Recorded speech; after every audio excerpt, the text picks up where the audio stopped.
Welcome to Fiction Audiobooks. If you enjoy the content, like and subscribing would be greatly appreciated. If you have any recommendations for novels, comment below. Please join my Patreon at https://www.patreon.com/fictionaudiobook. Chapter 1, The Beginning.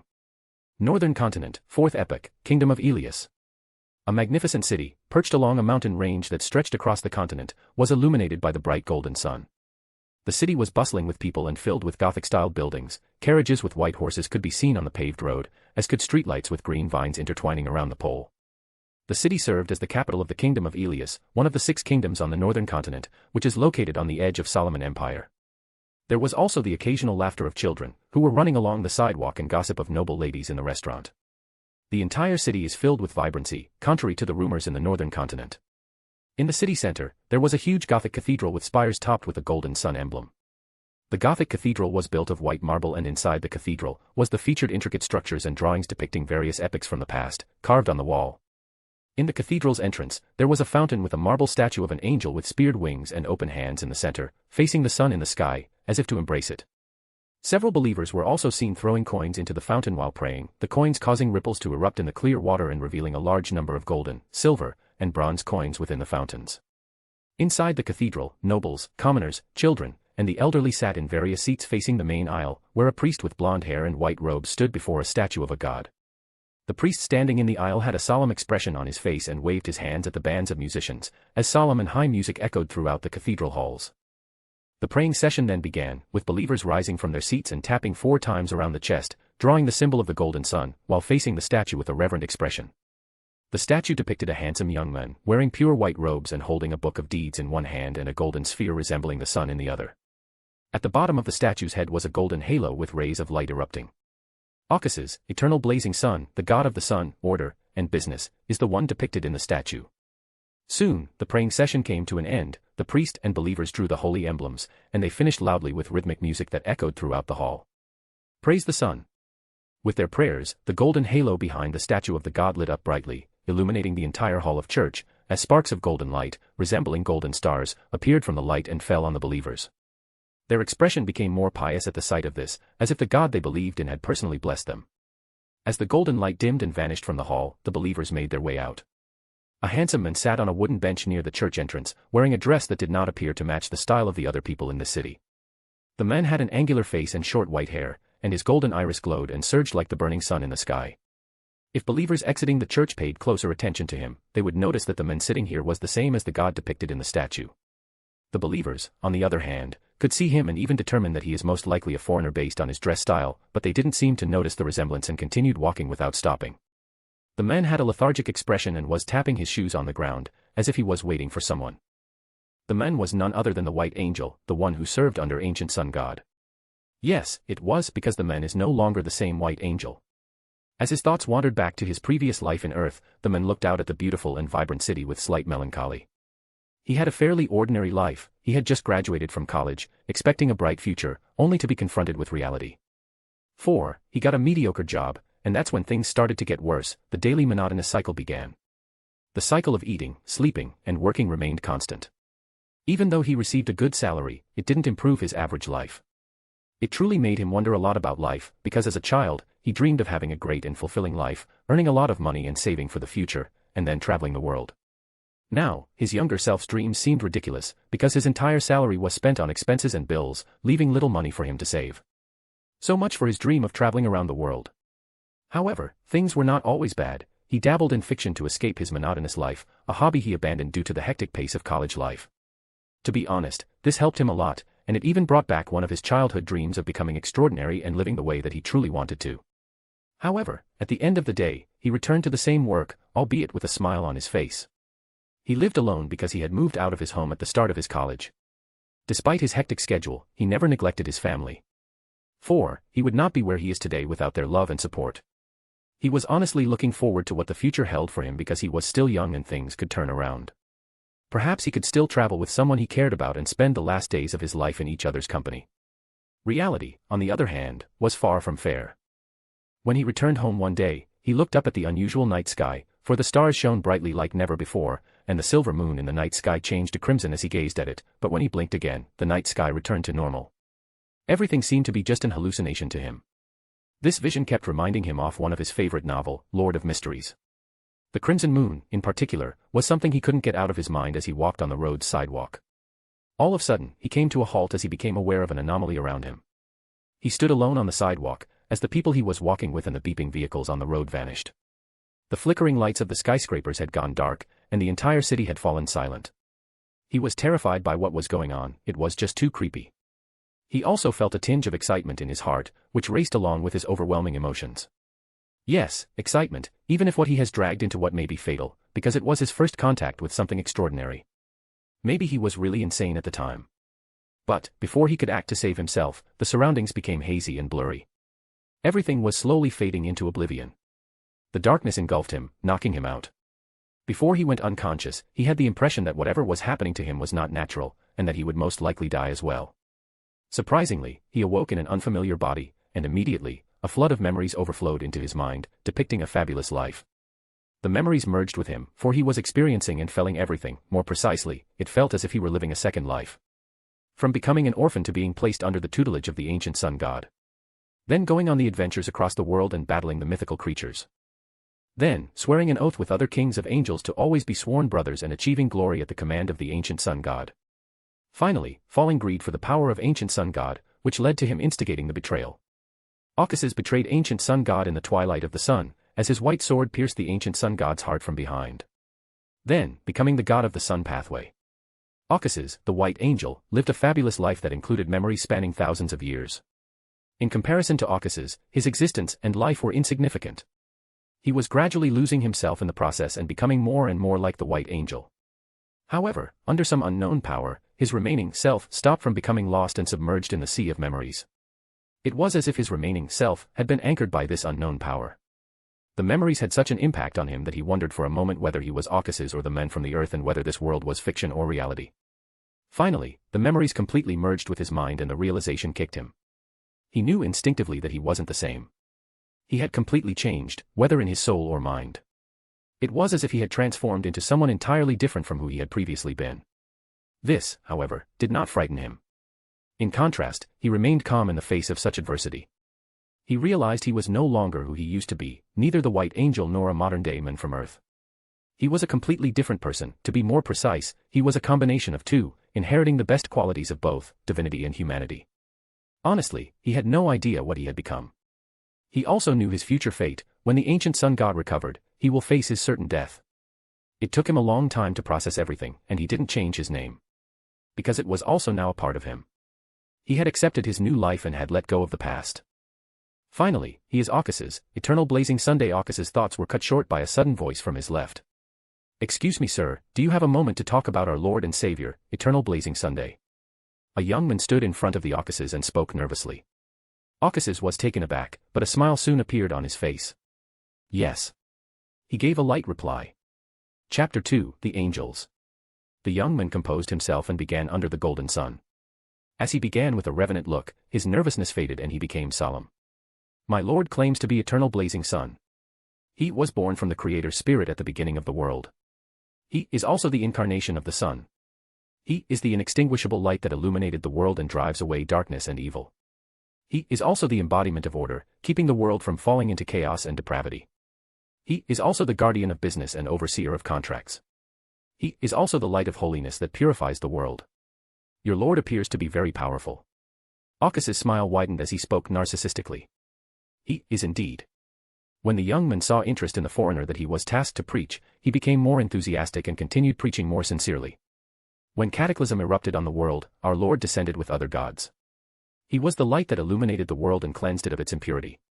During the cataclysm, he used all of his power to protect humanity. It was because of the Lord's kindness that humans survived, while other races perished one after the other in the cataclysm. The humans who followed him established the kingdom of Elias along the Ontal Mountains. With his blessings, the kingdom of Elias became one of the most powerful kingdoms on the continent. The young man noticed Occuses' expression change when he said cataclysm, which caused him to pause his preaching. Continue, I'd like to know more about your Lord. Occuses drew his attention away from the ancient sun god and inquired further. The young man continued, despite the fact that he thought this gentleman was strange and most likely a beyonder, because just being in his presence made him calm. My Lord lives in the golden sun above the entire world, and the rays of his kingdom are spread across heaven and land, giving life and light to all.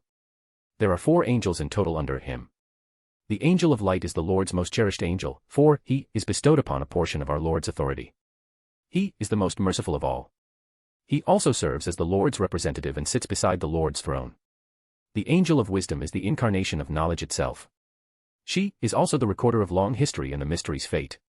She was among the first to follow our Lord. Her knowledge is what got our kingdom and humanity through the post-cataclysm warring era. The angel of temperance is the Lord's most mysterious angel. Little is known about him other than his various honorific names, angel of tears and angel of duality. Finally, the angel of miracles, he is the embodiment of the miracles itself. He is my Lord's messenger and the bearer of the Lord's revelations. He is the most generous of all the angels, as he is said to grant a wish to anyone who can find him for only 5 coins. Truly incredible. Caucasus had a sigh as he spoke. When the young man heard this, he couldn't help but smile, so he began enthusiastically describing his Lord's miracles and deeds. I'm not going to waste your time anymore, sir, for it's already been 20 minutes. If you are interested, you can visit the Cathedral of Dawn right near us. The Mass has just ended, but there will be another at dusk. Trust me when I say that the Mass experience will be unforgettable for the rest of your life. He finally finished. Caucasus' expression didn't change much, he nodded with the smile as before. I'll definitely pay a visit in the evening. The young man turned and exhaled a sigh of relief at the success of his preaching and the addition of another believer to his Lord's religion. Wait! Caucasus yelled, causing the youth to turn around. Do you have a problem, sir? The young man was slightly nervous, remembering his strict church school and the fact that if a believer filed a complaint against him, he would face severe punishment. No. Caucasus laughed, as if he understood the source of his nervousness. Can you tell me your name? Laius, sir. Subconsciously, the young man said his name. When the youth noticed this, his eyes widened, and he felt a familiar feeling when the gentleman asked his name. Same as, when he faced the high priest, the irresistible feeling to follow every order of the priest. He couldn't even lie and remain silent when the priest asked the question, let alone not answer the high priest's questions. This is a situation that is very similar to this one. The cathedral's high priest is a saint. And this gentleman in front of him. Laius tried to tuck his trembling hands into his robes. Don't worry, Laius. Caucasus spoke in a soft voice. By simply hearing his voice, Laius's fear and restlessness vanished, replaced by serenity. Take this as a gift. Caucasus pulled a coin with a golden sun symbol from nowhere and tossed it to Laius. For your preaching. The golden coin slid through the air, and the sun symbol on the coin emitted blazing light, causing the coin to gleam before dimming. Laius caught the coin and responded without looking at it. But I can't take it, sir. It goes against. You can have it. Caucasus interrupted him in deep voice. It will be fine, and it may even save you from a future disaster. Despite his previous words, Laius nodded dazedly and accepted the coin. He did, however, regain enough clarity to ask a question. May I inquire your name, sir? What is my name? Caucasus was taken aback by Laius' question. It's been a long time since I've been asked that question. He spoke in a rather low voice. However, don't you already know who I am, Laius? Caucasus said this with a mysterious smile. Laius was also taken aback, and it slowly dawned on him. Despite the fact that he had been speaking to the mysterious man in front of him for quite some time and was still doing so. However, no matter how hard he tried, he couldn't recall the man's features. Laius focused on him again to double-check, his eyes widening as he could now see the man in front of him. His eyes were filled with shock, and his entire body trembled with excitement. "You?" He stuttered in shock.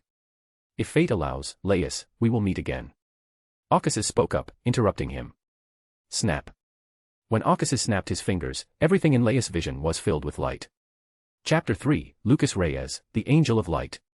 Caucasus stood up from the bench, as he looked at Laius' body dissolving into particles of light, which was blown away with the sway of wind. Laius was just teleported back to his church school. Caucasus walked along the sidewalk, heading to the city's outskirts, until he arrived at the wheat fields. The golden wheat fields stretched all the way to the snowy and steep Ontal mountains, swaying in the wind that blew across the fields. The golden sun's rays gave the wheat a more golden hue, as if it shone with bright golden light. Occasionally, workers with scythes were cutting the overgrown wheat along the large fields. Caucasus was now standing on a mud and rocky road, gazing out at the beautiful scenery before him. It piqued his adventurous spirit and satisfied him, which is why he prefers to walk everywhere rather than teleport.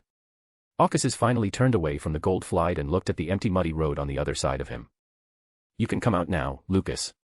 Ocas's voice echoed down the mostly empty road, with no one in sight until the end of the road. However, just before Ocas's, the golden rays of the sun that illuminated the surroundings turned white as pure white feathers made of light appeared, forming two wings, with a figure made of light materializing in between the wings. The wings swayed and folded as the figure appeared, and the light on the figure faded, revealing a man. He was a handsome man with short, neat blonde hair and blue pupils that glowed. He was dressed in a golden layered white cloak and had a gentle demeanor. Lucas Reyes, the angel of light, was the man in question. "My lord," Lucas bowed with solemnity and respect in his tone. "I hope I'm not bothering you?" he inquired because when he arrived, he noticed his lord silently gazing at the scenery before them. Ocas's looked at one of his most loyal angels, who was still bowing with utmost loyalty and reverence. Lucas Reyes had lost his entire family in the attack of the demonic wolf's family remnant. He was on the verge of death, but Ocas's saved him. 4. Ocas's was on a mission to rid the remnants of non-human races that were still preying on the weak humans in their madness.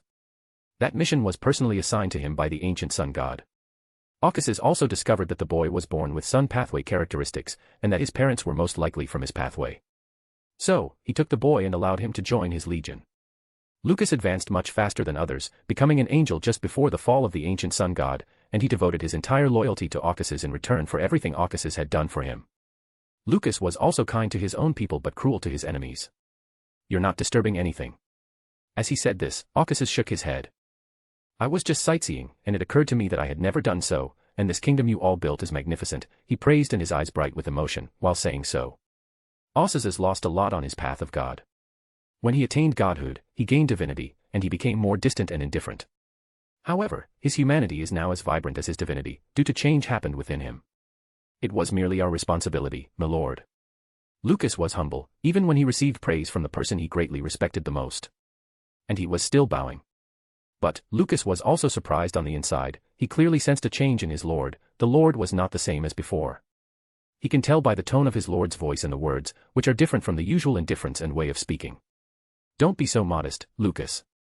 With a sigh on his face, Ocas's interrupted Lucas' thought.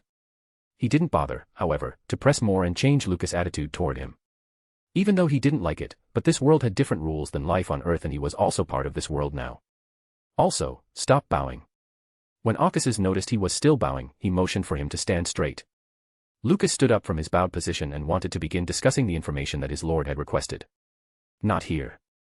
Ocas's once again interrupted Lucas and spoke with a light tone. "Let's go somewhere where no one will be able to hear us." "However, my lord." Lucas didn't understand, so he spoke up with some hesitation.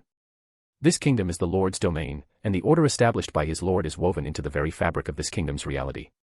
There is northwest safer place than here, and no one should be able to bypass his lord's power. There is nothing perfect in the world, Lucas. Even my order and rules that spread across this kingdom's reality have some loopholes that the capable can exploit." Ocas's chuckled, exposing Lucas's inner thoughts. Ocas's began walking towards Lucas, while his tone becoming solemn. "Lucas, you most likely obtained the information I requested from our spies in the Solomon Empire. You see, there is the problem. The reality of the Solomon Empire is also woven with very distorted rules far more than here, so much so, it won't be wrong to say, that the reality itself obeys Solomon's command. Yet here we are, infiltrating the empire right under Solomon's nose. Thus, while I appreciate your piety and reverence for me, but don't let it cloud your judgment. I am not omnipotent, as you may believe subconsciously." He said this in a solemn tone. His golden iris glowed as he stood before Lucas. Ocas's had not expected to have such an image in the heart of the Lucas, despite the fact that he understood why it was so. However, he was not even the strongest god in the world, let alone omnipotent. So he needs to change Lucas, because if Lucas continues to believe the same way, he will suffer greatly. "It was my mistake, my lord." Under the gaze of the Ocas's, Lucas' head was down and he was slightly shaking. His expression was that of a daze, because he also just realized. Even though Ocas's didn't use any of his authorities, Lucas felt immense pressure on both his body and soul under the gaze of Ocas's. Ocas's sighed as he saw this and rested his hands on his shoulder. "All right, let's go." He didn't give Lucas much time to react. As he snapped his fingers, their figures collapsed and dissolved into golden light particles that dissipated in the wind. Chapter 4, Situation of Northern Continent, 1/2. Lucas found himself sitting in a chair, with his lord in front of him, and a white round table with 2 cups and a teapot in the center of the table. They were surrounded by a large field of white flowers, and the golden sun could be seen rising through the horizon, lighting up the entire field. There was also wind in the field, which caused the petals on the flowers to sway and separate before joining the wind. Lucas could now see a vast cluster of petals floating with the wind in the sky, as well as no end to the field, nothing but white flowers as far as the eye could see. Lucas became aware that he was in his Lord's divine kingdom. Despite the fact that he had been here before in his astral body, but this was his first time in his physical body. Lucas was experiencing a wide range of emotions right now as a result of being corrected by his Lord and then being brought to the divine kingdom. Lucas paused for a moment to collect himself. He was now determined not to make any mistakes or cause himself any embarrassment. Then he noticed his Lord taking the white teapot from the table. "Do you want coffee or tea?" Caucasus inquired. "Coffee." Lucas took a breather before responding, as he hadn't delved into human needs and habits since becoming a mythical creature. But he didn't dare to say no because it was his Lord who made the offer. This situation in front of him reminded him of a slight change he had noticed in his Lord. Wait. Lucas came to a halt as he came to the most likely conclusion. Has the Lord gained more humanity? He noticed a change in his Lord. He was no longer as cold and indifferent as before, and this was the only explanation he could think of when confronted with his Lord's change. Yes, I have gained more humanity. Caucasus confirmed it, as if he could hear his thoughts. Let's not delve too deeply into this complicated subject. After handing Lucas a cup of coffee, Caucasus said, "Start with the information." Lucas took a sip of his coffee before pulling out a file with a picture on the front and placing it in front of Caucasus. The photograph depicted a man in his 30s with blonde hair and dark brown eyes. He was dressed in a noble coat with a unique clock emblem on the top of the coat's pocket. Mobit Zoroast.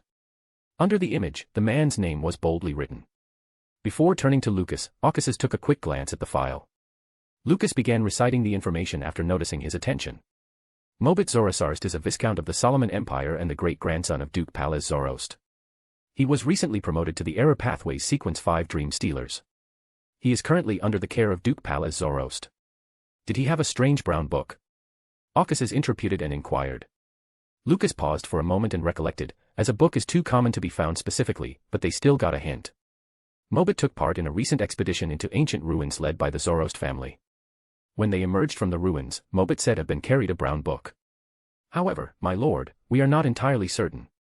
Lucas concluded. They were able to gather this much information from within the Solomon Empire, only because of Caucasus' personal blessings, otherwise, conducting such a detailed investigation of someone would be impossible. Caucasus rubbed his temples and his mind wandered. That book was none other than Groseal Travels, which contained the divine kingdom of the Dragon of Imagination. This book appeared to have very small significance in the original story, as it was even sometimes used as shield by Klein. Caucasus, on the other hand, knew the book was far from simple. If his assumptions are proven correct, he may have gained a significant advantage over Adam. That is why he is personally utilizing his authority to assist them in conducting this investigation. As a god, one might wonder why he doesn't do it himself rather than sending his subordinates over.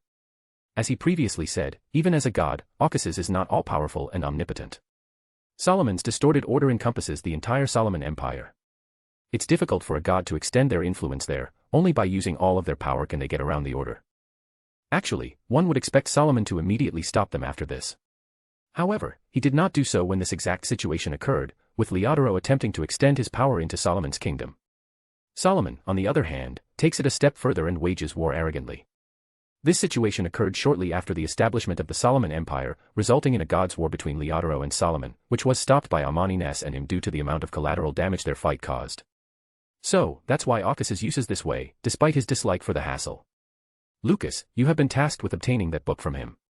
Finally, Lucas assigned a task in a casual tone, as if it were a simple task. My lord, Lucas said, his voice full of shock and sorrow, as if Caucasus had assigned him a death mission. Well, it is a death mission because they may be able to obtain information, but doing this will immediately draw the attention of Duke Perilous Zoroast, who is Sequence 1, due to this Mobit is under the personal care of the Duke, and Lucas didn't think he could evade the Duke. I'm not sending you on a suicide mission. When Caucasus saw his expression, he smiled amusedly. A change of times is upon us, Lucas. You can finish this task in the midst of the chaos that will soon ensue. His expression turned solemn, as he said it in a roundabout way. A change of the times. Lucas's face became solemn. The last time he heard his lord say this, it was just before the fall of the ancient sun god. Will the Solomon Empire fall? Lucas made an outlandish guess. He believed this was more likely because he was aware of another mission assigned to the Angel of Miracles that was far more difficult than this. What about the war in the border? Caucasus questioned, shifting to a different topic rather than delving deeper into the change of times. Are the casualties increasing? With a light tone, he inquired. Yes, my lord. Lucas took a pause before continuing. Our protracted war with the Church of the Lord of Storms and the Church of the God of Knowledge and Wisdom had reached a stalemate until before.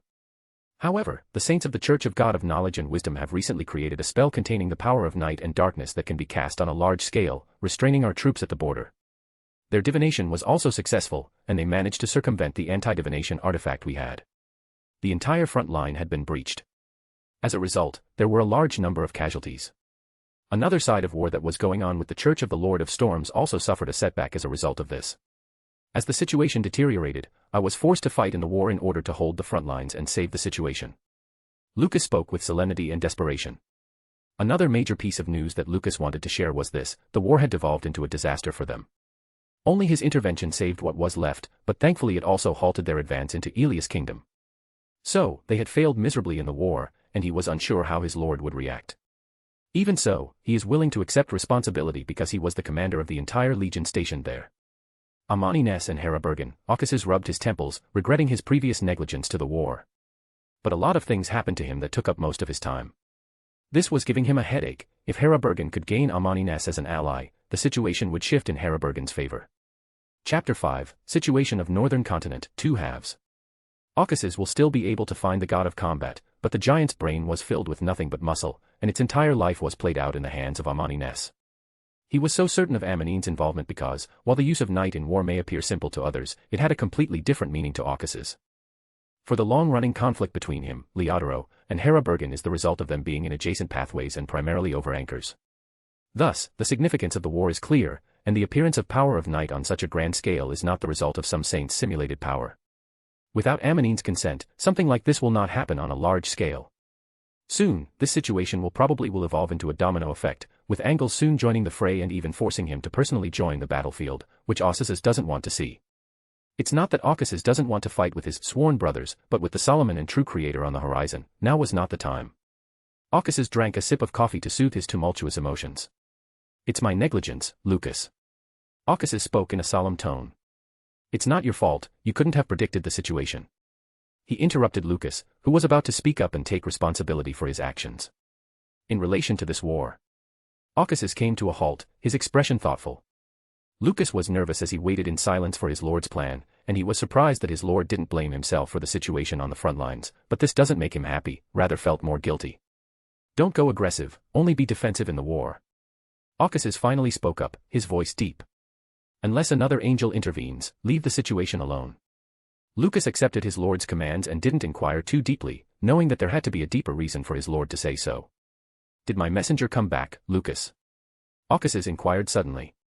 "No, my lord. He has yet to return, and we have been unable to contact him." Lucas immediately spoke up, slightly nervously, because the messenger of the Lord is also his friend, Angel of Miracles. "You don't need to be concerned, he's fine." Occases laughed as he spoke. "His life is too powerful for him to die. Yes, the full pathway is too special, and with the blessing he had given his messenger, so he will have no trouble completing the mission he had assigned to him." Occases had previously assigned 2 missions to the Angels of Light and Miracles. Both are crucial to his future plans. The Angel of Miracles is tasked with contacting Solomon's subordinates, Turnoist and Elitza Tutor, and obtaining information on Solomon's status. He was also fairly certain of the mission's success because he knew the future and situation within Solomon Empire. While the empire may appear to be powerful, the corruption and conflicts within the empire were far more than their side. Trunsoist and Alista are 2 angels he had seen before, and he saw genuine concern for the empire in Turnoist's eyes and a thirst for power in Elitza. All they needed was a gentle nudge in the right direction and make them think it is their own decisions. Occases was confident that he could achieve his goal and bring the Solomon Empire down. To be honest, Occases loathed Solomon. It was primarily because Solomon accommodated the true creator in his kingdom that he and the other gods were forced into this precarious situation. Knowing the future and the situation, Occases can make a reasonable guess that Solomon is now looking for the uniqueness of Justiciar and Sequence 1 characteristics of the Hand of Order. Occases can't let something like that happen. So, despite the fact that this was a high-risk mission for an angel, it had to be completed if he wanted to bring all the gods together and make them realize the threat of Solomon and the true creator combined. This was also how he intended to deal with the ongoing war between the kingdoms. "All right, let him come and meet me when he gets back," Occases told Lucas, and asked on. "Are there any other special news in the kingdom?" Lucas' uneasy heart settled when he realized the Angel of Miracles was fine, and he then answered his lord's query. As a result of the sudden outbreak of a new disease and disasters on the outskirts of the continent, there is an increase in the number of refugees entering our kingdom. This disease is also spreading quickly and is extremely lethal. Tens of thousands have already died as a result of it. Hundreds of thousands of refugees are pouring into our and other kingdoms as we speak, my lord, and the situation on the continent's rim is deteriorating. The kingdom of Hail under Earth Mother has already sent an angel to find a cure to this problem, and an angel under Lord of Storms has also gone to stop the disaster. And we have confirmed that this entire situation is connected to the infamous Cheek, the king of angels of the Demoness pathway. Lucas purposefully emphasized the word king, causing Aucasus to smile. However, Aucasus did not feel much in his heart hearing about this disaster and deaths. This was not due to the divinity that was making him indifferent. This really did not cause any ripple in his heart. Because he was instinctively indifferent to things that were unrelated to him because of the vast experience and knowledge he had accumulated in these 2 lives. Has Cheek completed her preparations for the godhood ritual? Aucasus was thoughtful, since the ritual to become to God for the Demoness pathway is not easy. It was fraught with peril and necessitated the right set of circumstances in order to be carried out. He couldn't wait to see how Cheek would pull it off. Accept the refugees, and it should be no problem to accommodate them. As for Cheek, just keep an eye on the situation. Aucasus gave orders and didn't bother with Cheek because he already has a lot on his plate. Gods, contrary to popular belief, do not label themselves as good or evil, nor do they care. At the end of the day, it all comes down to personal interests. Lucas nodded and resumed with more important news. There are also a large number of Hermit Pathway Beyonders requesting for protection and to join the church. I planned to wait until I heard from you, but the Angel of Wisdom came forward and personally accepted them. They were defectors from Moses' ascetic order. They showed signs of losing control, and their spirits were unstable. This was observed in almost all of them, prompting us to look into it further. After that, we concluded that they had been corrupted by an unknown source. This corruption had caused them to nearly lose control, but the situation could still be salvaged. However, this situation prompted us to discover that there is a major problem within Moses' ascetic order, and based on the information we gathered from them, there has been a major failure on a very important experiment. But, they couldn't recall anything else related to this experiment.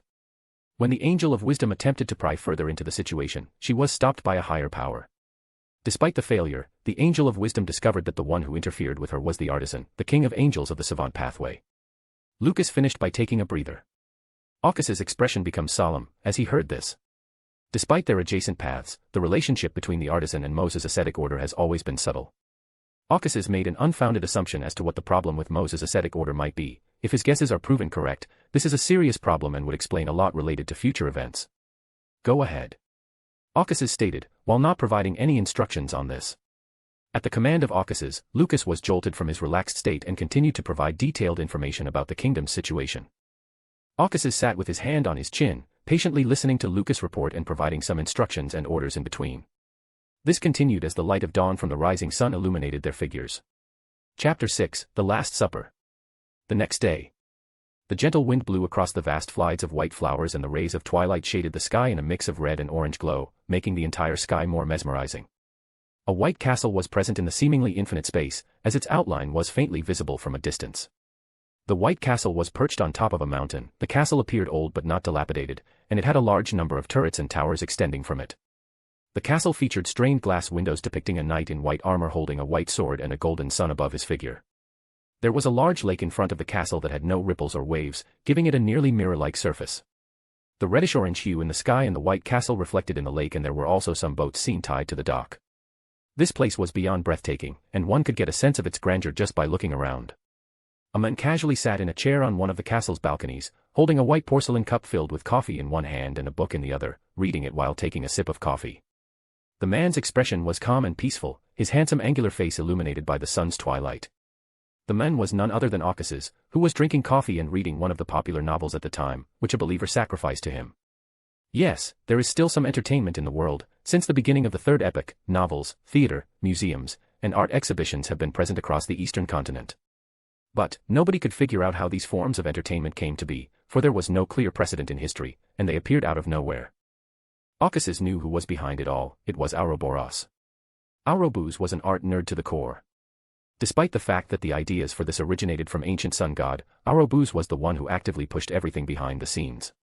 Looking back, Aucasus was a little surprised at how Ouroboros single-handedly staged the Renaissance back then. His friendship with Ouroboros was actually quite good because he, too, enjoyed painting and they had gone on adventures specifically for this purpose. However, everything between them broke at the day of his betrayal. And, the majority of his drawings are in his White Castle's walls. Aucasus will occasionally look at these paintings to reminisce about the past. Wait. Arcus's rambling thoughts came to a halt as he remembered something. That painting. He received a sacrifice near the beginning of the fourth epoch, shortly after becoming a god. It was a painting painted by Ouroboros himself. The painting's title was Last Supper, which is quite ironic now that he know the past mythology and he didn't expect Ouroboros to have the courage and audacity to actually draw something like that. Image here. The painting depicted him, Leodoro, and Hera Bergen standing before the corpse of the ancient sun god, which was laid in the stone slab. Arcus tore open the chest of the ancient sun god and took the beating heart of the creator into his hand, while Leodoro tore apart the creator's hand and Hera Bergen held the sword directly above the creator's head, as if about to sever it, while the background of the painting was completed dark. When Arcus saw the painting at the time, he was furious, for no one will be calm and collected if their actions and stories are depicted in this manner. This was exacerbated by the fact that he was still conflicted about his choices and hadn't fully accepted them at that time. This caused quite a stir at the time, because not only did he receive the painting, but so did Leodoro and Hera Bergen. To top it all off, Amon was the one who orchestrated everything, stealing this painting from Ouroboros and sacrificing to them in the hopes of causing chaos.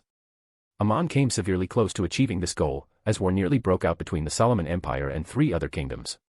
However, it was brought to a halt by the intervention of other gods, and Amon suffered the most as a result of his actions, while the painting was decided to be destroyed. This was also when Amon was dubbed the blasphemer for daring to provoke the 3 gods. Looking back now, Arcus didn't fail much anymore. He had completely accepted his actions and choices that he decided at the time. He had no regrets about betraying ancient sun god, even after learning that ancient sun god would be resurrected. He carved for power and strength, and this was his nature, so he didn't question or feel guilty about his actions, despite now knowing what could happen in the future. Arcus sighed and placed the novel on the table, while drinking more coffee to calm his nerves. To be honest, the survival of the ancient sun god did not surprise him, because he had never thought of himself defeating his previous lord so easily, and he had always known that he would face him again one day. But it was Adam's situation that really surprised him, and his previous self had never even considered this possibility. However, the past no longer matters. Arcus can only plan ahead and achieve his goal. Knowing what might happen in the future is a huge advantage in this world. Despite the fact that there are numerous ways to pry on the future and destiny in the world of mysteries, nothing compares to the knowledge of future that he now possesses. But, the future also started change to an unknown direction since Arcus was reborn.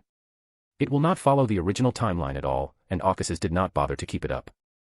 Because, from the time being, he has set his plans in motion, his adversaries will not simply sit back and watch, but will take their own actions.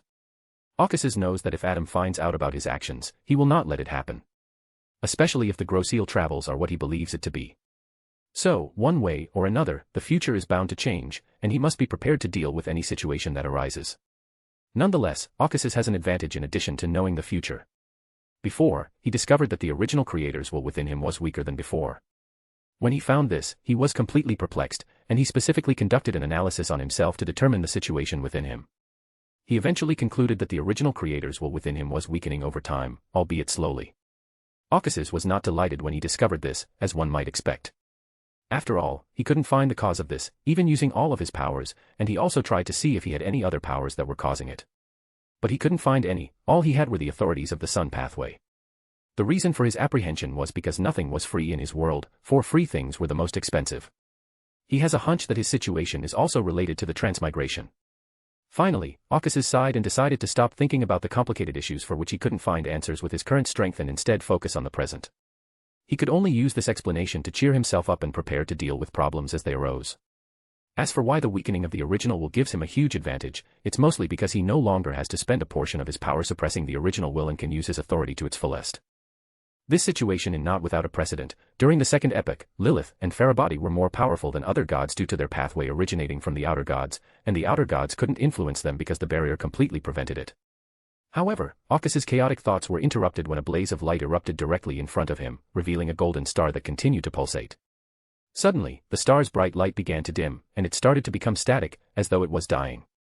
When Arcus saw this, his face became solemn, because he felt his connection with the angel of wisdom weakening and almost serving. He immediately raised his hand to grab the star.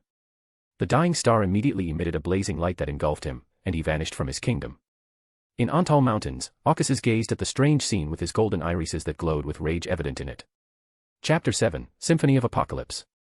As he stared at the strange scene, Arcus took a moment to calm down his raging emotions. Before him was a vast shimmering light curtain that stretched as far as the steeps of the mountains, seemingly without end. The entire light curtain was expanding at an incredible rate, and the curtain occasionally gave off an ethereal glow, as if it shimmered. However, in the eyes of the Aucuses, this mystical scene was different. All he was looking at was not a light curtain, but information. Everything behind the curtain was nothing more than a tangled mess of disorganized information. Whatever was engulfed by the curtain had lost its sense of reality and had been reduced to basic fundamental blocks of information. Everything that transformed was briny, assimilated and woven together to form a strange creature. Whether it was living or non-living before the transformation didn't matter. Aucuses can see the information inside following towards the center and assimilating together, forming a strange white whirlpool in the center. He can see a woman in the middle writhing in agony, her body mutating uncontrollably as if she were on the verge of losing control. Aucuses wasted no time in appearing in front of the expanding curtain and raising his hand to touch the curtain. He came to a halt, because something captivated his attention. Aucuses noticed a weak influence attempting to establish a connection through the information or knowledge known mixed within this chaotic whirlpool that was merging with the women at the time. Aucuses looked up at the night sky, only to see a brown planet shining brightly. It was more like a blazing star than a planet. Soon, a haunting melody echoed right beside his ears as he gazed at the bright brown planet. Before reaching the ears, the melody seemed to reverberate throughout the astral world. Aucuses heard a song so alien that it couldn't have been composed by humans. No, it can't be even called a song or melody. It's more like a terrifying sound from the infinite abyss or void. The sound seemed to transcend all of nature, as if it represented the concept of sound itself. This sound was truly horrifying enough to chill most people to their bones, but it was also mesmerizing and enthralling, completely capturing the listener's attention and tempting them to listen more, despite the horrifying feeling aroused within. Despite being anything but human, it completely evoked the undeniable nature of humanity, curiosity. Aucuses felt the might of the sound at the time, despite the fact that it had no power to affect him. Just hearing the sound left an indelible impression on him. He couldn't even put words together to accurately describe the sound. This led him to discover that the sound had the ability to drive all beings under angel insane simply by hearing it, for the sound was beyond what a human mind could bear. Inextinguishable ravings. Aucuses recalled the name of an outer god who was vying Earth from outside the barrier. And he couldn't believe that the outer god was able to establish a weak connection to Earth through knowledge and information, even though this connection couldn't possibly be used to send any power, but the outer god was still able to establish a connection through the barrier. Aucuses had never been so serious as he stared at the brown planet in the starry sky, and the haunting sound echoed in his ears. Aucuses' golden iris began to glow, and soon his entire eyes were filled with light. A golden divine halo with light rays appeared right beneath his head. Aucuses' expression became increasingly indifferent as a divine aura erupted from him. He shifted his gaze to the curtain in front of him. "Freeze." He spoke in an emotionless tone that reverberated through the space. The shimmering curtain stopped in its path and the never-ending chaotic information became static. In the midst of it all, the screaming woman fell silent. Everything outside the curtain was frozen in an instant. The swaying petals, the flying birds, and the slow-moving night clouds, everything stopped in their path. Aucuses used his authority of order, and the entire reality had been frozen under his command. Aucuses turned to look the woman, his eyes still emotionless. The woman finally stopped screaming, and her process of losing control came to a halt as well, as it too was frozen. Aucuses turned to face the brown planet in the starry sky, which was still shining brightly, after seeing she was fine. He raised his hand, brought his middle and index fingers together, and snapped. Snap. That sound echoed around the world as the bright light of dawn erupted from the world's horizon and the blinding golden sun rose. The sun rose from the horizon at breakneck speed, reaching the center of the sky almost immediately. The blazing golden sun suddenly expanded and became extremely large, as if it desired to occupy the entire sky of the world. The brown planet, which had previously shone brightly, was completely obscured by the golden sun and vanished from the sky. Aucuses could hear the sound coming from the astral world becoming increasingly distorted, as if representing the outer god's rage. Then everything went quiet as the connection to the starry sky was severed.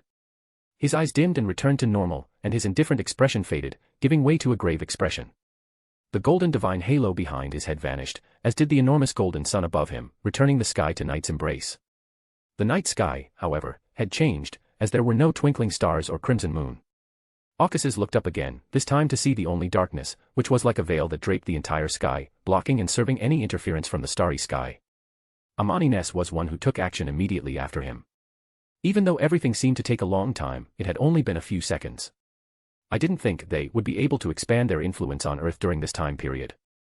Aucuses pondered with a sense of helplessness. It appeared that after the fall of the ancient sun god, the barrier weakened significantly. As he walked forward towards the frozen curtain, Aucuses recalled the conversation between Klein and Adam in the original book. He eventually stopped thinking about it because he couldn't stop it even if he tried, and instead focused on the frozen curtain and reality that surrounded him. Here, he did not remove the law that had been established prior to using his authority of order, but instead began walking towards the curtain. Aucasus raised his hands, and out of nowhere, a book appeared in his hands. Then he walked through the curtain, which was filled with an endless chaotic flux of information. Aucasus opened the book with empty white pages, which began flipping automatically with his actions, in the blurry environment with no sense of reality. When he saw this, he snapped his fingers again, and the frozen chaotic information moved, this time towards the book in Aucasus' hands rather than the women. The book appeared to become a magnet that attracted all of the chaotic information in the surrounding area. As the information was absorbed into the book, the empty white pages began to fill with distorted letters and paragraphs. Soon, the surroundings returned to normal and the brown book was filled with content and the cover was closed after it. The curtain had vanished, and everything inside it was restored to same as it was before the curtain engulfed it. Now, Aucasus stood in the green grass, facing the massive grey tower with stained windows depicting a purple eye that contained countless resplendent stars. This was the residence of the Angel of Wisdom under him, which also had been restored. However, Aucasus did not enter right away. He took the book in his hand and began to open it. As he began reading, his expression became solemn and serious. Inextinguishable ravings, the blatherer from the infinite void, the originator of all sounds, the one who plays the symphony of apocalypse that heralds the end of everything. As he stared at these distorted words, Aucasus took a breather to calm his complex emotions. Symphony of Apocalypse. Aucasus felt sense of powerlessness as he looked at this and thought the future, for even as a god, he wouldn't stand a chance against an outer god, though he might be able to escape if he was lucky. He kept turning the pages and saw more information about inextinguishable ravings, from its staying in Saturn to even performing a ritual pointing to it. Well, this knowledge is far too precise. Aucasus analyzed. It's no surprise that the outer god was able to establish a connection through this. But even I and the other gods should be unable to obtain such knowledge unless the source of this. Aucasus' eyes widened as he considered something. Artisan and Moses' ascetic order. Aucasus thought of the new information. The accident. It seemed like I should pay a visit to Artisan. Aucasus reflected as his eyes flashed with coldness and indifference. He then resumed to look of the new pages, eventually coming to a halt on a page that displayed something different. Sequence 9, Mystery Prior, Sequence 8, Melee Scholar. Sequence 1, Knowledge Emperor. Potion Formula. Main ingredients, 1 Knowledge Emperor B under Characteristics. Supplementary ingredients, the Book of Knowledge.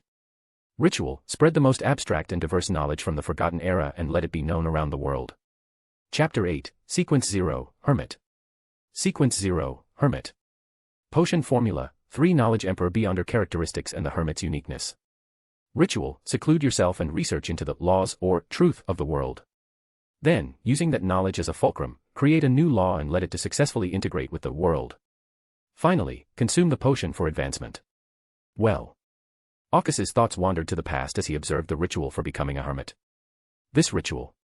Despite having seen the first blasphemy slate and the majority of the ritual of becoming God, Aucasus still felt the ritual for hermit was one of the most difficult to complete, because analyzing the laws of the mysteries world is dangerous in and of itself, and creating a new one is even more so. Still, the new law that can be created does not need to be particularly influential, it may simply be a new natural law that has no bearing on the grand scheme of things. However, it must successfully integrated with the world.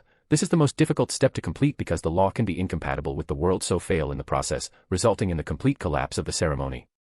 Will she have the potential to become a god? Aucasus had a slight expectation of his Angel of Wisdom.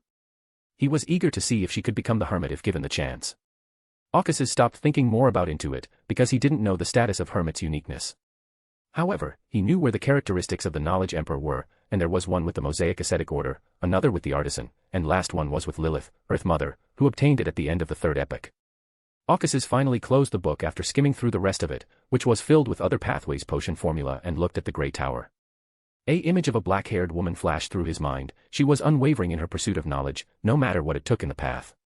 His lips curled into a smile, which quickly faded as he considered her condition. Soon, his face became sullen. He looked up to see the top of the tower as his figure began to fade and vanished. He appeared in a massive yet dimly lit room filled with esoteric books and various drawings of complex structures or technologies far beyond this era. There was also a small model of the solar system in a table, with the names of the planets written on it. There was also a drawing of a starry sky with constellations right nearby. A massive telescope was erected on a platform, and it was extended outside to face the night sky through the rather open ceiling. There were several tables around the platform, each with stacks of paper with notes and calculations written on it. Aucasus took a look around and his attention was immediately drawn to the woman who was lying on the ground with a pool of crimson blood surrounding her. She was completely frozen, even her painful expression and mutation were visible in this state. The woman had black hair and wore a traditional blue robe that was completely soaked in blood, and before she was frozen, she appeared to be trying to clasp her hands together, as if she wanted to pray for help. The woman's body seemed to have been mutating and collapsing, as her entire skin around her hand, cheek, legs, and neck split open and the flesh inside contracted to form eyeballs around her body. Her hair appeared to be growing abnormally long. Seeing her state only fueled Aukas's rage. He immediately appeared right in front of her frozen body and immediately touched her glabella on her head with his index finger. A golden light erupted from the contact, and the light shone on the black-haired woman's mutating body. The black-haired woman's body immediately began to heal, and the eyeballs on her body melted away, and ruptured skin fused together, and her hair stopped growing and returned to normal. Under this light, the blood in her robes also evaporated. Her face regained vitality as it turned rosy under the light's illumination. In the end, Aukas's looked at his angel of wisdom with some apprehension. Her name is Diana Knight. Diana was a popular woman in the third epoch. She was hailed as an innovative inventor and researcher, and she was even compared to Artisan by some, who was also very popular at the time. She was born to ordinary parents, but her family was somewhat wealthy, and the money would be sufficient to support her for the rest of her life even if she did not work. As a result, she had a happy childhood. But the good times didn't last long for her because her father became ill and died soon after, and her mother followed shortly in his footsteps, leaving her alone in his world.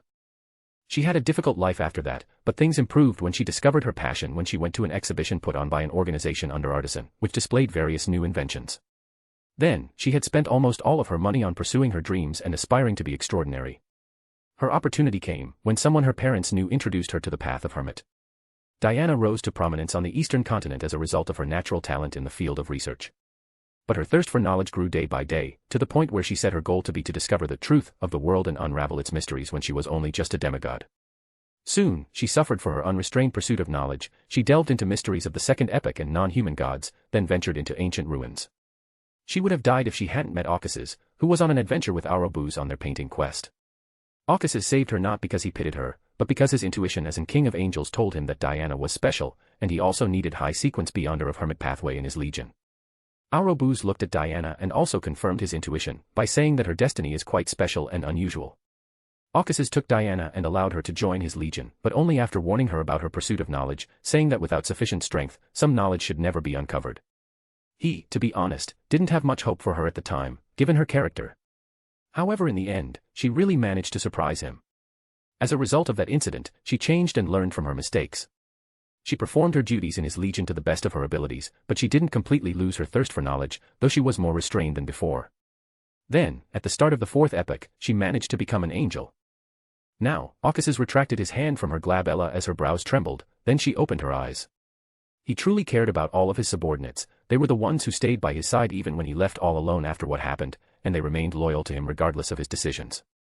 So, even though he had previously become apathetic, he still kept an eye on his subordinates and occasionally assisted them. As a result, seeing Diana in that state really enraged him. Diana groaned as she sat up and rubbed her temples, and her blurry vision became clearer as she regained control of herself and remembered the previous situation. Am I still alive? This was the first thought that came to her mind. She clearly remembered an unknown entity trying to forcefully impart enormous information and knowledge into her mind when she was about to make a new discovery. She couldn't even stand up to that entity, and she had the absurd notion that the unknown entity was the embodiment of knowledge itself. The knowledge was so vast and foreign that even she, a sage, couldn't comprehend it, thus causing her to nearly lose control. She thought she was going to die, and she couldn't even summon any strength to pray to her lord. She was completely helpless. Diana, what did I say to you before? A deep voice interrupted her thoughts, causing her to jolt up from the ground and turn to face the source of the sound.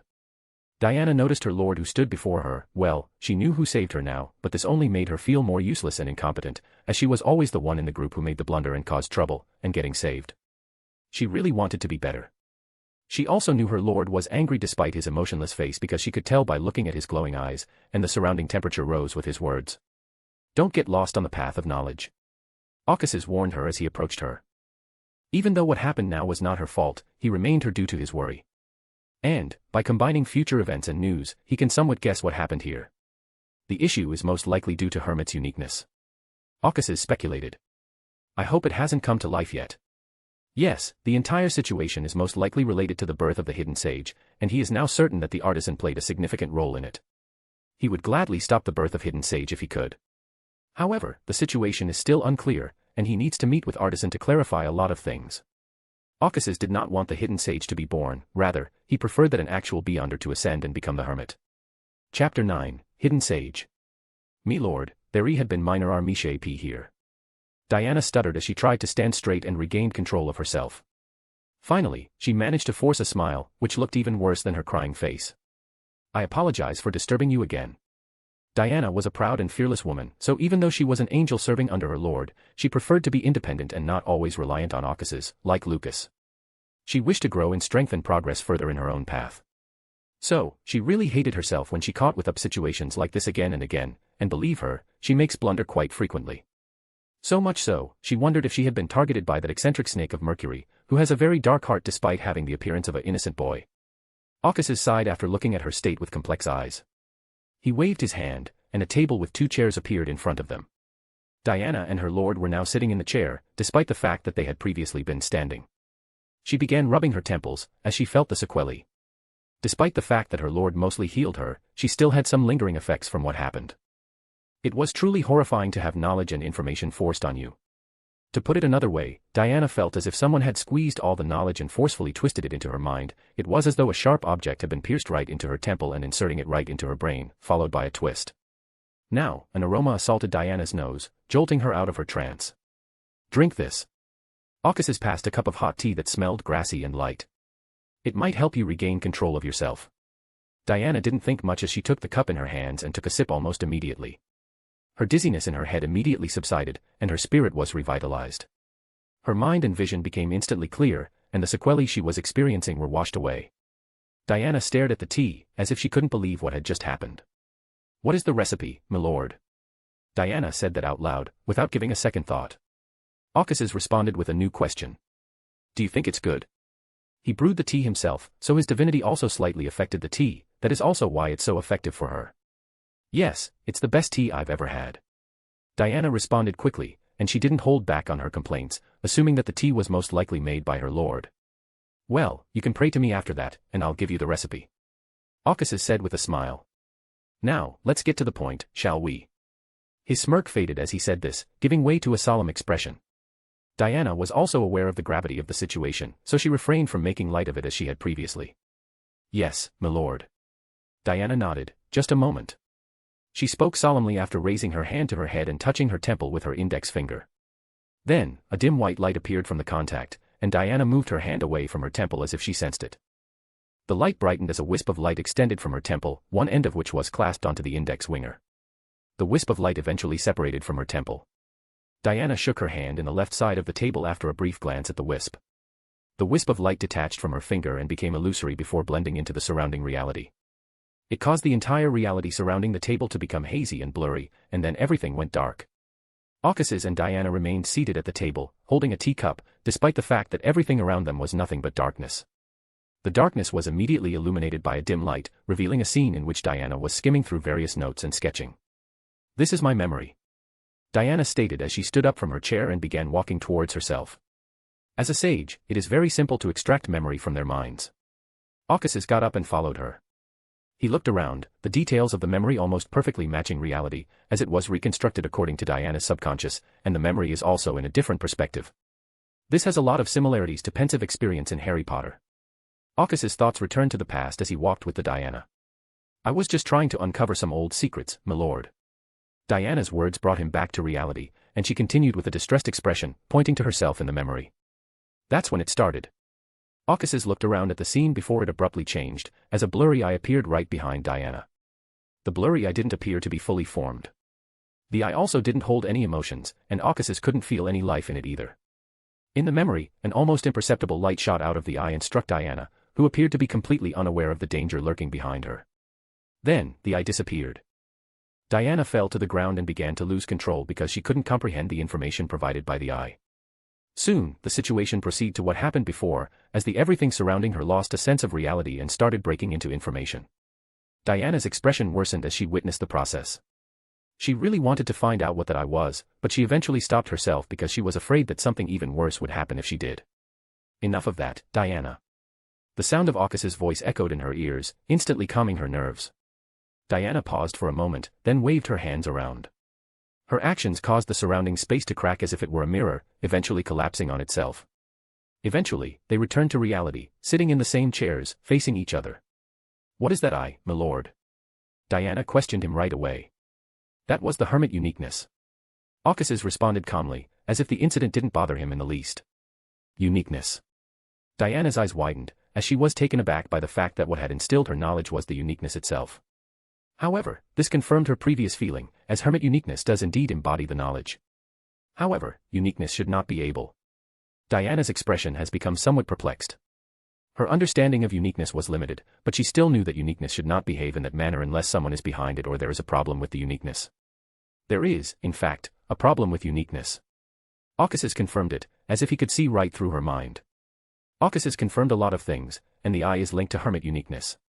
However, it has not yet evolved into what it will be like in the future. The uniqueness seemed to be in a strange state, it couldn't be considered living, but it also has some weak consciousness in it. After seeing that eye, he knows that Hidden Sage will be born soon. But, the situation should be still somewhat salvageable. Diana, on the other hand, was experiencing a great deal of emotional turmoil when she heard her lord's confirmation. After all, she was an angel of the hermit pathway, this situation was bound to affect her again, and she couldn't always rely on her lord to save her. You don't need to be concerned. After seeing her worried expression, Caucasus said. Diana pressed her worried heart after hearing his reassurance, and in her mind, she was also planning a way to deal with the situation. Would you like to accompany me? Caucasus asked abruptly, as he stood up from his seat. Of course, Diana says, while she pushed her worries and thoughts to the back of her mind. And, her face became a little excited. Her lord will not simply ask her to accompany him without a reason. When she accompanied him before, she had a bountiful harvest. Take my hand. Caucasus extended his hand to her, she immediately complied. Milord, where are we going? Diana finally asked after she had calmed down. We are going to meet the famed artisan and then pay a visit to the Mosaic ascetic order. As he spoke, Caucasus smiled.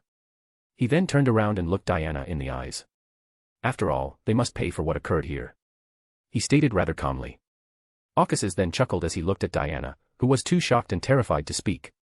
Their figures became illusory and vanished from the tower, and with their departure, the frozen reality under his order was restored. Chapter 10, Artisan. As the golden sun rose in between the range of mountains, the light of dawn glazed out the horizon. Under this light, the night sky faded, giving way to day. The light shone on two figures standing on the mountain's crest. One of the figures was a woman with Caucasian skin and a sharp nose. Her hair was long and black, almost reaching her hips, and her eyes were sapphire blue. The black-haired lady wore traditional blue robes embroidered with stars. The woman was now standing on the crest of a snowy mountain, her eyes wide, as if she was astonished by what she was seeing. Next to her was a man with short white hair that was slightly messy and a golden iris that glowed and surged like the blazing sun in the sky. He had a chiseled jaw and thin lips. He was dressed in a black suit and held a brown book in his hand. The man was also looking at the scene before him, but he was calmer than the woman standing next to him. They were, of course, Caucasus and Diana. Diana couldn't believe what she was seeing, it truly shook her to her core because what she was seeing was too incredible and magnificent. There was a floating continent in front of her. Yes, a continent that was floating directly before her, visible through the clouds.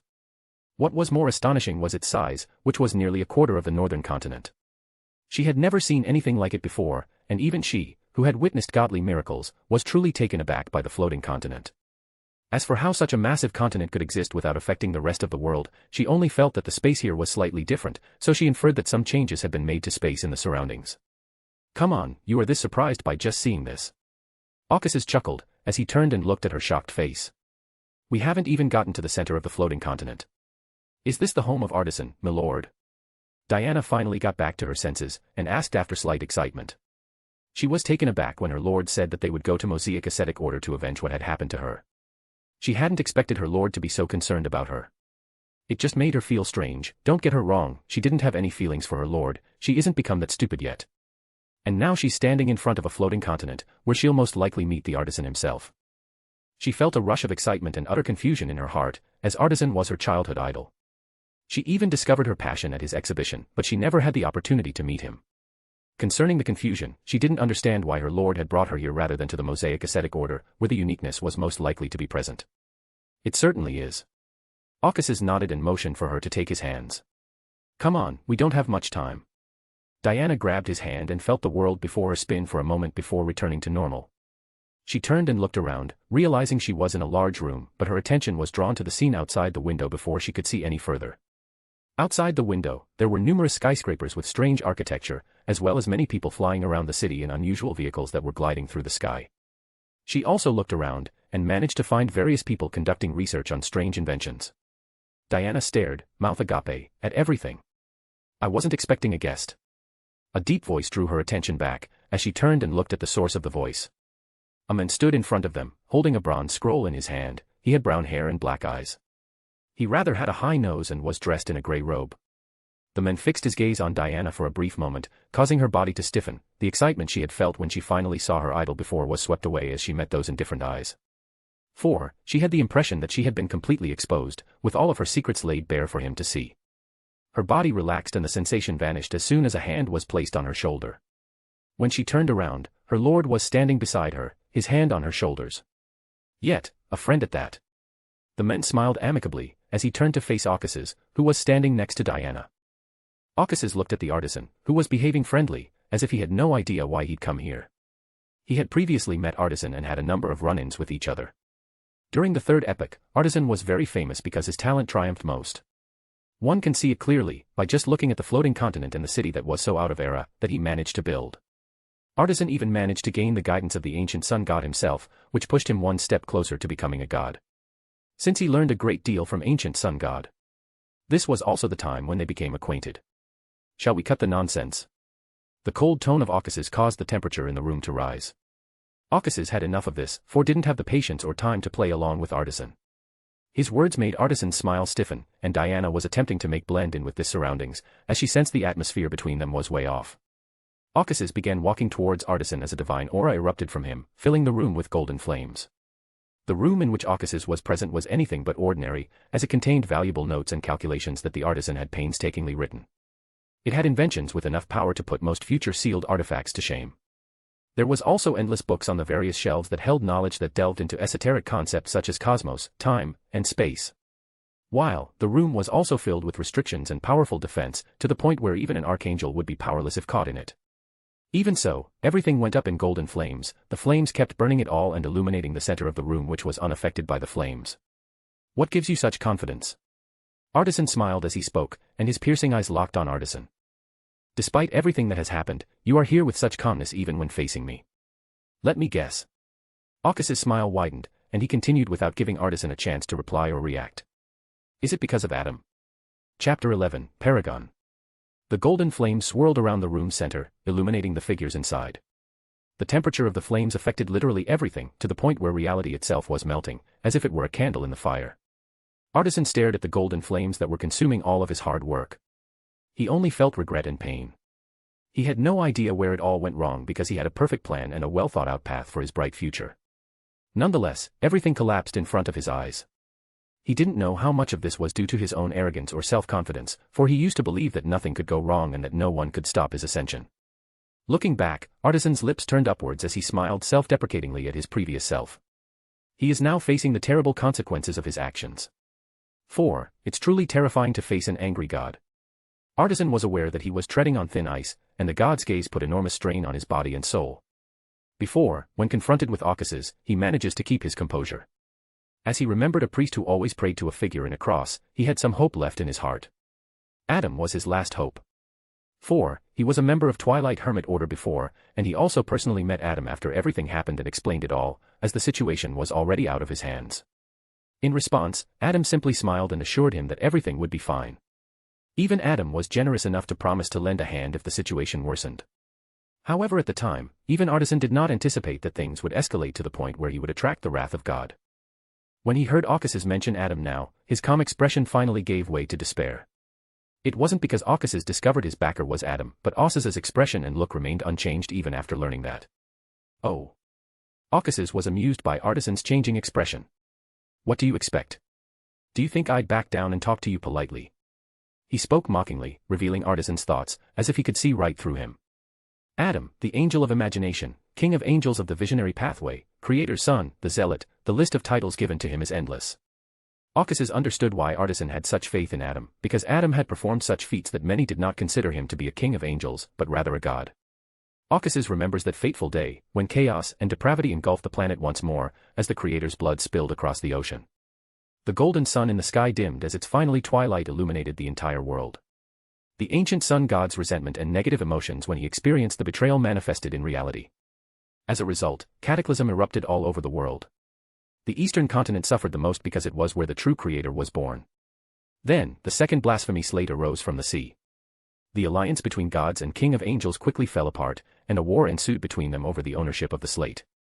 However, the slate ended up in the hands of Adam, who appeared in the midst of the chaos and took the slate. Even when the gods attacked, he was unfazed, as a cathedral built from the bones of fallen ancient gods themselves arose around him, protecting him and letting him escape the siege. It was truly a sight to behold. At the time, everyone who saw it knew Adam was far from simple. Caucasus knew that his former self suspected that Adam was a failsafe left by the ancient sun god. If things went wrong, Adam was most likely tasked with resurrecting the creator. And his former self, and even other gods, were always wary of the angel of imagination, because they didn't know how much of the ancient sun god's legacy that he got, other than the bone cathedral. His former self would not have taken the risk in the situation. But he is no longer the same, as he is even prepared to face Adam, despite knowing who Adam really is. Caucasus, on the other hand, had a feeling Adam wouldn't show up at all. Haven't you figured it out yet, artisan? I never concealed my presence since I came to this floating continent, Caucasus chuckled. I thought you were the smartest of them all, artisan. Artisan's brown eyes dimmed as his last hope was extinguished at the exact moment he realized it. Despite his dire circumstances, the angel of imagination did not appear at all. Your Excellency. Finally, Artisan spoke up rather hoarsely, his face became respectful. I am willing to accept any conditions imposed on me because I have truly inconvenienced you. Conditions, huh? Caucasus raised his brows, his expression playful, as he noticed Artisan's sudden shift in attitude. At least you finally recognized the situation you're in now, Artisan. When Artisan heard this, he fell silent. However, his hands were clenched tightly together, and his body was slightly shaking, revealing his true emotions. Where should we begin? Caucasus' smile eventually faded, giving way to apathy. How about you start with what happened in Mosaic ascetic order and problem of hermit's uniqueness? And don't ever try to be clever with me again. Caucasus stated coldly. Because you can't bear the consequences. He said this while pointing to the window. The golden sun, which was rising over the horizon, suddenly emitted a blazing light, which instantly illuminated the entire floating continent. All I have to do is snap my fingers. Caucasus stated flatly. Then the light of the sun will consume your anchors and the floating continent. He stated, as if he didn't give a damn about the countless people on the continent who will also be burned by the sun's rays. And with it, all your hard work and chances of becoming a god. The ritual for Sequence 0, Paragon, is to construct a miracle of civilization that should be far ahead of the current era and drink the potion for advancement under the reveal of this miracle to the world. A/N, this chapter is quite brief, due to my college life has been hectic nowadays. Even I can't believe I even had time to write this. In addition, when I have free time, I try to post more chapters. As you may have noticed, the pace of my story is slow. I'd like to get some feedback on whether it's okay to keep going at this pace or if I should pick up the pace a little. Chapter 12, The Plan of Artisan. The golden sun in the world's horizon shone brightly, which immediately drew the attention of everyone on the floating continent. The floating continent was enormous and looked no different from a natural paradise. It would not give a first impression that it was created artificially by someone. To be more specific, the continent was a miracle in and of itself because it contains a self-sustaining natural environment capable of supporting millions of people without difficulty.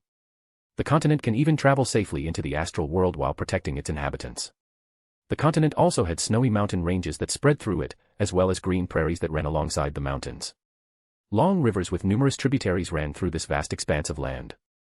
There were also other small floating islands near the continent that were linked together by brown bridges. One can see a massive waterfall on the continent's western edge, where the river eventually reached its end and fell into the northern continent. There was a beautiful and strange city in the middle of the continent, with a large number of villages and towns connected to it via a road from the city.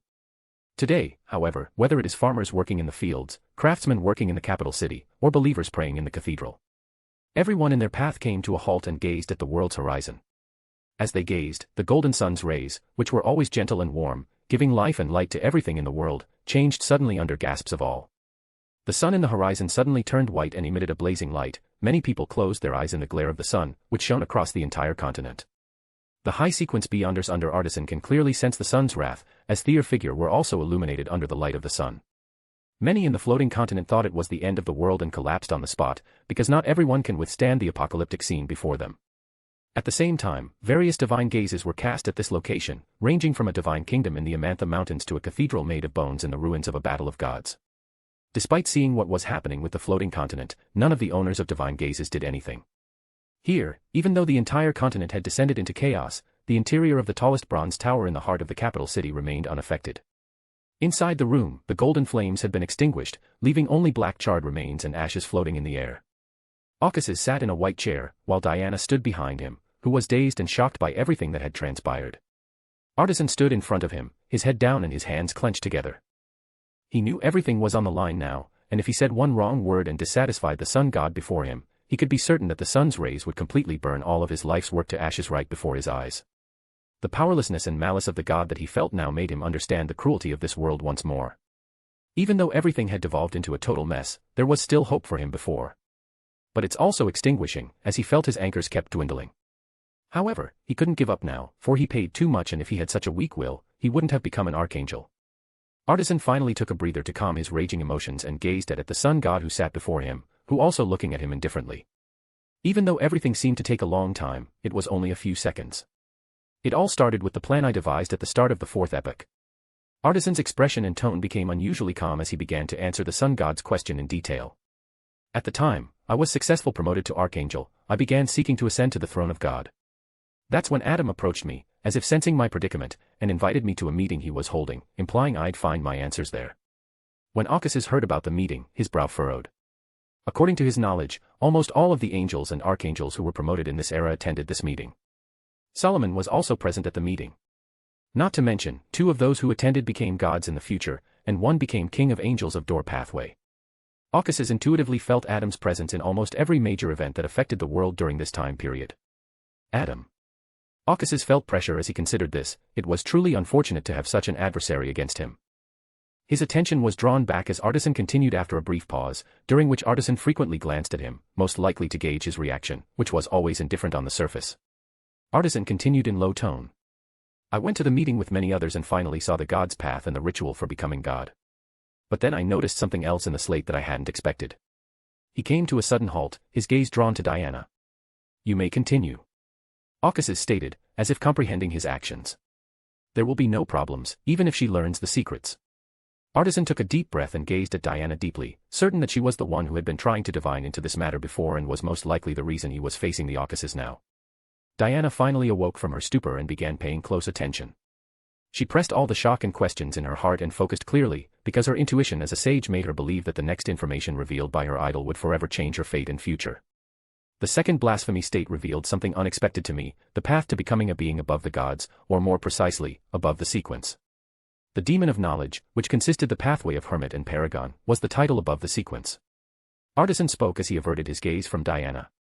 It also made understand a lot about our world and the law of beyonder characteristics. Before I could process what I had learned, Adam approached me alone after the end of the meeting and explained the future and threat of outer gods beyond the barrier. When Caucasus heard that, his expression became strange. Artisan chuckled and said with a self-deprecating smile as he noticed this. I'm not sure if Adam intended for it to happen or if it was pure coincidence. But it didn't matter much anymore. Here I was, knowing the terrible future, and my desire to become stronger was unlike anything I'd ever felt before. So I devised a strategy to make my ascension much easier. I already had a knowledge emperor characteristics with me. So, using that, I created an artificial life that I could control, with the intention of using it as a tool to gather hermit characteristics and even uniqueness. I then desired to ascend to become the god of the Paragon pathway and secure my position. Then, in the future, I planned to absorb it and successfully become the dual pathway god, without having to worry about corruption and loss of control. In the silent room, Artisan's words echoed. Chapter 13, The Black Door. It would be a lie to say that Artisan's bold proposal did not surprise Caucasus. Moreover, this plan actually had a potential of success. Because he was aware of something similar happening in the future, during Amon's apotheosis, where Amon absorbed the characteristics and uniqueness of the door pathway from Bethel Abraham while replacing him. Only because Bethel gave up, understanding the threat posed by the mother goddess of depravity, who is using him as an anchor to open the door and bypass the barrier, was the entire ordeal possible at the first place. Artisan, on the other hand, didn't have to worry about this because the artificial life he created would most likely obey him. However, Caucasus can almost guess what happened next based on Artisan's expression. Diana, who was standing next to Caucasus, was in a daze again, as she processed the information she had received. Outer gods, demon of knowledge, above the sequence, these words kept repeating in her mind, because this information was too great and impactful for her. She had no idea there was a higher level above the gods. What exactly are outer gods? When her idol mentioned that term, she could clearly see fear in her idol's eyes. The presence of outer gods is known only to the gods and kings of angels, as it was not known among angels during this period. Wait. Diana's thoughts turned quickly as she began to analyze the conflict between the Lord, the God of wisdom and knowledge and Lord of storms.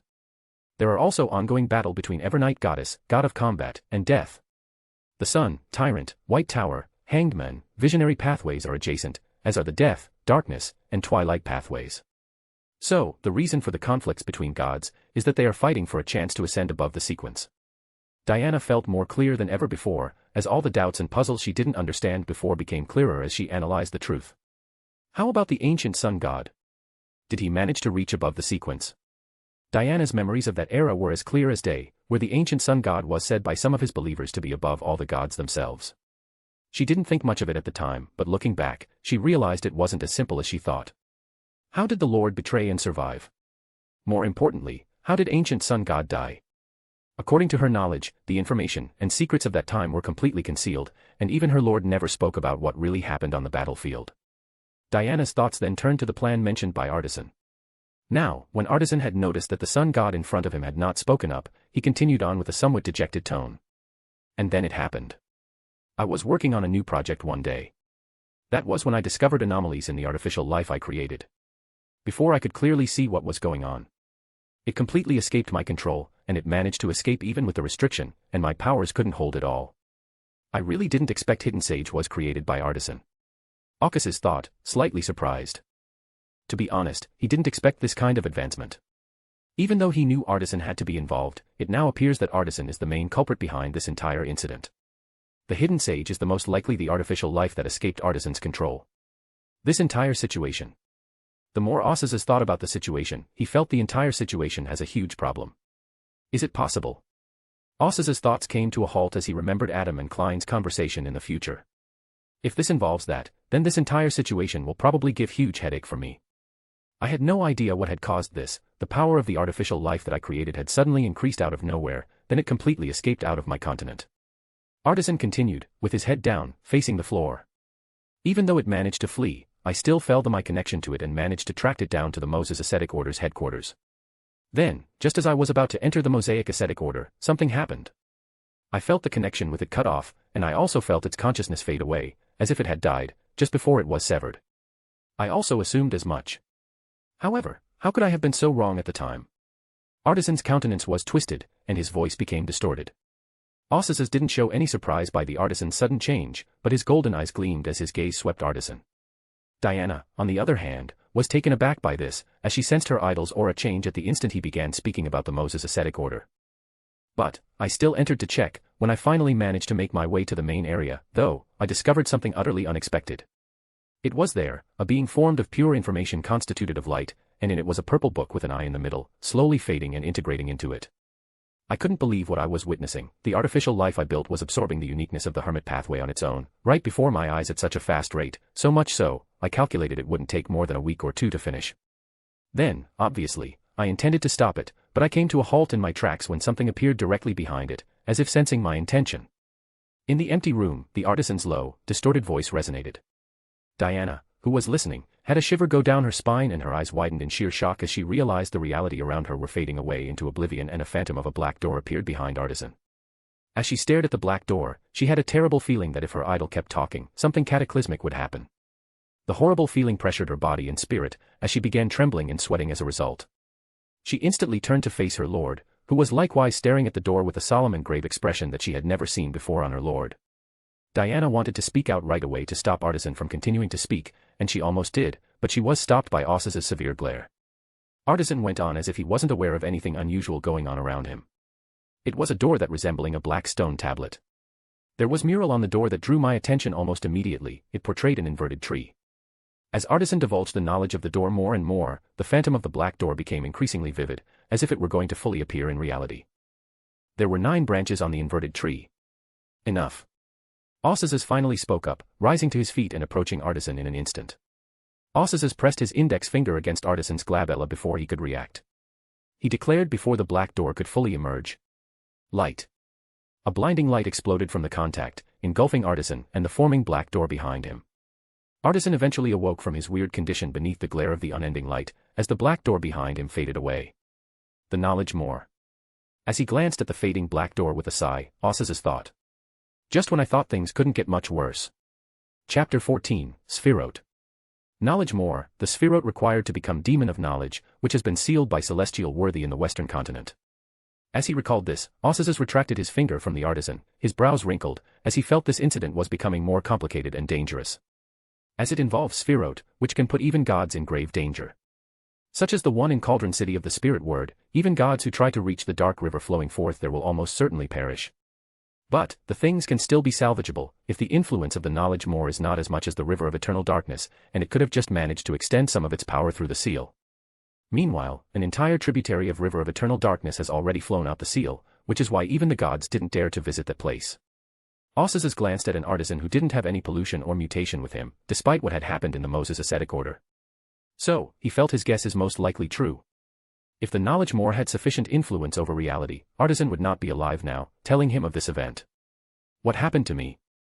Artisan questioned, his face turning pale, as his brown eyes wide with terror. The wavering figure of the artisan came to a halt as his face revealed a look of realization. How did I forget about that black door before, that door with that mural which appeared behind the artificial life, it is what responsible for everything. Artisan continued to murmur to himself, fully ignoring the sun god in front of him. Ossus's attention was drawn back as he looked at the men in front of him, who appeared to be going insane. As he gazed at this, Ossus rubbed his temples in a headache. Despite so, he managed to maintain his resolve not to act violently and waved his hands at him. Artisan calmed down as a white light appeared in the room and covered his figure. So, how did you manage to get out from there? Ossus cut to the chase immediately. Artisan took a breather, and because that event had been so traumatic for him, for he had completely forgotten about the door until before, even he had only described the artificial life that he had built when meeting Adam. He knew something influenced him all this time, most likely it should be the black door. Even he didn't notice until now, and this fact filled him with dread, because he was king of angels, a being only a step below gods, and yet something like this happened to him. When I spotted that door, I came to a standstill. I'm not sure what got into me at the time, but when I saw the door, every fiber of my being felt threatened, and I had only one thought, to run away. Artisan responded swiftly, noticing the sun god's countenance deteriorating. I didn't even think twice about it, despite knowing what was going on, I escaped from there without a second thought. Artisan was well aware that the situation seemed absurd and odd, yet that is exactly what occurred. He had a hunch as to what that door might be, even though, it should impossible because it should have been in a seal. However, he really couldn't conceive of anything else that might have such a powerful effect on him, which could be somewhat related to the door. Artisan could definitely tell that the sun god was not in a good mood, after hearing his words, which only strengthened his suspicions. Even though he desperately wanted to ask the sun god, he refrained since he remembered what had happened previously and he didn't imagine what would happen if he said its name. It's enough. Ossus waved his hands to stop him from speaking any further, since he is now very certain his prior assumption is true. However, knowing this, Ossus had some reservations about going there. It's because the Spherotes are all beyond human comprehension, especially the authority they represent, which is far too abstract. There could be a number of factors that put him in risk. However, Ossus's lips formed a wry smile as he suddenly thought of his future tragic fate. His hesitation faded as he realized that if he wanted to survive and become the God Almighty, he would have to do even more risky and crazy things. And if he wanted to win in the end, he would also need allies who would not betray him at every turn. As he turned to see Diana standing behind him, Hermit Ossus finally decided his first crazy plan. Yes, he really wanted to help Diana ascend to become the Hermit. Take this, Diana. Ossus turned to Diana and handed her a letter that appeared out of nowhere. And pass it on to Umbella, Earth Mother, in the Kingdom of Hail. When Diana heard her lord, she was shaken out of her reverie. Then she instinctively took a letter and hesitantly inquired. But, my lord, but. She was well aware that her lord was about to send her away. There are no more buts, Diana. Yes, I am sending you away, since the next event is not something an angel can take part in. The letter is also extremely critical, personally deliver it to Umbella. Ossus interrupted her. Yes, my lord. Despite some reluctance in her heart, Diana finally nodded. Diana's figure collapsed into numerous golden light particles that fell into the ground and vanished swiftly as Ossus tapped her forehead with his index finger. So, shall we leave? Ossus eventually turned to face his artisan, who stood silently in front of him. Your Excellency, where are we going? Artisan inquired with trepidation, as hearing the sun god's invitation gave him a bad feeling. However, he didn't dare refuse. Obviously, to Moses' ascetic dawn. Ossus grinned. How can I leave you out of it, Artisan, since it's your mess? Ossus didn't give Artisan much time to react, as he seized his hand and both of their figures collapsed into golden particles of light in the room, which vanished quickly. As the light that flashed across the floating continent faded, the scorching sun visible through the window dimmed and reverted to normal with their departure. At the same time, in the Sea of Ruins, Sonia C. In a cathedral, a golden-haired man was praying before a massive cross. The man wore simple white cloak and had a silver cross around his neck. The cathedral where the men prayed was anything but ordinary, with the bones of several mythical races embedded in the surface of each column, arch, and dome. Adam. Suddenly, a deafening roar shook the entire cathedral, filled with rage and madness. It sounded as if the person who spoke had nothing but hatred for the men praying inside. A blue lightning bolt descended from the void into the cathedral, causing fissures in very reality and heading directly for the man who was praying. Adam didn't open his eyes or move, he continued to pray. His posture was solemn, as if he were a priest who, no matter what, will not stop praying to his God until he finishes it. However, the lightning, which could easily kill angels, came to a halt in its path, as if trapped by an unknown force, and then vanished before it could reach the men praying. "You're truly a zealot." With a sigh, a leisurely voice sounded, a striking contrast to the previous fury. "Those angels who spend their days singing praises to their gods will be ashamed if they see your devotion." A young man appeared in the cathedral, out a starlight door. He had black curly hair and black eyes. His forehead was rather bored contrast to his thin face. What was most noticeable about him, however, was a crystal monocle he wore over his right eye, which glistened with light. Angel of Time, Amon. Chapter 15, Adam. Adam turned to face Amon after opening his golden eyes and rising from his praying stance. "What brings you here, Amon?" Adam asked, his limpid eyes locked on Amon, ignoring Amon's previous words and actions. "Why must you be so boring all of the time, brother?" Amon replied with a smile as he adjusted his monocle. "I recall you smiling and being so pleased in Medici's hands." He spoke about the past with a nostalgic face. "Take a look at you now, Adam, you've changed a lot." Amon's smile disappeared, his monocle glistened, and his keen stare was fixed on Adam's figure, as if trying to see through his brother's mysteries. "Isn't change a fascinating concept?" Adam remarked, his countenance unaffected by his brother's piercing gaze. "In this world, expect change, nothing is permanent." "Shouldn't you, Amon, know more about this than I do?" Adam asked quietly. "Since you vanished when our father died and reappeared near the end of the warring era. You didn't appear to have changed, but I could tell you were wearing a mask and—" "That's enough." Amon interrupted while his expression became indifferent and he didn't show any anger at being exposed. "As expected of you, zealous brother. The subtle manipulation is constantly present even while conversing with others, entirely guiding it in the direction you want."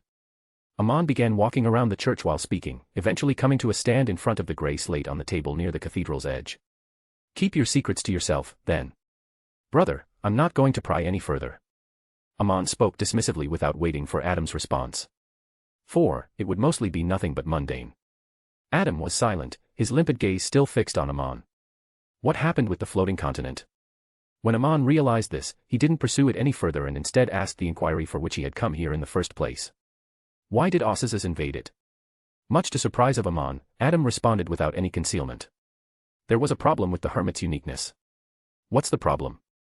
Amon pressed, feeling that the story behind the matter would be interesting to hear. Adam approached Amon and pointed to the words carved into a stone slab nearby. It was a gray stone slab. There were numerous mottled marks on its surface, giving it an ancient appearance. It also contained terms that appeared to be the origin of all languages. They were inscribed with sequence and potion formula names. Demon of Knowledge, Arcana of Madness. Knowledge More plus the Hermit Uniqueness plus Paragon Uniqueness plus 1 Knowledge Emperor Beyonder Characteristic plus 1 Illuminator Beyonder Characteristic. Adam pointed his index finger right at the name of Knowledge More. So, Spherote. As he saw this, Amon's brows furrowed. That's the second that managed to bypass the seal. It won't be the last. Adam stated calmly. It's to be expected. As time passes, the original will begins to weaken. As his monocle gleamed, Amon spoke. It wouldn't surprise me if the previous Lord of Mystery seal starts weakening as well. However, how did this affect uniqueness? Amon inquired, his gaze fixated on Adam and a smile on his lips. I am not omniscient, Amon. Adam was unfazed by Amon's repeated attempts to test him. Not even the gods can pry into it, let alone me. Amon laughed. Sorry about that, you often give off that impression, like you know everything, very much like our father. As a depressing atmosphere descended between two sons of the Creator, he implied something. Father always said he made me in his image and gave me some of his powers, so it's only natural that you get that impression. Adam reasoned rationally and carried on as if nothing had transpired. However, based on the recount that Artisan provided me, I can guess what happened. I am all ears, Amon said nonchalantly after gazing at Adam deeply. After I shared the information regarding the sequence with Arshan, he managed to devise a plan. Adam described the whole plan of Artisan. Artisan has lived up to his name. As he heard Artisan's plan, Aman sighed. This is an incredible plan. His eyes soon become thoughtful, as if he's thinking about something.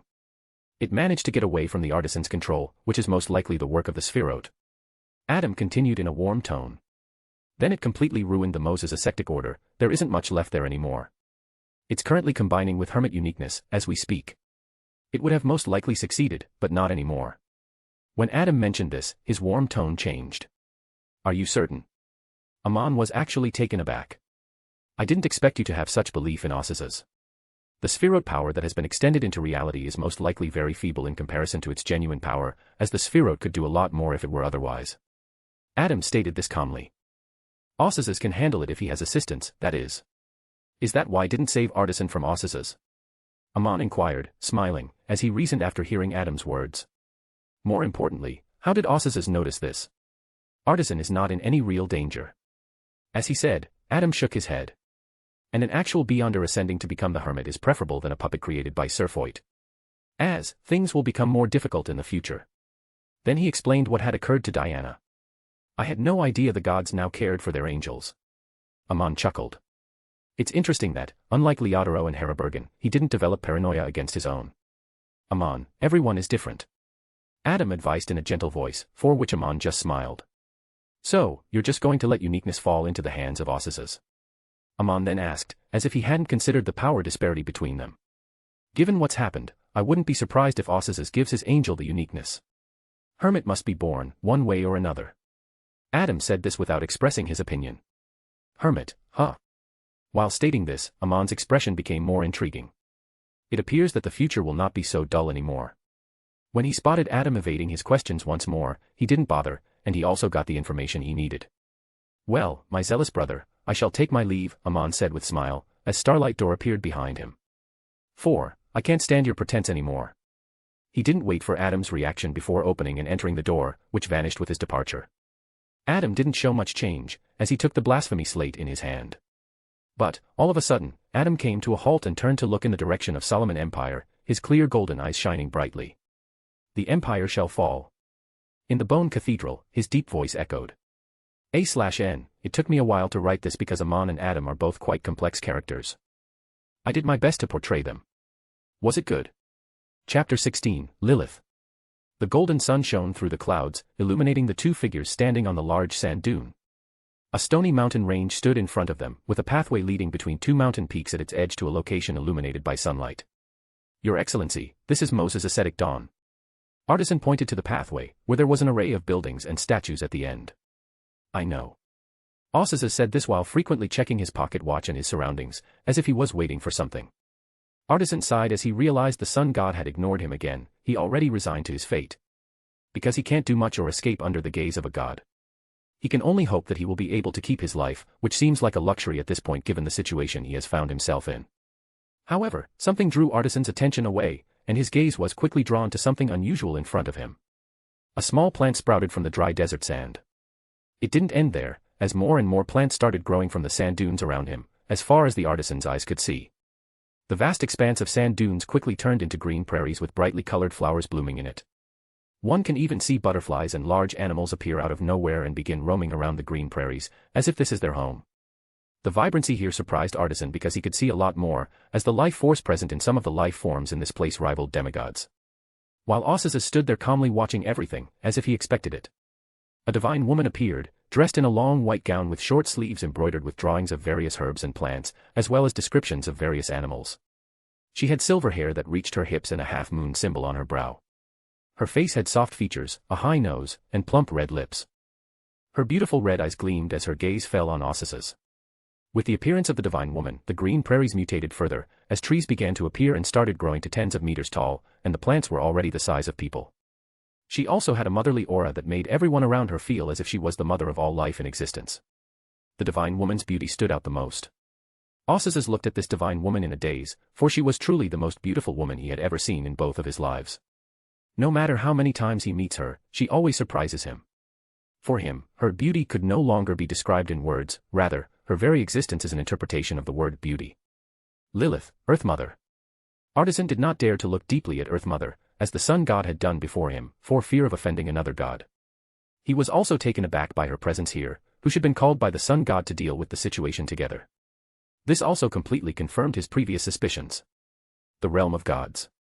As he gazed at the primeval forest that sprouted up due to just a decent of a god, Artisan intuitively felt the difference in power.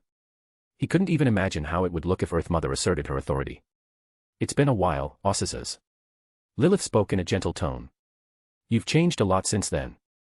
She said this while gazing at the Osses' vibrant golden eyes with her calm and tranquil red eyes. Everyone will change with time, Umbella. Osses responded with a smile on his lips. In this world, nothing is static or eternal. Yes, he did call Lilith for assistance, as the allies he now had leaned somewhat toward the Earth Mother and God of Combat. The reason he called Lilith instead of the God of Combat is because Lilith was a god of the Mother pathway, which is not adjacent to any of the gods' current pathways. As a result, she has always maintained a neutral relationship with all the gods, and she will be the only one who is likely to accept his call for assistance, as God of Combat will not be able to come, for Osses heard the conflict between Evernight and him had reached a boiling point. Also, Osses had no idea Lilith was still alive before, and she had even managed to become a god in the disguise of another. He had known Earth Mother since the third epoch, and she had even been a member of Rose Redemption. Even though the members of Rose Redemption were brought together by the ancient sun god, they got to know each other pretty well in the process. Nonetheless, Lilith was never discovered, even when she was surrounded by gods and kings of angels, each with their own authority over abstract domains. Osses believed that whatever authority was used was truly extraordinary, because it couldn't be simple concealment by Amani Ness. As described in the original story, Amani Ness' concealment may appear somewhat overpowered, but for gods, her concealment is not that effective. It could only be attributed to ancient sun god. Finally, Osses reasoned, only the power of the ancient sun god could truly accomplish this. He didn't bother revealing it because it would not bring any benefit to him. That is true. Lilith said with a gentle smile and continued on. I was also surprised when I received your letter. As you mentioned, this situation involves a Surfoit. Lilith's expression became solemn. Why should I assist you in this? Even knowing that it could endanger my life. She said, her brow furrowed. Of course, she isn't going to assist him for free. Lilith didn't expect him to ask for her help, but she didn't reject him outright when she saw the letters only told her of the situation and nothing else and came here out of courtesy for another god. An alliance. Osses prospered immediately after hearing her, because he was already prepared for this situation.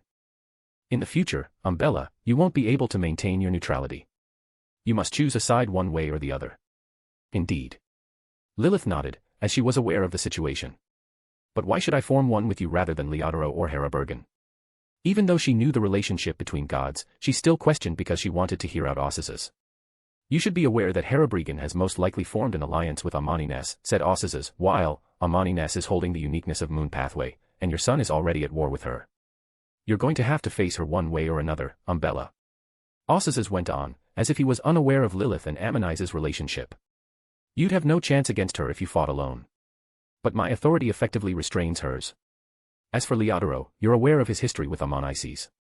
Osses' expression lightened as he remembered what happened during Leodoro's apotheosis. So, there aren't many options for you, Umbella. Osses finished with his eyes narrowed. Lilith was deafeningly quiet for a moment before nodding. I agree, after we've resolved the issues here, we'll talk more about it. Her agreement does not surprise Osses. Despite the fact that she and Amani Ness should have a relationship, they should still act when they are apart. Concerns about Lilith who could leak his information to Amani Ness during the war. However, Osses had already had a plan for this situation. You should be the famous artisan. Lilith's gaze was drawn to a brown-haired man standing next to Osses, who was attempting to reduce his presence in front of two gods. Your floating continent is truly miraculous, she complimented him. Thank you, milady. Artisan accepted her compliment, it at least lifted his spirits, as it was the only good thing that had happened to him today. You appeared to be in good shape now. Lilith spoke with a playful expression, causing the artisan's heart to sink and his eyes to flash with fear. Look at what you've done to him. When Lilith noticed the fear in the eyes of the artisan, she said to Osses with a chuckle, and Osses just rolled his eyes. Don't be so worried, Ariston. Osses isn't going to kill you, Lilith comforted, because if he had that notion, you wouldn't be standing here yet. Her soothing words finally made Artisan calm. Shall we get started? Lilith shifted her gaze to Osses. This event, I have a feeling, will be more than just dangerous and fatal. We might even come across something unexpected. They began their journey to Moses' ascetic order with her words. Chapter 17, The Past. Three figures strolled along a long hallway, their footsteps echoing deafeningly in rather quiet corridor, as sunlight was streaming in from the long windows on both sides of the wall. There were cracks in the surrounding walls, debris, and damaged statues in the hallway. I'm talking about the artificial life you made. Can you tell me more about its soul? Lilith asked softly as her voice echoed in the corridor. Is there a difference between a natural soul and the artificial soul you gave it? She inquired with intrigue, knowing that the Paragon pathway, like hers, had the capacity to give life, which included soul creation. There is a distinction, milady. As Aucuses walked before them, Artisan replied while strolling with Lilith. The soul is a living being's incorporeal, ethereal essence. It consists of emotions, character, feelings, consciousness, perception, thinking, and so on. However, even though an alchemist can grant a new soul to a non-living item, Artisan remarked solemnly, it is so far apart from the natural soul that it can only be described as an imitation. It was unable to perfectly emulate the natural soul. Artisan continued. It couldn't compare to your excellency's authority over life, which should be able to build perfect life. Artisan always kept staring at Earth Mother while speaking, as if to gauge her reaction to what she was hearing. Can't you create it? Lilith questioned, her brows furrowed. You should have been able to figure something out as an illuminator. Sequence 1 Illuminator of Paragon Pathway, revolutionary innovation. They can easily create futuristic wonders beyond the scope of current world-era technologies such as nuclear fusion-based technology or giant mecha robots, Gundam. I did some research. Surprisingly, Artisan nodded. As a king of angels, my authority over knowledge and civilization is abstract, just like any other authority. My authority of knowledge is heavily reliant on one's perspective when attempting to comprehend reality. I tried to make a perfect soul but failed every time because I believe that a natural soul is something that one is born with rather than something that one can develop. But, when I attempted to look at it from a different angle, that a soul is a natural phenomena that arises when a species reaches a certain level of sentience. There was progress. Did you succeed? Lilith inquired, her interest piqued by the Artisan's research. I did. With a slightly depressed tone, Artisan said. Did you use the Knowledge Emperor's characteristics for this? A deep voice inquired, prompting the Artisan to gaze forward, only to see Aucuses turn and gaze at him, while questioning.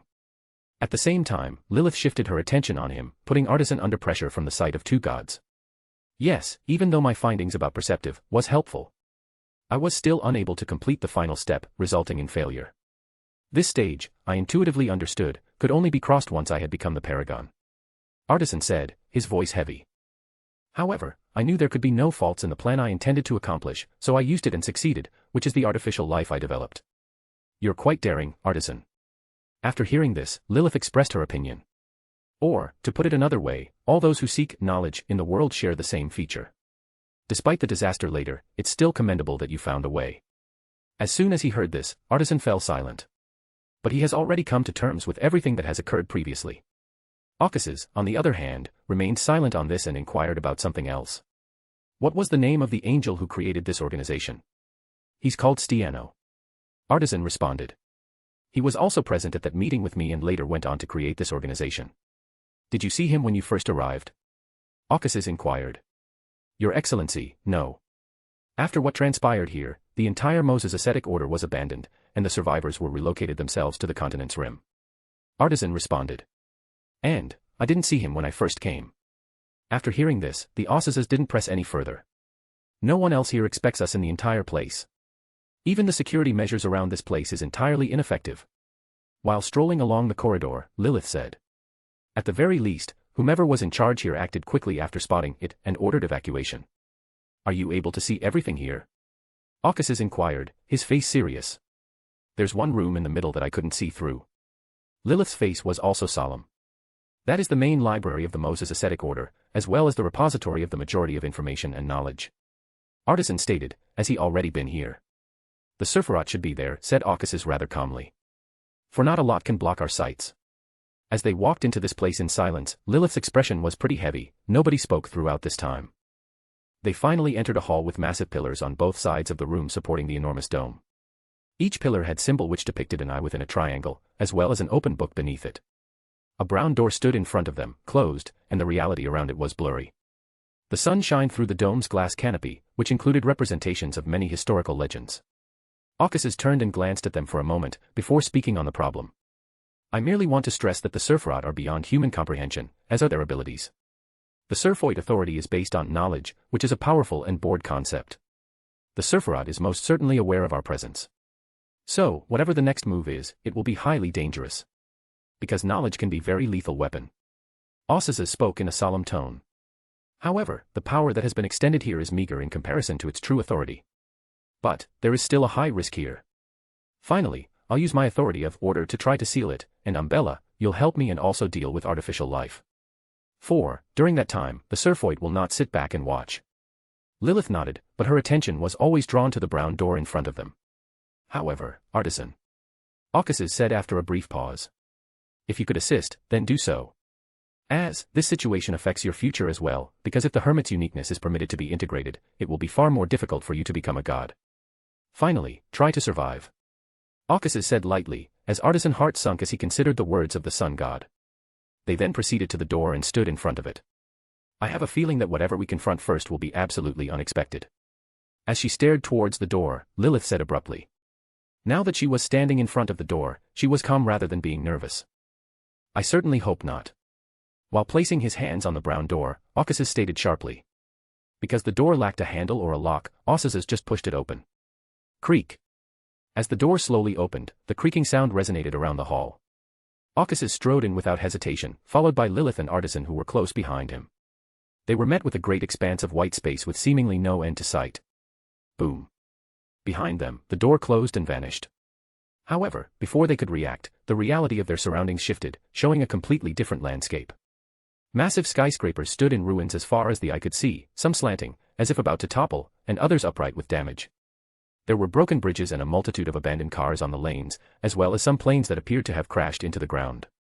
The sky was filled with gleaming stars that gleamed brighter than they had ever done before. Most importantly, there was a dazzling sliver moon in the sky, which brightly illuminated the night sky. Image here. This is indeed unexpected. As he stared at this, Aucuses had a melancholy look on his face. Chapter 18, Crimson Moon. The silver moon shone brightly in the night sky, and the stars twinkled, illuminating the ruins of a once prosperous civilization before them. Aucuses, Lilith, and Artisan stood on a dark road surrounded by abandoned cars, with street lamps and traffic still lights flickering with light. Even though the skyscrapers appeared to be damaged, there were no bodies of the dead or any sign of the chaos that should have ensued if a cataclysmic event occurred. Did they all vanish? Aucuses thought this with a heavy heart. He had no idea what happened during the apocalypse that wiped out modern civilization. If most just vanished, leaving some to fend for themselves, or if this was the work of some great old one. Even though it wasn't his world, it made him sad, but he quickly shifted his focus to their situation, rather than sulk in his emotions, as this was not the time. The past. I wasn't expecting the Spheroid to project the past era, but on top of that, it just had to at this era. How did it manage to do this? Its strength should not be sufficient to accomplish this. As he considered this, Aucuses' emotions were like a roller coaster. Because this is not an ordinary time, the God Almighty, the Celestial Worthy, and the Mother Goddess of Depravity were all very active during this time. When Klein tried to divine the artifact of the ancient sun god using the power of Sapphira Castle, the ancient sun god in the past noticed and cast his gaze at Klein in the future. Aucuses remembered this exactly. This left a deep impression on him, because we meet again, mysteries, Adam said when he met Klein during the fifth epoch. The ancient sun god was only a half-pillar, God Almighty, at that time. I completely miscalculated. Aucuses was filled with dread. Even though he had previously overestimated Spheroid abilities, but looking now, he completely felt otherwise. The silver moon. Lilith looked through the strange buildings at the silver moon with wide eyes that were filled with genuine shock. Lilith was no stranger to the silver moon, as she was an ancient god of the second epoch, where remnants of the previous era could still be found. She had done some investigation into it. She had heard the legend of the silver moon and even read a description of it, which stated that the moon was once silver, signifying purity, and that it was not always crimson. However, with the apocalypse that brought the world to an end, the moon's silver moonlight had long since faded. Is this the forgotten epoch before the first epoch? Lilith examined the strange city and structures. She had seen similar ruins in the eastern continent at the start of the second epoch, but nothing compared to this. Her red eyes flashed with tumultuous emotions as Lilith's hands were tightly squeezed. It's been a long time since something had such an impact on her. It's because she's always been curious about her origin and past. Because her memories of the beyond the era of the second epoch are hazy, she has no idea what happened before. But she always had the impression that she was not born in the second epoch, but rather much earlier, in a time long forgotten by her and the rest of the world. Where are we? A loud voice drew the two gods from their chaotic thoughts and made them turn in unison to face Artisan. Artisan, on the other hand, didn't notice their change because he was looking at the old newspaper in his hand and examining the surroundings before turning to ask. Before, Artisan was taken aback by what he saw. The strange machinery and structures drew his attention right away. After studying what it was, his enthusiasm overtook his caution, and he wanted to learn more about it. He came across the newspaper on the ground at that point. Just seeing this gave him a déjà vu feeling, as newspapers were also available outside. He had the impression that these ruins must have some connection with their world. Even this place. Artisan had a thought as he remembered his scroll, which recorded the images of civilization up to the era of fire. He knew it was incomplete, but he couldn't find anything back before that time. However, this location might just have that origin, so he immediately inquired of the gods, who had lived much longer than he had. "Give me the newspaper," Occasus said, and didn't bother to answer the question of Artisan. The newspaper held by Artisan immediately drew the attention of the Occases. After finally noticing the sun god's grave expression, Artisan handed the newspaper without asking any questions. Lilith approached Occasus and studied the newspaper with complexity. The New York Times, Sunday, May 23, 2020, New York. Oil leakage is widespread near major oil plants. The headlines were boldly written in English. "We're in New York." While looking up at the ruined city that was so unlike the one he had always wanted to visit, Occasus mused.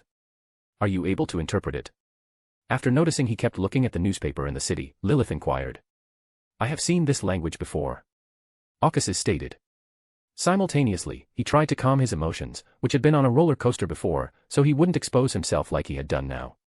Even if knowledge more projected something like this, it shouldn't possibly involve God Almighty and Celestial Worthy, so he calmed down from his previous findings, only by thinking like this. "Where have seen this language before?" Artisan inquired urgently. "From the ancient sun god." After a brief pause, Occasus responded with a prepared excuse. "The words here are similar to the unknown language he used with us on occasion." But, he wasn't lying. During those days, the ancient sun god spoke and wrote in English on several occasions. "You mean?" Lilith's thoughts strayed to far-fetched conclusions. "It's possible that the ancient sun god," she said while pointing to the ruins. "He could have just known the language at the time, because he was almost omniscient and omnipotent." Occasus dismissed her guess without hesitation and looked at Lilith deeply, puzzled as to how she had arrived at this conclusion so correctly and easily. After hearing Occasus' words, Lilith remained silent and didn't ask any further questions. Despite the fact that her guess was based on nothing, she still believed it was most likely correct.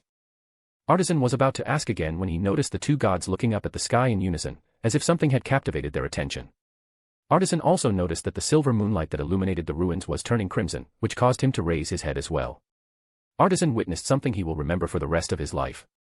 The stars that gleamed dimmed and extinguished one after another, as the crimson light that was veil that draping the entire sky became visible to the naked eye. Boom. Boom. Boom.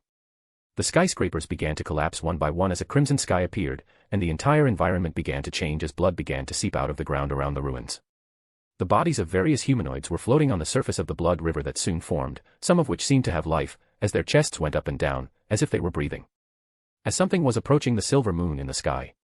Crack. Occasus punched at the reality without hesitation. His hands were covered in golden flames, and a crack appeared in the very reality. The crack grew larger and larger, as if reality were nothing more than a breakable mirror. And, before its appearance, the order of this reality began to collapse with his punch. Wither. A deep voice echoed as the rate of collapse increased exponentially, as reality began to wither visibly, turning the surroundings into likes of an abstract painting. Lilith also used her desolate authority to hasten the collapse of reality.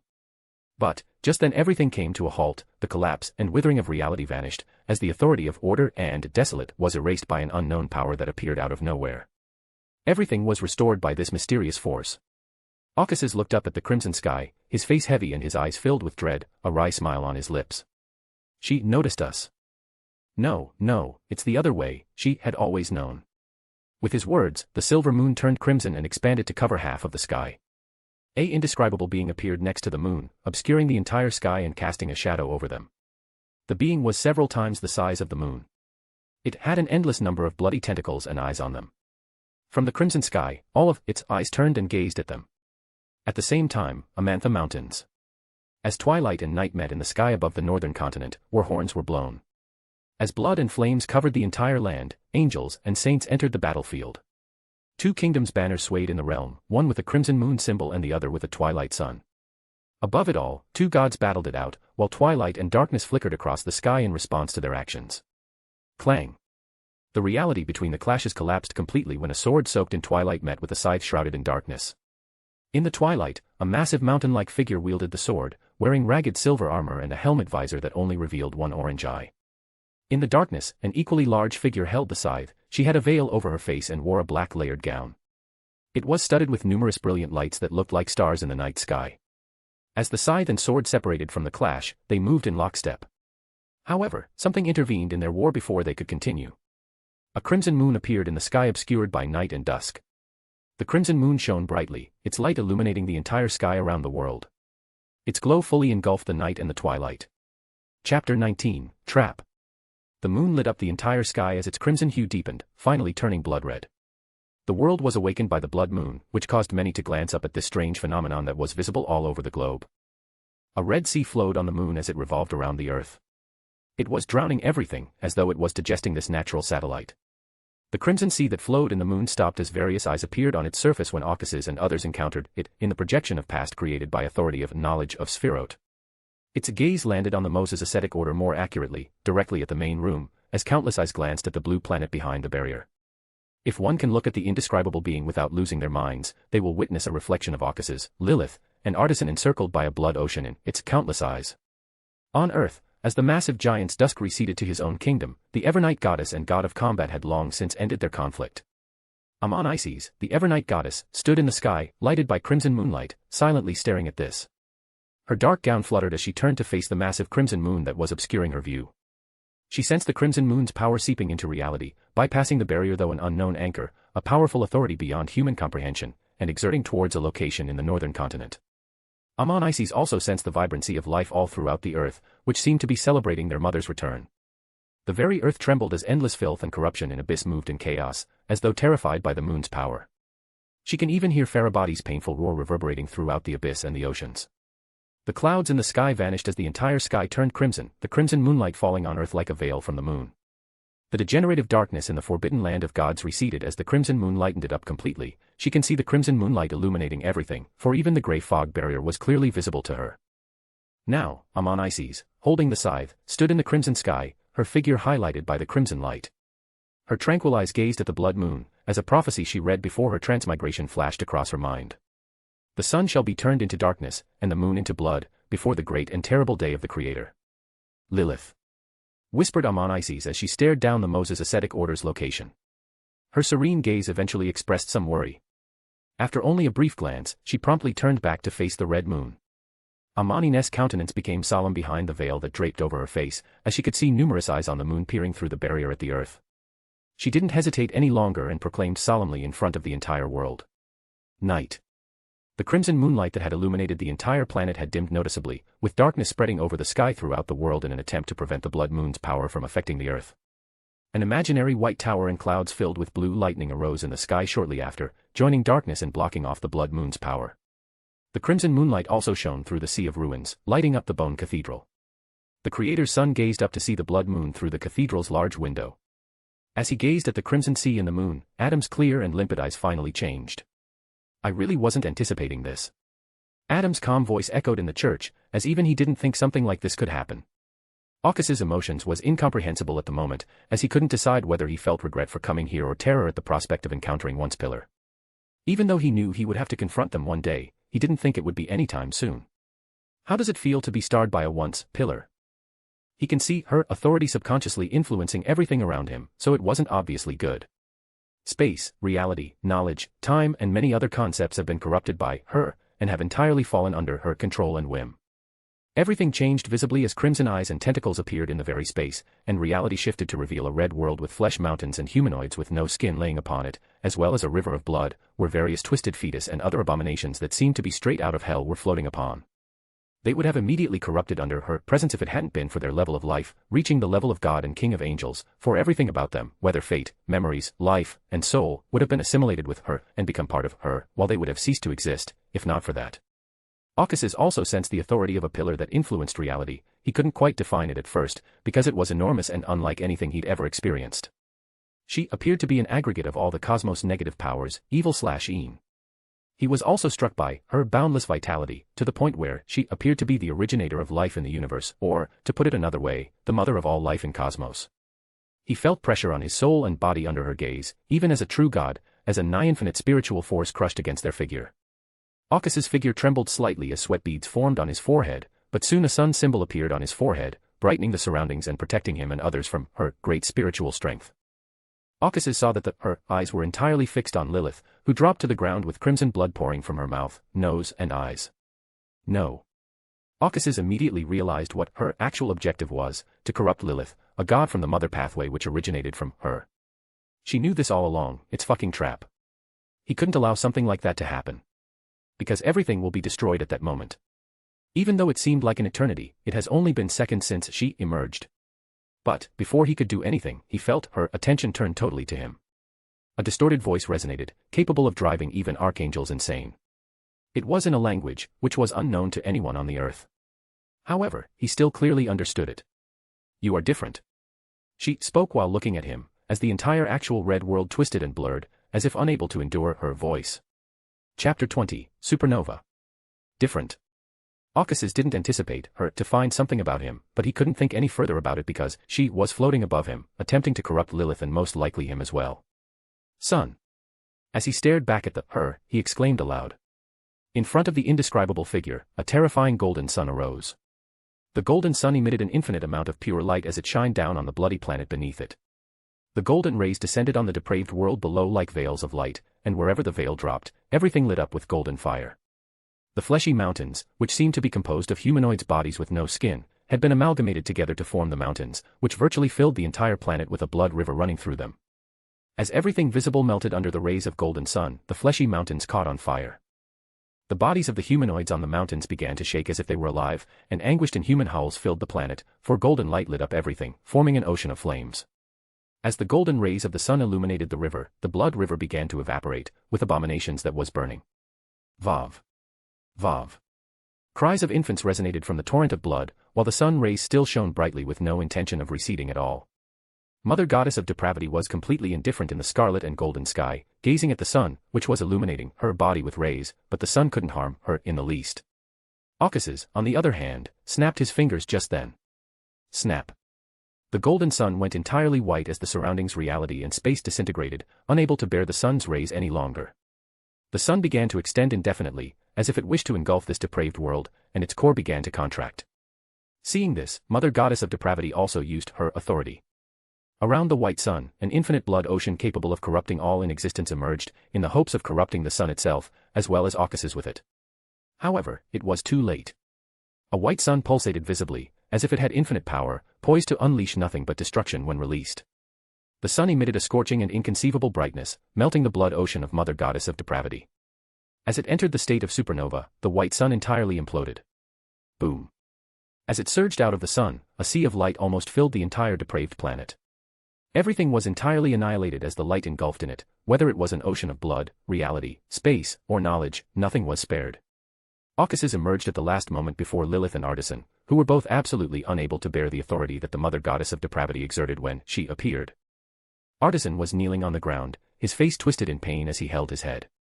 Various fissures appeared in his body, revealing mechanical parts rather than blood and flesh, yet crimson blood began to flow out of his mechanical parts, and flesh began to appear on it as well. Lilith was in even worse shape, as her white gown was saturated in blood and scarlet blood poured from her eyes, ears, and mouth. She let out inhumane screams from her throat, as if she was in unimaginable pain. Despite the fact that Lilith was a god, she was the one who suffered the most because her path and power came from the Mother Goddess of Depravity. Despite their dreadful situation, Caucasus gazed at them, their lives still within grasp of saving. Lilith had not yet been corrupted, as the Mother Goddess of Depravity focused her attention entirely on him, after arriving, only sparing her a glance. One could argue that his existence saved Lilith from certain death. Boom. He punched the crimson ground in front of him without hesitation, his right fist coated in golden flames, for he realized the scorching light of supernova was not far away from them, annihilating and devouring everything in this depraved world. Despite the fact that nothing would happen to him, but it cannot be said the same for Lilith and Artisan in their current condition. With the appearance of the Mother Goddess of Depravity, Caucasus noted that the reality created by Spherode extended considerably, which included not just this planet. Contrarily, the ground before him disintegrated, revealing infinite space with gleaming stars beneath. Caucasus carried Lilith in both hands, and Artisan floated behind him, teleported near the shattered ground he had formed immediately. He needed to escape from this collapsing planet and away from Mother Goddess of Depravity, because Lilith's condition didn't allow her from being near Mother Goddess of Depravity. She will undoubtedly be corrupted right away. Also, Mother Goddess of Depravity's power that reached across the barrier was far below her true might, despite being tremendous for even gods to face. Because the barrier was still intact, even though slightly weakened. Even his supernova would have no effect on her if he was facing her true body. As he held Lilith, Ocas's finally turned to face the collapsing world. Then, he began to fall back into the broken ground, and Artisan, who had been floating beside him, plummeted with him. Everything in Ocas's vision slowed down, as if time itself had decelerated, while he gazed at a white ball of light in the sky spewing a scorching glare that disintegrated everything it touched. As he fell behind, Ocas's lips twisted into a maniacal smile, his face was completely pale, and his arms that held Lilith trembled. Even if everything appeared to be working in his favor, doing this was far from straightforward, as Ocas's was entirely concentrated and developed endless plans in his thoughts within a second of fully analyzing the situation and executing it. He was careful not to make a single error, as this could lead to his imminent death. He also used almost all of his powers and didn't hold back at all. Ocas's heart was racing as he realized how crazy this world and his life had become. Despite being a god above all, he felt entirely helpless in the position he had found himself in, which he believed to be dangerous but not fatal like this. He laughed maniacally, releasing all of his feelings. As he fell, however, something extended out of the light from the corner of his slowed vision. A bloody tentacle approached him, as if it wanted to claim his life. As he realized this, Ocas's smile didn't fade. He also did not show any panic. "Fuck you, bitch." He didn't hesitate to curse the pillar herself. Before the bloody tentacle could reach him, he finally fell through the broken ground into vast starry space below. With his departure, the depraved world also completely collapsed in his supernova. However, distorted roars filled with rage and madness could still be heard echoing. Chapter 21, Sun and Moon. There was a blue star amid the vast starry space created by Spheroid, with many planets orbiting around it. The very space on one of the planets that was covered in snow and ice tore apart like paper. A white-haired man with a blood-stained dress walked out of it, holding a woman in both hands, and a brown-haired man floated alongside him. Ocas's knelt in the snow, crystal snow falling on his face, icy touch on his hands, chilly wind blowing on his figure. Everything felt so real. Then, Ocas's looked up at the blue star, while taking a few deep breaths to calm himself down, since his mental and physical state was worsening. But, the situation, however, did not allow him to relax and adjust. He put Lilith and Artisan on the snowy ground around him. He placed his hands on both of their foreheads without hesitation after seeing their anguished expressions. When he touched the crimson blood that was on their foreheads, though, he flinched slightly. The crimson blood felt like a magma that had burst out of the earth's core, burning his hands, as if wanting to prevent him from healing them. For a brief moment, Ocas's felt a little silly. As a god of the sun, he had been scorched, and if word got out, his built reputation would crumble. In this situation, what the fuck am I thinking? Ocas's cursed himself while also realizing his own bad mental state. It has to be because of that bitch. Despite his fluctuating emotions and conflicting thoughts, he pressed on their foreheads, ignoring the scorching blood. The contact produced a flash of golden light that beamed on both Artisan and Lilith's figures. Under the radiance of golden light, the blood on Lilith's body evaporated, and the flesh on Artisan's mechanical inner part dissolved as well. They healed visible to the naked eye, as his countenance became paler. Lilith opened her eyes after what seemed like an eternity of excruciating anguish. The pain before began, as she rested her eyes on the inexplicable figure that had dawned on them, and the distorted murmurs echoed in her mind, affecting her soul. She was terrified because the murmurs were familiar to her. It was the one who tormented her during her time as an ancient god, nearly driving her insane. It was the one who compelled her to devise a scheme to save herself by faking her death. She later learned the source of the murmurs from ancient sun god, a pillar of cosmos, the origin of evil, mother goddess of depravity. At the moment, every fiber of her being screamed in terror and her eyes shrank in fear as the indescribable being stared at her. She instinctively knew who it was and that it had come specifically for her. She also knew they had fallen into a well-planned trap. She tried to do anything, to flee, even to shout for help, but it was futile as she collapsed to the ground, her vision and throat filled with scarlet blood, as blood and cries were the only things that could come out of her mouth. Her entire life flashed before her eyes in that moment, as she felt hopeless. She knew what would happen to her next, and it was far worse than the death that so many feared. She was desperate to use her power. It was pointless, though, because her powers were entirely useless, as if something was preventing her from using it. Finally, she saw a blaze of light approaching her in her hazy vision, leaving nothing but ruin in its wake. She even believed it was far better for the light to consume and evaporate her than to suffer and lose herself under it. However, she was lifted and held, and she remembered the warm hands around her, which helped to alleviate her anguish. She had a glimmer of hope in her heart at that time. Then, after what seemed like a lifetime, the golden light covered her vision, liberating her from the anguish and whispers. Lilith finally looked around, her attention finally falling on a figure who appeared to be trembling. Ocas's. Lilith exclaimed as she observed the state of Aukas's, which was rapidly deteriorating. She desperately stood up without caring for her state and ran to him, placing her hands on his back. Her authority of life acted on Aukas's as her hands began to glow green, pouring near-endless life force into him from her hands. Aukas's didn't refuse her help, as his state began to heal far more quickly than theirs under Lilith's influence. His pale face regained its vitality, and his dimmed golden iris began to glow again. It's wonderful. Aukas's spoke softly as he felt the immense life force soaking into him, mending him physically and mentally, and restoring him to his peak state. He felt so comfortable, so much so, that he didn't want it to end. Did we escape? Lilith asked, dread evident in her eyes as she observed his condition improving. And, what happened? It's a pity, because I wanted to stay like this all day. But, she will discover us soon. Aukas's murmured to himself. He said this while laying his finger on Lilith's forehead, and a light flashed into her forehead from his tip of his finger.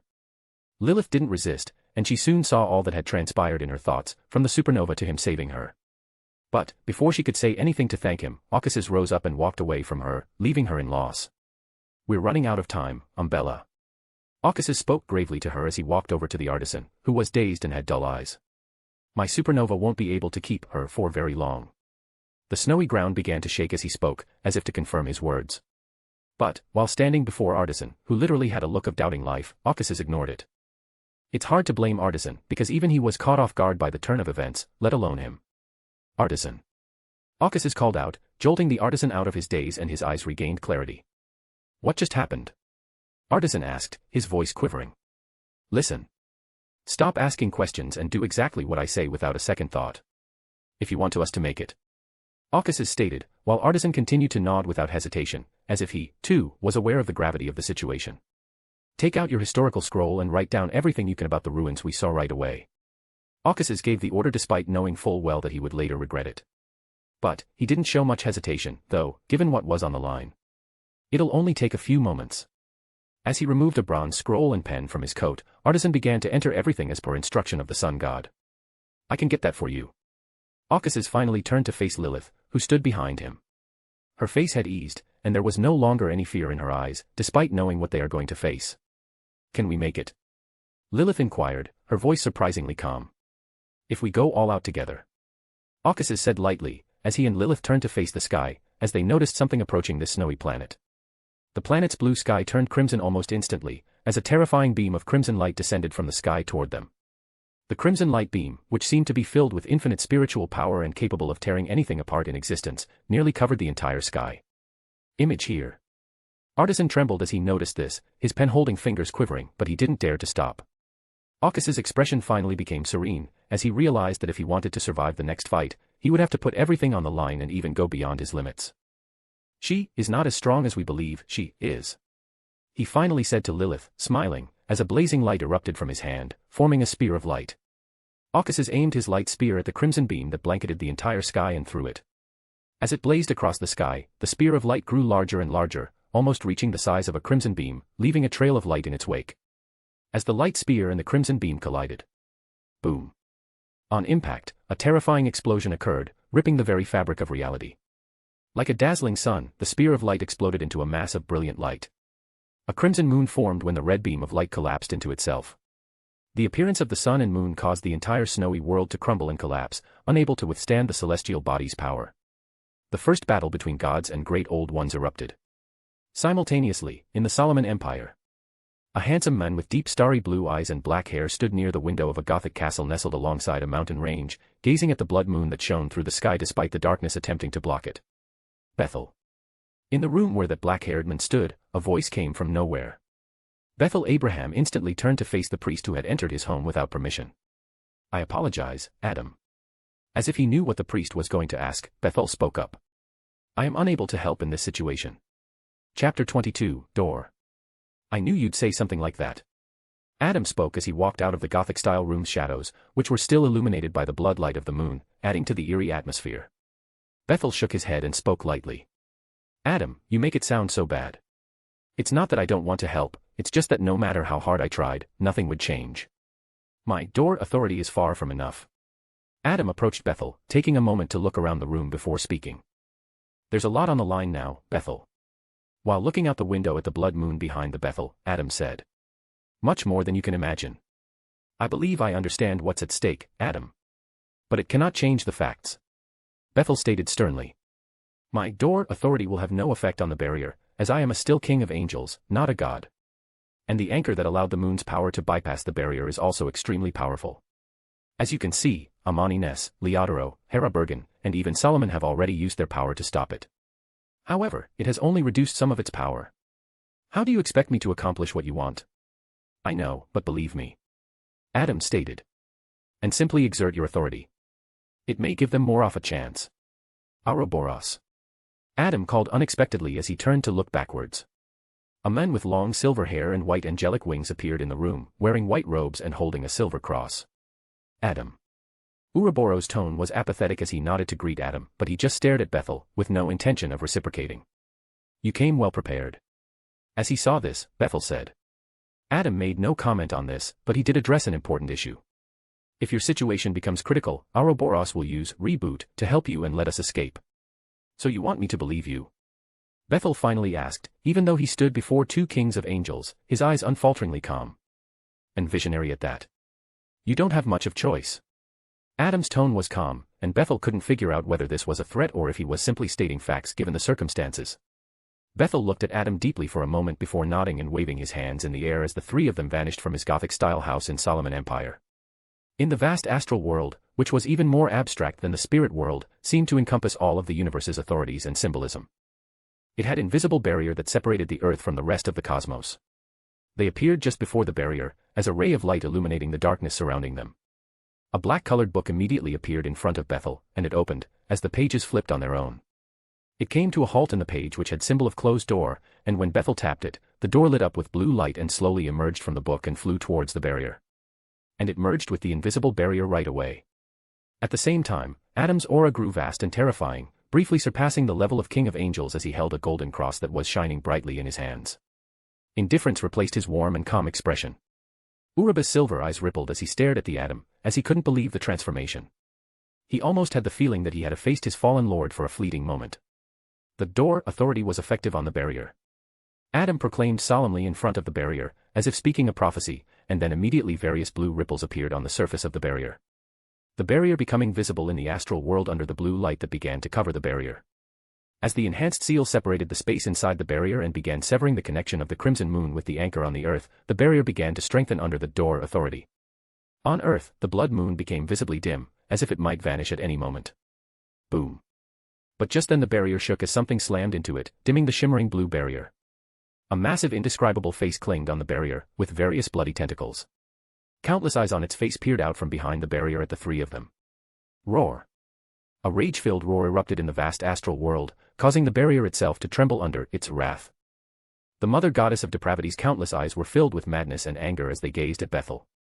Bethel's figure began to tremble as mother goddess of depravity appeared, and blood began to dye his clothes. His blue eyes had begun to turn crimson. But Bethel's expression remained unchanged as he stood before the pillar of cosmos without fear or panic. Can you maintain it? Ouroboros asked, having noticed his condition. Everything is fine. We managed to stop some of its influence, but it's still not enough, despite the situation, Bethel said calmly, shaking his head towards Adam. On Earth, the brilliance of a blood moon that was beginning to fade, restored under the roar of mother goddess of depravity. Adam nodded as his aura faded and became noticeably weaker than it had been. Even so, he didn't care and looked through the barrier at the mother goddess of depravity. When the mother goddess of depravity gazed at Adam, its rage increased all of a sudden, as evidenced by the reverberating roars in the astral world. When Adam realized this, his expression was still indifferent without slight change. Before, he didn't proclaim that the connection of cosmos is severed with the authority of door taking effect, because even he couldn't do something like that in his current state. It's now up to them. Adam's voice echoed out in the astral realm. We did everything we could. The brilliance of a golden sun and crimson moon illuminated the vast starry space, causing the entire snowy planet to collapse completely, with the entire planet literally breaking into pieces soon. A handsome man appeared floating right before the vast sun. Despite the fact that the man was tiny in comparison to the golden sun, the divine aura emanating from him completely dwarfed the golden sun. He was dressed in silver armor that gleamed in the sun's rays. He was wielding a long white spear with golden streaks down it. The man wore no helmet visor, exposing his face with angular features and golden iris, which glowed and surged like a burning sun behind him. Occasus raised his spear to the crimson moon and declared, his voice reverberating across the vast starry space. I say it's ineffective. Chapter 23, Infinity. I declare it's ineffective. Occasus declared, raising his spear to the crimson moon, his voice reverberating across the vast starry space. The crimson moon dimmed and the moon's surface began to change as the blood sea that was flowing around the moon began to evaporate, turning the moon back to silver, like it was before in the past civilization.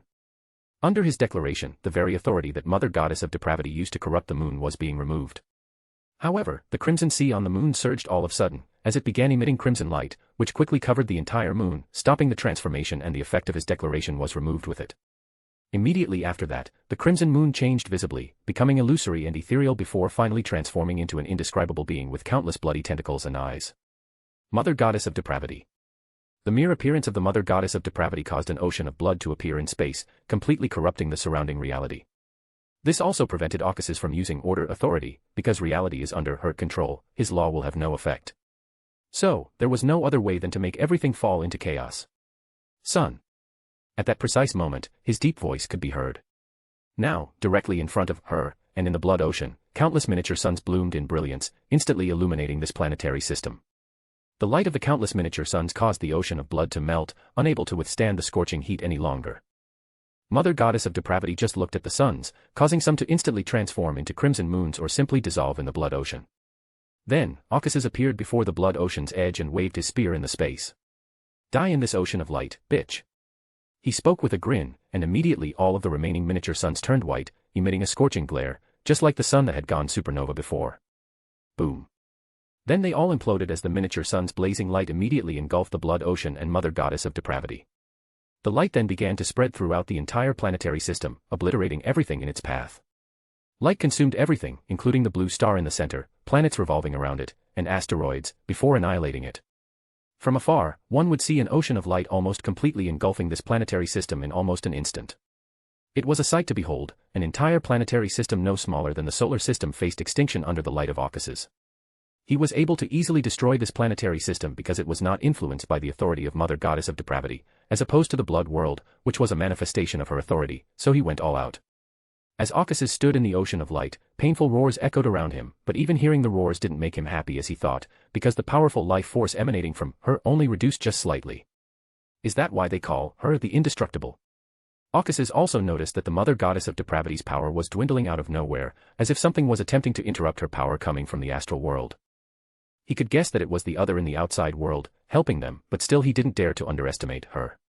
He also did not allow Lilith to enter the battlefield until Artisan finished filling the historical scroll completely, as there is still a major risk for Lilith to enter the battlefield without any protection from the Mother Goddess of Depravity. Suddenly, the roars vanished, and with them, all of his senses screamed in danger. He didn't hesitate to turn to his left and raise his hand, and in an instant, a shield of pure light formed on his hands. Boom. A beam of light struck his shield just then, but it wasn't crimson, but rather completely pitch dark. When the dark beam hit him, it also instantly extinguished the very concept of light by dying and corrupting everything in the ocean of light around the planetary system. Occasus was using all of his strength to keep the light shield in place while resisting the black beam of light, as his right hand trembling holding the shield. He also felt nothing but endless malice from the dark beam. The malice began to affect him, invoking evil thoughts in his mind and attempting to influence him in the battle. It made him shiver, for he even had some thoughts that this darkness is nothing other than the manifestation of pure evil. His golden iris glowed, and pure light erupted from his form, instantly dispelling the effects. Crack! Just then, his light shield resisting the dark beam began to break, seemingly unable to bear it anymore. Under in command of Mother Goddess of Depravity, the darkness in his surroundings moved closer to him in an attempt to corrupt him. Occasus' heartbeat slowed as he took a long breath, then he dispelled the light shield instantly, without hesitation. In the endless darkness, Occasus floated, his figure emitting pure light. As if sensing this, the filthy darkness moved in an attempt to extinguish this pure light, and above it all, a dark beam of light was heading towards him. Occasus' expression were unwaveringly calm as he floated in the middle of this, looking at the dark beam of light that was approaching him. He raised his right hand and crossed his middle and index fingers, forming a symbol. He intended to use a conceptual move he created based on the power of one of his favorite anime characters in his previous life. Infinity. As he used his authority of order, his calm voice reverberated in the endless darkness. One bright star after another appeared in the uncorrupted space around him. With the appearance of the stars, the very order of space began to change. The authority of order strengthened the space itself to be able to withstand corruption and destructive power. Then, under order authority, space began to expand infinitely, and the stars in the fabric of space stretched with it, extending like lines of light around Occasus. When the dark beam and filthy darkness collided with the expanding space, they both came to a halt for a brief moment before being pulled away from Ocas's by infinitely expanding space. Chapter 24, Human Civilization. Infinity. Endless. Boundless. Ocas's floated in the vast expanse of the space, with light streaks extending around him in the very fabric of space. For a brief moment, he felt space expand to become truly boundless. Even the mother goddess of depravity appeared to be affected by the boundless space and vanished into the horizon. As he couldn't hear her distorted angry roars any longer, which was a comfort to his ears. As the roars of the mother goddess of depravity were nothing short of a conglomeration of all blasphemous sounds in the cosmos, they could literally drive anyone who heard them to commit suicide in order to get reprieve from the sound, at least in death. It really worked. Ocas's thought as he tightened his grip on his white spear, his gaze roving over the infinite space surrounding him. It has a much larger impact than I anticipated. He created the technique not long ago, but he never had the chance to test it before applying it directly here. He wasn't sure he'd succeed, so he was always planning another attack just in case. Mother Goddess of Depravity. Ocas's considered her with a headache, as the situation was deteriorating into a battle of attrition. But he knew they'd lose if this went on, because they'd be no match for her in that scenario. This reality. Ocas's took a look at this recently formed reality. I need to completely destroy this reality. He couldn't think of any other solution because this was the only way to solve everything. Rather than fighting a battle to see who manages to survive the longest. But saying something is one thing, actually doing it is quite another. The appearance of the mother goddess of depravity reinforced the reality here. He felt before, the reality expanding at an incredible rate, massive enough to fit even different planetary systems, at that precise moment before she arrived ahead of them. He didn't know if this was her work or the power of Sephiroth, but it didn't matter anymore. Lilith. Ocas's thoughts turned as he remembered Lilith's authority over life, which can create and take life, as well as the desolate, which can wither the very reality. Lilith and Artisan are in different space, with Artisan completing the historical scroll and Lilith protecting Artisan. They would not enter the battlefield until Artisan finished it completely. All the while, he is fighting Mother Goddess of Depravity, to prevent her from reaching Lilith. What if we combined our authorities? Ocas's was devising various strategies to win the battle, also never letting his guard down and constantly scrutinizing his surroundings, for even his godly perception couldn't actually detect her. Even though his thoughts were numerous, so much so, it may appear that a long time had passed, but it had only been a few seconds. Boom. The lines of light in the space around him dimmed and faded, taking with them the authority of order that was acting on the space, which was also erased by another vast force that appeared. Ocas's tightened his grip on his spear as he realized this, and pure white light began to gather in the tip of the spear. Then, it appeared. Holy crap. He was completely taken aback by the structure that was appearing in front of him. There is no limit to her. He saw something tearing the very fabric of reality and destroying the infinite space so easily before him. A swirling mass of darkness tore out of the space, extending out and occupying everything in this space within next moment. The darkness swirled as countless wails or screams of pain and terror echoed from within it. This structure had many layers, each of which housed abominations and souls of multiple races who were either tortured or wandered aimlessly. Various alien faces that looked nothing like human morphed on the edge of the swirling mass of darkness, but they all had one thing in common: they were screaming in pure terror and fear. Above all of this manifestation was her, with countless eyes filled with nothing but rage, as she stared at him, as if she couldn't wait to tear him apart. Ocas's stood in front of this structure, his figure dwarfed by its enormous size, which occupied almost the entire reality in his perception. A thought came to him out of nowhere as he gazed at it. He felt this was nothing but a manifestation of all that is ugly, chaotic, and, most importantly, evil in the infinite cosmos. Why does it resemble the infinite abyss? Ocas's noticed the resemblance. He wasn't talking about the abyss on Earth, but about another abyss in one of the famous games from his previous life. Is this her manifestation of authority of evil? The thoughts flashed in his mind, before he completely focused on her. Now even though Ocas's was facing something like this, he was just Solomon didn't show any panic in least. The pure light gathered on the tip became blazingly bright, literally holding the power to purify anything evil, gave him confidence. To be honest, his light authority is nemesis to her now. Roar. As the abyss moved, her furious roar resounded. The abyss then literally fell towards him, carrying the power to destroy and corrupt all in existence. Boom. Boom. As it descended towards him, space and reality tore in its path. Light. Ocas's pointed his spear at the falling abyss and declared. A beam of pure light erupted from its spear tip, growing in size as it approached the descending abyss. Boom. The pure light beam collided with swirling filth darkness, shattering reality. The pure light evaporated some of the filthy darkness in the abyss while the filthy darkness started corrupting the pure light and trying to turn it darkness. But soon, there was balance between both sides, as their authorities just kept colliding, with no side having an advantage over the other.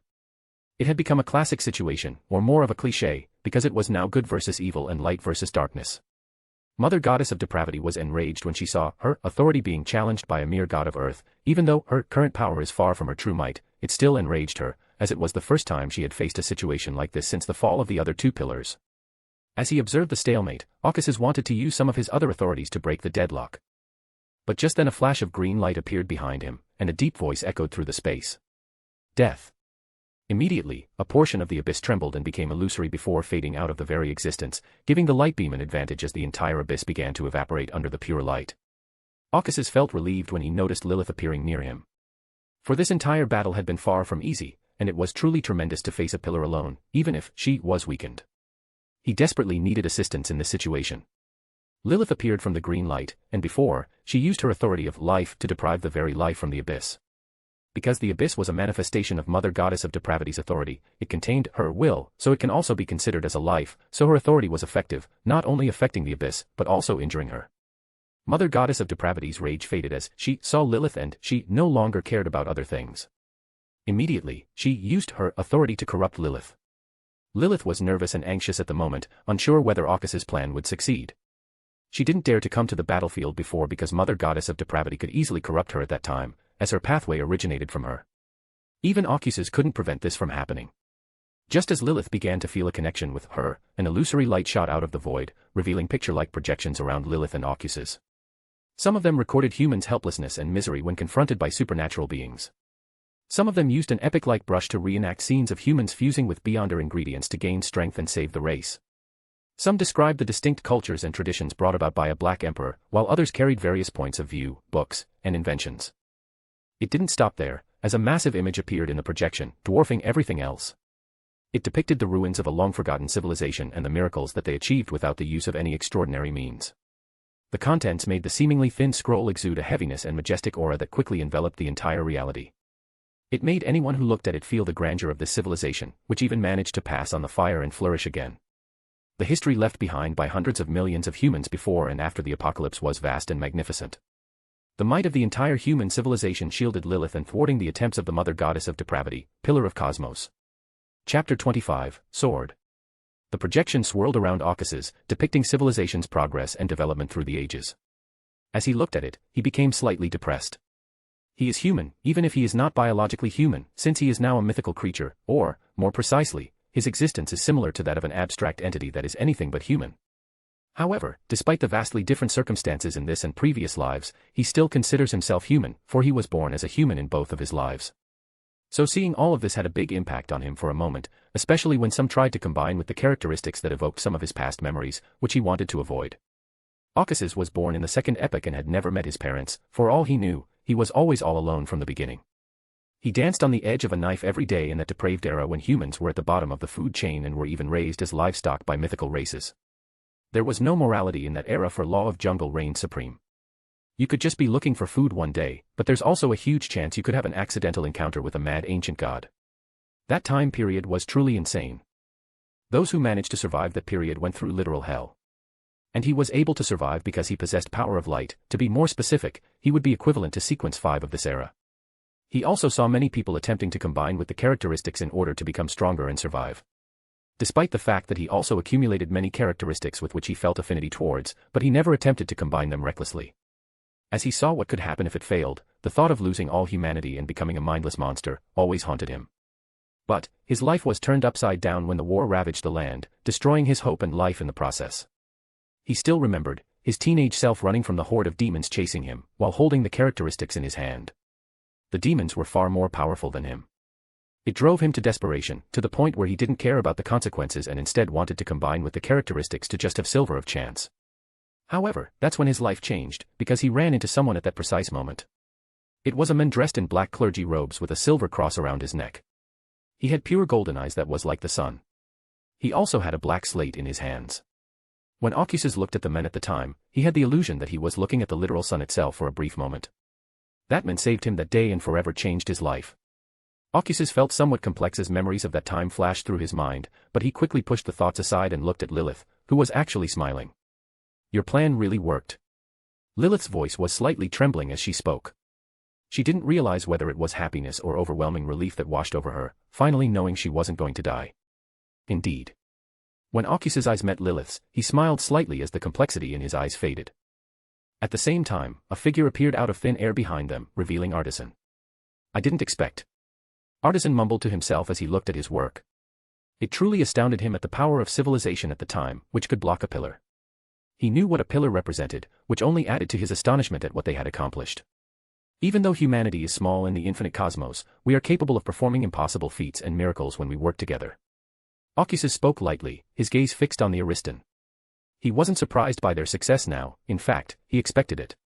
It wouldn't be wrong to say that the entire human civilization was shielding them and protecting them from the literal pillar of cosmos at the time. This scroll is much stronger than it was in the original future, when Artisan used it during Klein's apotheosis. This will also give Artisan a significant advantage when he ascends to Paragon. Oculus would not be surprised if the Artisan named himself God of Steam and Machinery rather than God of Craftsmanship. Oculus knew it was all because of his own decisions, which had drastically altered the future at this point. However, given his current situation, he no longer cares about the future. Roar. A rage-filled roar shook the entire projection, as blood ocean covered it and waves of oceans trashed into the scroll, attempting to break it apart. This will only buy us some time, but it won't last long against her. Lilith said as she gazed at the blood ocean, her heart finally calmed down. In this situation, there is only one way to win. Oculus' face became solemn as he spoke. Because if this continues, this situation will devolve into an attrition battle, which we will lose. So, let's annihilate this entire reality. Oculus said it simply, as if it were nothing more than a simple task. Artisan was once again taken aback by the sun god's bold new idea. But, after seeing what they had accomplished, he had no doubts in the sun god anymore. How are we going to pull it off? Lilith immediately questioned. She also appeared to believe Oculus' crazy plan. Can you make a weapon right away? Oculus did not respond to Lilith, instead questioning the Artisan. Yes. Artisan nodded before pulling another golden glittering scroll from his coat and opening it. We simply enter the information into this scroll. Then it will be completed, but there is a requirement for characteristics, for the weapon to have some power, or it will be nothing more than ordinary. Artisan explained. Give it to me.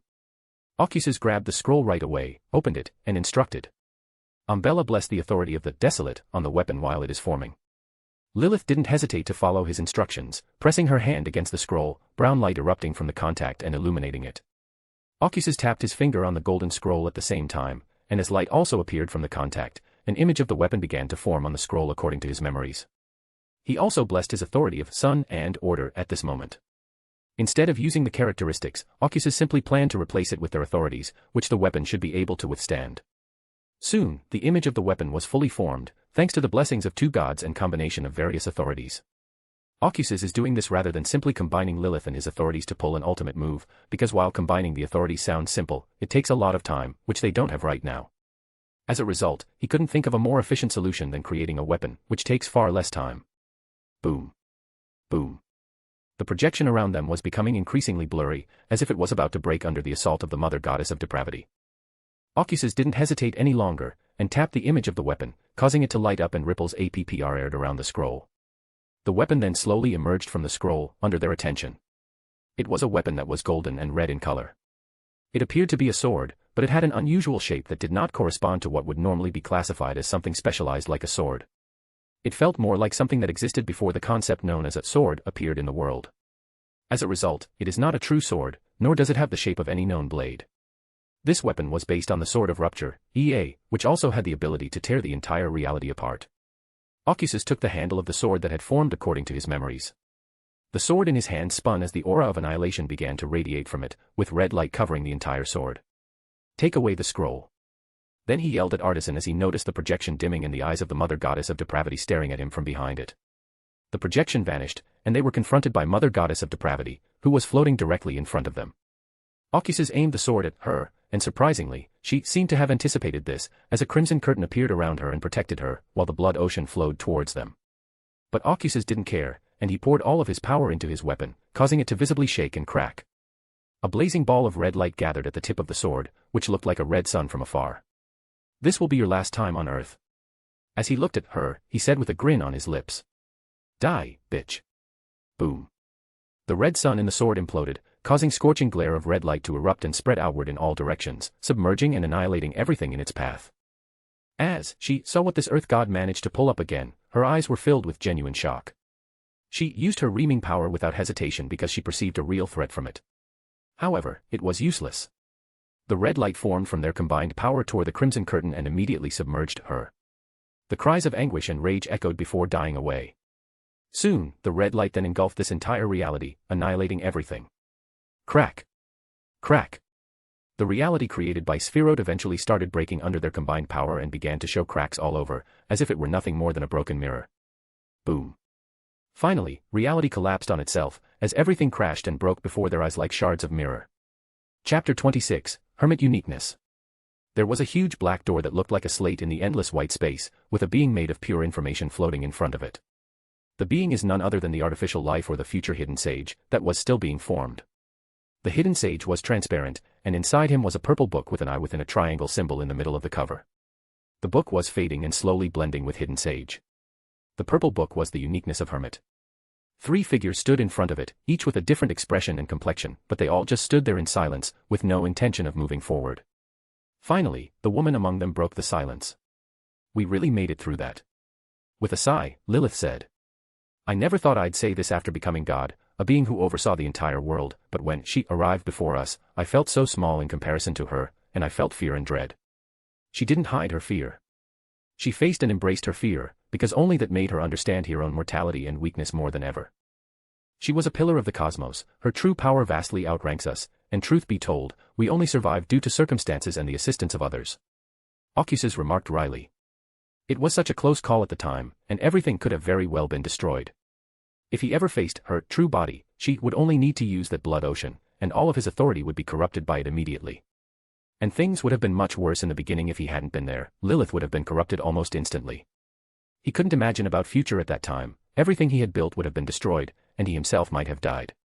This simply made him feel powerless in the face of the vast cosmos, and it reminded that he still has a long way to go. It also mainly made him realize his own mortality. He could also die, despite being God above all.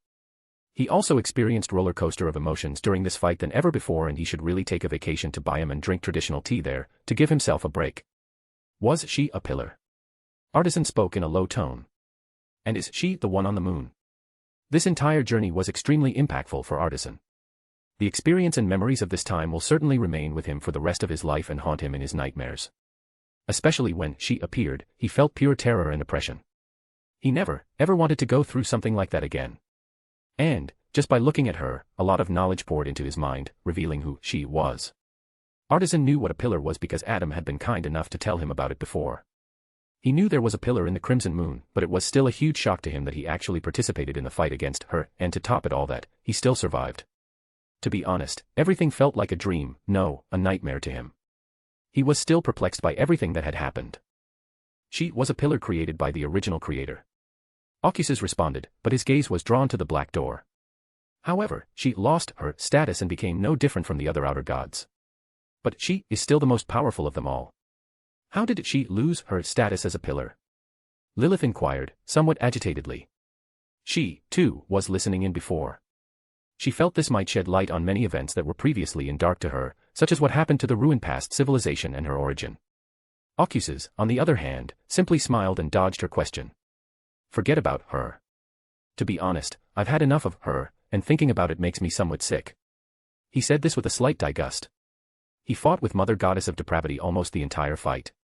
And, he'd seen a lot that shouldn't have been seen, especially in Layer Abyss, where literally everything was reproducing, mating, and giving birth to abominations that should never have come to light of day. So much so, that he felt compelled to pour holy water from his church over his eyes, to purify him.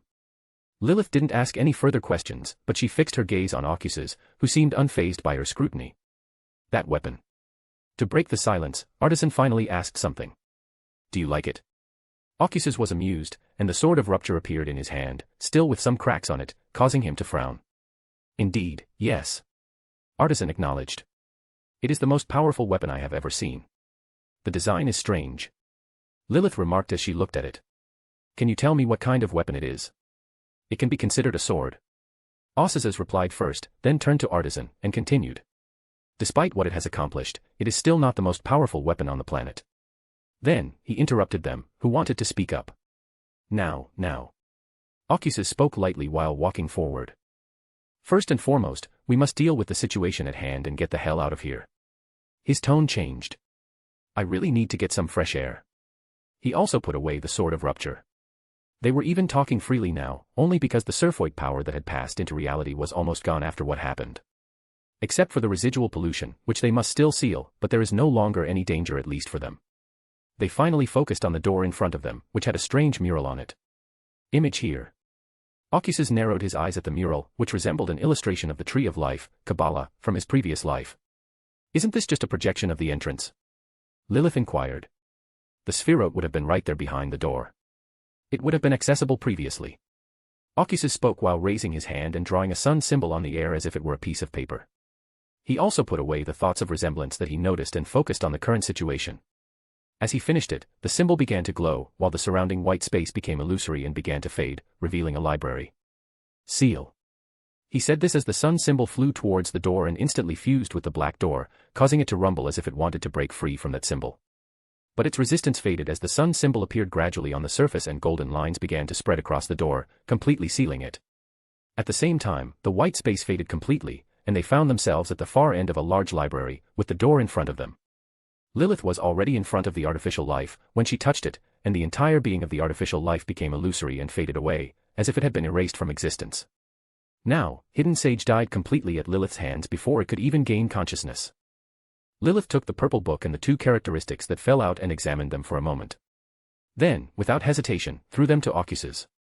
Artisan only gave a complex look as he watched the uniqueness and characteristics fall into the hands of the sun god, but he didn't speak up to say anything. Even though he has gained significant power and knowledge during this experience, he is not foolish to challenge a god who has fought a pillar alone for a long time. Finally, Ocuses sighed and looked at the hermit uniqueness and the two knowledge emperor characteristics for which he had come. Actually, throughout the fight, he somehow managed to forget about them, until being reminded after the end of the fight. No one below the rank of King of Angels may enter this place. Using his order authority, he declared. Even though it is sealed, the pollution of spherote here is still very dangerous to those below the King of Angels. All right, let's go, he finally said, as their figures vanished from Moses' ascetic order. As the sun rose, the light of dawn shone through the horizon, illuminating the vast desert on which three figures appeared out of nowhere. Ocuses, Lilith, and Artisan immediately felt divine gazes focusing on them from all over the world. The light of sun in the surroundings then dimmed slightly as a woman in a dark gown appeared. She was none other than Amani Ness, the first to arrive here, or should he say, the only one who had the courage to come and check, among the gods. Amani Ness looked at Lilith with obvious concern in her eyes, which were hidden behind the black gauze. Everything is fine. Lilith smiled, a hint of relief visible on her face. We also defeated her. Ocuses didn't hesitate to add, and he immediately felt a range of emotions from the gazes directed at them. He felt shock, complexity, relief, and even a tinge of fear. Then, I will take my leave. Ocuses stated, for he didn't want to stay here anymore, under all of their gazes, and he also needed some alone time. Under the light of the rising sun, his figure collapsed into golden light particles. Chapter 27, Aftermath. After 2 weeks. The rising sun cast a golden glow across the sky, illuminating the world below. The world, which was always in turmoil due to war and strife, has been unusually calm over the last week. Conflicts and wars around the world have ceased without any warning, causing widespread confusion among the populace. But, this was just an afterthought of many, as more were preoccupied with dealing with the aftermath of the disaster that swept the world with the appearance of the blood moon.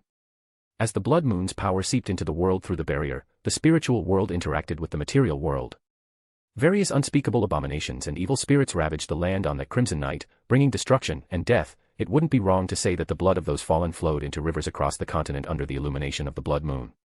On that crimson night, almost all of the church combat force of gods was dispatched, and angels and saints who were always aloof and indifferent to worldly matters could be seen dealing with the disaster. If this level of disaster occurred in the fifth epoch, almost everything would have been destroyed, unless the gods themselves intervened. However, this was the age of gods, when gods walked the earth and the extraordinary was not hidden from the general populace. Most importantly, the number of Beyonders worldwide vastly outnumbers the future. To be more specific, the main combat force of any church army is demigods, not middle or low sequence Beyonders. So, despite the fact that the disaster was catastrophic, it was eventually dealt with by the combined might of all. When everyone expected the wars to continue, it did not, instead restoring the long-awaited peace on the land that many had not seen since the third epoch. But those who were knowledgeable and experienced among the Beyonders had a feeling that this was nothing more than false peace before the storm that would sweep the world. In a vast river that flowed between mountain peaks, two figures stood around a roaring black knight wielding a sword that appeared to be made of red fire. Dark clouds obscured the sky above, with flashes of scarlet lighting. The black knight was dressed in full body armor and a helmet visor over its head, which only showed two red eyes. The knight was bound under the whip that seemed to be made out of the starlight itself, while he was letting out a hoarse roar in madness, as he gazed at the two figures that were trying to kill him. "What the hell happened, Lucas?" A woman in a traditional blue robe with rimmed glasses on her eyes spoke loudly as she looked at the men in front of her, who appeared to be hesitant. "Instead of hesitating, simply throw the light spear again and try to purify it. I won't be able to keep it up for long." "It's pointless, Diana." The man with blonde hair spoke helplessly. Despite being dead and transformed into an evil spirit, it seemed to have endless vitality. "My power can only weaken it, not purify it. I propose that we pray to the Lord." Finally, the blonde-haired man proposed. "This is just a remnant evil spirit of an angel," Diana exclaimed as soon as she heard his suggestion. "We too can handle it." Crack. The whip that was holding the knight down began to break down as crimson blood began to pour out of the cracks in the evil spirit's armor, falling the whip and immediately melting it. When Lucas noticed this, he did not hesitate to throw the spear at the Black Knight. That crimson blood. Diana's pupils constricted as she stared at the crimson blood. It should have been influenced by the blood moon and mutated. She guessed right away. This is a very rare situation, even during this time, because the blood moon caused the disaster to sweep the world and increased the power of spirits under its illumination, but after the blood moon disappeared, this advantage was lost. However, this night appears to be unique. The Black Knight appeared not long ago, after everything had calmed down. It caused massive damage in short of time and it was so powerful that they both had to come forward and besiege it right away. Diana intended to use the mystical reenactment to join the attack on it. Boom. Boom. Boom. But then a cluster of scarlet lightning bolts descended towards her from the sky, with such force that the mountain around them collapsed as it fell. Diana saw the Black Knight looking at her with those red eyes visible through the mask, and she could feel the spirit's rage and madness, which seemed completely focused on dealing with her, as if to exact revenge for what it had suffered. So much so that the evil spirit ignored the light spear that was heading towards it, but a blaze of flame surrounded it, completely blocking the light spear. Diana didn't waste any time and immediately used the mystical reenactment. A golden shield appeared in her hand, with a golden sun emblem in the center that shone brightly. She immediately shielded herself from the crimson lightning that was falling on her. "God says it's effective," Lucas declared, pointing to Diana. Under his words, the sun emblem on Diana's shield blazed with blinding light. At the time, the entire shield was strengthened. However, just then, a divine aura descended on this location, causing the crimson lighting to stop and vanish, as if it had faded away from existence. The dark clouds then dispersed from the sky, allowing the golden sun to shine through. Ocuses stood in the light of the sun, his hands clasped on the helmet of the Black Knight and lifting the evil spirit from the ground. "I remember you." With a chuckle, he said. "You were the war angel under Farabadi who died under my sword." He took a brief pause, as if recalling something, before continuing with a smile. "Now, as I recall, I caught you and threw you into the dungeons, and ordered that you to be tortured. Later, I honestly forgot about you." Ocuses hated the entire race of devils, so much so, that he didn't hesitate to wage war on Farabadi in the third epoch. "It appears that you did quite well after your death. Even grew stronger unintentionally as a result of her." He smiled as he continued. "So, why were you here? To exact vengeance on me. There is one more thing he despises now, and that is her. If he becomes God Almighty in the future, he will especially to go to meet her in the Crimson Moon." Ocuses looked at the Black Knight, and his grip on its visor tightened, causing cracks in it. He saw only fear in the evil spirit's mad eyes as it looked at him. Actually, it indeed had a great deal of hatred for him, and even though it has become an evil spirit, the fact that it was an angel before its fall is more than enough for it to retain some of its consciousness. However, the hatred and blood moon blinded and affected whatever was left, allowing it to attack his country without fear. But, now that it was surrounded by his divine aura, the evil spirit regained some of its consciousness. "Please." A painful voice came from behind the Black Knight's visor. "To be honest, I don't care what you're going to say." Ocuses spoke indifferently as his smile faded and he also noticed the red eyes of the Black Knight widening, which seemed to be filled with despair. "It will make no difference to your fate." Golden flames erupted from his hands and engulfed the Black Knight's figure. The evil spirit didn't even have a chance to scream in agony before it was completely turned into ashes, and even its soul was destroyed under the burning of his golden flames. Chapter 28, Card of Blasphemy. The capital, Kingdom of Elias. The magnificent city was shrouded in a depressing atmosphere, as the majority of people walked around in black clothes, most of them heading towards the cemetery. Cries and sobs could be heard from everywhere, as some relatives clutched a photograph of their loved one tightly in their hands. While some ladies exiting the carriage in black gowns were dazed and their eyes dimmed, as if they couldn't accept the harsh reality. The church bells ringing and echoing around the city were the only thing that managed to pull them out of their states and make them continue on with their lives, as this gave them a faint sense of support, for they remembered their faith. They hoped that their loved ones would find eternal rest in God's kingdom. In a lavish restaurant in the city's central square, a waitress was carrying a plate of 3 glasses of wine while walking. She finally came to a halt in front of the last table in the row, which had 3 unusual guests. "Your drinks are ready, sir." The waitress placed the drinks in front of the gentleman who had ordered first, followed by others. "Would you like to order some food?" Then she inquired. "Is there something wrong with the service?" she asked, as she noticed the strange expressions of the 2 people who accompanied the gentleman. "We traveled a long way to get here. So, you know." The gentleman in the black tuxedo spoke in their stead, smiling and trailing off at the end. "I understand." The waitress gave a nod. "Do you want to exchange with refreshments instead?" "It's all right." The lady with gold-rimmed glasses over her eyes spoke up, and the blonde-haired man next to her nodded in agreement. "We'll place our order later," the gentleman finally said. Then, she nodded and left them alone. They were none other than Ocuses, Lucas, and Diana, who decided to go around the city after the situation with the evil spirit was resolved, on the suggestions of Ocuses. They toured the city, even visiting a cemetery, the ruins caused by the disaster, and even cathedral, led by Ocuses. To be honest, it was too strange for Lucas and Diana to go to the cathedral where the mass about their Lord was taking place, with their Lord with them. They were aware, however, that their Lord was simply inspecting the damage and loss caused by the disaster. They didn't understand, though, why they had to go there and see everything when their Lord could just use his authority. "Drink it," Ocuses said as he noticed them still in a daze. They nodded and started drinking their wine. Both were thinking the same thing in their heads. Lord has really gained more humanity. Diana was astounded when she realized this. Because her perception of gods had been refreshed as she traveled with her Lord. She could see a distinct change in her Lord now, and she can even clearly sense her Lord's humanity, for her Lord didn't bother to even hide it. While Lucas had previously guessed it, but he has now personally confirmed it. "Lord, the blood moon."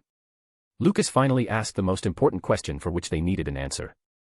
The entire incident was disastrous, and he and Diana were frequently called upon to deal with it. It was a real pain for them without the other 2, Angel of Temperance and Angel of Miracles, where one situation was not so good and the other was still within the Solomon Empire. The sudden appearance of the blood moon stunned them, because the blood moon had not appeared on the world since the fall of the ancestor of the blood race. They also knew that when the blood moon appeared, various gods took action. For a brief moment, they believed an all-out gods' war had erupted. They had previously prayed to their Lord about this, but he had not responded specifically to them. Diana put down the wine and focused, but she had a feeling it had something to do with a previous incident that had happened to her.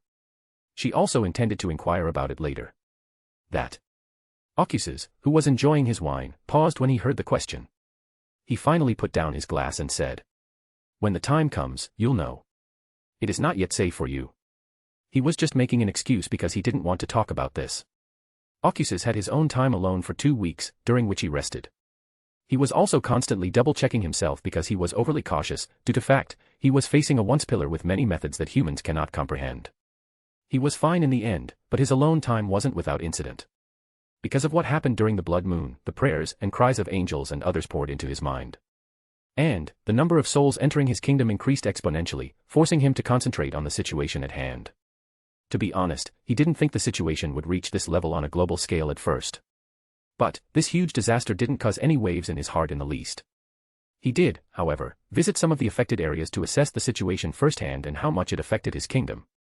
Then he repeatedly blessed Lucas, Diana, and some saints from his church in order to assist them. This is also when he became aware of the situation with the Black Knight.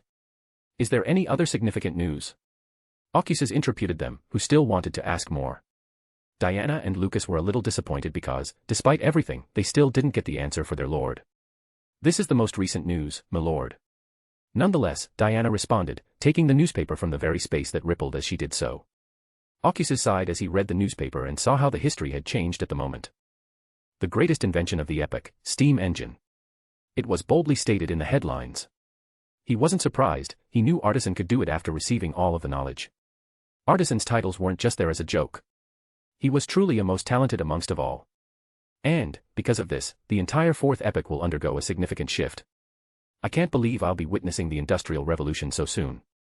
Oculus thought with some complexity, however, he pushed away these thoughts. Then he took out a brown book and began to carry out his first plan, which he still remembers. He pushed the newspaper aside and opened the book, much to Diana and Lucas's surprise. Oculus finally came to a halt in the pages where the entire sequence of Hermit Pathway was present. It's the same book where he previously gathered all of knowledge, when he went to save Diana. He used his authority of order, while pressing his index finger on the writings in the book. The power of knowledge in the book is far from ordinary, because it contains the entire path of God and it directly came from the uniqueness itself. The information emerged from the book and quickly became corporeal. Then, under his order authority, they gathered and morphed together. It eventually formed a card, which floated in front of them. The card depicted an elderly man standing alone on the summit of a mountain, holding a lantern in his right hand and a long staff in his left. The Hermit. Oculus snatched the card from the air and slid it across the table to Diana. This is the card of blasphemy. Chapter 29, Tarot Cards. Diana held the card in her hand as various pieces of information appeared in her mind. Sequence 9, Mystery Prior. Sequence 8, Melee Scholar. Sequence 1, Knowledge Emperor. Sequence 0, Hermit. She couldn't believe she was holding the entire path of God that so many had earned to know, for some would give anything to obtain this knowledge. Yet here she was, holding it in the heat of the moment, without even expecting it in the least. Now, her faith in her Lord and fate itself had never been higher than it was now. Does it have the entire path of God? Lucas inquired, his gaze never leaving the card in his hand. He was well aware of what blasphemy represented, and the card was something that their Lord had created himself, so he can easily guess what it might be. Oculus, on the other hand, was just watching them from the sidelines, enjoying his wine. Yes, the Hermit. Diana responded, while she also found a lot of the depiction of the old man in the card to be far from simple, and it somewhat correlates with the essence of the Hermit Pathway itself. She truly felt her Lord's might once more. Everything he does has a very deep meaning. She then passed the card to Lucas, whose gaze was literally too hot on the card, as she could feel the surrounding temperature rise. Lucas immediately accepted the card and fell into a trance as he digested the full path of God for the first time. Meanwhile, Diana's mind kept repeating the knowledge of the promotion ritual and formula. She was also wondering if she had a chance, even if it was slim. She has desire to advance further in order to become stronger, because she had a terrible feeling about future from the knowledge given by her idol, the mysteries of the Black Door, the blood moon and calamity that followed. This notion was strengthened when she saw her Lord giving her this without even batting an eye, and she even had a hunch, her Lord hasn't finished, he might even take out something else, which could be the very thing she always wanted and requested from her Lord, by doing a lot of tasks and raising a lot of contribution. Her Lord, on the other hand, was anything but generous. He can be very strict and expects a lot from others in return if they want anything from him. She knew there was more to this than meets the eye. This card, my Lord. Diana finally said something. Do you find anything special in the image of card, interpreted Oculus, while placing the cup below in the table? Yes. Diana nodded and said as she felt her Lord's inquiring gaze. The card has a lot in common with the essence of the Hermit. The old man is alone on his path of knowledge, and the lamp he holds only illuminates his front and not the entire path, indicating that he must proceed to see what lies ahead, knowing that not everything will be revealed at once. Oculus gave her an appreciative look before talking something out of nowhere and setting it on the table. He no longer bothered and simply handed it to her. For the next war, some powerful archangels will be required to at least make a stand against the forces of True Creator and Solomon while they deal with them. Diana is the perfect fit right now at the moment, which correlated with his plan. There were two things on the table, the characteristics of the Knowledge Emperor and a deck of cards. A silence descended as soon as he placed those things. Diana stared at the characteristics in the table, her mind blank. Even though she had anticipated it, seeing it in person had a profound effect on her.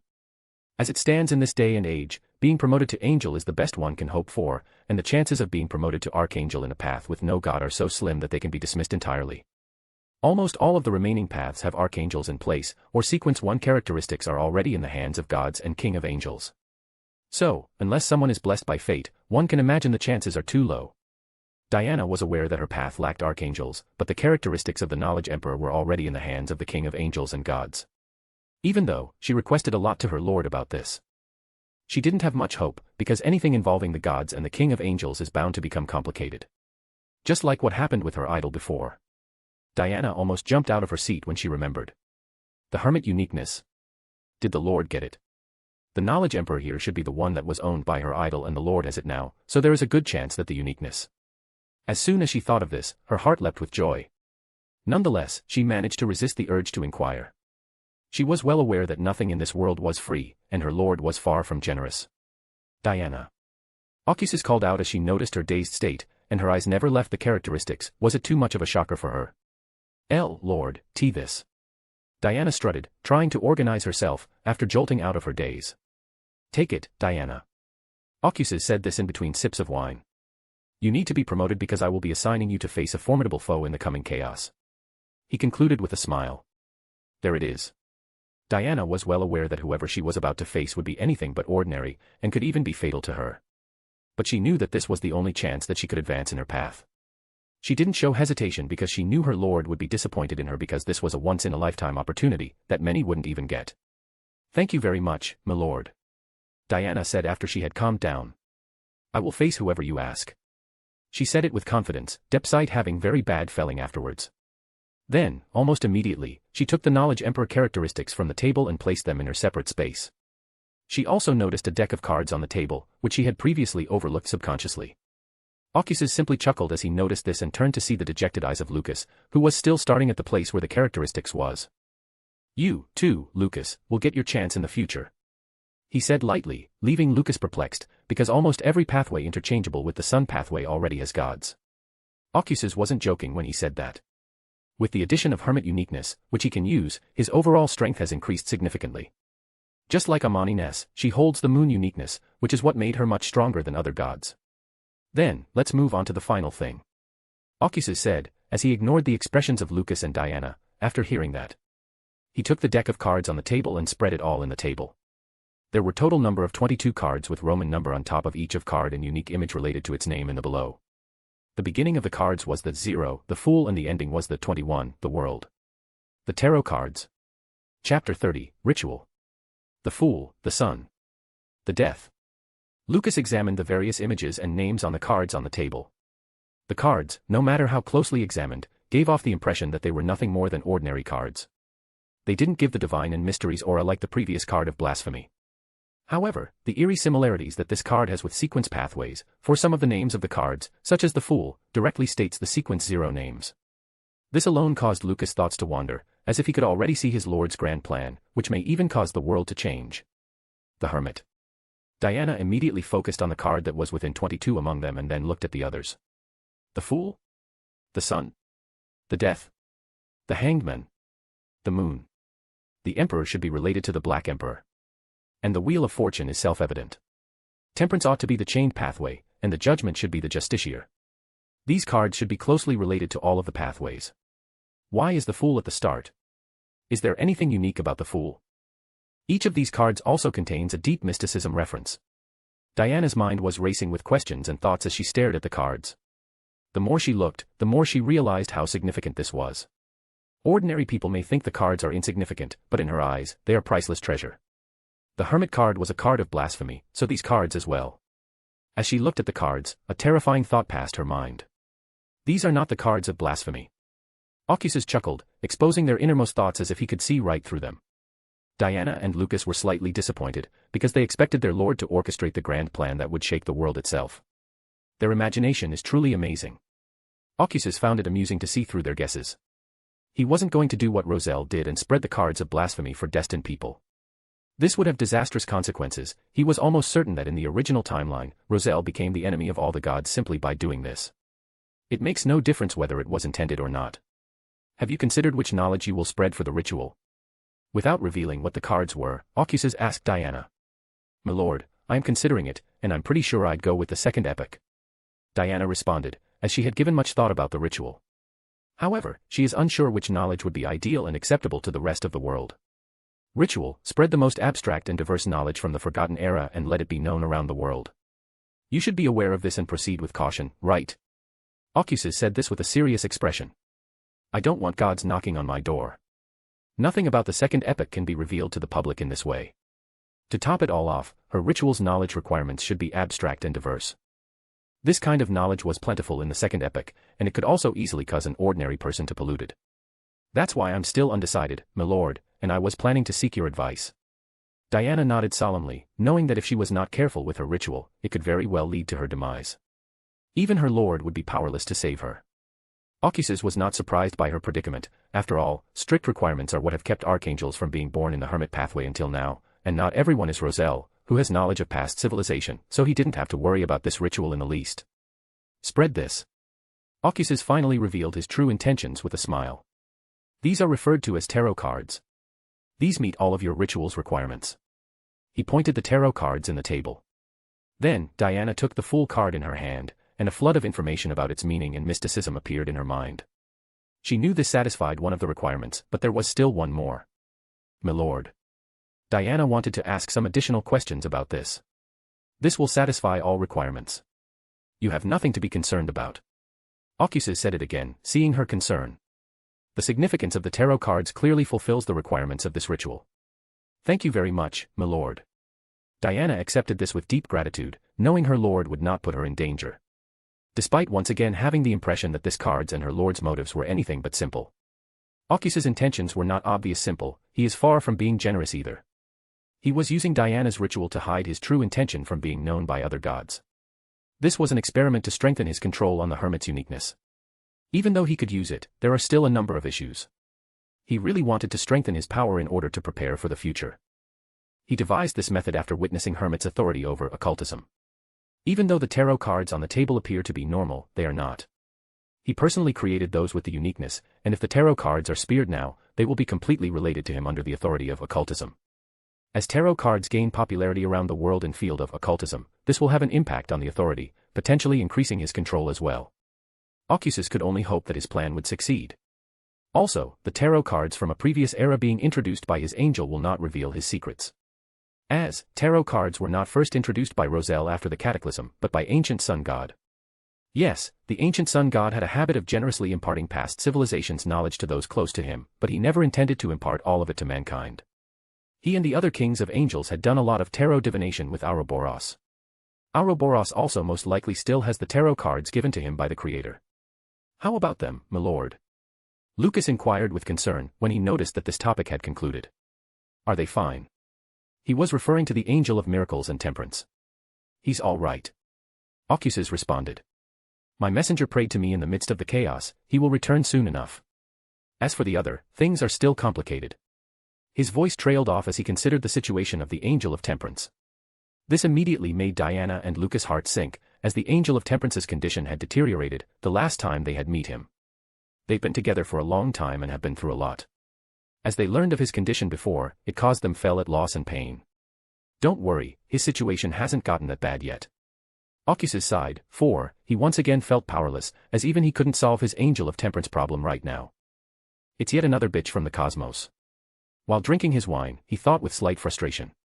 But, at the very least, his words made those two feel better. "Let's order. Shall we?"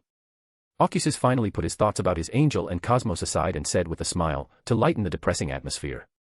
"It's on me." Diana and Lucas finally smiled as a result of his words. They went on in the light of the sun that shone through the window illuminating their figures. Chapter 31, Amon Isis. After a month. Northern Continent, Kingdom of Night. Dong. Dong. Dong. Dong. As the believers entered the Gothic-style church under the light of the rising sun, the church bells rang loudly. This vibrant street was filled with passing carriages and bustling crowds. The ladies' and children's chatter and laughter were ever present. The newspaper boy could be seen shouting about on the turn, with the most recent news.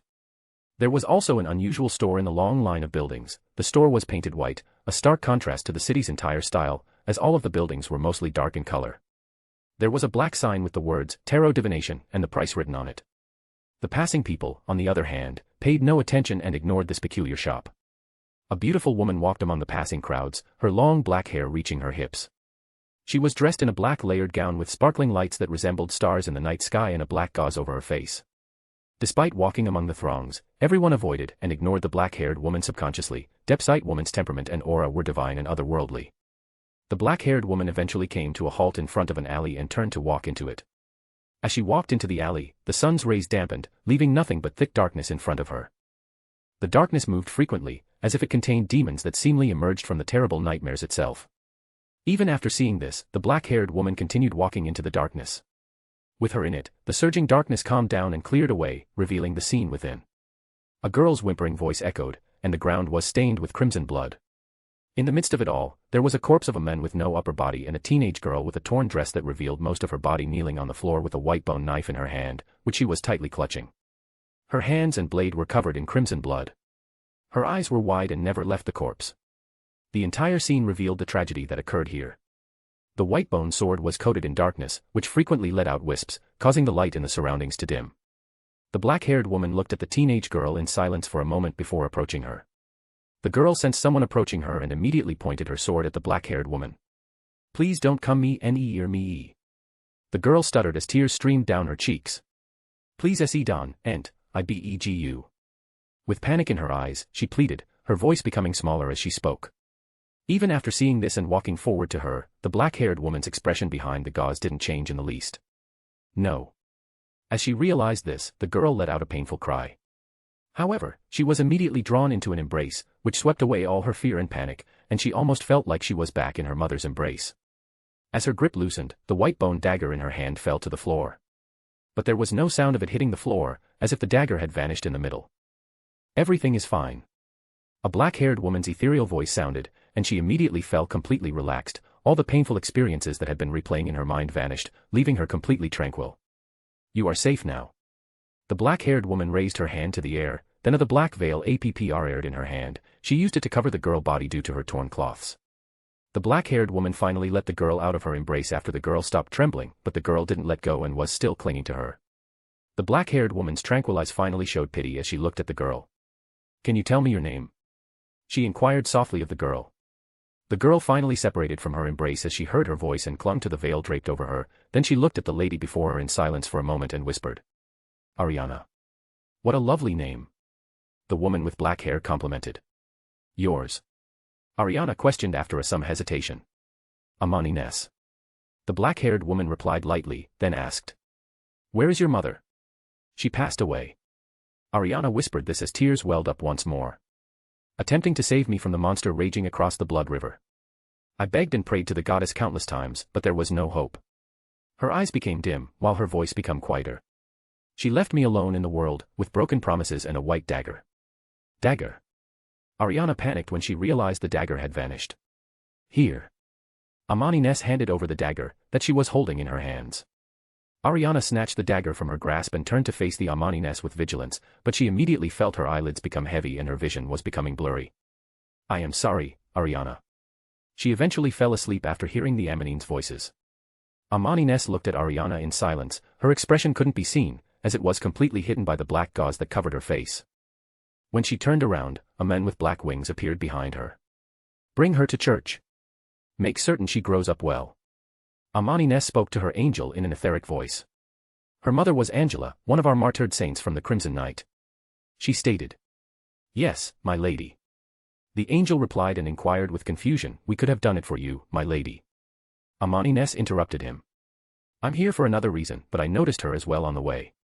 The angel nodded, before taking Ariana and disappearing soon afterwards. Amani Ness finally turned to look at the man's broken body lying in the pool of blood and raised her hand, as an ethereal soul was pulled out of his body and reached her hands. Without even looking at it, she crushed it in her hands. The man's body then faded out of existence along with his soul. Finally, Amani Ness approached the white building with the tarot divination sign written on it and entered it. Ring. The bell rang as she entered the strange and dimly lit room with only one table in the center and a man sitting on one of the chairs, holding a deck of tarot cards. There was crystal ball on the table with candles. "Amani Ness, sit down." Looking at his customer, the man with short white hair said calmly. "I never took you for a charlatan, Ocuses."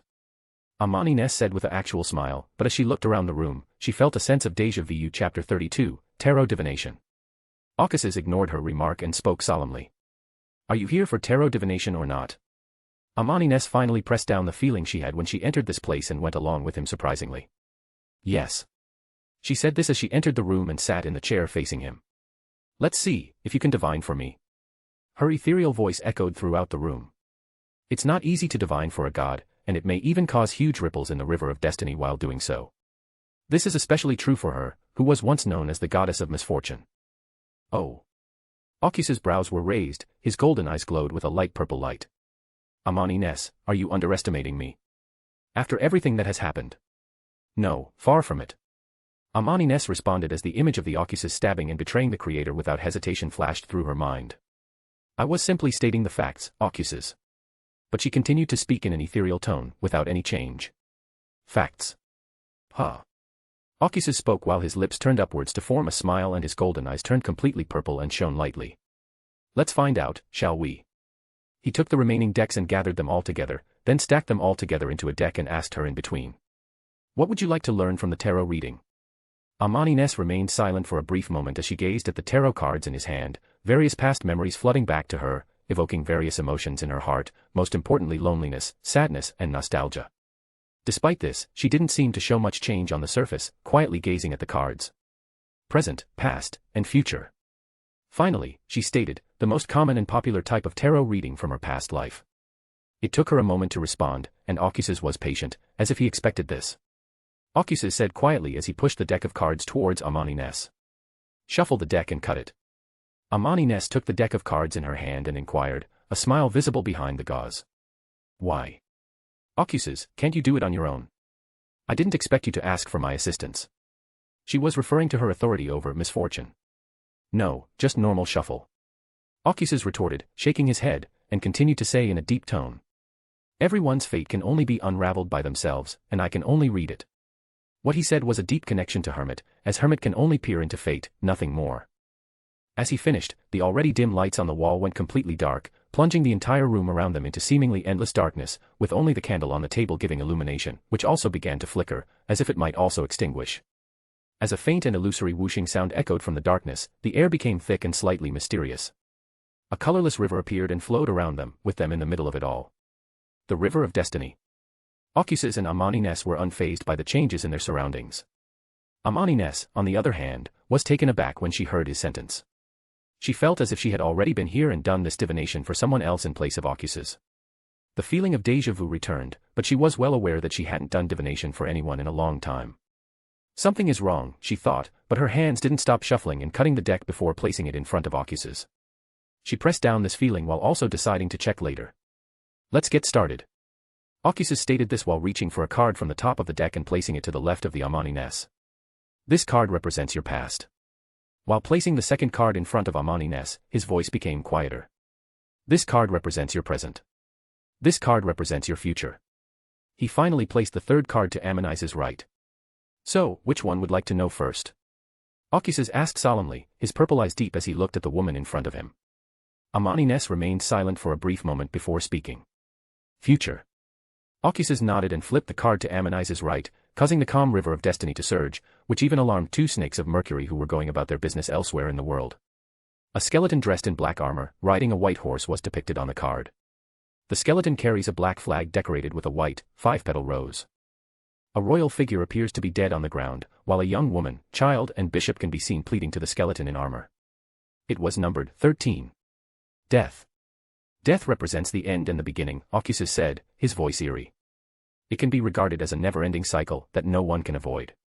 It appears that your future is anything but calm, Amani Ness. You might even find yourself in situations where. Present. Amani Ness interrupted him rudely, her tone unchanging, but her deep gaze fixed on the death card. Ocuses did not express anger at being interrupted. Keep in mind that the tarot cards only provide guidance on your path. As he flipped over the card in front of Amani Ness, he said in light tone. The card featured a revolving wheel.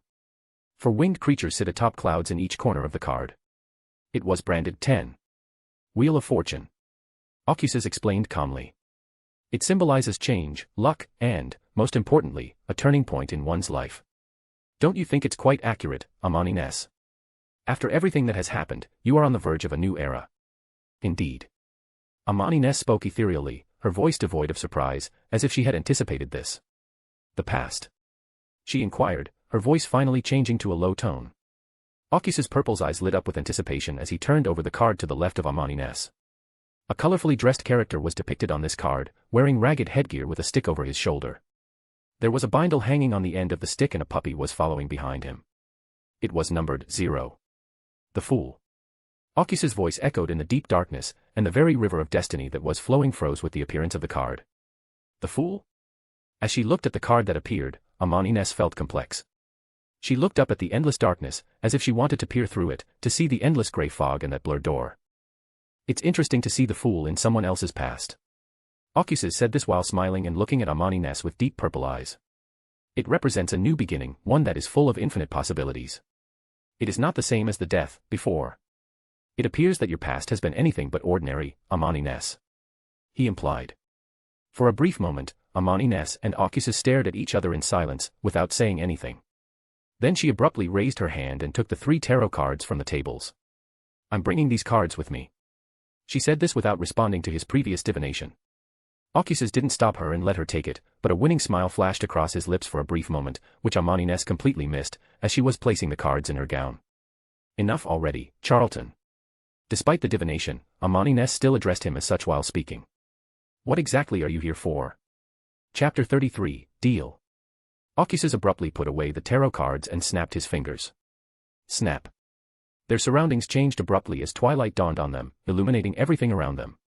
They were sitting at the same table and chair, but they were no longer in the store or in the endless darkness, but on the snowy mountain's edge, where a chilly wind blew.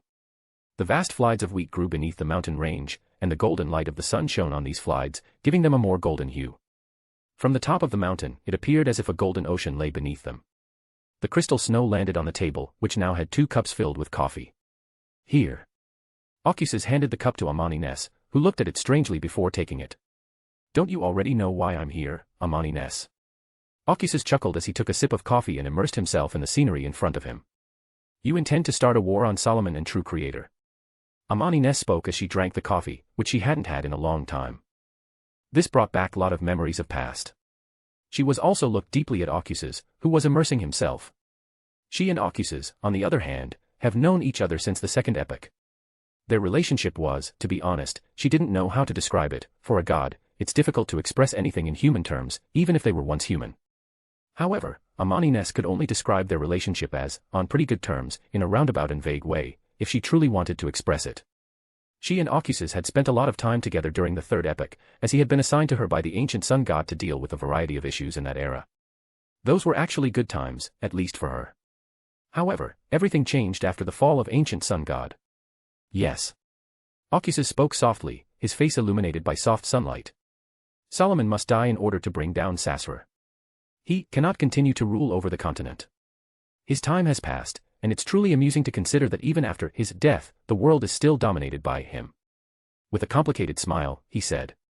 He was referring to True Creator as Sasra, as True Creator was an amalgamation of Sasra and the humanity of the ancient sun god, which also what caused him to go insane. Sasra. Amani Ness whispered the name with a slight ripple in her heart and went on without any change on the surface. Indeed, everything that happened after that was still dominated by him. Don't you remember that banquet that caused quite a stir because of you, Solomon and others? That banquet. I recall that, despite being an angel, Solomon was allowed to attend because the Creator took notice of him and predicted that he would change the world. Ocuses said with smile. To be honest, I didn't take it seriously at the time. Because the Creator always gave such vague prophecies to many, who didn't amount much in the end. Oh, and most importantly, Solomon was truly one of a kind. He literally used various methods to gain our favor and get on the good side of me and other kings of angels. Given what had happened, he expected to succeed, but he was utterly humiliated by us in the end. However, look how he turned the tables on everyone. Amani Ness interputed. I honestly didn't expect Solomon to join forces with the True Creator, despite the fact that he would face all of us. Well, nothing could deny that Solomon was a daring man. He took advantage of the opportunity, despite the grave danger, and eventually succeeded in suppressing us all. Ocuses stated as he gazed at the setting sun. In a way, he retaliated against me, Hera Bergen, and Leodoro by labeling us as evil gods in his kingdom. I heard that some people there are even afraid to recite our divine names because of this. What do you say, Amani Ness? Ocuses finally inquired, turning to face her. You expect me to persuade Leodoro and Hera Bergen? Amani Ness remarked lightly. Yes, if we all get together. There will be war right away. At the very least, Hera Bergen will be civilized. But I can't say the same for the other though. Ocuses smiled. You are the only one who can bring them together. I'll check on Badheel and Umbella on your behalf, Ocuses said with a chuckle after noticing her silence. Don't you think it's a perfect deal between us, Amani Ness? Fine. Finally, Amani Ness nodded. However, it'll be difficult to actually succeed for those two without any. The uniqueness of the Justiciar will soon fall into the hands of the Solomon. Ocuses said simply, making Amani Ness silent. And considering the threat of Cosmos, it shouldn't be too difficult. I will also bring necessary evidence to the meeting. You really thought of everything before coming to meet with me. Amani Ness spoke up unexpectedly. You should have planned this for a long time, didn't you? It's different from who you used to be, for you've changed a lot from the last time we meet. The Ocuses she knew before was prideful and filled with vanity. He was a firm believer in power and disdains asking for help from others, even in dire circumstances. He frequently prefers to deal with situations with crushing force rather than taking a roundabout path. Yet, here he was. Amani Ness had never been more aware of the passage of time and its impact on others than she was now. It was amazing to see how much change was happening around her, yet she had remained the same since she ascended. She suddenly realized how much humanity she had lost along her path. After experiencing everything about humanity and divinity, one is always bound to change. Ocuses softly stated, Amani Ness, you should know more about this than I do. Isn't that right? He implied. Indeed. Amani Ness responded, much to Ocuses' surprise. However, she did not delve deeply. You notify me of the date, and then we can finalize the alliance of 6 gods at that time. She spoke to him without looking at him. Ocuses noticed Amani Ness acting strangely, but he didn't pry further because he knew her character well. All right, then. He gave a nod. Do you want to accompany me? The first Knowledge Emperor is about to be born. It would be a sight to behold, and your presence might help. He extended an invitation. I apologize, Ocuses. Amani Ness spoke in the same ethereal tone that had not changed.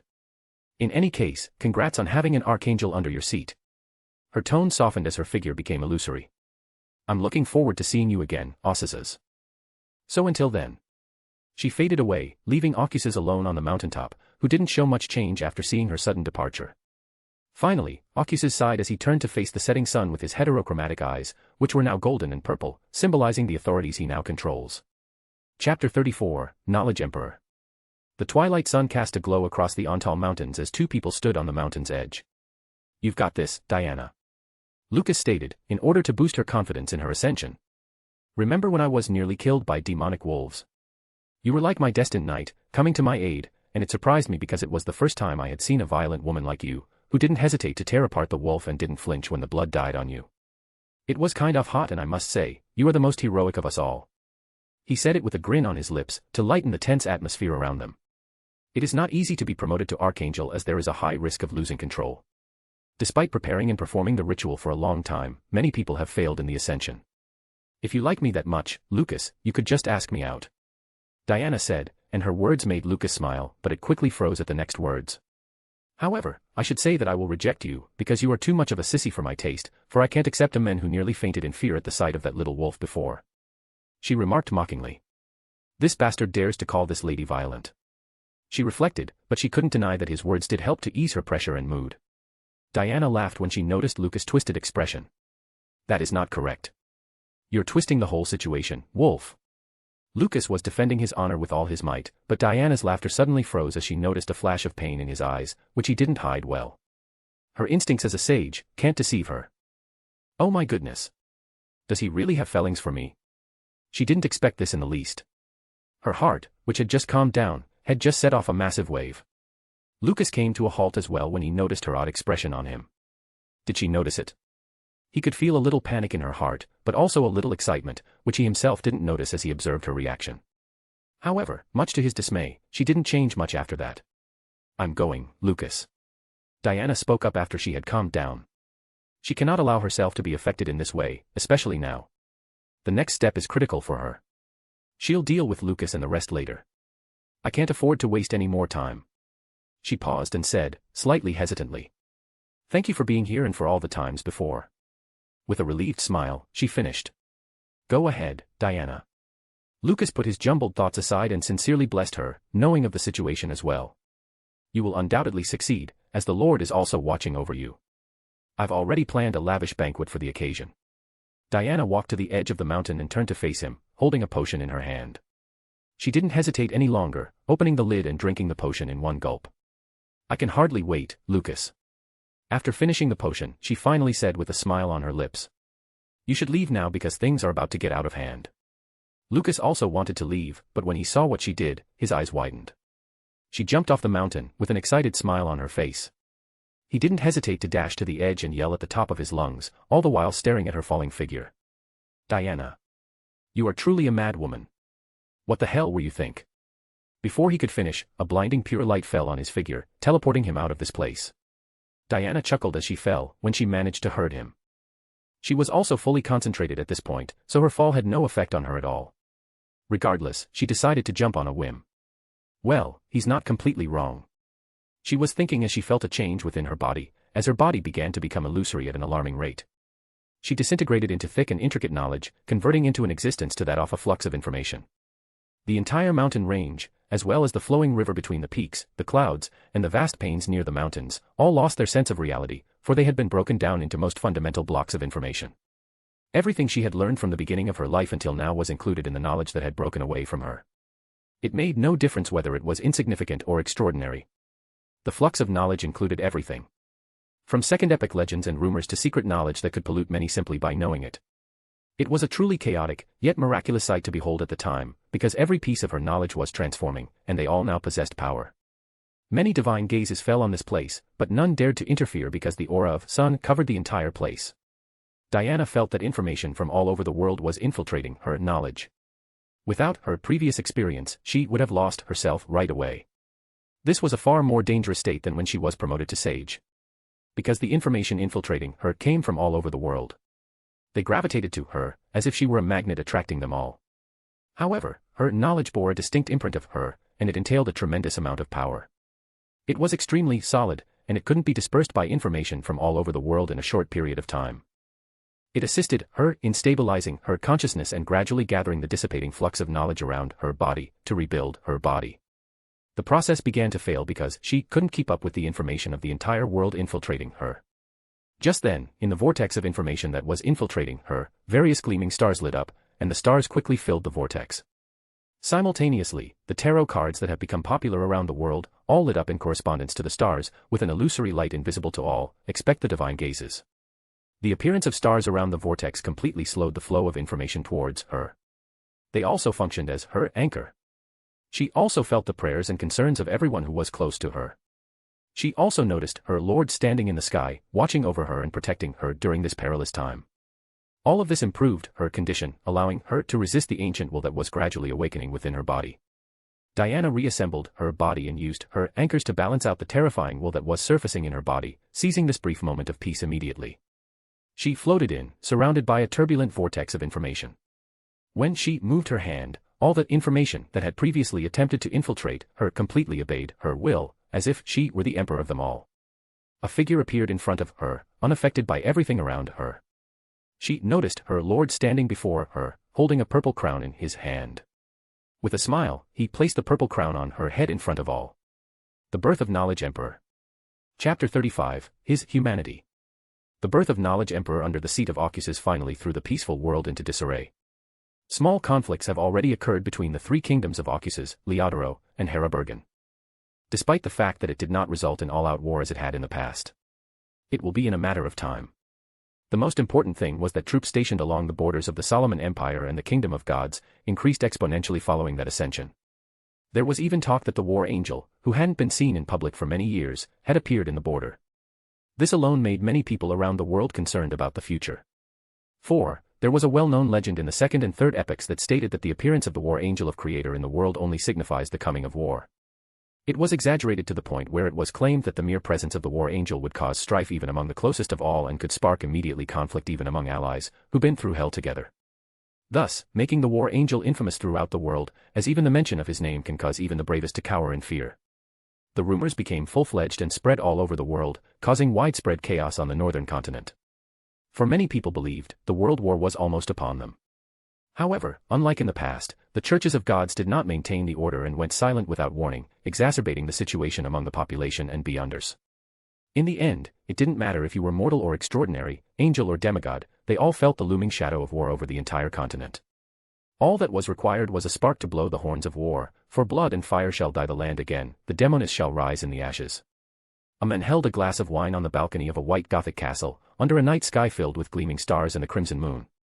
He was dressed in an all-black classic suit and trousers, with his short white hair slightly messy as usual. His iris were golden and violet, which shone slightly, giving him a mysterious and enchanting vibe that can pique any lady's interest at first sight of him.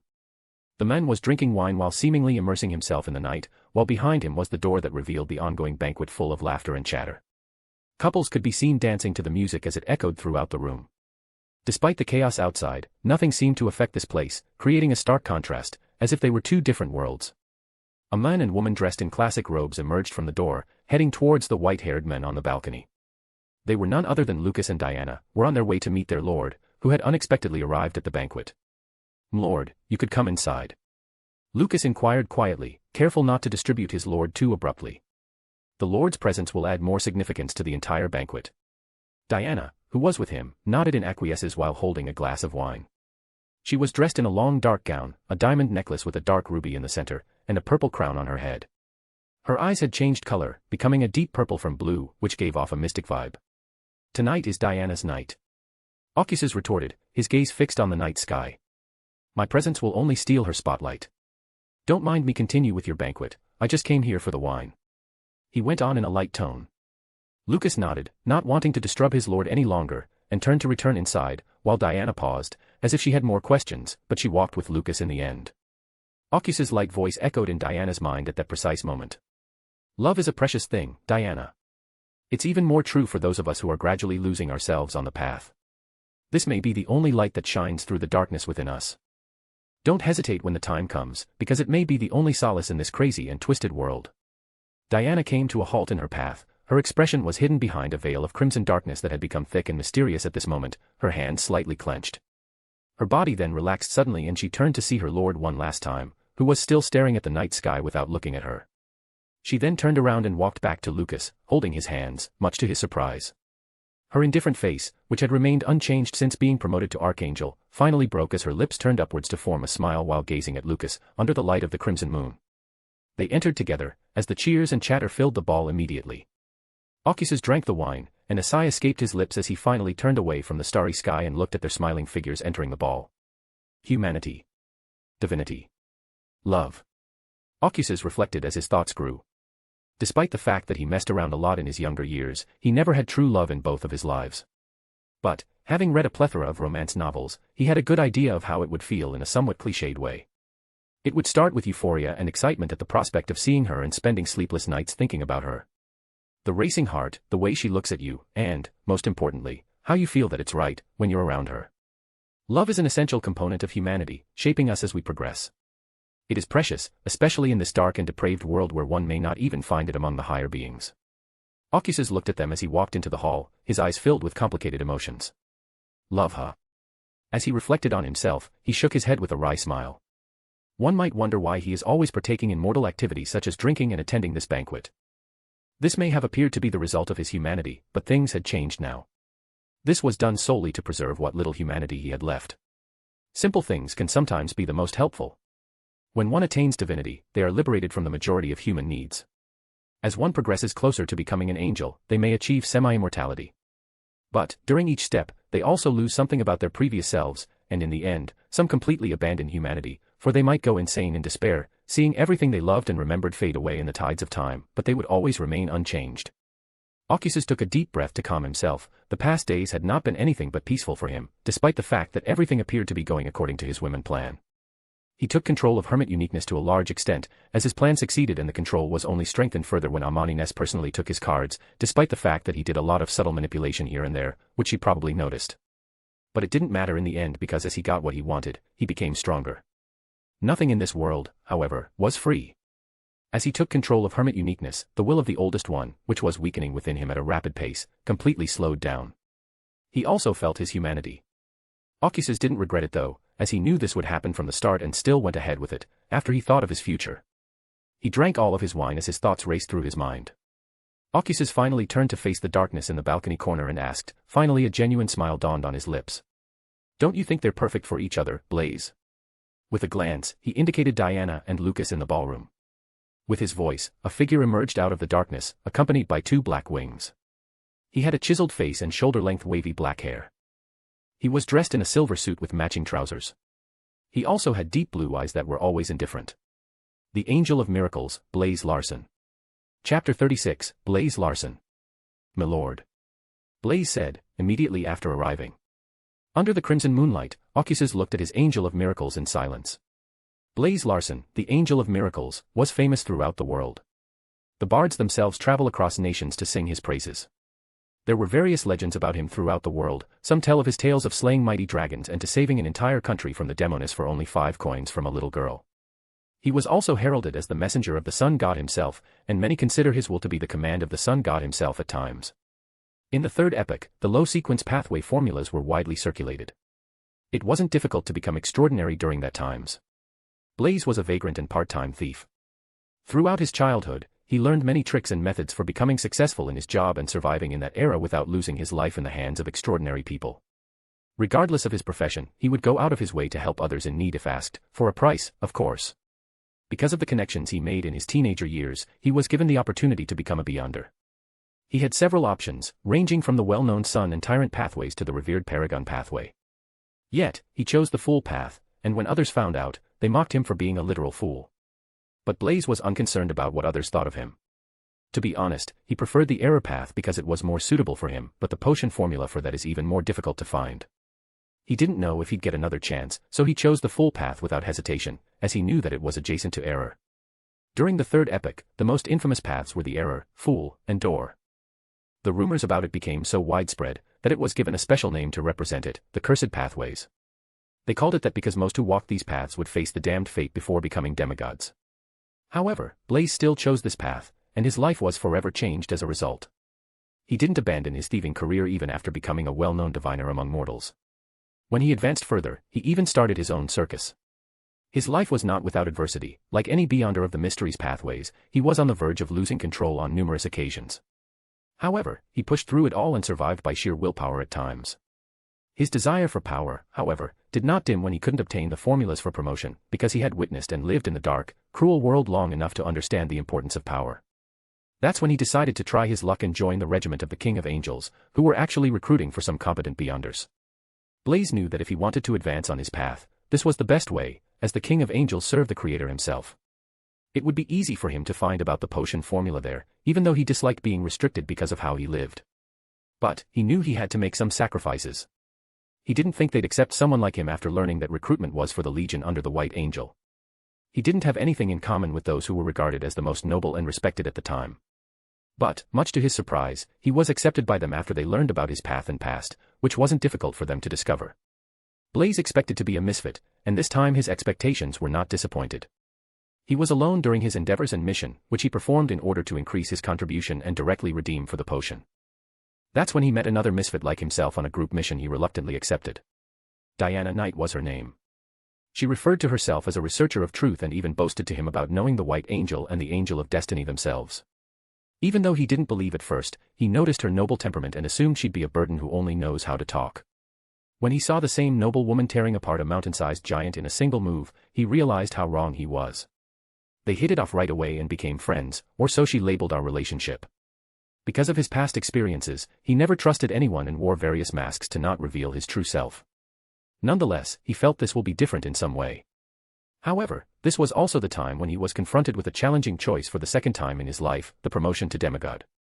He was already considered a miracle on the Legion of Light. They called the Legion of White Angel just that, for being able to advance to this stage without the assistance of anyone else. Blaze was aware of the extreme danger, but he also didn't understand why this path of mystery was so different from others. But he didn't give up and decided to apply for assistance during this promotion and ritual.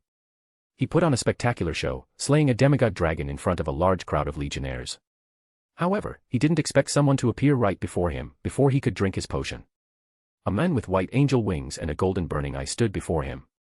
At the time, Blaze had a subconscious feeling that the arrival of the angel would completely change his life.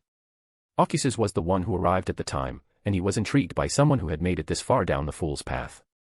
At the time, he obtained this information from Diana. He was honestly surprised when the once thief successfully promoted himself to demigod of the full pathway in his presence. As, the will of celestial worthy was so strong at the time that the ancient sun god himself did not want the pathways to spread. However, this thief far exceeded many people's expectations, which greatly impressed him. He ordered Blaze to be assigned to a special unit directly under him. Blaze advanced with his assistance, and he became his messenger after proving himself worthy. Only after the will of celestial worthy weakened did he finally advance to the angel at the start of the fourth epoch. The Angel of Miracles was thus born, and while many referred to him as the kindest, he was far from it. He walked around the world with many different faces, leaving various legends behind. Even though he had never trusted others before, but the passing of centuries changed him. He finally found his own place with the people he cared about, a place he could call home at the end of the day. Blaze then looked at Diana and Lucas in the banquet and said, "They are indeed perfect for each other." His voice was rather a little low. Ocuses raised his brow. "Your rivalry with Lucas should not be over." "No, my lord." Blaze shook his head vigorously, attempting to deny it. "It was just, I didn't expect anything like this between them." He had seen a lot in his life and knew how rare this was, especially when it happened to his friends, which come as quite a shocker to him. "But I am genuinely happy for them," he said, smiling as he looked at them. Ocuses hummed and inquired, "How was the Solomon Empire?" "Strange." Blaze paused, his face solemn. "Freaky. Thrilling. Dangerous." Ocuses was unsurprised and asked indifferently, "Who was the first to give in?" "Trunsoist, my lord."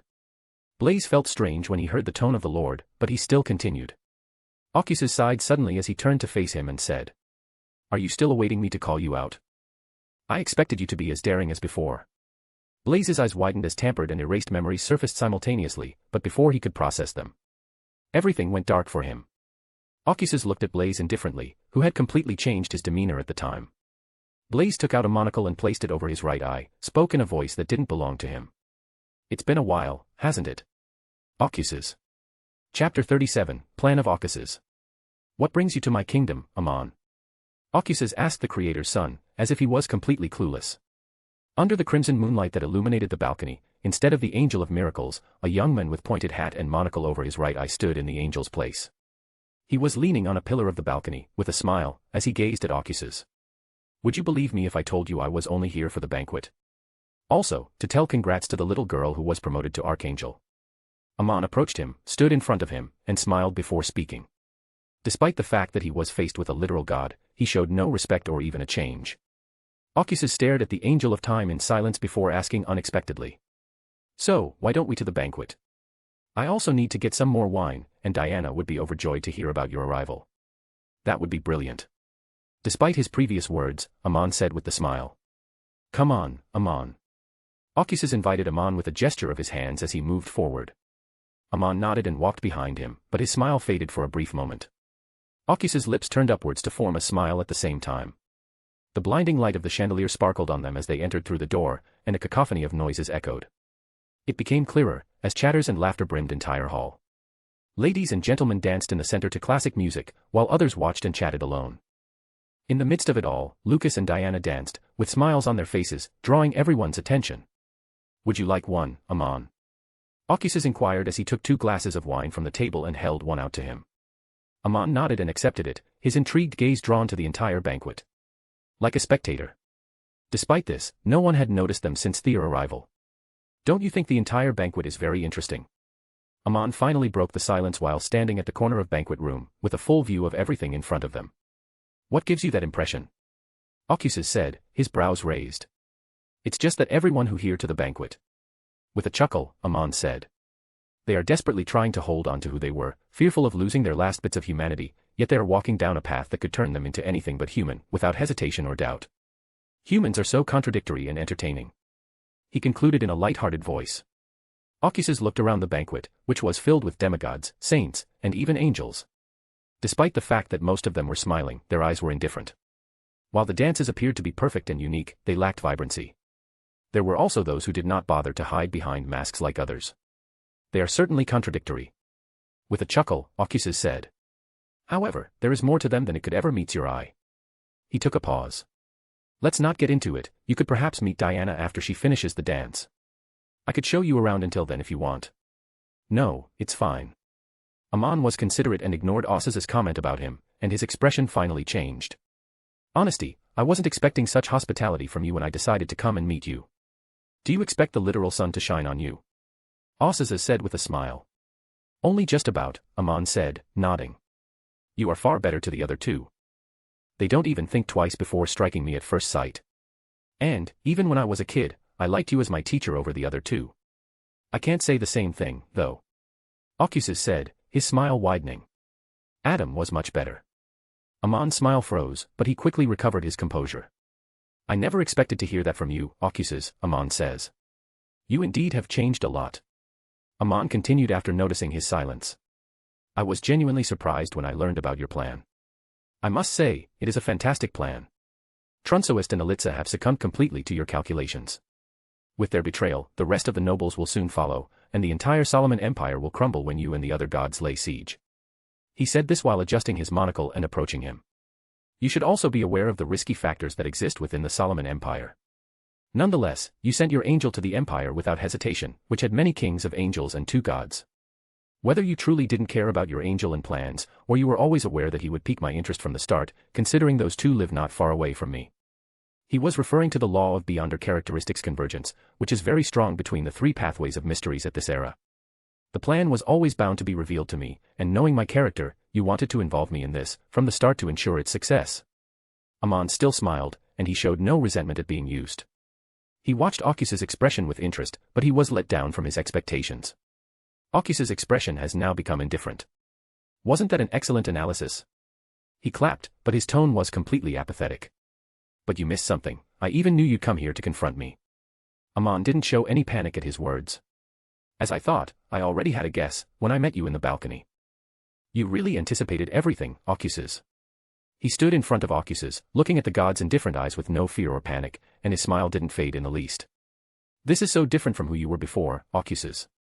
Even though, divinity and time can cause significant changes in a person. But your state reminded me of my zealot brother's change after our father died at your hands. Amon said. Occus's expression became amusing as he looked at the angel of time. He didn't seem to be moved by Amon's words in the least. I have to say, you are the most daring person I have ever seen. He chuckled. You are also far from reckless, despite appearances. Otherwise, you wouldn't be here facing me with just an avatar, as your true body is in the Solomon Empire, which is protected under authority of Solomon and Sasra. But, you made an error, Amon. Occus's eyes became completely purple, which had not been visible to others until now.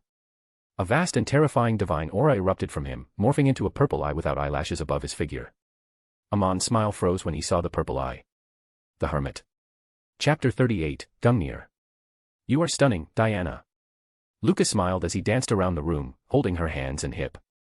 However, I can't say the same. Diana mocked him, but her smile brightened as she kept up with Lucas perfectly. Ow. After hearing this, Lucas gave Diana a painful look that Diana thought was really phony. You really are something, aren't you? Diana whispered at his ear. You aren't even trying to hide. Lucas became serious. He was somewhat determined to seize this opportunity. But he was interrupted, and for a brief moment, Lucas didn't know how to feel. He had a strong suspicion that the goddess of doom was keeping an eye on him. She came to a halt in the middle of the dance, causing him to come to a halt as well. As she looked over the edge of the banquet, her expression was frozen. What happened? Lucas inquired, clutching her shoulder, having noticed her fearful expression. The music ceased. The guests turned to look at them, seeing the situation. It is him. He is here, along with the Lord. Diana's voice was slightly hoarse as horrible memories that she didn't want to recall flashed through her mind. Before Lucas could ask any more questions, a terrifying divine aura swept the entire banquet hall unrestrainedly. Everyone was frozen, some in complete terror and horror. While others couldn't take the repression and froze under the pressure. But they all had one thing in common, they all kept their heads down instinctively in their posture. Don't look, moron. Diana covered the eyes of Lucas, who could still move under this aura and was trying to see, as the divine aura didn't affect them that much. Despite the fact that the divine aura had no effect on the surroundings, their lord's authority was no longer restrained. Looking at their lord now, anyone below the rank of King of Angels will be instantly burned to ashes.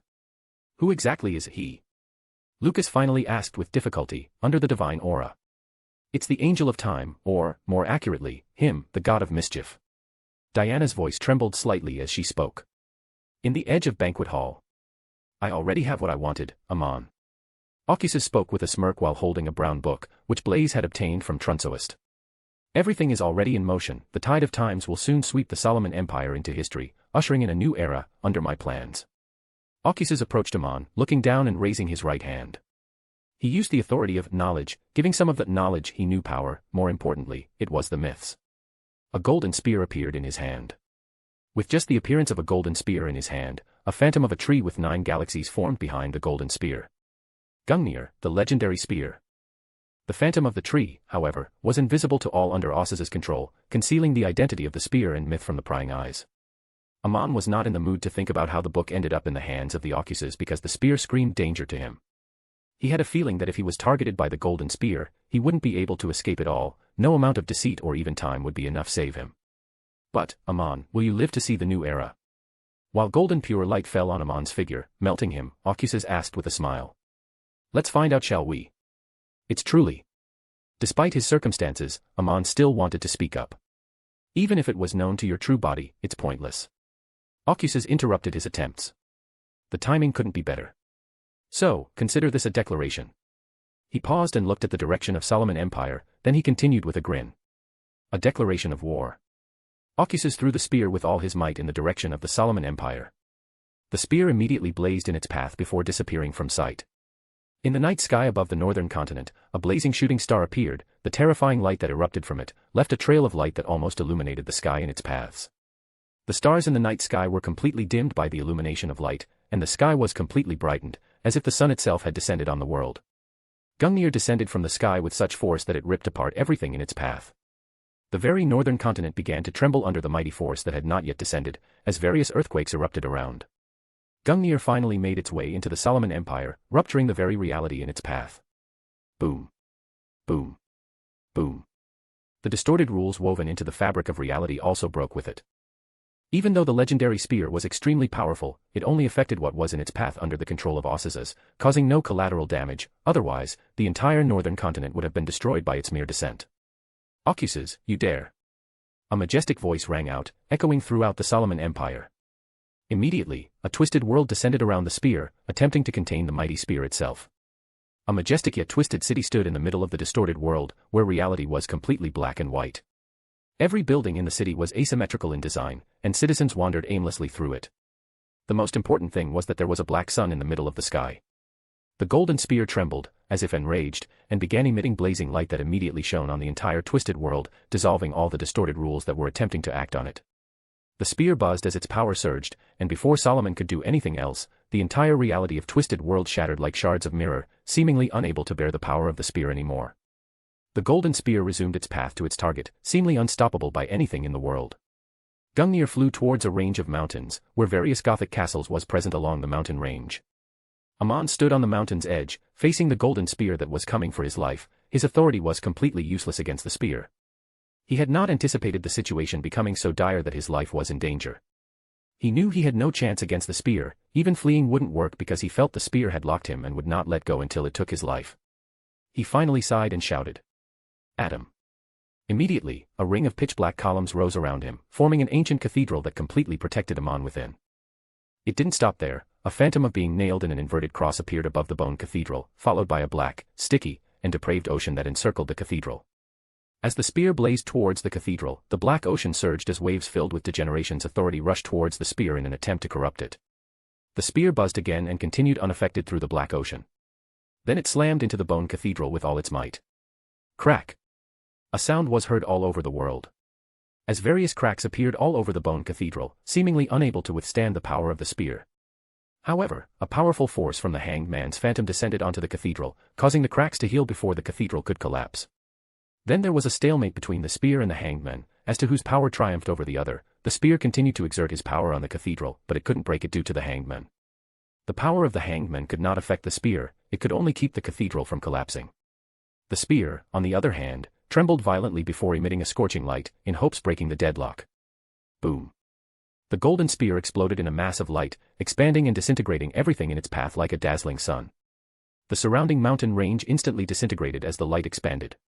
However, the space was distorted visibly around the entire place, in order to separate it from reality, thus prevent further destruction from spreading. The phantom of the Hanged Man also expanded and completely covered the bone cathedral within it. A black ocean manifested from the authority of degeneration appeared before the dazzling sun and completely covered the sun within. The sun brightened and melted the black ocean, but it also dimmed immediately afterwards, beneath the black ocean's waves. The golden sun and the black ocean both disappeared after long fight, leaving only the ruins and bone cathedral. Chapter 39, End of the Night. In the bone cathedral. Adam stood up from his praying position and looked out the window. The distorted space, which appeared to be like a curtain, vanished, as did the phantom of the Hanged Man above. He turned to face Amon, who sat in one of the church chairs. The law of causality. Adam stated softly. There was such a law in the spear. Even though he found some concealment on the spear, which prevented him from probing any further. Adam said nothing about it. With hermit uniqueness, Ocuses accomplished a lot. While walking towards the Aman, Adam said. Even if an actual hermit ascends, his achievements may not be surpassed. He genuinely praised Ocuses. After everything that has happened, this comes as no surprise to me. After hearing his praise for Ocuses, Aman said. His demeanor had not changed, despite the fact that he was almost in the embrace of death. You are underestimating. Adam spoke softly. The gods. Aman stood up from his seat, ignoring his previous words, then asked. Is Solomon coming for me? Yes. Adam nodded. Solomon had already noticed problems in his kingdom, but he couldn't pinpoint them. As a result, his suspicions were directed only at those who could keep them hidden from him. He's already convinced that it is you, given what happened now, and his knowledge of you and the gods. You never escaped the calculations of Ocuses, Aman. Adam said everything in a gentle tone. Aman sighed and moved his gaze to the cathedral's exit. Are you leaving? Despite his expectation, Adam inquired. Yes, at least until everything settles. Aman said this without turning to face him. Despite the fact that I would have preferred to stay for the impending chaos. The 6 gods, on the other hand, would not be pleased about that. As for Solomon, the 6 gods will soon decide his fate. After noticing his brother's silence, Aman moved towards the entrance. Just when he was about to exit the cathedral, Adam's gentle voice was heard. This is the last time, Aman, I would assist you in this manner against him. Aman could sense the clear indifference in his gentle voice. My zealot brother. With him against you, your path and goals will be far from easy to achieve, as you previously imagined, Aman stated with a chuckle. Then, Aman left without waiting for his brother's response. Alias Kingdom, Northern Continent. As expected. Muttered Ocuses, apathetically. He knew he was going to miss his shot from the start. However, this was more of a declaration, as well as a move to expose Aman in front of Solomon. When it comes to dealing with Solomon and the true creator, as well as their army, which includes, most notably, Medici and Ouroboros, all of the gods and their forces will be required. Adding Aman to the mix would only make the situation more chaotic. Killing a god has never been easy. At the very least, this will force Aman to flee the Solomon Empire. But, there is still one, I haven't entirely considered yet. Ocuses reflected as he drank the wine. Bethel Abraham. Actually, there was a reason he left this king of angels out of his plans. Bethel's place in the empire is ambiguous, he didn't vow allegiance to either the true creator or Solomon. And, more crucially, Solomon could do nothing about it since Bethel, in his own right and power, could talk to a deity equally. Even most gods wouldn't be able to stop Bethel if he decided to flee during a chaotic conflict. Ocuses could only sigh at the conveyance of the door pathway. Bethel also has another lethal move at his disposal, teleporting his opponent to the cosmos, where the outer gods are present. This makes him a greater threat if he ever decides to support Solomon, to the point that even the gods themselves must personally besiege him. Ocuses massaged his temples, it not that he hadn't thought about Bethel before. However, even he has restrictions to how much he can move in the Solomon Empire. Let's put the matter of Bethel on hold until the rest of them convenes. With a sigh, Ocuses pondered. Finally, Adam. He has no idea where Adam would stand in the midst of the coming chaos, but one thing is certain, it is not with Solomon. But, given who Adam is, he isn't going to risk anything. He would not hesitate to descend personally to face Adam if the situation became out of hand. Ocuses had a reasonable expectation that he would encounter Adam in the upcoming war. Especially because of the Groseal travels that he had assigned to Lucas to retrieve. He didn't forget about that book, for sure. If the book is what he thinks it is, he and Adam will have to confront each other at some point during the war. Ocuses drank all of the wine and put his mixed thoughts aside, and when he raised his hands, golden flames burst, forming a phoenix. Go. He let the phoenix fly to the sky, from the balcony where he now stood. The phoenix spread its wings and started flying towards the kingdom of Amonices. Ocuses eventually turned to face his angels, who stood silently in the balcony behind him. The banquet that was supposed to take place behind the door had already been taken, and everyone had already fled, leaving the entire hall behind the door forlorn and empty. After everything that had happened up to this point, there was only Diana and Lucas, who were both very nervous at the moment. Did Blaze wake up? The silence was finally broken by Ocuses. Milord, no. He is still asleep and under your light, the worm of time in him has already been destroyed. Lucas was the first to speak up and informed of the situation. Ocuses didn't seem surprised when he nodded. Because Blaze was an angel under his command, Aman didn't dare to steal his identity. He had only parasitized Blaze to meet with him. The gods will gather in my kingdom soon. Ocuses stated. Their angels will mostly be following them, so make sure everything is in order. Diana and Lucas nodded in agreement as they heard their lord, their nervousness diminishing meanwhile. They didn't dare to ask any questions after noticing their lord's mood and not wanting to upset him, after everything that happened. Finally, get ready for war. His serene words reverberated through the air as his figure disintegrated into golden particles that dispersed in the breeze. The rising sun could be seen through the horizon, signaling the end of a historic night. Chapter 40, Their Arrival. Northern Continent, Alias Kingdom. A young boy with silver hair sat on a bench in the capital's now deserted streets. He was having relish with a dollop of ice cream from a glass cup. At the same time, the boy was enthralled staring up at the sky. The sky was bright, not as bright as it had been with the sun, but it had a twilight tone to it. The sky was a mix of orange, red, and blue hues, mesmerizing yet deadly, for anyone who looked at it felt weakness emerge within them spontaneously, to the point where even moving their hands and legs beneath the sky would be difficult, until they withered away and returned to earth.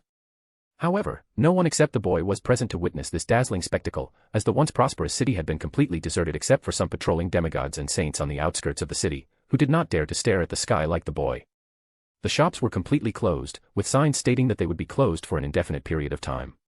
The roads were desolate, with some empty or abandoned carriages parked on the side of the road. The streets, which were previously filled with cacophony of noises, were now completely silent. A newspaper with headlines written in large fonts was lying on the bench where the boy sat. The declaration of war: the Kingdom of Alias declares war on the Solomon Empire. A state of emergency has been implemented in Alias Kingdom, as well as the other 5 kingdoms. The silver-haired boy finally put the ice cream down and murmured, his gaze still fixed on the twilight sky. Gods always like to be grand, don't they, Diana? Will. A stern voice echoed, rather deafeningly, due to the silence around. It's always a pleasure to hear your divine voice. Will Septon said, but his face was visibly cringing. A woman in blue traditional robes appeared not far from the bench, wearing golden-rimmed glasses over her deep purple eyes. Her mere presence made the air thicken and mysterious. Diana, Angel of Wisdom. Diana ignored his remarks and opened a golden parchment. Then, she read the contents aloud. Will Septon is required to participate in the coming war by the order of Eternal Blazing Sunday. Will sighed, as he heard the order. But, before he could say anything, he and Diana noticed something in their perception. Plants and trees in the city began to grow abnormally, absorbing nutrients from unknown sources. The tree began to grow long and roots erupted from the ground, as various plants began to sprout from the very roots. Flowers bloomed in a range of colors on the planets, ranging from white to even dark brown. When viewed from above, the entire city appeared brilliant, as if it were literally blanketed in a kaleidoscope of colors. Roar. A roar echoed, as a majestic lion appeared in the desolate streets of the capital, followed by various other animals, marching wherever the plants and trees began to grow taller. It was as if they were following someone. A natural paradise. Diana felt no other description fit this. It also made her yearn for the power of God. The entire change around her was most likely caused by Earth Mother passing by. She couldn't imagine what it would be like if Earth Mother asserted her authority. Diana looked around, and only the bench and the area around her were unaffected by the ever-growing trees and plants. Then, she was perplexed when she saw Will, who was still trying to protect his freaking ice cream despite everything that was going on around them. But, she immediately looked at the ground, not daring to move because she sensed a divine presence in the sky. Even though she yearned for godly power, she did not abandon her fear of gods. She was well aware that not all gods are as kind as her lord. She also didn't have to think to figure out who it was in the sky. Earth Mother. However, she caught a glimpse of Will out of the corner of her eye, then her eyes widened. Will looked up at the sky and noticed a divine woman appear with a flash of green light. She was dressed in a white gown that was embroidered with images of herbs and plants. Earth Mother appeared to sense his gaze and stared down at him from the sky. Will didn't even flinch when she looked at him, and he immediately waved his hands at her with a cheerful smile on his face, as if he was nothing more than a curious kid. When Earth Mother saw this, she smiled and waved back to him from the sky before disappearing. The divine presence also receded and moved towards the nearby Ontal Mountains. You're really getting into your role. Diana was stunned. She couldn't believe what had just happened. Others described her as courageous, and when compared to the kid before her, she was literally nothing. Even though she didn't see how Earth Mother reacted, she could make a guess based on Will's still intact and cheerful demeanor. All gods aren't frightening, especially Earth Mother, who was rumored to be the kindest of all. Will smiled as he noticed her expression. You should know better than to believe these rumors. Diana abruptly paused as she realized how she was advising him, which really looked like adults advising children, under his manipulation. Will's smile brightened as he saw Diana's realization. This situation is not simple, for it is an important part of his acting. You know what, this is not important anymore. I'm here to inform you that you will be needed at the headquarters immediately, where the briefing for war will soon begin. The gods are arriving one by one, and all of the angels are gathering there. You are not permitted to roam around here, regardless of your unique situation.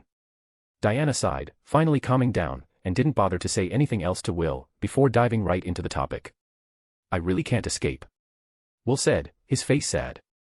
Nothing comes without a price, Will. You should be more knowledgeable about this than I am. You've had the sanctuary of the 6 gods up to this point, thus you didn't have to worry about the true creator or the angel of fate under him. Diana said solemnly. Will's childish expression faded, and he said with a sigh. Fine. But wait a minute, Diana. I'll take the ice cream. Will said, as he wanted to take the ice cream from the bench. Boom. Just then, thunder roared in the sky, quaking the entire city. No. Will shouted. My ice cream. Boom. As the twilight faded and dark clouds covered the entire sky, thunder boomed once more in the sky. However, the golden light of the sun shone through the dark clouds, dispersing the most of the dark clouds in the sky. As if enraged by the sun's light, streaks of blue lightning began to flash in the remaining clouds. Idiot. Diana yelled at Will, as she was trying to keep her balance against the oppressive pressure from above. She didn't hesitate to take the tragic Will's hand with hers, their figures became illusory and soon vanished from the streets. A/N, I just want to respond to some comments and questions from here and other websites. 1. How could Occuses teleport despite the fact that he has no connection to the door pathway? I'd like to point out that Occuses is a god. Klein could even phase through flames when he was only a magician. So, what stops Occuses from teleporting through the literal sunlight? 2. When Klein searches for it, the miracle invoker characteristic are already transformed into sealed artifact within the Church of Occuses, so how did Occuses obtain the second miracle invoker characteristic for Blaze? What a silly question. It's simple logic, Blaze became an angel by utilizing the characteristic, there was no second one. Also, I'd like to point out that my fanfiction is far from perfect, and I'm making the entire story from the 4th epic, which only contains facts in the original story. I'm making up the rest of it with my imagination, so there will obviously be some inconsistencies with the original book, which you can point out if you find them. But if you want a perfect story, I am far from capable, because I am not a professional writer. Chapter 41, Lilith and Bladheel. Northern Continent, on tall mountains. A illusory golden door soared above the mountain range's highest peak, emitting an endless radiance. The radiance completely engulfed the entrance to the Divine Kingdom, transforming it into a vast expanse of light. Within the light, however, a shadow of an illusory castle was visible. The door had a mythical and gentle feel to it, making anyone yearn for the eternal paradise that lay within. This is the Divine Kingdom of Eternal Blazing Sun, which was separated from the real world by this illusory golden door. A white castle perched on the crest of a mountain in the Divine Kingdom, with a lake in front and vast flights of white flowers all around. In a room within the castle, 2 divine figures sat on a long silver table with 6 chairs, 2 at the head and foot of the table and 2 on each side. How can you expect me to believe Amani Ness? A giant grumbled to the white-haired man in the main seat from one of the silver chairs on the side. You should be aware, she has a way with pesky plots and tricks. And we could never anticipate it until it was too late. You don't have to be concerned about that. The white-haired man said casually. I'll take care of her concealment. His purple eyes sharpened, as if it could pry through all mysteries and secrets. And Amani should be well aware of the situation we're facing. You don't have to be concerned about her backstab. He chuckled and stated the obvious. The hermit, the twilight giant, sighed as he caught a sight of the purple eyes, and while he was relieved, he continued to inquire. Without appropriate evidence, Occuses, this alliance you're planning will fall apart. It's not a problem for me to believe you and take your word for it. Your brothers, on the other hand, will not be the same. The word brothers was emphasized by the twilight giant. I don't want a full-fledged war to erupt right now. The giant asserted, knowing that if those 3 could not find common ground now, he is certain that war would erupt between them. The other gods will be forced to choose sides at the time, and everything will regress into chaos. They cannot afford chaos, which is also what Solomon wishes to see the most. Amon never disappoints, Bladheel. Occuses smiled as he took a bronze book from nowhere and placed it on the table. Did you really aim at Amon?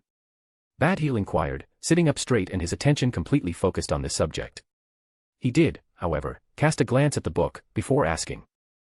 He noticed the spear piercing the atmosphere and heading towards the Solomon Empire, since the entire sky was illuminated by light and the spear was like the sun descending on the world.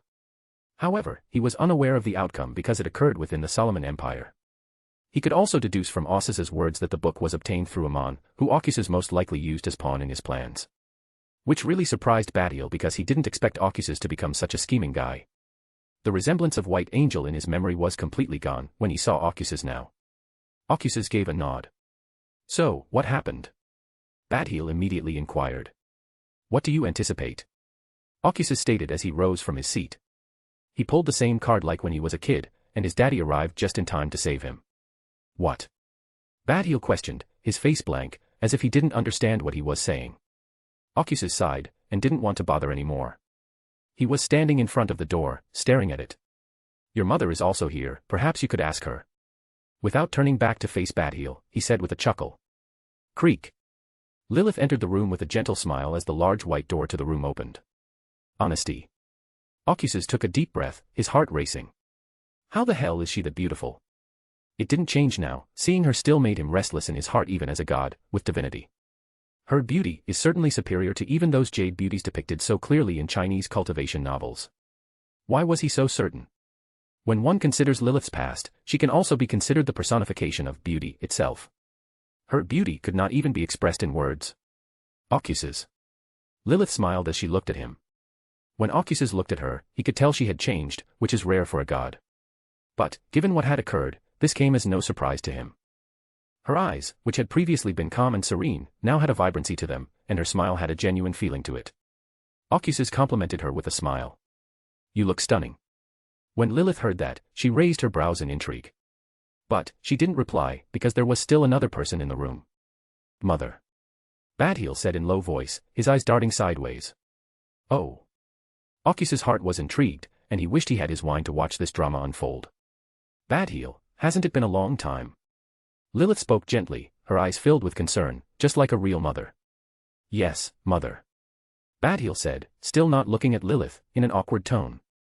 How have you been lately? Did Lilith stage some kind of fallout with Badheel? As the strange atmosphere filled the entire room, Ocuses thought. But his reaction is simply. It's been really good. Lilith said calmly. If you don't include the fact that I almost died the other day, it's all good. Just as the atmosphere became increasingly strange. Boom.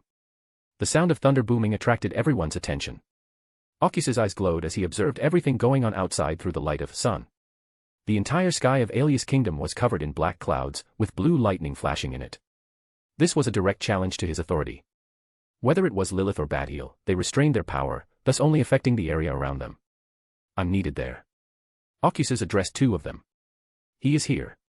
Wait a second, Ocuses. Badheel got out of his chair. I'll also come. He moved swiftly, as if he didn't want to be here anymore. And how about you? Ocuses asked Lilith. I'm fine right here. Lilith stated as she looked around the castle.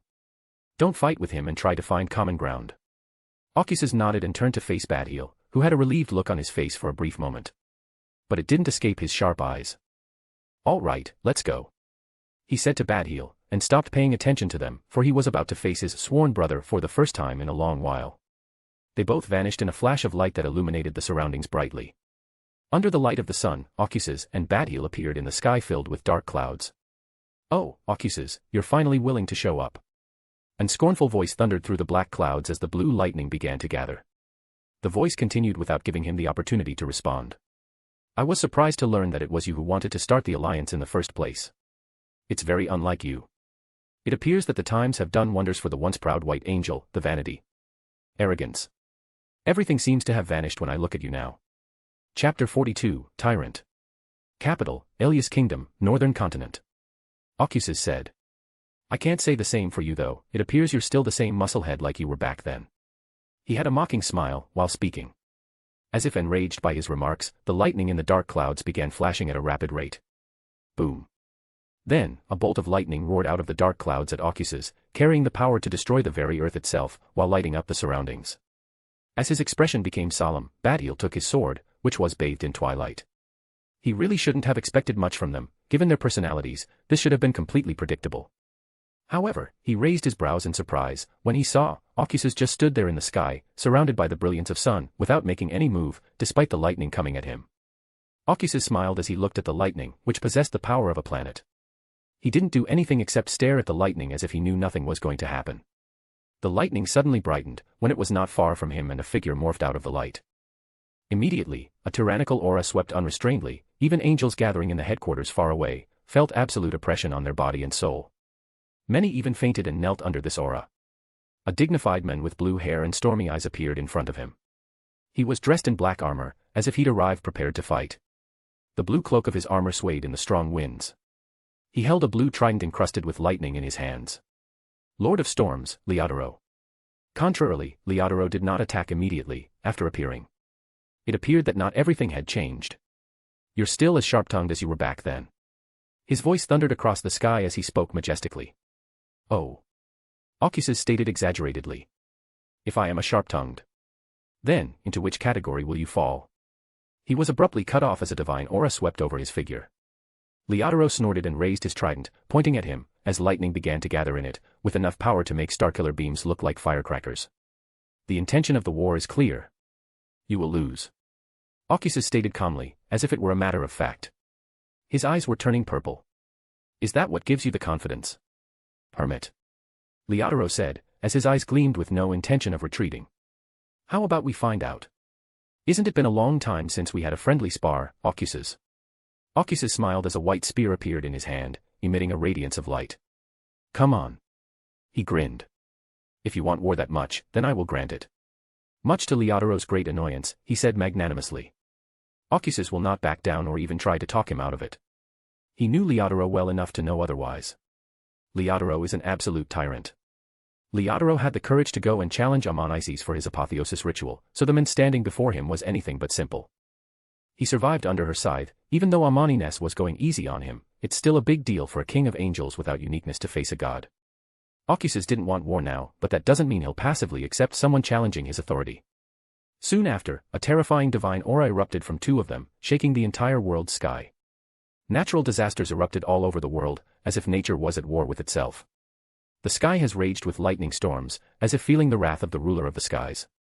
The oceans rioted, causing massive tsunamis and submerging islands. To top it all off, a powerful earthquake struck the continents.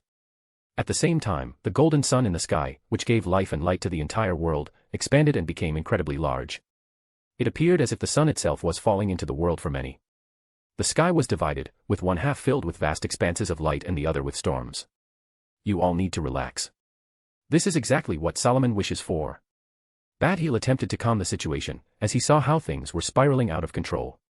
Badheel, get out, exclaimed Leodoro. This is only between us, brothers. When he heard what Leodoro said, Badheel's eyes twitched and he felt helpless in his heart. Leodoro's eyes started to glow blue, with lightning streaks erupting from the edges. He was floated in the vast expanse of black clouds, with blue lightning flashing across it. His trident was also completely illuminated by lightning.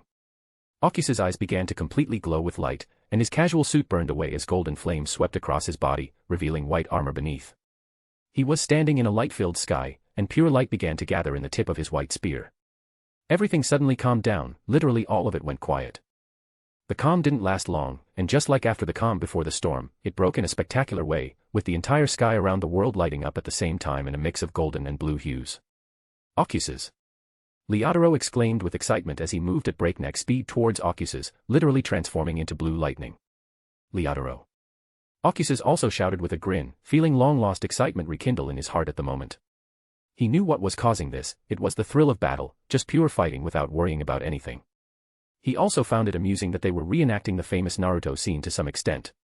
Ocuses dashed towards Leodoro, erupting in a blaze of pure light, transforming into a beam of light. At the same time, Badheel, who was standing nearby in the sky, inserted his sword into the very space itself, then twilight erupted, mixing with golden and blue hues, forming a strange curtain that draped over the entire battlefield. Lilith appeared and stood not far from Badheel, with a sigh, as she saw the situation, then various plants and trees grew on the very curtain, forming another layer over the curtain. The curtain, combined with the power of all four gods, completely prevented the battle from affecting the outside world. Boom. The reality completely collapsed in their path, as the beam of pure light and blue lightning dashed towards each other. The light in the battlefield became blinding, as even Badheel and Lilith were forced to close their eyes. Just then, in the middle of the battlefield, a crimson moon rose up like a scene from the apocalypse, followed by an illusory white tower brimming with an aura of insanity and destruction. The crimson moon and white tower emitted a terrifying aura, causing pure beam of light and blue lightning to freeze in their path. The light beam collapsed into the figure of Ocuses, as the hands of a divine woman tightly pressed on his shoulder, holding him down, while also hovering behind him. The crimson moon hung behind the woman like a divine halo. She wore a long black gown adorned with countless resplendent lights. Evernight Goddess, Amon-Isis. Chapter 43, Trunsoist. I take back what I said previously. Amani Ness said in an ethereal voice as she let go of his shoulder and floated beside him. You're still somewhat the same as you were back then, reckless and without any concern for consequences. Her voice remained ethereal, but with each word, the darkness thickened around her. Ocuses sighed in disappointment at the battle being interrupted. He hadn't felt this excited in a long time, since becoming a god. He can also detect anger in Amanine's tone, and while he understands why she is angry, he was still indifferent. Even though he accepted Leotaro's challenge, he did not initiate this, and he also cannot sit back and watch Leotaro behave like that in his kingdom. Ocuses waved his spear, causing it to shatter into light particles that swept over his figure before dissipating, revealing him in a casual black suit rather than silver armor. He started walking towards Badheel and Lilith, not bothering to say anything to her. Amani Ness sighed as she observed Ocuses' indifference, then turned to face Leotaro, who had gone ahead of her and Hera Bergen.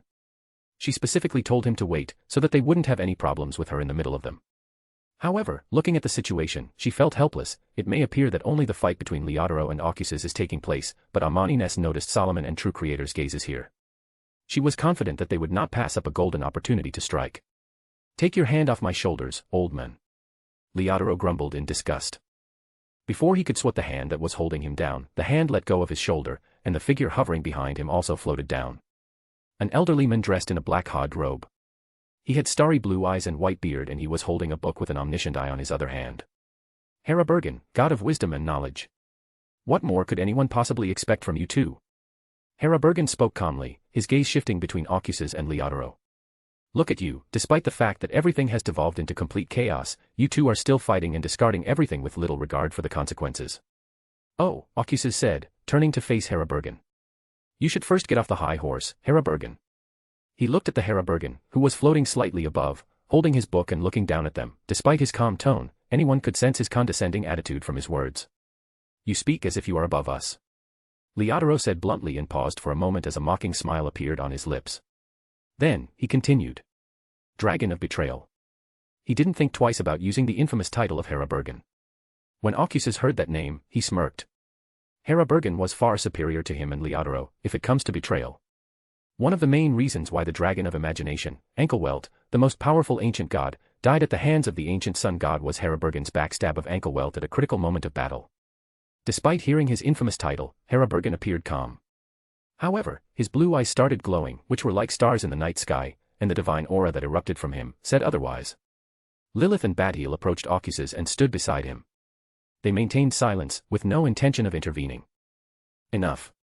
Amani Ness said. As darkness exploded around her figure like a tide, it swept away the remaining light and thunder, as well as the illusory white tower, and they all vanished silently within darkness. She appeared in the midst of them all and spoke, radiating an aura of terror. We're on the verge of war with Sasra and Solomon, but you three still can't put your differences aside. There's also Badheel here. Can you see me and him bickering like kids? Get your things together, or let's put an end to this alliance once and for all. Leotaro snorted when he heard Amani Ness, but he still put his trident away. Hera Bergen, meanwhile, retracted his divine aura and floated downwards. Now. While walking towards Amani Ness, Ocuses said. Given the importance of alliance, you don't have to say something like that, Amani Ness. It was just a friendly brawl between us. He didn't think twice about labeling that fight which shook the world, as a simple spar. We were never serious, and everything before was just a way for us to greet each other. Isn't that right, Leotaro, Hera Bergen? He didn't hesitate sprout bullshit to calm Amani Ness and then turned to look at them. He cannot afford for the alliance to fail, which it will if Amani Ness backed down. Even though he expected something like this to happen, still he became a little carried away when Leotaro challenged him. After noticing his gaze, Leotaro and Hera Bergen agreed with a nod. Despite the fact that Leotaro was a little stiff while doing so. Amani Ness retracted her aura and looked at them deeply, especially Leotaro, who frowned. But she didn't bother any longer and said to everyone. All right, let's go. The 6 gods were finally able to gather peacefully in a room inside the White Castle. As the sunlight streamed through the stained glass windows, a long silver table with 6 chairs was present in the center of the room. Ocuses sat in the front chair, while Amani Ness sat at the foot of the table. Lilith and Badheel sat in the 2 seats on the right, followed by Leotaro and Hera Bergen on the left. The seating arrangement was obviously not simple. Ocuses was taking the main seat, not just for hosting this entire event, but also for making it possible, with Amanices coming in second. Let's begin. Ocuses said, while raising his hand to tap on the bronze book on the table. Several ripples erupted from the bronze book and merged with reality. It caused the reality around the silver table to blur and haze, and then everything went dark. The darkness did not last long, as it was illuminated by dim light, revealing a scene of black pyramid-style mausoleums. The entire structure exuded an aura of chaos. The entire silver table floated in front of the mausoleum. Immediately, the scene changed, revealing a dimly lit room with a platform in the center and a man dressed in aristocratic attire standing before it. A brass book was present on the platform, emitting an absolute aura of order which immediately drew the attention of all gods. A man stood directly in front of the platform, with brass-colored hair and golden eyes. He had very attractive facial features and exuded a scholarly aura. The man in the projection appeared to notice the gazes of 6 gods, which were now on him, and immediately bowed. Chapter 44, Justiciar Uniqueness. Yet another traitor. Those appear to be in plenty during this times. Amani Ness said ethereally, as she gazed at Trunsoist. I think it's very wrong to label someone like that Amani Ness. The situation may have forced him to make this decision. Hera Bergen mused, after hearing Amani Ness. The Solomon Empire is far from fair and filled with corruption, whereas I sense a thirst for justice and order in Trunsoist. Lilith smiled, her red eyes gleaming as she looked at Trunsoist. Interesting, such a contradiction, just like order and chaos. It's hard to expect much when the Black Emperor himself represents distortion and chaos. Badheel also commented, after hearing his mother. There is a more pressing issue, Ocuses. How do you know Trunsoist was not sent here to us by Solomon himself? Leodoro inquired solemnly. He was not attempting to sabotage the alliance solely because it was led by Ocuses, for he knew better given the circumstances. He was simply expressing an extremely plausible possibility. The gods all fell silent and started down at Trunsoist. Trunsoist was under immense pressure as the 6 gods' scrutinizing gazes fell on him. Even though he couldn't hear what they were saying, he could still guess that they were judging him. He finally gathered the courage to look up and face the gods. They were present in colossal silver chairs that dwarfed the platform in front of him by a huge margin. The silver chairs surrounded the platform in a U shape. The gods were obviously towering compared to him, with a white-haired man in the center chair and a black-haired lady with gauze over her face sitting in another chair right beside that white-haired man. He has an instinctive feeling that both of them were far more powerful than the other gods who sat beside them. He immediately recognized them as Eternal Blazing Sun and Evernight Goddess. Both were also infamous in the Solomon Empire, as Eternal Blazing Sun was widely regarded as a ruthless and insane heretic god, and Evernight Goddess was similarly vilified due to her authority over darkness. His Majesty really went to great lengths to smear the 6 gods. Trunsoist was also amused by how things had turned out for him, and he wanted to laugh madly, releasing his suppressed emotions, for how he was confronted with the harsh reality of Solomon's empire, which was far different from what he had expected and learned of. Trunsoist was born into a noble family that swore allegiance to Solomon long before the establishment of the Solomon Empire. He was raised with empire's beliefs, so he was terrified of heretic gods and also harbored hatred for them in his heart, while his admiration for the Black Emperor grew by day. He felt ironic, as he stood before the same heretic gods, looking back at his naive, teenage self. I am certain. Ocuses replied whilst also placing his hand on his chin. He's on our side. Ocuses, can't you be more specific? Even after hearing this, Leodoro didn't let go, raising his hands to point towards Trunsoist. He is not your average angel in the Solomon Empire. He is Solomon's direct subordinate. How can you be so certain? Trunsoist is on our side. Despite his fears and self-doubt about coming here, his convention did not waver in the end. As Umbella previously stated, this angel has a genuine desire for justice and order. Amani Ness finally spoke up. And he's far from being able to fool someone like Amon. Leodoro was finally silenced by her words. Amani Ness was naturally aware of what had occurred, as Ocuses had informed her via the Phoenix. Ocuses finally saw their silence, after the discussion, then waved his hand to remove the order placed by him, which is what prevented Trunsoist from hearing them. This drew the attention of Trunsoist, who appeared calm and composed despite the 6 gods' attention on him, but his slightly trembling hands and nervous eyes completely betrayed him. Where is Elitsa Tutor, Trunsoist? Ocuses inquired directly, his face frowning. Trunsoist felt a sense of dread rise within him as he saw Eternal Blazing Sun's frown. The weight of the god's gaze was too much for the angel to bear, thus his body trembled. To make matters worse, he became more nervous as he thought of his majesty. You don't have to be so worried. As a tranquil atmosphere filled the entire hall, Amanine's serene voice sounded, driving away all his nervousness and causing him to calm down. I am concealing the entire meeting, and the Order of Ocuses is also present. Solomon will be unable to find anything unless you are in front of him. She said it as if she could see right through him. Trunsoist finally took a breather after hearing that, and responded to Eternal Blazing Sun with the prepared and practiced response. Your Excellency, Elitsa, is currently dealing with the chaos caused by your attack on the Solomon Empire. He couldn't find an appropriate time because the War Angel is with him. His eyes wandered purposefully while answering, as he didn't want to make eye contact with eternal blazing sun, whom he really fears. He couldn't get the descending sun off his mind, and the sheer power that the spear carried filled him with dread. This grew stronger when he knew that both the Majesty and the true Creator took action together to stop the calamity of sun. Is Medici keeping an eye on Alitza? Ocuses said with a smirk on his lips as he considered the future. It appears Solomon finally got some brains, and begun to doubt the loyalty of his subordinates. Leodoro also stated after hearing the words of Trunsoist. Despite the fact that Medici swore allegiance only to the Creator, after the formation of the Solomon Empire, he created his own division of army and integrated into the empire. So, even if Medici may disdain Solomon's orders in his heart, given the importance of the alliance between Solomon and his lord, Medici will not hesitate to follow if his lord also desires it. It's unlikely. Badheel refuted his words. Yes, if Solomon wants to keep an eye on Alitza, I believe he would choose someone under his command rather than going to Medici. Harabergen agreed with Badheel. However, Medici should be watching over Alitza, but not under order the Solomon. Sasra. Leodoro interpreted him. It should be him, even though he went insane after everything that happened. The anchors brought by the entire Solomon Empire could have somewhat stabilized his state, and he would have had no difficulty locating the true problem within the empire. Lilith stated calmly. Leodoro frowned as he heard that, while Amani-Nes remained silent. Well. As the discussion died down, Ocuses spoke up. There won't be any issues with Sasra, so let's get on with the business at hand. His vague comments deepened Leodoro's frown, while Harabergen's starry eyes twinkled, very much resembling like Dumbledore for Ocuses. They didn't speak up anymore, though. Amani-Nes, Badheel, and Lilith remained silent as Ocuses' gaze finally fixed on the brass book on the platform. The brass book is Justiciar Uniqueness. Even though it is only a projection formed by the power of uniqueness, it is more than enough for the gods to see the truth of the matter. Did you still have the Justiciar Uniqueness with you, Trunsoist? Ocuses asked, his gaze fixed on Trunsoist. There is also a chance that Solomon could take the uniqueness after he attacked, and that the projection in front of them was made beforehand by Trunsoist. Trunsoist had gone silent in a daze after hearing the gods' discussion, which he could hear now, as they didn't seem to care about keeping him out. Sasrar. As in the Dark Angel under the Creator.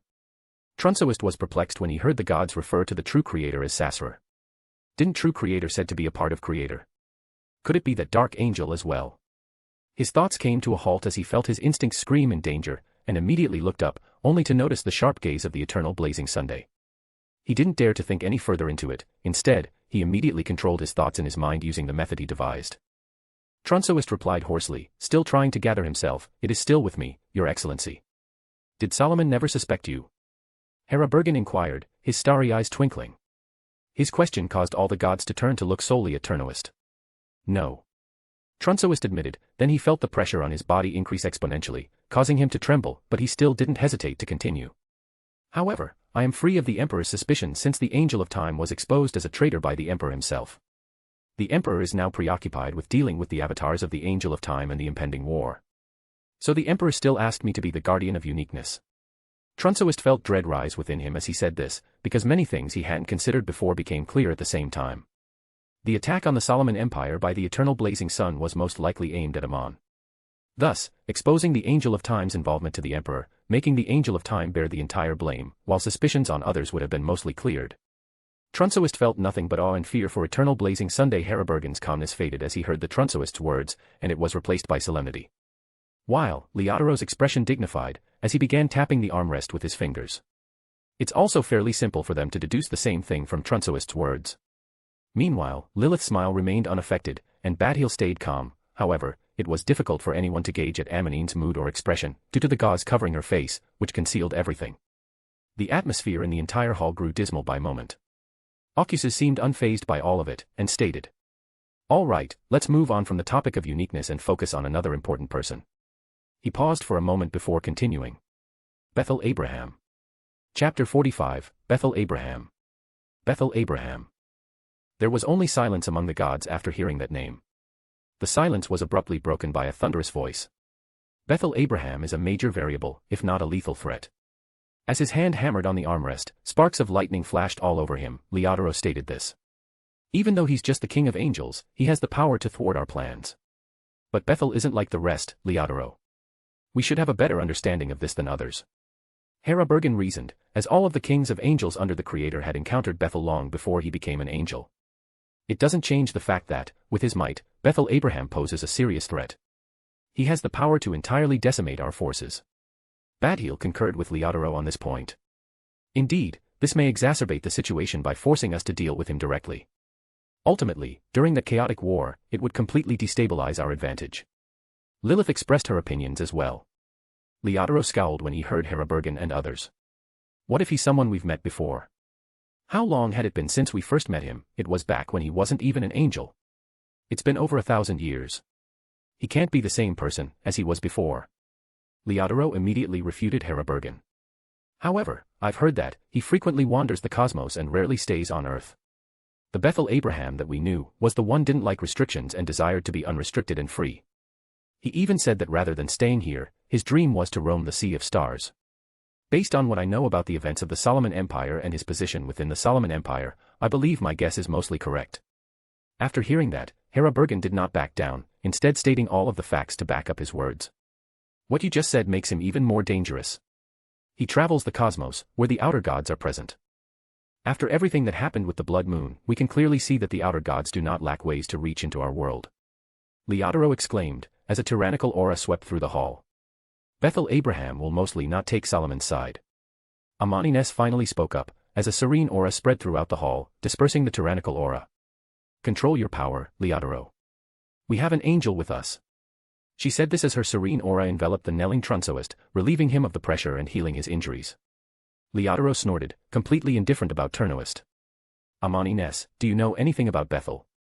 Herabergen inquired after hearing her words about Bethel. However, Amani Ness remained strangely quiet, not answering his question. Ocuses, who had been silent previously, spoke up to silence any further discussion. Let's put this discussion to rest and ask Trunsoist himself about Bethel's situation. As for Cosmos, I believe Bethel is more than capable of surviving there. He spoke calmly. His words temporarily calmed the situation, and all of the gods focused on Trunsoist, who was able to stand after being healed by Amani Ness. Trunsoist groaned in pain as he stood up with trembling legs. The aura of tyranny had earlier severely injured him, causing him to feel immense pain, as if his entire being had been torn apart and crushed. Even though the Evernight goddess aura provided reprieve from torture and pain, some aftereffects remained. Just then, a blaze of pure light fell on him, instantly alleviating all of his sequelae and restoring him to peak condition in an instant. Thank you, Your Excellency. Trunsoist bowed his head, taking a deep breath to calm himself. Despite his complicated feelings in his heart, which included a mix of hatred, fear, and helplessness, he didn't show much change on the surface, even after being treated in this manner. It's trivial. Ocuses stated flatly. Now tell us about Bethel Abraham's situation. Mr. Dor was last seen visiting the Emperor himself after Your Excellency's attack on the Empire. They had a disagreement. Trunsoist replied huskily. The Majesty was in a foul mood for a long time after the argument. Oh. Ocuses raised his brows in surprise, not expecting such a turn of events. How come that was? Trunsoist looked up to eternal blazing sun, slightly perplexed, as he reasoned that even this was under the sun god's arrangement. Nonetheless, he responded immediately. It was because of the Angel of Time, Your Excellency. Mr. Dor and Angel of Time were said to be on good terms throughout the Empire, and some even believed that they were friends. But, given their paths, I didn't believe it until Mr. Dor barged into the royal palace, following the banishment of the Angel of Time. Ocuses was speechless when he heard that. He was totally unaware of this. However, this did not come as a surprise, at least not for him, because he was well acquainted with Amon's eccentric personality. What a surprise. Lilith laughed. After hearing that, Leodoro and Herabergen had strange expressions. It's unexpected. Badheal muttered in surprise. In particular, it is Amon. How about Antigonus? Evernight unexpectedly asked about him, surprised, as she looked down at Trunsoist.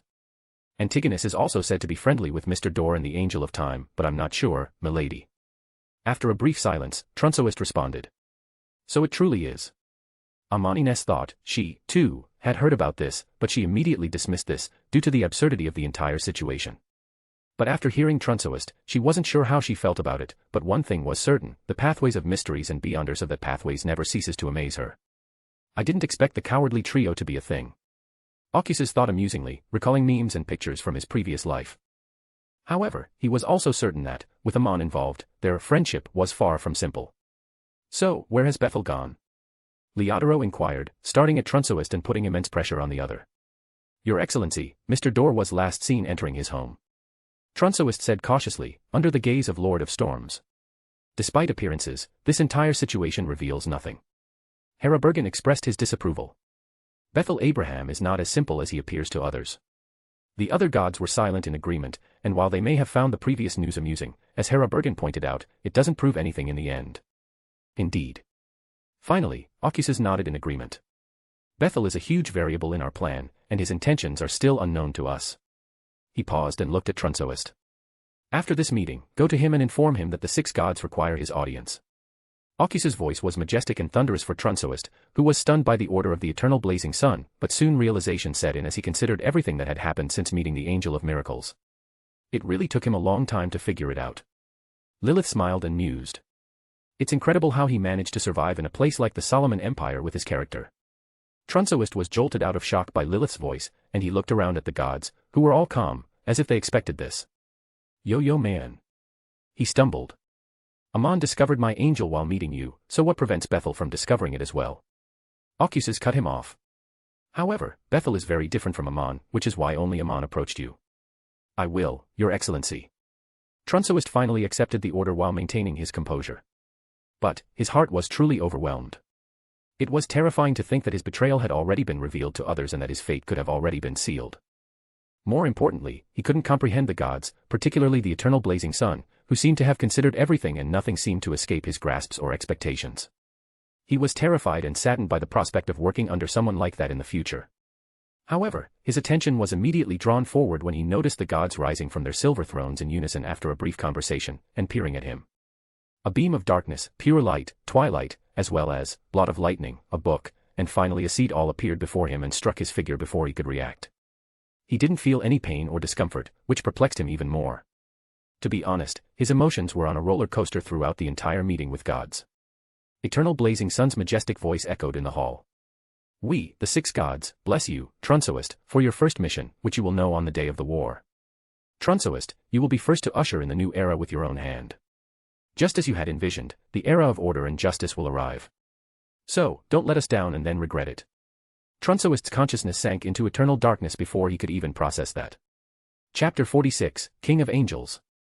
After the meeting with Trunsoist, the gods were still present in the White Castle. They were talking about the angels under them and the impending war. There's a more pressing matter, Lilith said as her face became solemn. And, we're avoiding it on purpose. She looked around and noticed Leodoro and Herabergen's solemn expressions, but Ocuses remained indifferent. That was never going to be avoided. As he turned to face Lilith, Ocuses replied. I was planning to bring it up towards the end of the meeting, but it's not a problem now either. Adam, angel of imagination. The room was filled with an unsettling silence, and the gods, who had previously seemed indifferent and nonchalant, suddenly had serious expressions. Adam is an enigma that even I can't comprehend.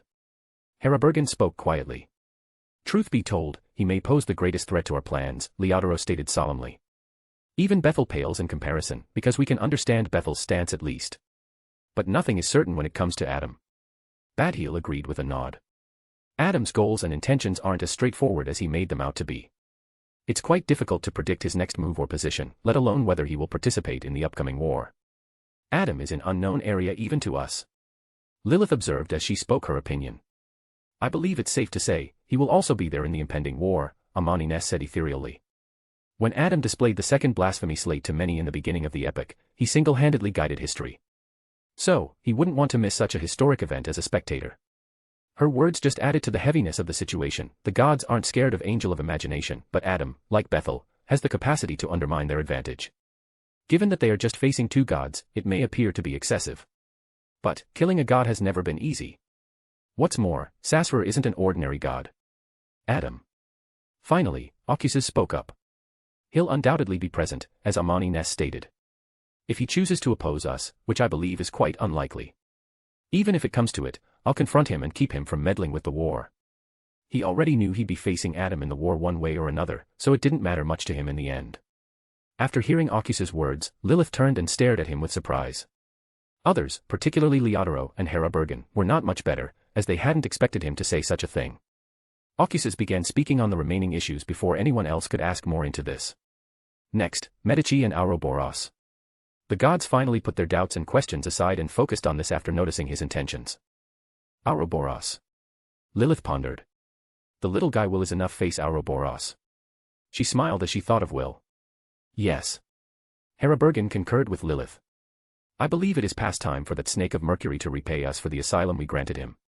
Will was nearly killed by the true creator and Ouroboros when they managed to save him, then granted him asylum. He frequently assisted the angels of their churches in dealing with various external matters in order to repay them. However, until now, the 6 gods had not directly demanded anything to him. Ouroboros is a king of angels who lacks uniqueness. Will should be more than enough to face him, Badhiel said, nodding. In accord, Leodoro and Amani Ness remained silent. So, it's settled. After listening to their opinions, Ocuses pulled out a golden parchment from nowhere. The order for Will was written on the parchment, which they had just discussed. He took a seal from his pocket and pressed it into the parchment. A golden sun insignia appeared on the edge of the parchment when he removed the seal. The golden parchment then vanished in a flash of light, having been sent to Diana by Ocuses. Medici is different. As he watched Ocuses finish, Leodoro finally said something. In war, no one below the gods and kings of angels can stand a chance against him. Even if a large number of angels were to besiege him, they would just perish under his sword. Herabergen agreed with Leodoro on this, as they knew Medici better than the others. On the battlefield, his madness is unrivaled. It wouldn't be an exaggeration to state that he has left nothing but destruction in his wake. Medici is indeed a bit tricky. Ocuses stated in vague terms. But leave it to me to handle this. I've already have someone to deal with him. Are you referring to the new knowledge emperor under you? Lilith inquired, surprised, for she had deduced this from his words. Yes. With a nod, Ocuses confirmed it. You are sending your archangel to death. With a frown, Badhiel muttered to Ocuses. Because he and Ocuses are allies, he didn't hesitate to express his thoughts on the matter. I understand, Badhiel, Ocuses smiled. However, I am aware of what I am doing. He'd already planned a strategy for Medici and Diana. He will not send her to death. The Knowledge Emperor's power is complex, and he has already taught Diana how to fully utilize it. He will also bless her with the uniqueness of a hermit, which may help her even more in the battle. Badhiel sighed and abandoned his attempt to persuade Ocuses. I only hope your plan didn't screw up in the end, Ocuses. Leodoro chastised. We can't afford any more chaos. Ocuses ignored him and turned to face Amanices, who was staring at him deeply. What's the deal with her? He was puzzled, but she gradually averted her gaze, as if nothing had happened. Nonetheless, he drew his attention back to the important situation, rather than thinking about her. Most of the issues within Solomon Empire have now been considered by us. Ocuses finished as he looked around. Only Bethel Abraham is left, so we'll have to wait a few more days. If he declines our order for his audience, we will still go ahead with our plans without any change. You think he'll say no? Leodoro was amazed. It's actually rather possible. Lilith mused. Bethel Abraham could certainly do so. Ocuses gave a nod. If it comes to that, I will personally go and meet him, while ensuring his position in the war. More importantly, Bethel Abraham will not be welcomed in the new empire that emerges. He said indifferently. He's not going to let Bethel off the hook if he refuses even this. For them, the situation is already far too dire. Ocuses continued in a light tone, after taking their silence as agreement. Let us now move on to the final issue. Salinger and Cheek. Chapter 47, Death and Demoness. Salinger. Gods focused first on the god of death and then looked at Amani Ness and Badhiel, as they might the only ones to have more knowledge about death. Ocuses also recalled everything he knew about Salinger. To become a sequence 0 for the death pathway, one must first construct an underworld and become the sole ruler of all spirits and the dead. Even though death pathway rituals for advancement eventually lay the foundation for the underworld, it is still not an easy to completely this apotheosis ritual. The ancient goddess of death, who built the underworld, was only able to complete it because she had some authority over the door, which aided her immensely.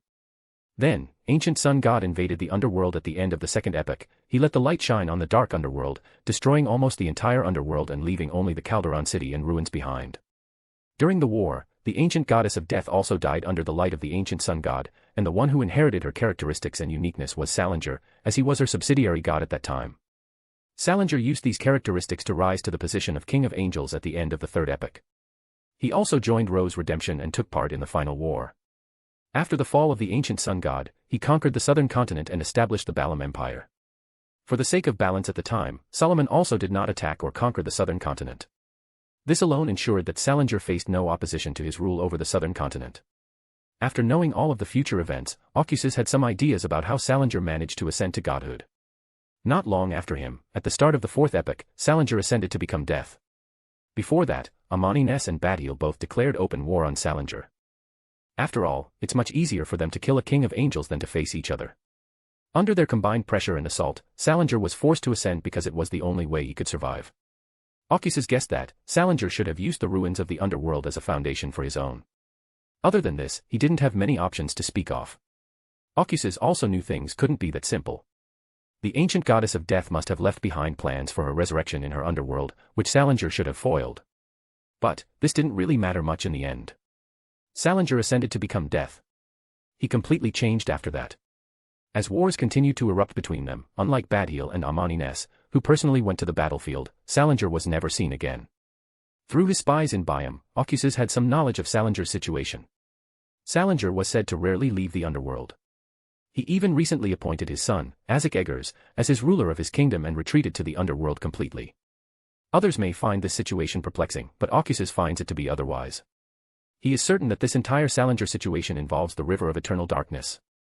If it involves that, even he can't pry any further. Ocuses will also never allow Salinger to live past the War of Four Emperors because he knows what exactly happened in the future. He will ensure that death itself dies. Ocuses put his jumbled thoughts aside when he heard Badheal speak up. Badheal reflected. There's not much news about Salinger after he became a god. Despite the fact that we had conflicts, he never came to the battlefield. Given the presence of Amani-Nes in the war, I also did not invade his kingdom after his absence. Despite the presence of Amani-Nes here, he did not hesitate to state the facts clearly. The most recent thing I heard about him was that he appointed his son as Emperor of Byam and even gave him complete control over the Byam Empire itself. Salinger has an eccentric personality, that for sure. Leodoro mused. However, I think it's unlikely that he would dare to involve himself in matters of Northern Continent. He dismissed death with a casual wave of his hand, as if Salinger was nothing.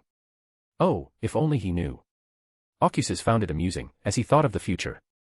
Hera Bergen and Lilith remained silent about death, then they turned to look at Amani-Nes, hoping for her to speak.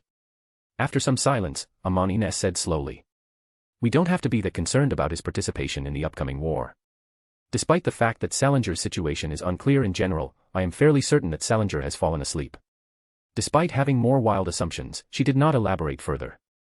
She also very much hopes that her speculations will turn out to be false. Sleep? Leodoro inquired, perplexed. What could have pushed him into that? Ocuses intervened just in time to prevent this conversation from continuing. It's no longer relevant, Leodoro. But, at the very least, we can be somewhat certain that Salinger will not intervene in the upcoming war. He concluded, as Leodoro fixed his angry gaze on him. While Badheal was heavy, Hera Bergen's starry eyes twinkled and his expression was thoughtful, and Lilith remained calm. Now let's move on to Cheek. Ocuses continued, ignoring Leodoro once more, much to his chagrin. I think it's safe to say. Lilith stated. After the war, there will be another god. The conditions for the apotheosis ritual for the Demonis arrive completely with the war. Hera Bergen said calmly. Cheek will not pass up this opportunity. Indeed, Ocuses nodded. As a result, we'll keep an eye out for her. If the circumstances permit, we can interfere with her ritual, as ascension of Cheek will undoubtedly result in calamity second only to cataclysm. However, if things don't improve, let her ascend to godhood, because we already have a lot on our plates. We can deal with the Cheek later, as well as the aftermath of her ascension. Other than that, there was nothing else they could do. To be honest, Ocuses wants Cheek to ascend to godhood. If he can get her on his side during the War of the Four Emperors, it will help him a lot. As for Cheek becoming an evil god among the world in the future, he couldn't care less. There is no such thing as good and evil for gods. There was only silence among the gods, after he said that. And, Ocuses took their silence for agreement and then waved his hand, and a golden parchment appeared before him. The golden parchment emitted a terrifying aura that even archangels may not be able to bear. Alliance of Six Gods. The heading was boldly written at the top of the golden parchment. It also contained a number of articles. Ocuses took out a golden quill and poured his authority into it before signing his name on the end of parchment. Pass it on. The gods also signed their names after carefully reading and observing it. However, Leodoro was dissatisfied after reading some articles that imposed many restrictions, but he still signed it reluctantly, after seeing everyone else do so. Ocuses finally obtained the golden parchment bearing the signatures and authorities of six gods and gazed at it for a while. Finally, he declared, in the light of the sun. Let the angels blow the horns of war. The next day. As the northern continent descended into complete chaos, a handsome man appeared out of thin air in front of Ontal Mountains, with prim facial features and hair which exerts a blackness that rivals the void, with a small amount of white hairs mixed in. His eyes are cerulean blue, with irises that resemble layers upon layers of rippling cerulean waves stacked on top of one another. The man took out his pocket watch and checked the time. He then spoke with a smile. Ocuses, eternal blazing sun. Amon Isis, ever-night goddess. Then he proceeded to recite all 6 gods' honorific names, and most importantly, he did not forget to call out the gods' names as well. Chapter 48, Corruption. As the men finished reciting the gods' names, a dreadful aura descended. Instead of blue sky, the white clouds that had blanketed the sky had blown away, revealing the boundless cosmos. The 6 gods appeared in front of the men, their mountain-sized figures staring down at the men who dared to utter their names. Bethel Abraham. Leodoro grumbled. Can you give me one good reason why I shouldn't attack you right way, for daring to call our names? Bethel Abraham looked at the gods that floated before him, unaffected by their divine gazes and auras. He then focused on Leodoro and reasoned calmly. You were all the first to request an audience. So, other than calling your names, how can I hope to catch your attention? Do you expect me to knock on the doors of all your divine kingdoms? He stated it with a shrug and a smile on his lips. Don't try to be clever around us. As terrifying blots of lightning flashed across Leodoro's figure, his voice became indifferent. Other gods simply stood on the sidelines and looked on in silence. Enough. Ocuses said, while glaring at Leodoro. We're already out of time, Leodoro, there must be no more mishaps or chaos. When Leodoro heard Ocuses, he snorted. But the lightning that had flashed across his body had vanished. Bethel Abraham gazed at the sun god that floated before him, and just by looking at him, he felt the immense authority and power that other possessed. He even had the feeling that he was looking at a literal sun surrounded by an infinite ocean of light. His calmness faded, gradually being replaced by solemnity. He was well aware that the sun god he was facing was no ordinary deity. The sun god also gave him a strange and frightening feeling, similar to how he felt when he first met the ancient sun god and Amon Isis. Bethel's mind was racing with questions. He'd met Ocuses before, back in the 3rd epoch, but hadn't felt the same way. He didn't know if his sequence level was too low at the time to perceive anything, but he also met the ancient sun god and Amon Isis not long after. So he couldn't put his finger on this entire situation, which confused him more. Bethel Abraham. Ocuses said, state your position in the war. Think twice before responding to us though. A white spear appeared in his hand, and he looked at the Bethel projection indifferently. Bethel is not physically present, he would have been a literal fool if he had arrived to meet us in his true body. 4. You cannot bear the consequences of a wrong choice. As no one has survived being on the wrong side of history. So, Bethel, make a wise choice. His majestic voice reverberated in the air. Despite witnessing Ocuses' spear in his hands, Bethel kept his composure. Ocuses' words, or more accurately, threat, resonated in his ears. I come in peace. He spoke after a brief silence, as if he had been contemplating. I will stand alongside you all in the ongoing war and assist Trunsoist when the time comes. Ocuses put away his spear and said indifferently. Bethel, state your demands. In the new era, I demand a standing equal to 6 of you. Bethel stated his demands, with solemnity. Silence. Amon Isis were taken aback by Bethel's demand, and others weren't much better. Insolence. A tyrannical aura pressed over Bethel, causing him to shudder for a brief period before returning to normal. Bethel Abraham, know your place. Leodoro exclaimed, as the entire continent under them quaked, signifying his wrath. The entire northern continent began to quake more, but Lilith waved her hand just in time to stop it. Your power cannot change the facts. Hera Bergen said in solemn voice. You are only king of angels, Bethel Abraham, not a god. You cannot ask for such audacious demands. Actually, Hera Bergen can see that after Bethel's bold demand is denied, he would soon follow up with his actual and true one. It's merely a tried and true tactic. Nonetheless, his first demand was utterly out of his league. Even if another god were there in his place, they would not make such a demand. On Bethel Abraham's glabella, there was an illusory blue symbol that looked like doors stacked on top of each other, which allowed him to somewhat resist Leodoro's tyrannical aura. Abraham Bethel heard the god's words but was unmoved by them, focusing entirely on Ocuses. No. Ocuses eventually denied his demands. Bethel wasn't surprised, now he intended to convey Ocuses his true demands. The eternal blazing sun, on the other hand, smiled as he interpreted him. How about this, Bethel Abraham? You can be free from the new empire's order and rules, exactly as you've always desired. You are, nevertheless, still under us. Before leaving for the cosmos, you must notify us at all times. This is the best we can do for you. The gods looked at Bethel as their divine aura exploded from them, crushing down on him and exerting great pressure. As he heard the offer, Bethel fell silent, and the symbol of the door on his glabella darkened due to the aura of 6 gods pressing on him. When the sun god interrupted him, he realized he had completely lost his advantage. He is now unable of making counterdemands in this scenario. It appears that I have changed a lot without even realizing it, he thought. His perception of world completely changed as he traveled through the cosmos and saw the immense civilizations there, as well as the outer gods that pray and rule the cosmos. So, when he made the first demand, he didn't think much of it because, even if he isn't God, he is close, all he has to do now is finish the ritual. The gods, he reasoned, would not be angered because they could all see the truth. Bethel's lips pressed together in a thin line as he realized he couldn't take the aura of 6 gods any longer. He finally nodded. I accept. However, neither Ocuses nor the other gods noticed a weird flash of crimson light over Bethel's blue eyes. Ironically, even Bethel himself didn't notice anything was wrong. The next day. Northern continent, no man's land. The once uninhabited border between the Solomon Empire and the 6 kingdoms is now dyed with fire and blood. Dark and gloomy clouds blanketed the sky, with scarlet and blue lightning striking each other from time to time. A mythical war was taking place in the midst of it all, with a towering fire giant slashing at 2 angles with a sword that was bathing in the fire. A black-haired woman dressed in an ascetic robe wielded a bone-white blade that seemed to radiate pure darkness, her countenance serious as she saw a blazing sword approaching her. A man dressed in white armor stood next to her, blonde hair and brilliant eyes. He glided close to her with 2 white wings on his back and a sword that shined with light on his sword. Lucas, the angel of light, and Selena, the angel of concealment, were the 2 angels. They were facing an angel of red division of Empire army, which served the war angel himself. And, this was just one of the battles across the no man's land. Let's attack together. Lucas shouted, his golden eyes sparkling, indicating that he had no intention of backing down. Selena only replied with a simple nod.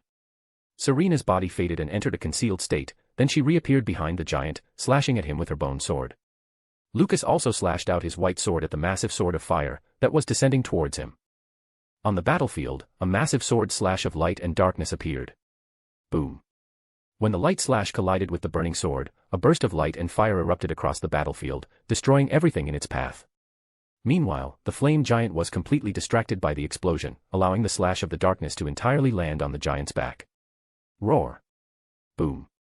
The fire giant roared in pain as it crashed to the ground, unable to keep its balance after being attacked by 2 angels.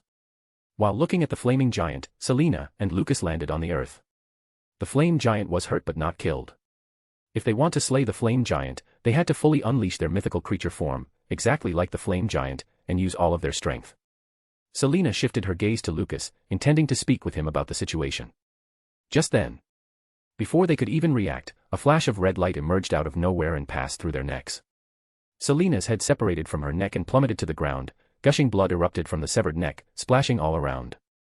Lucas's face was splashed with crimson blood, and his eyes were filled with terror and dread.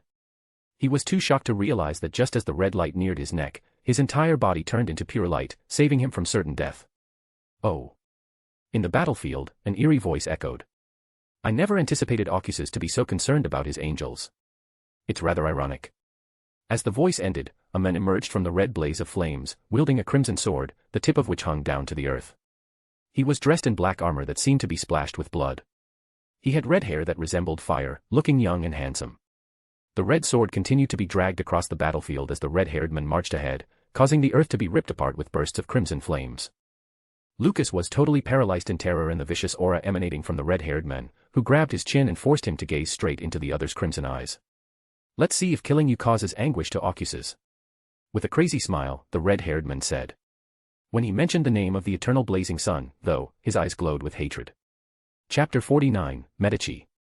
Lucas was terrified. No, it was too underwhelming to put it that way. Just being close to the man paralyzed him to the core, his thoughts slowing and consciousness clouding by the minute. He desperately tried to use his remaining strength, but his illusions were quickly shattered as he felt the heavy aura pressing down on him like a mountain, rendering him unable to move any part of his body. He felt his chin being grabbed, and his gaze met the red-haired man's crimson eyes. Everything in his vision slowly faded into darkness, but the crimson eyes remained, haunting him. In the crimson eyes, he saw reddish fires burning brightly like stars, illuminating the darkness. He began to see visions in which the red-haired man left nothing but disaster in his wake. Mountains of corpses of mythical creatures lay on the battlefield as the red-haired man sat on top of it covered in blood, yet the craziness and madness in his eyes and smile didn't fade despite the scene before him. It went on and on. He saw innumerable battles of the red-haired man, and his mind went almost insane, unable to stand it any longer. The visions didn't end, though, they kept coming back. The frightening visions repeated over and over in his mind, seeking to dismantle him into the last of his pieces. His consciousness became blurry, and he felt as if he were falling down at the last moment. Then his blurry vision saw the dark river flowing with no beginning or end, towards which he was falling. Is this it? His entire life flashed before his eyes in the last moments, finally focusing on 3 pictures, one of which was him swearing his loyalty to his lord, another was him dancing with Diana in the ball, and finally, it was him smiling with Diana, Blaze, and Edward while enjoying the holidays that we rarely got. In the end, he felt regret and pain. I'm sorry, Diana. I broke my promise. When his figure arrived just before the dark river, a burst of pure light erupted from the void, illuminating the entire darkness. It also submerged him completely. In the battlefield, a terrifying aura of destruction erupted, freezing everything across the no man's land. The blots of crimson and blue lightning that had been colliding in dark clouds against each other vanished as if erased, as did the majority of the angels' attacks across the battlefield. The angels felt suffocating aura covers everything around them, as screams of the pain and terror sounded everywhere. Medici looked up with interest, as he swatted Lucas away, causing the other to fly across and crash into the ground, leaving a trail of blood before stopping. Lucas' eyes were closed, blood streaming from them, and his face was as pale as a corpse. While he was completely motionless, as if he died. But his chest, on the other hand, moved up and down weakly, implying otherwise. An ancient spear blazed towards Medici, annihilating everything in its path, including matter itself. The spear was dyed crimson from tip to handle, and it emitted a horrifying aura of destruction, as though it could harm even a true deity. Spear of Longinus. This spear had once appeared in an ancient era that couldn't be traced back, stained with the blood of a great existence. Through mythical reenactment, it has now descended into no man's land. The arrival of the legendary spear absolutely threw the entire war into disarray. At long last, something interesting. Medici spoke as his smile grew frenzied. His figure erupted with terrifying bloodlust, instantly covered the entire no man's land. He cast a glance at the approaching ancient spear before raising his sword and pointing it at the sky. The entire cloudy sky was lit up with crimson light, which could be seen across the northern continent. Medici then swung his sword down, directly at the ancient spear. Boom. A blot of crimson lightning descended from the crimson sky, submerging the ancient spear with enough power to make the Tsar bomb look like firecrackers. Boom. A terrifying explosion ensued, forming a semi-sphere of chaotic energy that pulsated visibly, as if it possessed limitless power and was poised to leave nothing but total annihilation in its wake. Seeing this, Medici merely waved his hands as crimson flames erupted around the semi-sphere of energy, completely submerging and consuming it within. Just then, a flash of light appeared behind Medici, forming a sword and trying to stab him in the back. Medici smirked as he turned back in an instant before the sword could reach him and grabbed the sword with his bare hands while looking at women in black armor. "Oh," Medici said, his voice surprised.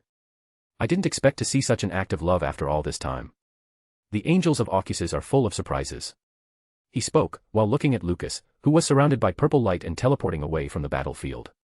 "Diana, the angel of wisdom, is the woman in black armor." "You bastard!" Diana roared, her eyes filled with rage, and she didn't hesitate to grab the sword even tighter the next second after her attack failed. The sword in their hands broke apart into fundamental blocks of information, which immediately went to Medici's mind. Diana, on the other hand, did not hesitate to attack again. She attempted to instill a vast amount of useless knowledge and miscellaneous information into Medici's mind. She didn't hold back, either out of rage at seeing Lucas in that state or knowing she was facing a man who had fought side by side with her lord in the past. However, all illusory information, whether it came from the sword or was sent by Diana, was set ablaze with crimson flames. The crimson flames completely burned the information itself, destroying it. Medici said with a grin, his crimson eyes glowed. "It's my turn now." While continuing, he looked up at the crimson sky. "So, what are you going to do now to save your precious little lover?" Boom. A blot of crimson lightning fell from the sky, slashing right at the figure of Lucas, whose teleportation had been completely disrupted by Medici's tampering with the spirit world, which rendered all spirit world travel useless across the battlefield. "No." Diana screamed as she saw the lightning, her eyes filled with panic and fear. She didn't hesitate to use her most powerful move. At that precise moment, Medici appeared in front of Diana, filling the other's eyes with horror. Slap. A resounding slap echoed across no man's land. Medici slapped her away before she could even perform her supposedly powerful move. Diana felt the entire world before her spin, and she felt light. Everything in her vision was moving so fast that it took her a moment to realize what had happened. However, it was already too late. She felt her vision become cloudy and her mouth fill with blood as she used her last remaining strength to only see the crimson lightning descending on Lucas in the distance. Lucas. Her heart-wrenching roar echoed across the battlefield. Chapter 50, Conqueror. 10 minutes ago. In an army camp on the outskirts of No Man's Land. The No Man's Land is a stretch of land between the Solomon Empire and the Six Kingdoms that has become uninhabitable and dangerous due to years of incessant warfare and battles. In the center of the camp, people were seen discussing inside a large tent, in front of a table with an illusory display that realistically showed everything happening in No Man's Land. This was one of Artisan's inventions, which he personally sent to the Alliance of Six Gods to express his goodwill to the Six Gods. While an old man could be seen meditating on the corner of the tent, the man was Horus, angel under the god of knowledge and wisdom. He was in charge of communicating directly with the gods and relaying their instructions to angels here. 4 angels have already fallen on your side, while only 2 have fallen on the Empire's side. On the second day of the war, we are already at a disadvantage.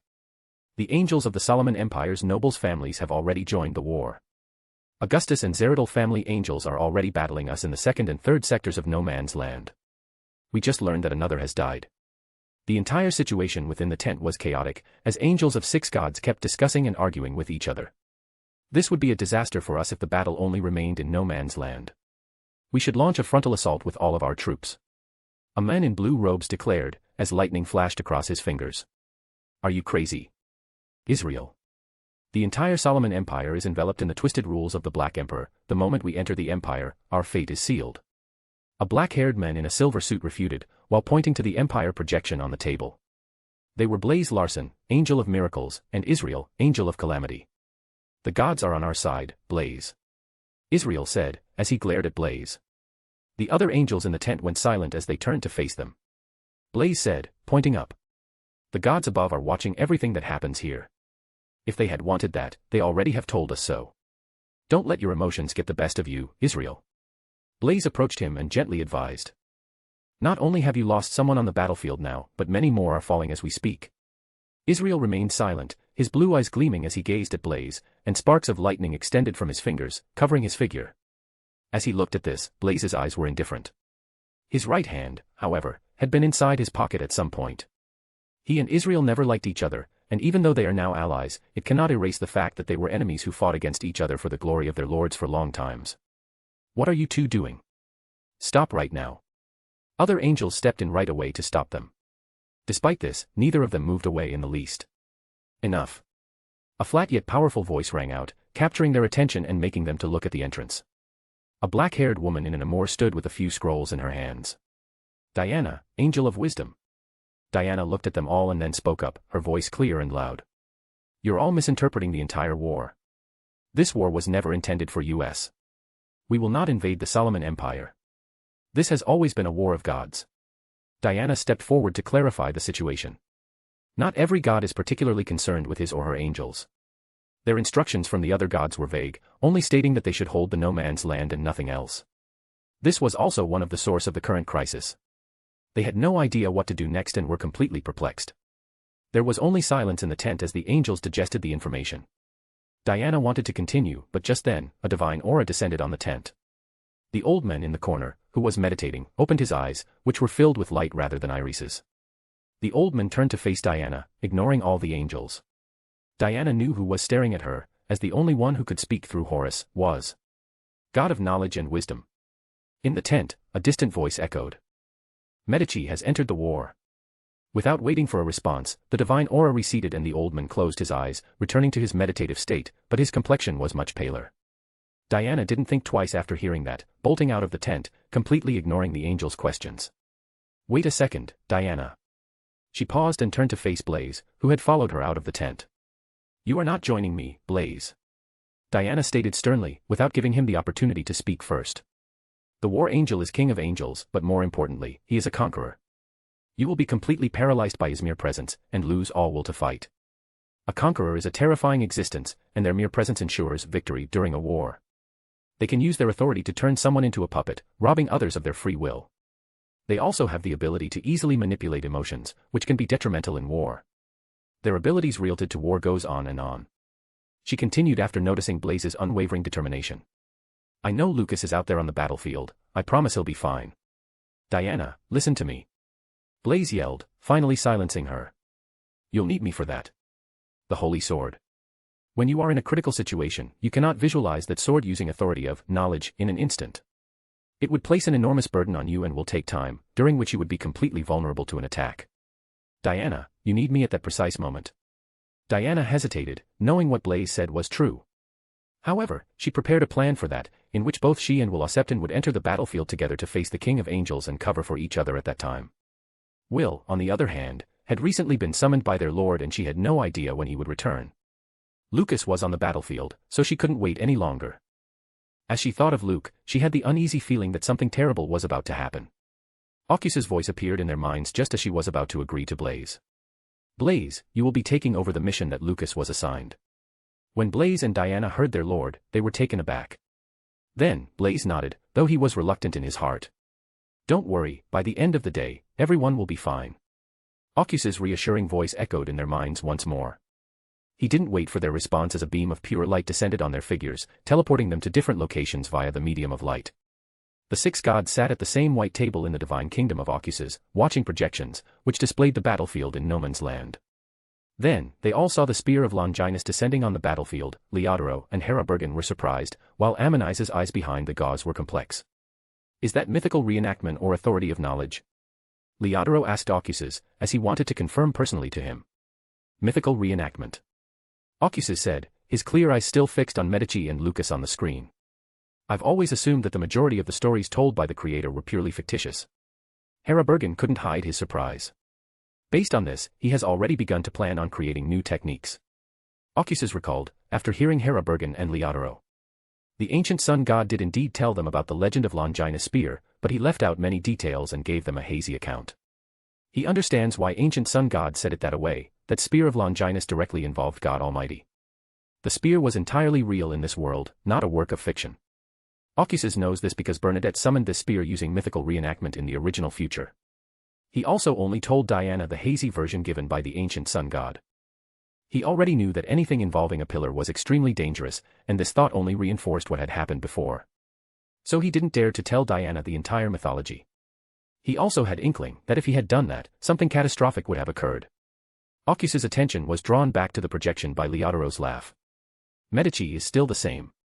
Leodoro laughed louder, while glaring at Oculus. I warned you before, Oculus. Badheel sighed. The screen showed Medici slapping Diana away. While his gaze remained fixed on the screen, Oculus ignored Leodoro and said, they'll be fine. On the battlefield, just as the crimson lightning was about to fall on the figure of Lucas. The clouds in the sky were swept away, revealing a massive, illusory, scaleless snake. The dense patterns and symbols on the surface of the gigantic silver snake formed a wheel that was connected to each other. Around each wheel were different symbols. With a sweep of its cold, bright red eyes, the massive serpent floated above the battlefield, curling its body and biting its own tail. Its shadow covered the entire battlefield like a mysterious and ludicrous wheel. Reboot. Chapter 51, Probability. Just as the red lightning was about to strike Lucas, it froze in its path. For a brief moment, it appeared as if time had stopped. Then, the lightning then began to fade away, receding to the crimson clouds, from where it descended. The blood in Lucas's eyes stopped flowing, and the wounds on his body began to heal at an astonishing rate. Lucas' face livened up and his fingers twitched. His brows trembled as he slowly opened his eyes. Suddenly, he stood up from the ground, he opened his mouth wide and let out a big gasp for air. His eyes were still filled with a kaleidoscope of emotions, including panic, regret, dread, and fear. I am alive. I am still alive. How? He kept gazing about as jumbled thoughts flashed in his head, only flinching backwards instinctively, when he noticed the terrible man who had been haunting him was staring at him with a sneer. A sliver of light flashed across his vision, revealing a teenage lad with silver hair dressed in a white linen shirt and black trousers. Will Septon, Snake of Mercury. Will ignored Medici and reached into his pocket for a charm with a sun emblem. Then, he placed it on Lucas's forehead, while looking at the other's confused expression. Light. The charm released a dazzling light that enveloped Lucas and instantly teleporting him to the divine kingdom of eternal blazing sun. Before, Will rebooted Lucas, returning him to his previous state before to his encounter with the Medici. It saved him from imminent death. Surprisingly, Medici did not intervene and instead gazed up at the dark sky. He said with a malicious smirk. Your preparations and arrangements are truly spectacular, Oculus. But you're still a long way from our Lord. With his words, the sky above the battlefield lighted up with silver light, as an angel descended from the sky. The angel was clad in silver robes and had 6 silver wings. His red vertical eyes were always apathetic. In his clasped hands, the angel held an inverted cross with a frightening aura of degeneration. Ouroboros, the tail devourer. Under the mutual agreement between the two sides, the gods will not intervene in this conflict between angels. But it doesn't mean they can't use loopholes to their advantage. Ouroboros descended on the battlefield, as his apathetic gaze traveled across Medici and Will. Medici approached Ouroboros and stood near him, while raising his sword and resting it on his shoulders. By joining this war, you dug your own grave, little snake. Medici gave Will a contemptuous scowl. Will didn't respond to Medici as his solemn gaze was fixed on the inverted cross in Ouroboros' hands. Medici, Ouroboros muttered flatly as he stared at Medici. This is my fight, go deal with the knowledge emperor. He didn't wait for Medici to respond before approaching Will. Will Oseptin, this is the end of it all. Ouroboros said indifferently. With his words, reality became hazy and blurry, and everything fell into darkness. In this never-ending darkness, Ouroboros and Will floated. Soon, a faint and illusory sound echoed from the darkness, as a colorless river appeared and flowed, with them in the middle of it all. The river of destiny. The 1,000-year chase is over, fate itself favors me, Will, you shall fall. Yeah, the same old, fate indeed always favors you, Ouroboros, Will interputed rudely, while nodding his head. So, shall we proceed? I really need to go and get to the buckets of ice cream that Ocuses promised me after this fight. He added, a nonchalant smile on his face. For a brief moment, Ouroboros' expression froze before returning to normal. What always gives you such confidence? He asked indifferently, as his eyes glowed with silver light. Will's eyes also began to glow with silver light and a golden sun symbol appeared on his glabella.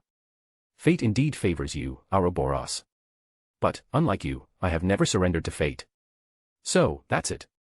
Ouroboros realized, as soon as he saw the sun emblem on Will.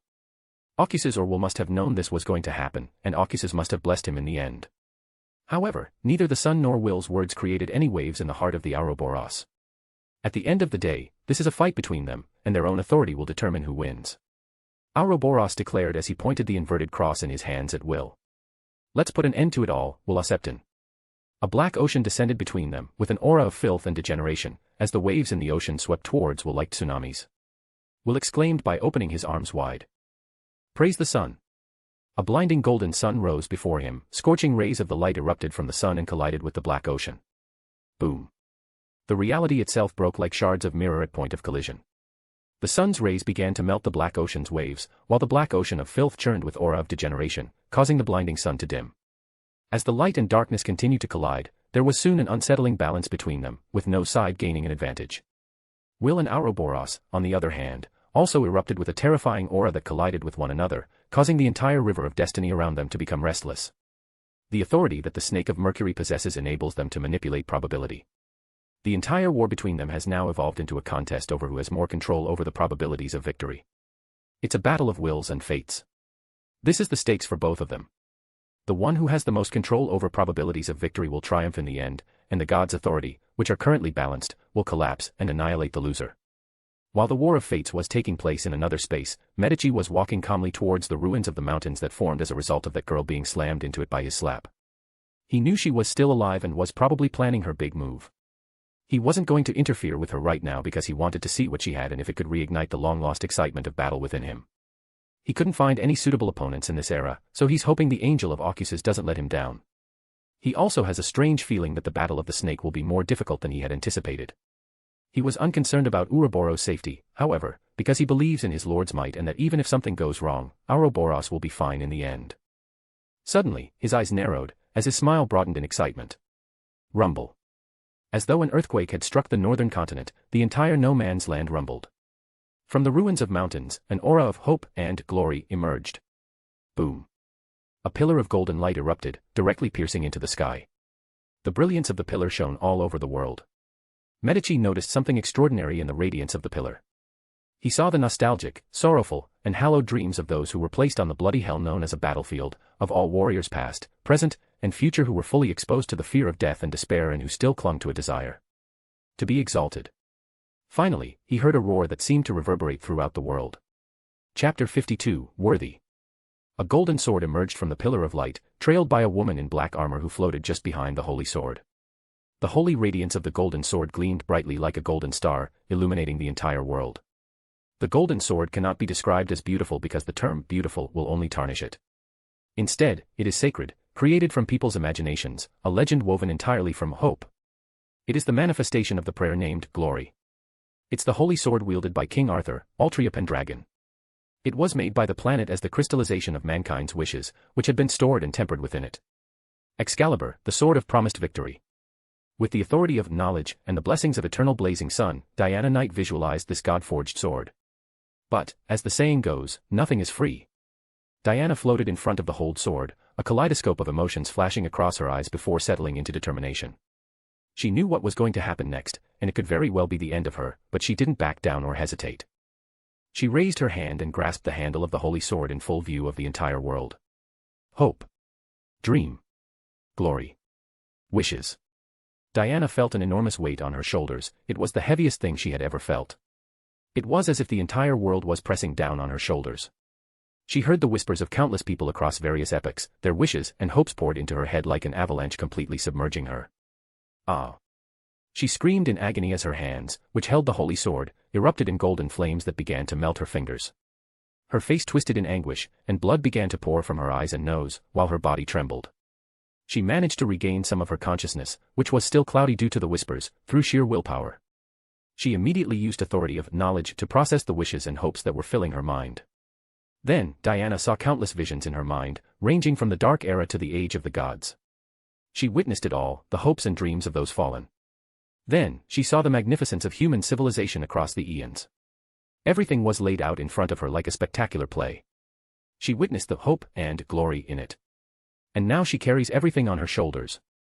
It wouldn't be wrong to say she's carrying the entire world on her shoulders. This is the cost of envisioning the holy sword.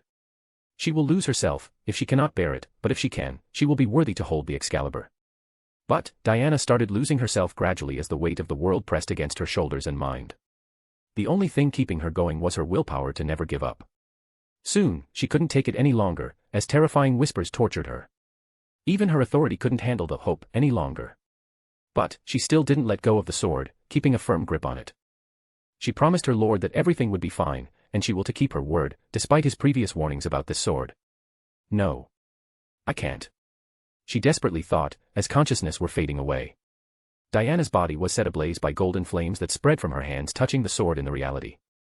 Meanwhile, Diana saw nothing but endless darkness through her hazy vision, and the whispers vanished, leaving everything silent. However, this made no difference to her situation at the end. Then, she saw a river in the darkness, and despite the lack of light around her, she could clearly see the river flowing without beginning or end in sight. In her vision, she noticed the river growing larger. She realized that she was falling towards it. Her last silver of wool was also fading away in the endless darkness. Suddenly, a cacophony of noises broke through the silence and echoed in her ears. It wasn't those whispers. She heard everyone's prayers for her, and their concern and worry reached her heart, jolting her awake.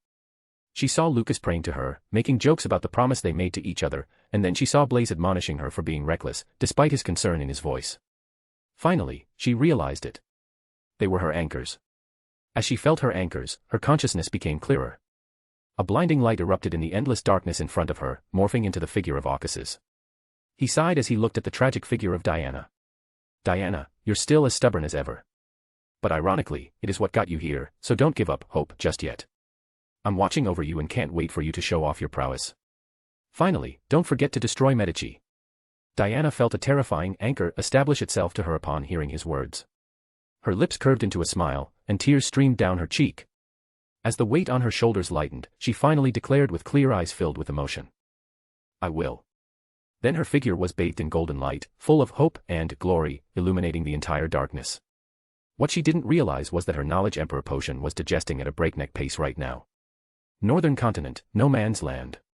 Excalibur. Medici was taken aback when he saw the sword, which resembled a sword from a legend he had heard from the creator. At the same time, it felt different, though Medici couldn't pinpoint what the difference was. But he had an instinct that this sword was not the one described in the legend. This feeling perplexed him. Medici put his thoughts aside and focused on Diana, whose entire figure was engulfed in golden flames as her screams faded. She wasn't worthy. He laughed aloud as he looked up at the sky. It's not surprising, given that she's your angel, Ocas's. Medici's eyes narrowed suddenly, and he raised his red sword to his side without hesitation. Clang. A golden sword blazed towards him and clanged with such force that the everything collapsed, forming the massive Carter with them in the center and disintegrating the nearby mountain range to fine dust. Boom. Boom. It didn't stop there, as cracks appeared across the no-man's land that stretched into northern continent, with masses of lands lifting up from the ground on one side, filling the entire battlefield in dust and smoke. All of this was caused by a single sword clash. Medici's face was solemn in the crater, but when he saw the sword vanish and a figure emerge from the dust and smoke, his shining eyes and twisted smile told a different story. Diana walked out with a terrifying aura erupting from her. She was dressed in silver armor, with a blue cloak fluttering behind her and a purple crown on her head. Her iris were no longer blue, but rather golden with a scorching radiance. Finally, she took the legendary sword in her hand and casually swung it to her side, causing a slash of light to erupt. Then, it expanded in its path and went to the mountains that had not been destroyed by their clash. Boom. The slash of light split the mountains in half, with the separated half floating above and disintegrating in light. Diana said as she pointed the Excalibur at Medici. "It's now my turn, Medici." Chapter 53, Excalibur. Medici and Diana exchanged glances as their auras collided in a battle for dominance. Everything around them fell silent, like the calm before the storm.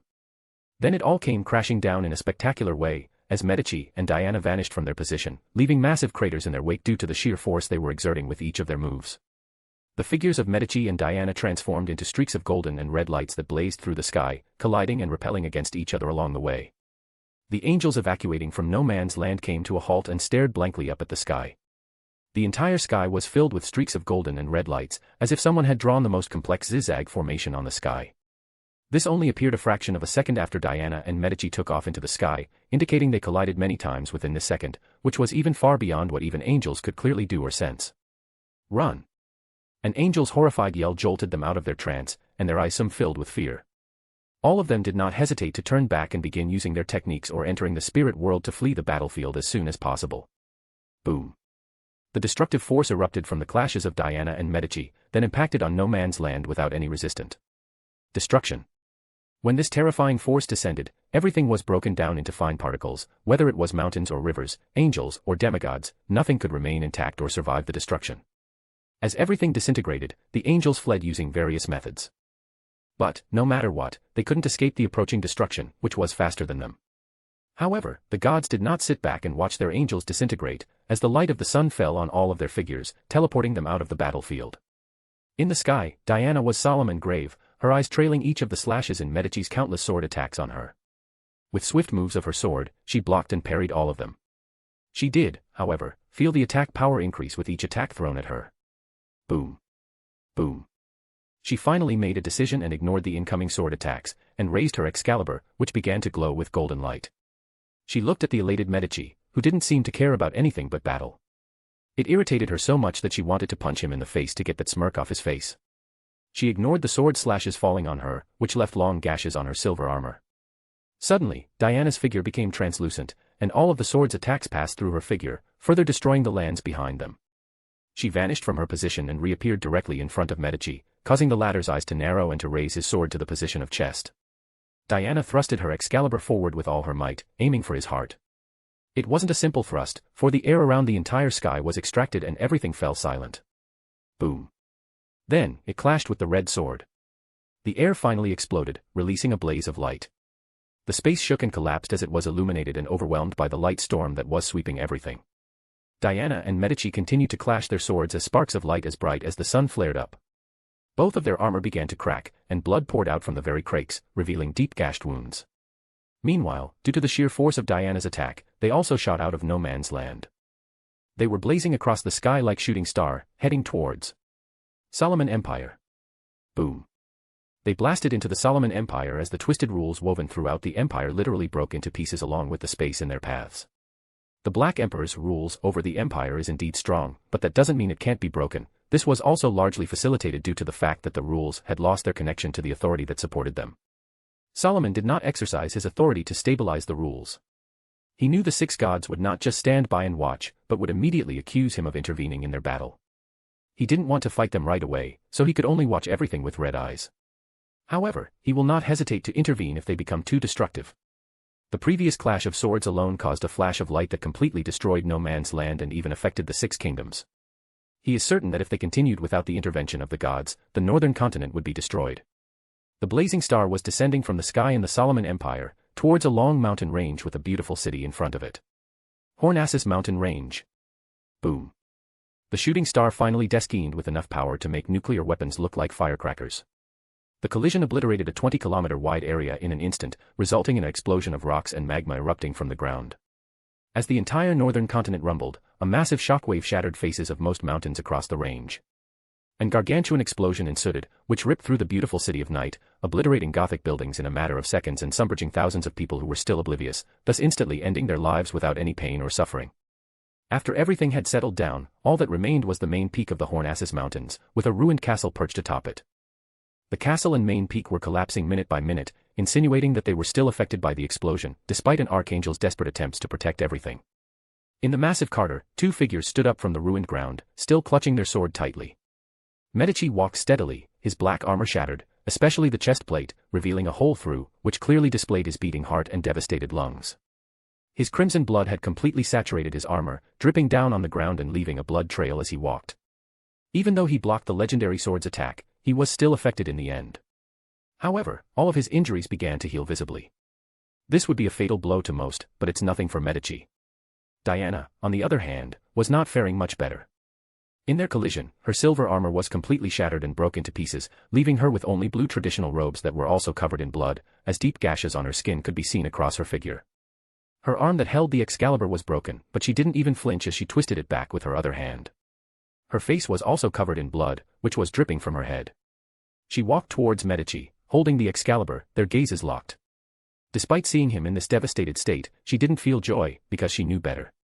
It's been a long time, Medici said as he spat blood from his mouth onto the ground, since I've been forced into this state. Even though you are an angel of Caucasus, you are fully worthy of wielding the legendary sword and confronting me with all of my might, Diana. He finished with a twisted smile and his eyes shimmering with joy and excitement, as his sword began to emit crimson light. Diana laughed tragically. Am I worthy? She considered the weight she carried on her shoulders as she held the holy sword in her hand. Those scenes flashed before her eyes, and while everything may have seemed to pass in seconds in reality, it was so long for her that she lost track of time there. Under the terrifying whispers, she almost felt like she was in eternity. Diana took a breather to calm down her raging emotions, as she raised her Excalibur above her head with both hands. The entire holy sword was bathed in a golden light that radiated glory and hope. She finally glared at Medici and spoke to him word by word. You know nothing about me. Medici chuckled and raised his sword, as the crimson light on the sword surged widely like flames. Diana, I hope you make it through this. So, we can still fight the next time we meet. He smirked and spoke quietly. Then, without hesitation, he swung his sword down with all of his might. Boom. The red sword emitted a beam of crimson light, annihilating everything in its path, including space and reality itself. Rumble. The entire northern continent rumbled visibly as the crimson beam struck the ground, causing earthquakes across the world. Diana looked at the crimson beam that was heading straight for her. She inhaled deeply as her eyes, which had flashed with a kaleidoscope of emotions, finally settled into calmness. As a beam of light erupted from her holy sword, she clutched the Excalibur with both hands. She declared, as her voice rang out around the world. Excalibur. She swung her sword, unleashing all of its power, as the golden beam of light descended into the world, blazing towards the crimson light. The golden beam cut through everything in its path. The golden and crimson light beams blazed towards each other, annihilating everything in their path. The gods, who were watching this, finally rose solemnly from their seats. Eternal Blazing Sun, Earth Mother, and Black Emperor didn't hesitate to descend on the battlefield immediately. However, it was already too late. Under the gazes of the entire world, the beams of crimson and golden light finally collided. Boom. An unimaginable sea of scorching light surged out, drowning the figures of Diana and Medici. As the light completely submerged them, they both closed their eyes and their grips on their swords finally loosened. Chapter 54, History. Few hours later. Lucas paced back and forth in the divine kingdom of Eternal Blazing Sun before a massive silver door, his face tense. Creak. The door creaked and opened, as Caucasus walked out. Lucas dashed toward him and quickly inquired. How's she doing, my lord? Is she okay? Is she awake? Caucasus saw worry written all over Lucas' face. Then, he said, with a light nod. Diana is fine now, Lucas. I was able to heal her and stabilize her condition. She is still sleeping and will be for some time, so be quiet if you want to see her. Diana was actually on the verge of losing control after wielding the legendary sword and fighting against Medici. Lucas's worried expression faded as he finally breathed a sigh of relief. Then, he bowed quickly and literally ran into the room. Occhus sighed and turned to look into the room, where Diana lay in bed and Lucas already sat beside her, watching over her. He waved his hands as the door closed, leaving the couple alone. Then, he began walking down a long corridor lined with white pillars and oil paintings on the walls, eventually reaching the weapon shelf. He summons his weapon from here. He raised his right hand, as Excalibur appeared in his hands with flash of light. Occhus gazed at the holy sword with gleaming eyes, analyzing every detail of the sword in his hand. The Excalibur is far from what Diana can envision with her authority, but he personally blessed her with her hermit uniqueness, which played a significant role in the successful envisioning of the holy sword. However, the person who envisioned still have to pay the price. He also intervened at that time personally and also instructing Blaze, Lucas, and everyone else to pray for her and support her through the ordeal. Occhus was still quite surprised when he first gazed at the envisioned sword. He wasn't sure if this could wield the same power as original held by Altria. However, after seeing the results, he is certain that, while not fully comparable to the actual Excalibur, it is not far behind. His thoughts turned to the battle between the Medici and Diana. The Excalibur allowed Diana to compete with Medici in battle, and despite nearly destroying the northern continent, their battle was truly spectacular though. He, Lilith, and Solomon eventually descended onto the battlefield, only to see the sea of scorching light expand outwards, annihilating everything in its path. If the light wasn't stopped, it would go on to completely deteriorate the northern continent. When Lilith saw this, she used her authority over Earth to tear apart the entire massive crater from the ground, as the Sea of Light was also contained within the crater by her authority. Meanwhile, he and Solomon rushed to protect Diana and Medici, who were both seriously injured, though Medici fared better than Diana. The crater with the Sea of Light was then thrown into the astral world by Lilith. It completely exploded there, illuminating the entire world's sky. It was the end of their battle. Occhus's gaze wandered over weapons on his shelf, which he had collected over thousands of years, finally settling on the newly added one. It was the sword based on the Sword of Rupture, EA. He recently sent it to Artisan to repair the damage caused by their fight with the Mother Goddess of Depravity.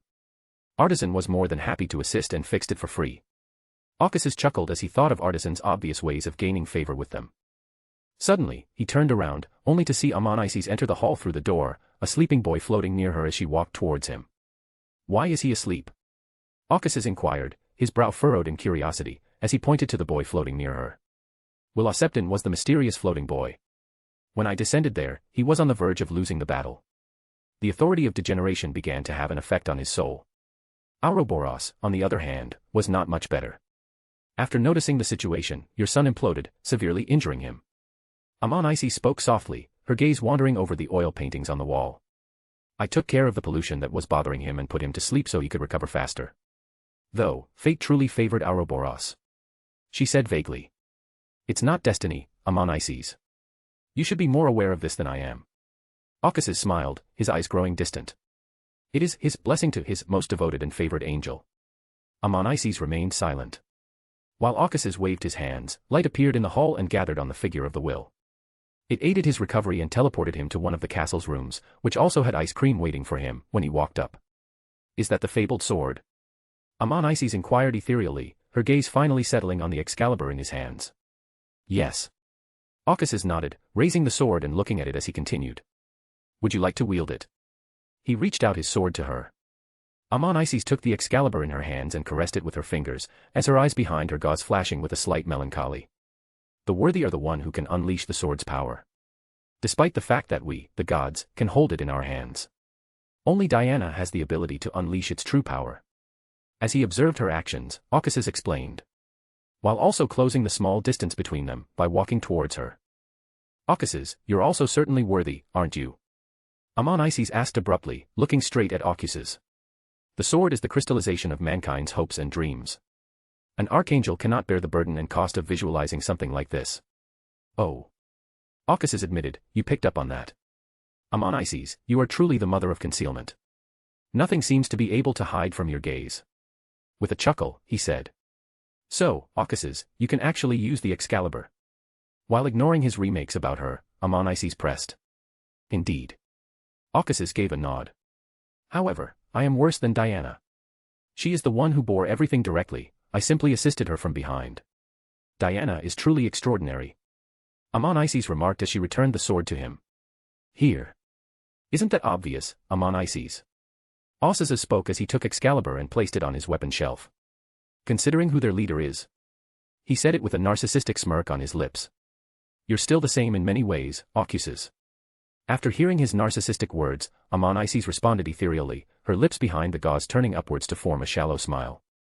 Something suddenly drew their attention, however, as Aucasus and Amon-Isis turned to face the direction of Solomon Empire. It's time. Aucasus turned to face her. The betrayal will occur at sundown. History is truly repeating itself. Amon-Isis stated as she gazed at the Solomon Empire.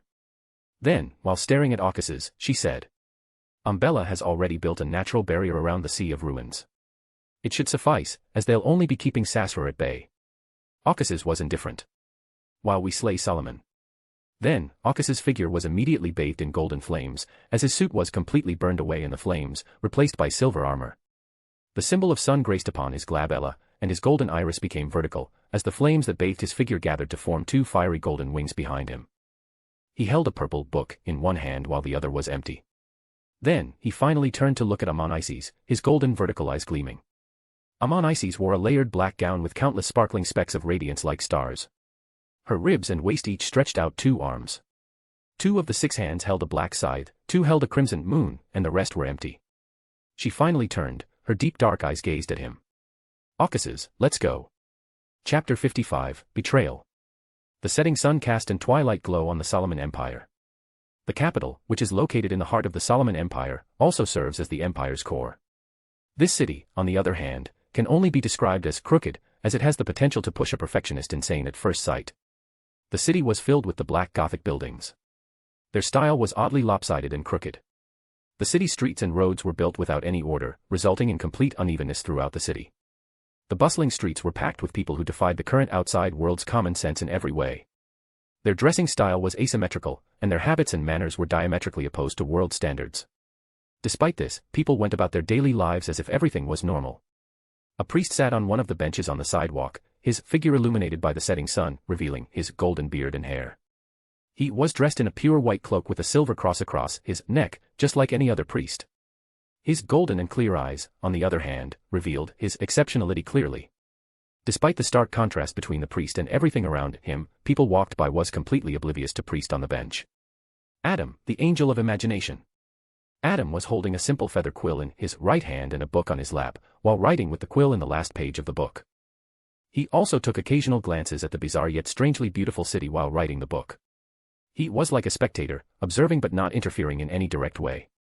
He was present at the beginning and returned to witness its end.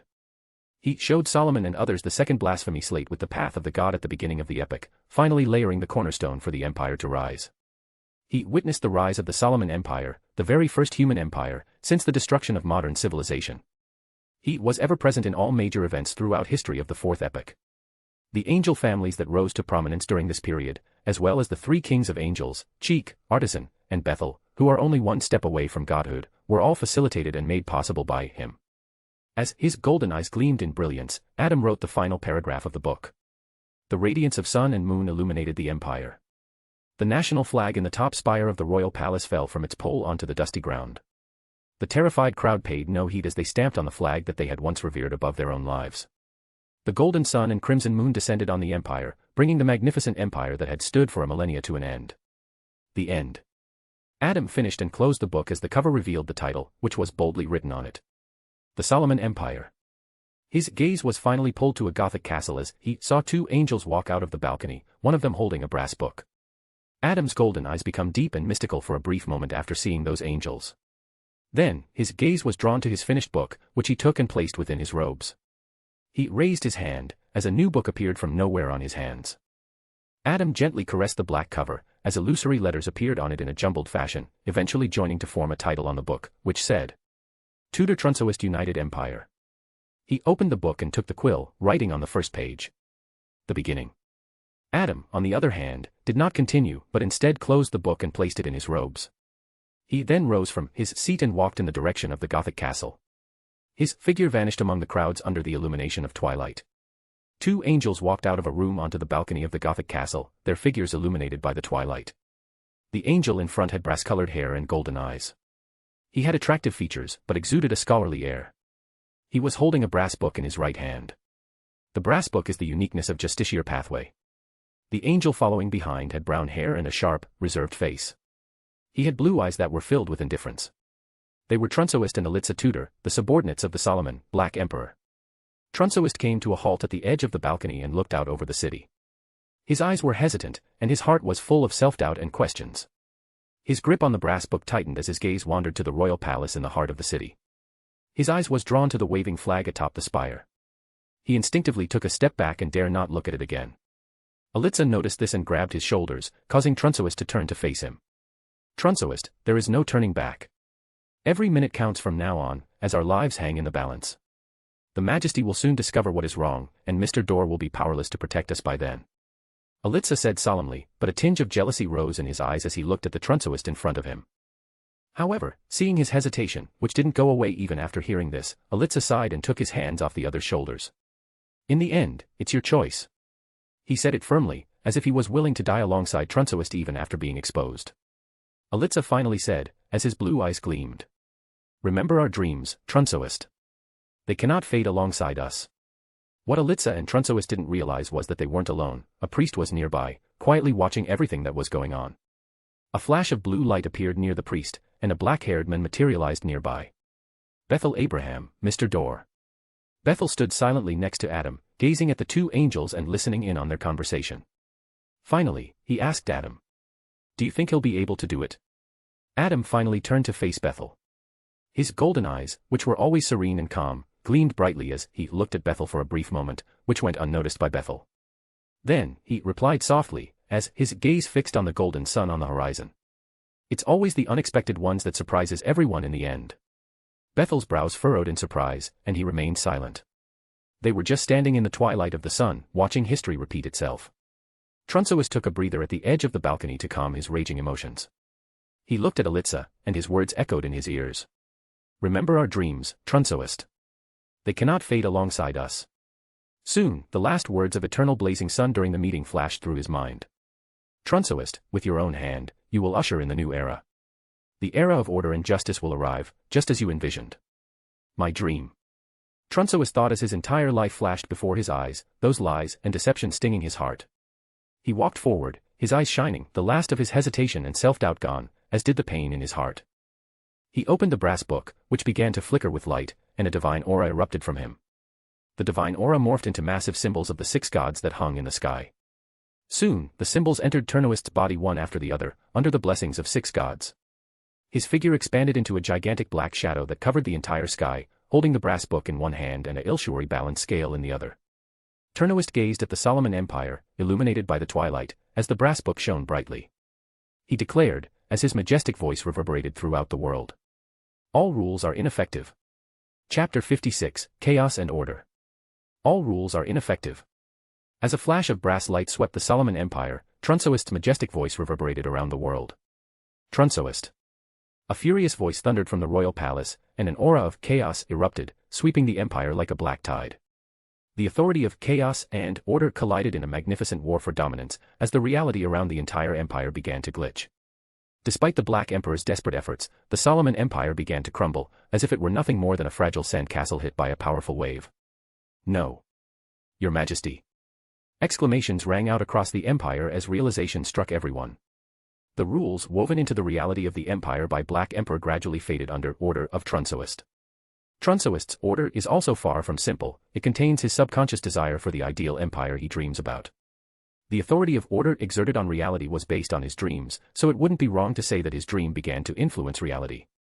Trunsoist was able to do this due to the justiciar uniqueness, and the authorities of the 6 gods assisted him throughout the ordeal. He was able to accomplish this largely due to the order of Aucus's supporting him, the life of Lilith relieving him of the burden, and, finally, Ammoniz's concealment. The order finally clashed with Black Emperor's chaos, who fought to prevent it from influencing and changing his empire. However, even with the support of 6 gods, Trunsoist's order will only be short-lived. The reality around the empire flickered and glitched at phenomenal rate. With each glitch, the reality altered. One moment, it was a paradise with order and balance. Another moment, it revealed a distorted empire riddled with chaos and corruption. The ever-changing realities in the glitches eventually converged on these two. The changes in reality were profound, as everything within the empire was changing as well. The common people in the capital walked around wearing asymmetrical-styled dress, but due to sudden glitch in reality, their dress transformed into noble suits and gowns identical to the fashion in the outside world. Their habits and manners, which were diametrically opposed to world standards, also changed to perfectly match it. The crooked and lopsided buildings, as well as the streets and lanes, became normal and orderly. This type of change occurred not only in the capital but throughout the empire, but this paradise of order did not last long, as the twisted Solomon Empire retuned, with yet another glitch. The majority of people in the empire were completely oblivious to changes. However, they can be considered fortunate when compared to angels and archangels, who were conscious throughout the entire alterations of reality. This seemed to go on indefinitely, as the authority of order and chaos clashed for dominance. Soon, balance was finally broken. Despite the fact that everything seemed to take an eternity, it had only been a few seconds in reality. Finally, the changes eventually settled on the same twisted and distorted empire. As order began to crumble, chaos won. With its fall, however, it also completely destroyed the rules woven into the reality of the Solomon Empire. Suddenly, the sky around the entire world changed as the sun in the horizon rose to the middle of the sky and a crimson moon rose from the other end of the sky. The sun and moon appeared in the sky at the same time, as one part of the sky became day and another part of the sky became night. At this point, rules of Solomon were completely lifted, allowing the gods to directly extend their power into the empire and removing Solomon's established advantage. The radiance of the celestial bodies illuminated the Solomon Empire, eventually converged on the royal palace in the heart of capital. At a perceptible rate, royal palace became imaginary. However, chaos sprang from within the castle once more, attempting to twist the trajectory of the light of sun and moon. However, it failed, as the light of the sun and moon shined brightly throughout the castle, illuminating the entire structure. The royal castle then vanished from the material world. Trunsoist's figure returned to normal in the balcony, and he began falling to the ground unconscious. As the light faded, the brass book dropped from his grip as well. Alitza grabbed him and the book, his hands still quivering and his eyes filled with horror and despair as he remembered what he had just gone through. The entire experience completely scarred his heart forever. He was jolted out of his stupor as a hand was placed in his shoulders. Then he turned around to see Mr. Dorr standing there. "Leave the capital as soon as possible." As he glanced at the sun and moon in the sky, Bethel murmured solemnly. "The war of gods is about to begin. However, where could we possibly go?" Alitza was nevertheless cautious, given their traitorous status. "Pray to Earth Mother." As his figure dissipated, Bethel said, "She'll look after you and help Turnoist in his recovery." With his disappearance, the entire capital began to tremble as if an earthquake had struck, and plants and trees began to grow at an astonishing rate. Alitza, seeing this, did not hesitate to mentally recite the honorific name of Earth Mother. In the next moment, he and Turnoist vanished from the capital. People were racing about around the capital, terror and panic obvious on their faces, in the midst of the mayhem. They were indifferent, as they stamped on the national flag, which they once regarded as more important than their own lives. Adam was sitting on the same bench. He glanced at the flag on the dusty ground before taking his new book and starting to write on the first page. Tudor Turnoist United Empire. Beginning, Chapter 1, Betrayal. In the vast astral world, which was even more abstract than the spirit world, seemed to encompass all of the universe's authorities and symbolism. In this infinite space filled with illusory stars, a Gothic-styled palace appeared. Two enormous figures floated towards the castle from the corners of the astral world. A woman wearing a long, layered black dress that was not complicated but had countless stars speckled on it. A pair of huge arms covered in dark black short hair grew out of both her torso and waist, but there was a beautiful and gentle face covered in thin black gauze. One of her two hands held a massive scythe, and the other held the crimson moon. The remaining pair held nothing as though she was holding an invisible object. Amon Isis, Evernight Goddess. A man wearing silver armor with golden streaks that gleamed with light. He had an angular face, short white hair, and his golden vertical iris that glinted brightly. A pair of massive wings emerged from his back shoulder, composed of fiery golden features that coated with flames. He held a purple book in one hand and an exaggerated sword bathed in red light in the other. Ocus's eternal blazing sun. With their approach, the royal palace began to collapse. The massive walls, spires, and tower fell one by one, revealing a figure sitting on a black throne to the astral world. The figure was a middle-aged man in royal robes and a black crown. He had long black hair that reached his hips and deep black eyes. He had angular features and exuded aura of authority and sternness. Solomon, the Black Emperor. Solomon sat on his throne, his expression calm and majestic, overlooking the two gods coming for his life from above. When his gaze landed on the white-haired god, his deep black eyes flashed with rage, and his fingers were tightly pressed in his armrest, nearly cracking it. Osizas. Solomon spoke in low voice, but anyone could sense the seething rage hidden within. "It's you again." His eyes flashed with memories of humiliations he had suffered as a result of Ocus's to everything that had happened up to this point. His tone finally changed as his face twisted in rage and his black eyes shone brightly. His voice rang out across the astral world as he slammed his arms against his throne, shattering it. "You took everything from me. Was the war between order and chaos good? That part took me a long time to write, because both of those authorities are too abstract. But I did try my best. Chapter 57, Ravings and Horror. Whoosh. Solomon was greeted with a colossal sword soaked in red light, which was thrusted with such force by Caucasus that it entirely shredded the very fabric of reality. A phantom of crimson moon rose just above the sword. The crimson moonlight with the authority of En flowed onto the sword. The moonlight swirled around the blade before combining with the red light on the sword, further saturating the light and turning it blood red. What the hell is this sword? Solomon thought in shock, while all of his senses and instincts screamed in danger, the kind that could take his life in an instant. He was most surprised by the sword. Within the sword, he felt the authority of twilight and sun. He couldn't fathom how that was possible in the first palace. The authority of En was now combined with the sword, making it even more powerful. Just then, a legend about Caucasus that he had heard when he was an archangel flashed through his mind. He had dismissed it at the time because he thought the legend was outrageous and false, but this was totally due to his prejudice against Caucasus.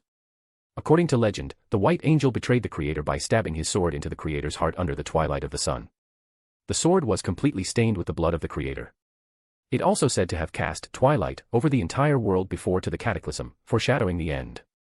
This legend led many people to claim that the sword of Caucasus was the most powerful weapon on the planet. If this is indeed that sword, he is certain that he has no chance under it. Solomon felt remorse as he reflected on his past. But he didn't dwell on it and instead focused on the situation at hand. He didn't use his authority to twist anything related to the sword, because he knew it would utterly fail. The sword was ripping the fabric of reality. Without the foundation of reality, his authority would be completely vulnerable.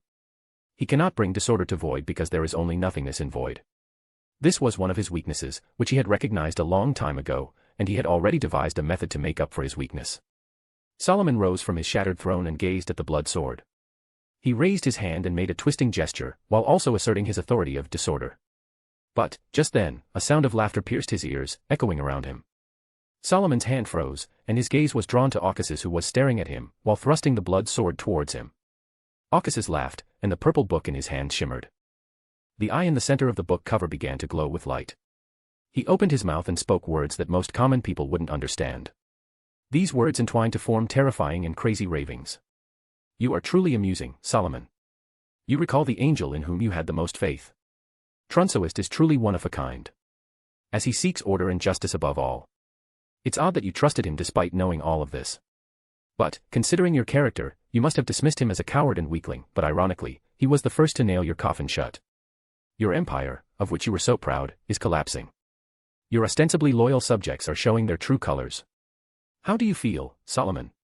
Betrayed by those closest to you and abandoned by those who swore allegiance to you. To be left all alone in this dark cosmos, only capable of witnessing your life crumble before your eyes and being powerless to prevent it. How does it feel, Solomon? And it's quite funny, Solomon, that you still think everything I did was just to destroy you. Let me tell you the truth. Everything I did was designed to bring down Sasra. It's amazing to think that he has continued to dominate the planet and shape it to his liking even after his death. You, on the other hand, are nothing more than a poor worm in my way. Caucasus was deliberately using information to fill up the ravings, through the authority of knowledge. He used this to subject Solomon to the effects of a two-pronged attack, the mental corruption caused by his ravings, and the corresponding information to distract and torment him. He did this to disrupt Solomon's actions and push him to the brink of losing control, allowing him to thrust his sword into Solomon and kill him in a single blow. His ravings are far from ordinary. With the authority of the hermit and the status of God, his ravings can affect even true gods. This is even more so for Solomon, whose anchors are collapsing along with his empire. At that instant, the ravings of Caucasus echoed in Solomon's mind like sharp blades piercing through his psyche, tearing down his mind. The information poured into his mind, presenting everything that was going on in the world. The fall of his empire, the betrayal of the angels' families, indifference of everyone. The pictures replayed in his mind again and again, striving to dismantle him into the last of his bits. Solomon's form collapsed onto his throne, becoming pitch black like shadow, with countless eyes sprawled all over him. He was filled with regret, pain, and agony when he saw those images, and the emotions began to cloud his mind and heart. However, he was able to suppress these ravings and emotions for a split second due to his sheer willpower and authority. He then asserted his disorder authority without hesitation. He distorted the concept of sound, while also distorting the concepts of space and distance surrounding his figure, to increase the distance between him and the sword. Despite the fact that he knew this distortion would be immediately broken with the reality shattering of the sword. This will at least buy him some time, which he desperately needs. The ravings was silenced and the blood sword that was close to his vision become distant. Immediately seizing this opportunity, Solomon desperately used his remaining anchors and authority to stabilize his mind while removing the information and pollution in his mind. His mind and body improved visibly, the eyes on his shadowy figure began to fade one by one. He finally avoided the fate of complete loss of control. But, just then, a flash of golden light swept through the surroundings, with the aura of order. The order of Aucuses rendered his distortions in the concepts of sound, space, and distance completely void. As he felt the order, Solomon's eyes flashed with deep hatred. The previously silenced ravings resurfaced in his ears, and a distant red sword appeared not far from him. However, he refused to succumb to the same attack and rose from his throne. Suddenly, he was startled to see a burly figure.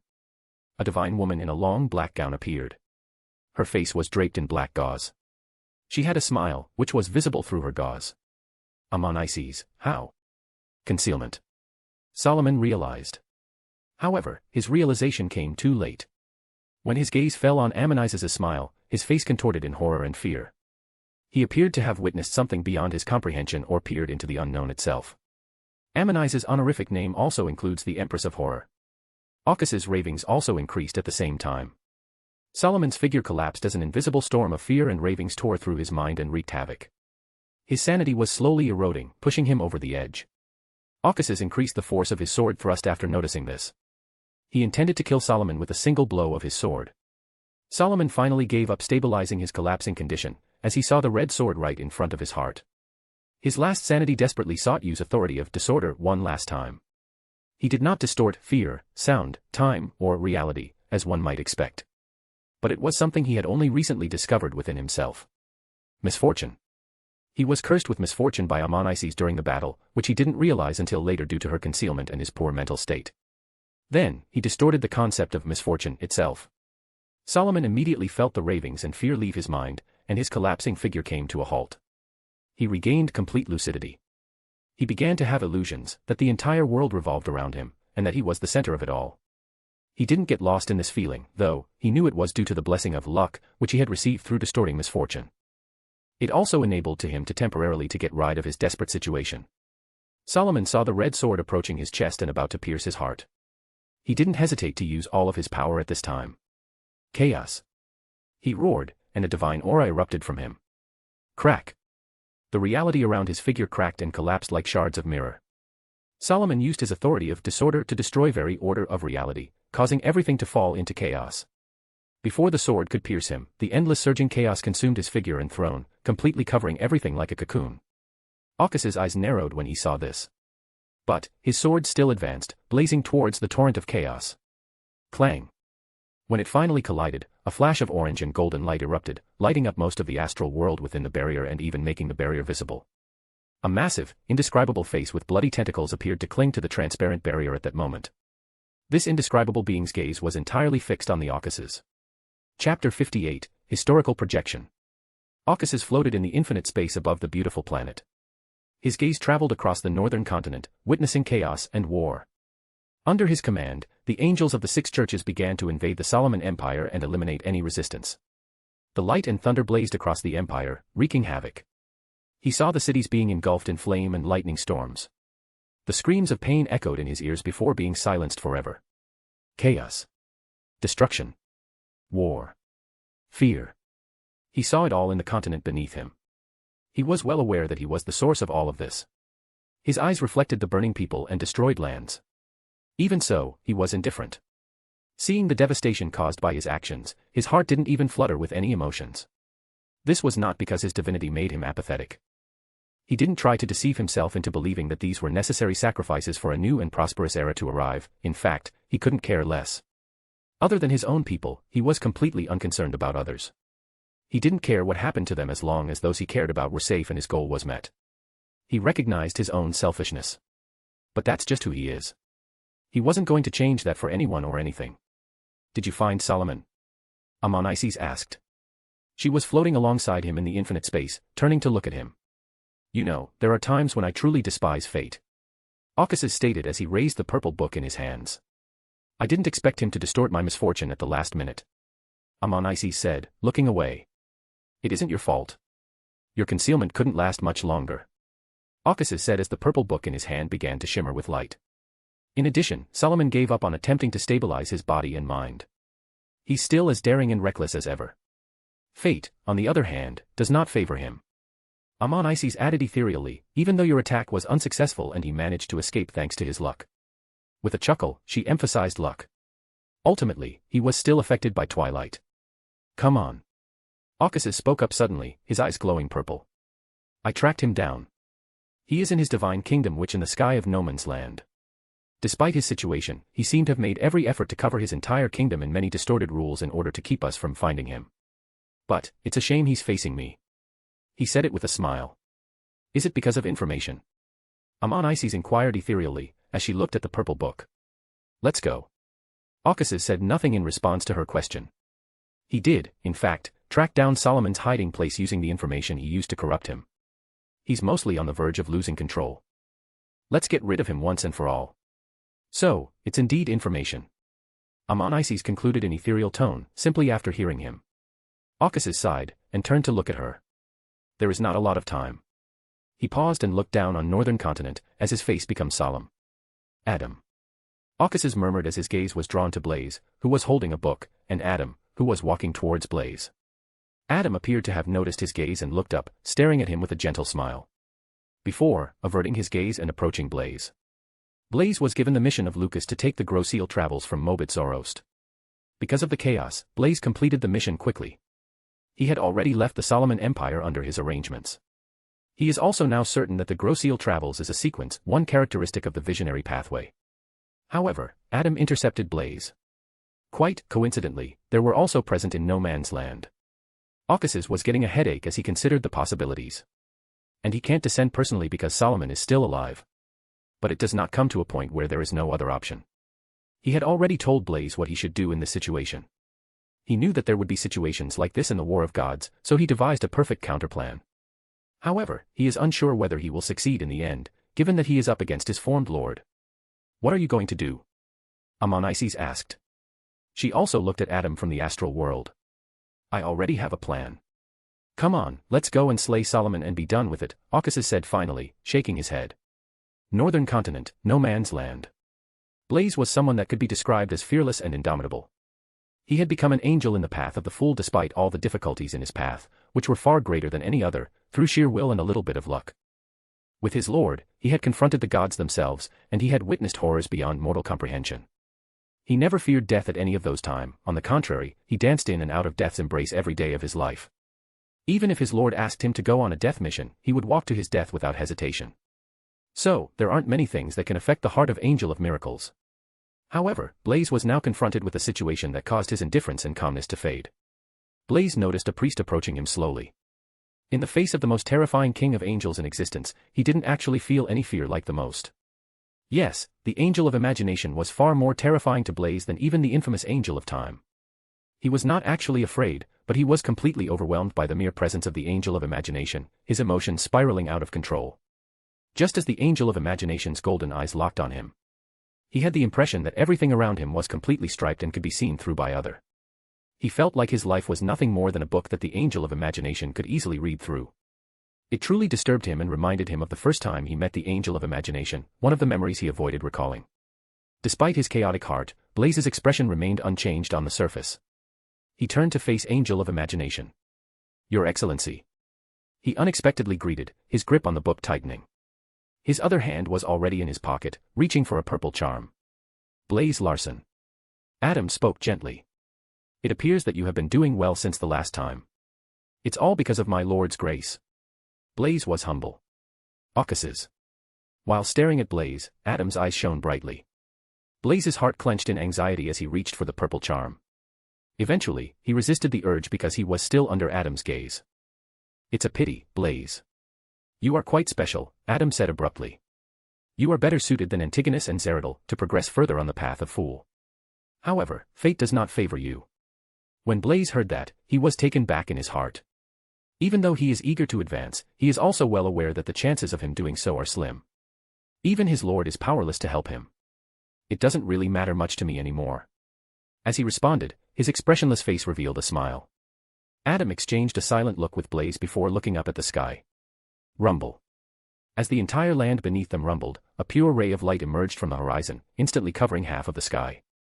The thick darkness appeared on the opposite side of the sky and collided with the pure light. As darkness and light collided, a twisted divine kingdom appeared in the sky above the vast expanse of light and darkness. Now, when Blaze noticed the angel of imagination focusing elsewhere, he seized the opportunity. Knowledge. As the purple charm in his pocket began to glow with light, he uttered in his mind.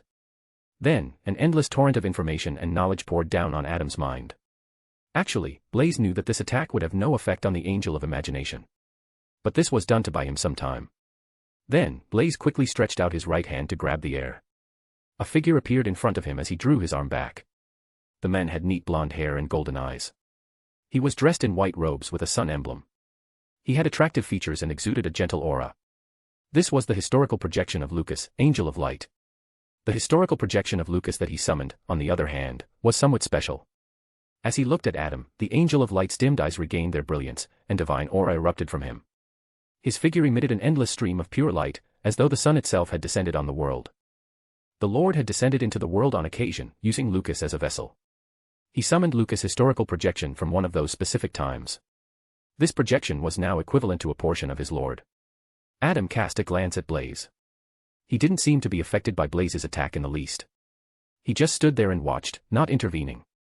His gaze was drawn to the figure emitting pure light. Adam. Occasus smiled. It's been a while. An illusory divine kingdom floated in the sky, in an endless state of disorder and chaos. A colossal sword slashed through a section of chaos, as rays of light and darkness shone into the kingdom, causing a portion of the area to return to day and night. Occasus emerged from the light, holding a massive sword that hung down naturally, causing the tip to touch the ground. Your bravery and boldness astounds me, Solomon. He laughed. However, it's not going to change your predetermined fate anytime soon. Then, Occasus walked forward, his sword being dragged across the chaos, causing the illusory ground to split apart, producing glimmers of pure sunlight. Deep within the chaos, Solomon sat on his ruined throne.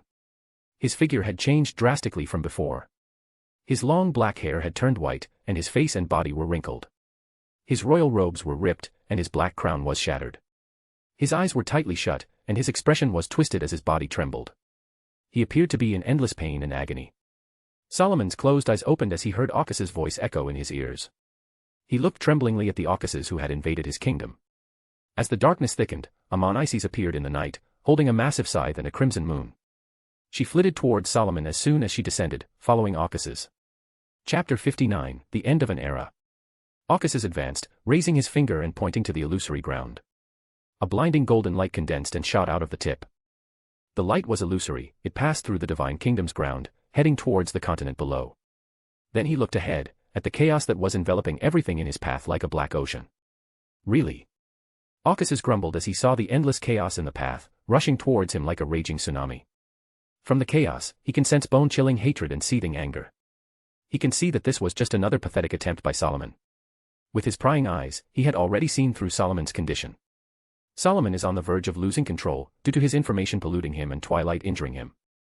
The Twilight ensured that Solomon's desperate situation remained unchanged, no matter how Solomon tried to stabilize himself with his authority. He was going insane at the moment, trying and failing every single time. Let's switch things up. Occasus had previously decided to go and slay Solomon with Amon-Isis in the depths of the Twisted Kingdom. But he decided to dismiss it. As the northern continent is bustling with action. His presence is also needed in many places. Despite being a god, he now feels somewhat helpless. What about the northern continent, you might ask? Previously, when he swept his gaze across the continent, he noticed Cheek and Bethel together. In the Sea of Ruins, there was also another war of gods going on with Sasra. More importantly, Adam is right directly beneath him. So, there is really a lot going on down there. Finally, Occasus decided. He turned to look at Amon-Isis, who was following close behind him. His eyes began to glow purple as he relayed information about his new plan to her. Amon-Isis paused in her path and made a graping motion in the air with one of her empty hands. She then turned gaze at Occasus and nodded, before fading into the darkness. Now, Occasus faced the oncoming chaos and raised the purple book in his hand. The purple book in his hand became illusory, before turning into a stream of light. Then, it shot into his body. Occasus' purple eyes gleamed, and a divine halo dawned behind his head. An outline of a balanced scale began to condense in his empty hand. He intended to use his knowledge authority. But, he had no intention of visualizing anything with knowledge. Yes, Hermit's true power was far more than just visualization of knowledge. The authority of knowledge in the Hermit pathway can be summed up in a single sentence. With knowledge as the fulcrum, I shall move the entire world. The knowledge authority enables the manipulation of the laws of the world. This, however, is far from easy to achieve. One must have sufficient knowledge and have thoroughly analyzed all available information about that law before being able to manipulate it. This was also why he had never used this aspect of authority in any of his previous battles. He didn't have the time or patience to sit and analyze a law, which could take many years. It's never easy to analyze a law, especially in the world of mysteries, and it also takes an enormous amount of time. However, Ocasys is now using the authority of knowledge to manipulate the law of order. He will have no trouble manipulating the order because he himself holds and represents the authority of order. He was planning on an ultimate move, combining his authority of knowledge and order. If he didn't miscalculate, the next move is on par with the supernova attack he used to deal with Mother Goddess of Depravity. As he began, his heart was filled with anticipation and excitement. He didn't come up with this plan right away, he already had such an idea when he first got his hands on the Hermit uniqueness. Ocasys floated up in the light, holding an illusory balance scale in one hand and a sword in the other. He closed his eyes, as a white cloth materialized and covered his eyes. His perception of the world changed in that instant. He saw the order that made reality itself. It was like shimmering brass lines on the fabric of reality, coursing through it like veins. They support reality and hold everything together. Even though he had sensed its presence before, this was his first time seeing it so clearly. He intuitively knew that all he needed was a thought to command and control it. At the moment, he was very close to becoming a representation of order on Earth. He didn't know whether, in this state, he would be above or equal to Justiciar. But, it doesn't really matter much to him. How powerful is he now? Ocasys smiled as he looked around at the raging chaos. The illusory scale in his hand sparkled with light. A vast divine aura erupted from him, breaking through the restraints of the divine kingdom to cover the entire world. Deep within the chaos, Solomon, who was using the last of his power to attack Ocasys and Amon-Isis, felt all of his instincts scream in danger. However, before he could do anything, a crimson moon rose above him. Amon-Isis emerged in front of the crimson moon. The crimson moonlight merged with the darkness around her with a wave of her hand, further saturating it. The crimson darkness then swept over Solomon, melting everything in its path. The figure of Solomon on his ruined throne froze entirely under the illumination of the crimson darkness, as if time itself had stopped for him. The reality around him was slowly eroding, it looked as though everything had been drawn into a mosaic painting. Ocasys looked at this, then raised his balance scale as chaos trembled around him. His figure began to emit an endless stream of pure light. No more chaos, he declared, as his voice reverberated around the world. The balance scale radiated a terrifying shimmer of light that illuminated it all. The chaos of Solomon was erased from reality wherever the light passed. The light also swept the entire world in that moment, as everything and everyone below gods and kings of angels came to a halt for a brief moment. The very order of reality itself also became visible before dissipating. In the sky of no man's land, the twisted divine kingdom that floated disappeared, leaving only a floating figure.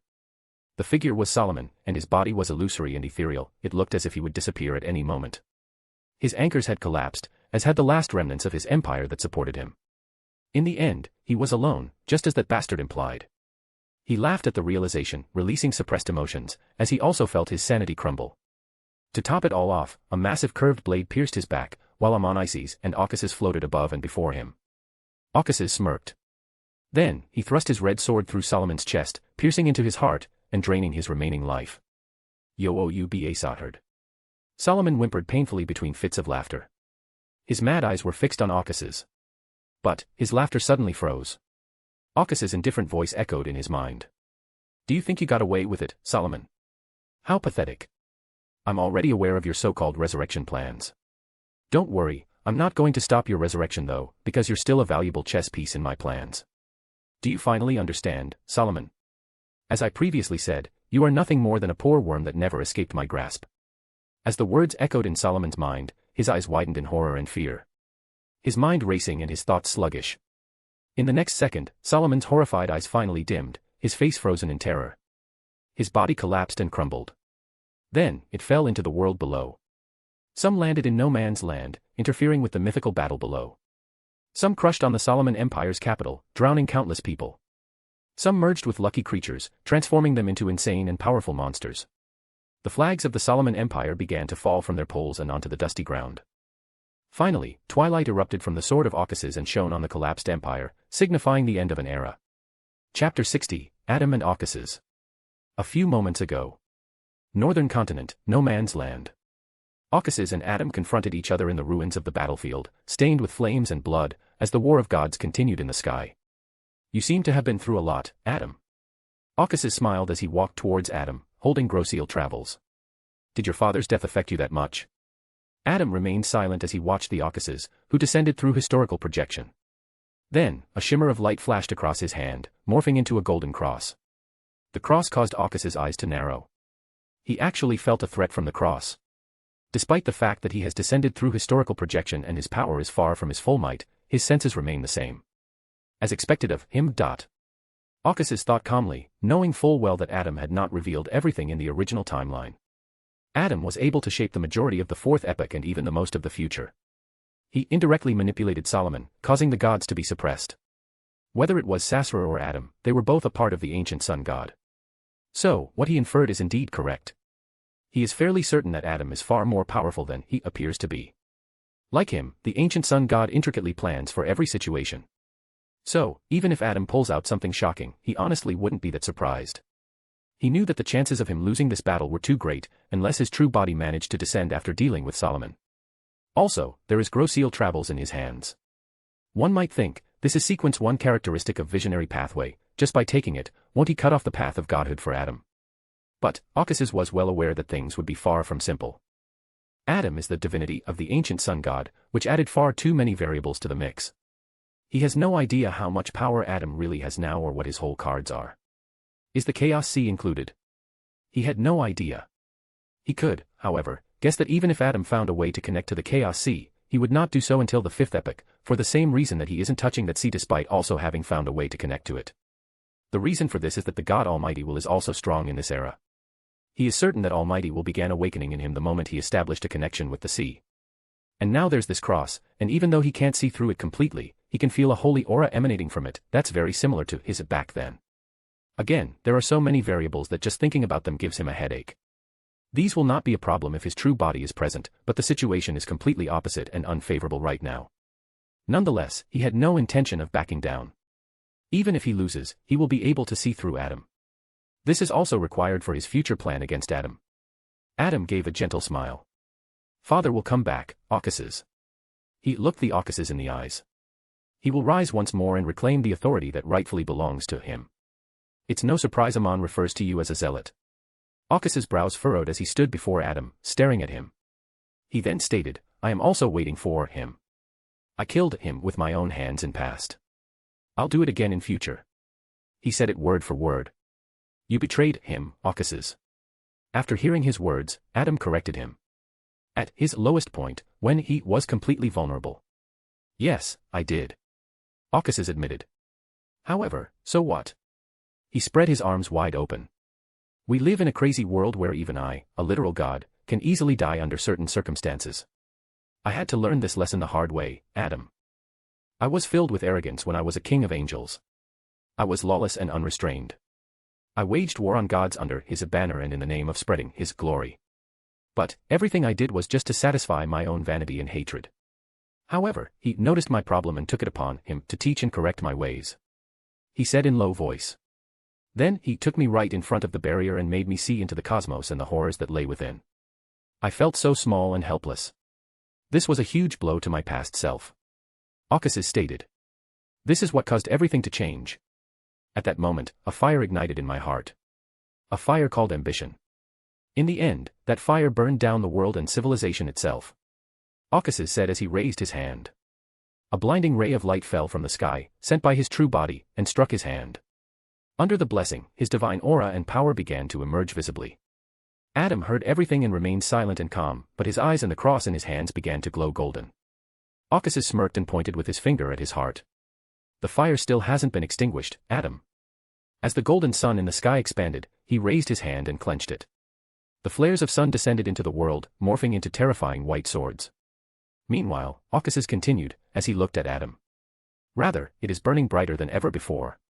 Finally, he waved his hand down as white swords fell from the sky and blazed towards Adam, each with the power to pulverize the entire earth. Then, Occuses looked up at the sky and yelled. Leodoro. Silver blots of lightning erupted from the void, illuminating the entire northern continent in blue hue and striking down on Adam. Ices. The darkness of the night sky solidified and surged straight down, devouring everything in its path, including reality. It crashed from the sky to the ground like a tsunami, heading straight for Adam. Light. Darkness. Thunder. Everything descended towards Adam, intent on destroying him. Adam's expression stayed unchanged as he observed everything. Then, he held up a golden cross and pointed to the sky. The cross shone brightly as it rose from Adam's hands and expanded into a massive cross that pierced the sky. The cross, which emitted holy light, stood before Adam. Authority of light. Aucuses contemplated the cross. No, this is somewhat different, I have no control over it. But, it's indeed light. Boom. Boom. Boom. White swords, thunderblots, and raging darkness smote down on the cross. Despite its trembling, the cross remained standing. The attack of gods was concentrated on the cross and had no effect on the world around it. While their attacks melted upon contact with light of cross, the cross began to dim and visible cracks appeared, under their combined bombardment. It appeared as if it could collapse at any moment. Adam's voice suddenly echoed in the surroundings. The historical projection of Lucas. He began to make a prophecy to destroy the historical projection. Why would Adam use the name Lucas instead of Aucuses? After all, the historical projection that was summoned was off Lucas Reyes. What does Lucas' historical projection have anything to do with Aucuses? However, before he could finish the prophecy, Aucuses declared. Speaking is prohibited here. Chapter 61, Ancient Sun God. Speaking is prohibited here. Before Adam could finish his prophecy, Aucuses declared. The dimming light of the cross, on the other hand, brightened and illuminated the surroundings. Except for Aucuses, attacks of other gods had ceased. Unlike him, who is present here, Ices and Leodoro, who are fighting battles in the sky and sea of ruins, cannot send their power down here indefinitely. On the illusory and ethereal surface of the light that illuminated the surroundings, words began to take shape. The historical projection of Lucas Reyes dissipated as the summoning time limit expired. Aucuses declared that speaking is forbidden here, but that doesn't mean Adam can't complete his prophecy in other ways. Aucuses noticed that his projection was becoming dim and illusory. He, on the other hand, ignored it and declared once more. All prophecies are null and void. The words on the illusory sea of light surface faded away, as did the sea of light. There was no longer a golden cross or white swords, instead, there was a massive yet illusory bone dragon. Adam stood beneath the bone dragon. As his golden iris shone with light, he looked at the bone dragon. Through his uniqueness, Adam began to use the authority of visionary. He intended to give life to the bone dragon temporarily. A terrifying aura filled with madness erupted from the bone dragon. The dragon's hollow eyes were lit up with an illusory light that shimmered like flames. When Aucuses saw the bone dragon, he cursed in his mind. He made another declaration without hesitation. Acts of giving life are prohibited here. However, before he could even establish the order with reality, he sensed it becoming void. Simultaneously, a phantom of divine dragon began to materialize around the bone dragon. Soon after, a majestic divine dragon appeared, with silver scales around most of its body and golden scales from under its neck. The dragon had massive wings that seemed to be able to cover the entire sky. It also had numerous golden and white horns that adorned its head. Enkelwelt, dragon of imagination. Roar. A terrifying draconic roar echoed around the world, and everyone, whether gods fighting in the Sea of Ruins or the King of Angels who were already focusing here, stared in astonishment at the divine dragon. Shit. Fuck. Aucuses cursed repeatedly as he felt the gaze of the divine dragon, which is actually under the control of Adam. However, before he could do anything, he noticed that everything was fading into eternal darkness. He was immediately aware of what had occurred. He'd been attacked by Adam and the remnant power left behind in the corpse of ancient God. Before succumbing to endless darkness, the last of his consciousness had only one thought. I fucking hate visionary. Aucuses awoke, gasping for air. It took him a few moments to get his breathing under control. Then the realization hit him, and his face became solemn. He was in the valley between two mountains. The path ahead is rocky and rugged. Most importantly, despite the fact that the sky was bright, there was no sun visible. Aucuses had reverted to his teenage self. He was dressed in ragged robes. His face was dirty, and his hair was messy and unclean. The ragged robes were torn in many places, revealing his skinny body, which was covered in scars all over. He was holding various sun pathway beyonder characteristics. This is the Eastern Continent during the Second Epoch. This is also one of the most significant events in his life. This is where his life and fate were forever altered. Subconsciously, he always recalls this memory. Aucuses turned around to see ugly and ferocious demons charging at him, baring their yellow and sharp teeth. As they approached his figure, their eyes were filled with malice and hunger. Despite the fact that nothing was different from reality, he knew this was a dream. He was aware of it instinctively. This was the moment in his life when he was forced into desperation. He was almost convinced that he was going to die or lose himself. He still clearly recalls his teenage self fleeing the oncoming horde of demons while clutching the characteristics in his hand. The demons were far more powerful than him, and all he could do at the time was flee. It drove him to despair, to the point where he didn't care about the consequences and instead wanted to combine with the characteristics in order to have silver of chance. But that's when his life changed, because he happened to run into someone at that exact moment. Ocasys ignored the demons and looked ahead. His eyes were filled with complex emotions. A man stood not far from him. He was dressed in black clergy robes, with a silver cross around his neck. He had golden eyes that burned like the sun. He held a black slate in his hands. Ancient sun god. Ocasys looked at Creator, whose gaze was fixed on him. Unlike in his memories, the Creator's eyes were indifferent and apathetic. He already knew that the Creator had recognized him. As his reflection in the eyes of the Creator was not his teenage self, but his present self. Then, he noticed the Creator turn around and walk away without looking back. The Creator abandoned him and left him to die. This thought appeared out of nowhere in his mind, causing his emotions to spiral out of control. He was filled with rage, regret, pain, and rage. These emotions erupted in his mind, corrupting him. However, his figure emitted an infinite amount of pure light, as if he had become the sun that descended into the world. Under the light's illumination, everything melted.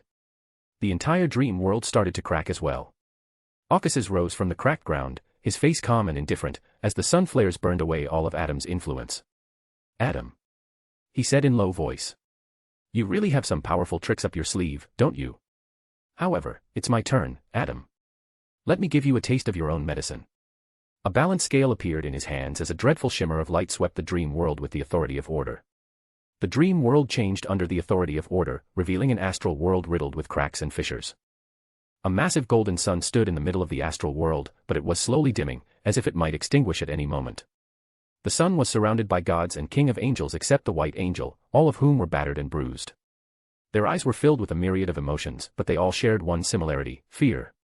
Inside the sun, Ocasys floated towards the Creator, who was kneeling in an infinite ocean of light. The Creator's body emitted infinite amount of light, while also breaking and collapsing. What are you doing here, Ocasys? The Creator asked, his voice worn and tired. However, he was cut off, as a white sword stabbed into his chest and pierced into his heart, draining his remaining life. I'm sorry, my lord. Ocasys spoke, but his tone was cold and his eyes were indifferent. Ocasys. The Creator yelled, and the entire astral world trembled in response to his rage. Just then, a calm yet powerful voice spoke up. Enough, Ocasys. The entire dream world built by authority of order collapsed with that voice. In the realm of the mind, where only thoughts and dreams exist. Ocasys stood in the midst of a constantly changing environment. What are you waiting for? He said. I'm not going to give you a grand welcome every time, like I did for you back then. A figure appeared in front of him. It wasn't Adam, but ancient sun god. With a gentle smile, the Creator stood before him.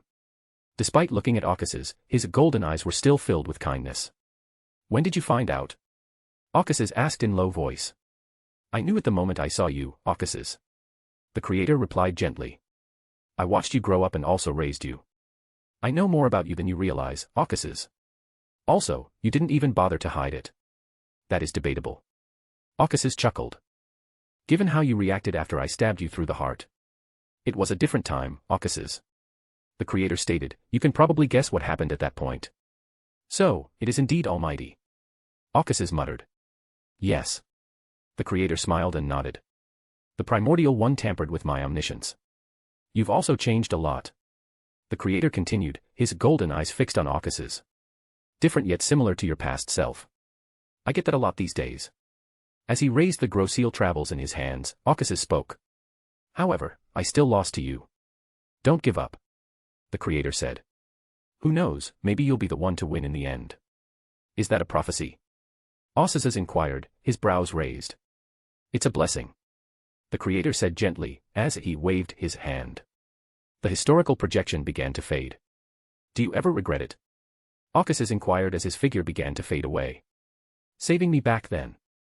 The Creator smiled, but did not respond as he watched the historical projection fade away. He took the Groseal Travels and walked ahead into the infinite expanse of light.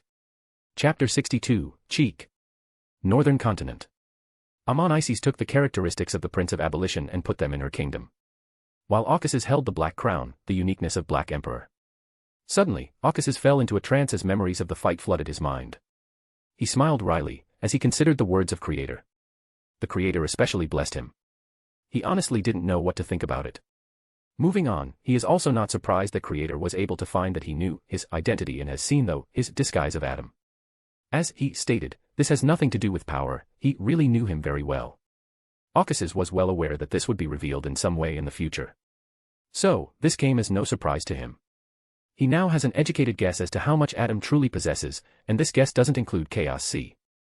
All he can say is that Adam is freaking powerful. He really hates Visionary. But, he understands why the Creator chose the Visionary path. It has too many advantages for him, as he said in original timeline, and it's truly the best way for one to become God Almighty in the end. He, on the other hand, was not the type to back down in the face of an impossible challenge just like this. He would not have been able to become who he is now if he had been someone like that. Finally, he was also free of the doubt that had plagued him for so long. As he got the answer from the Creator. The Creator possessed omniscience. So, why wasn't he aware of his betrayal beforehand? If he had known about it, he would not have reacted the way he did when he stabbed him in the heart. Now, Occuses has the answer. It's because God Almighty tampered with the Creator's omniscience, leaving the Creator in the dark about the betrayal of his angels. But, this only raised more questions in his mind. Why would the Almighty do such a thing? After all, the Creator was on the verge of becoming a pillar. The chances of successfully awakening of God Almighty in the Creator were extremely high.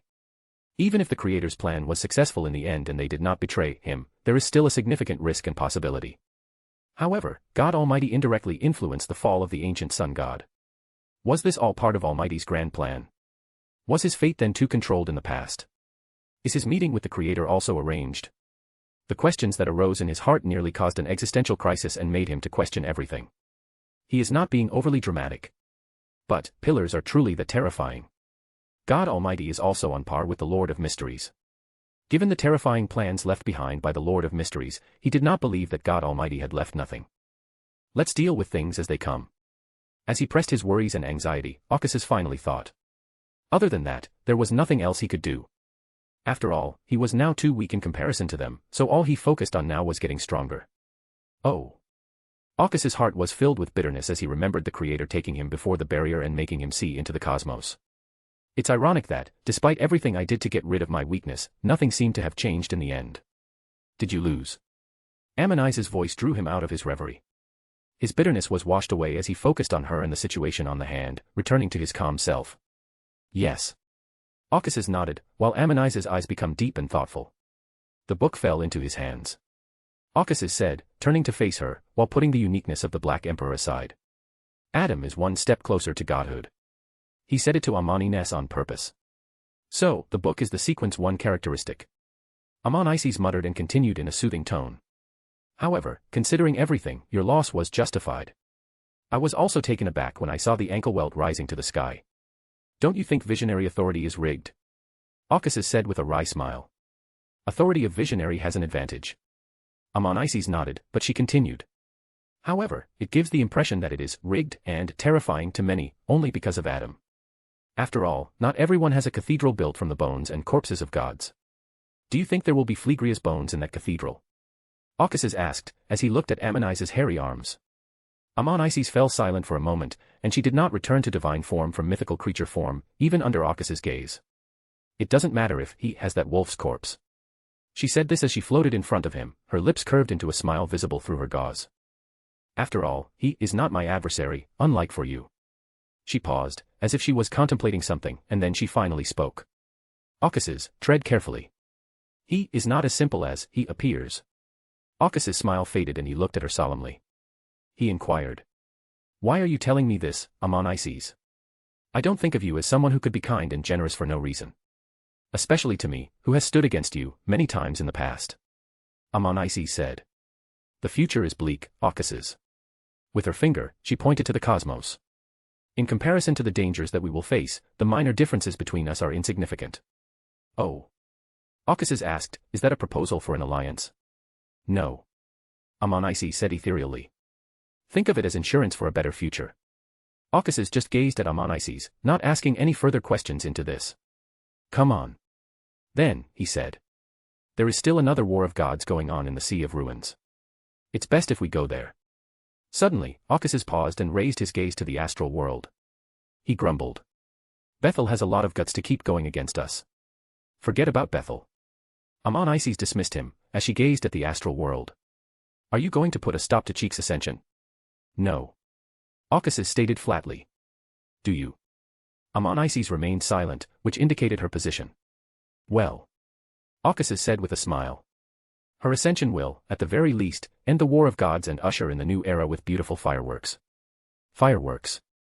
Amon Isis said in a strange tone, looking at him. At the very least, Ocas's, try to be serious.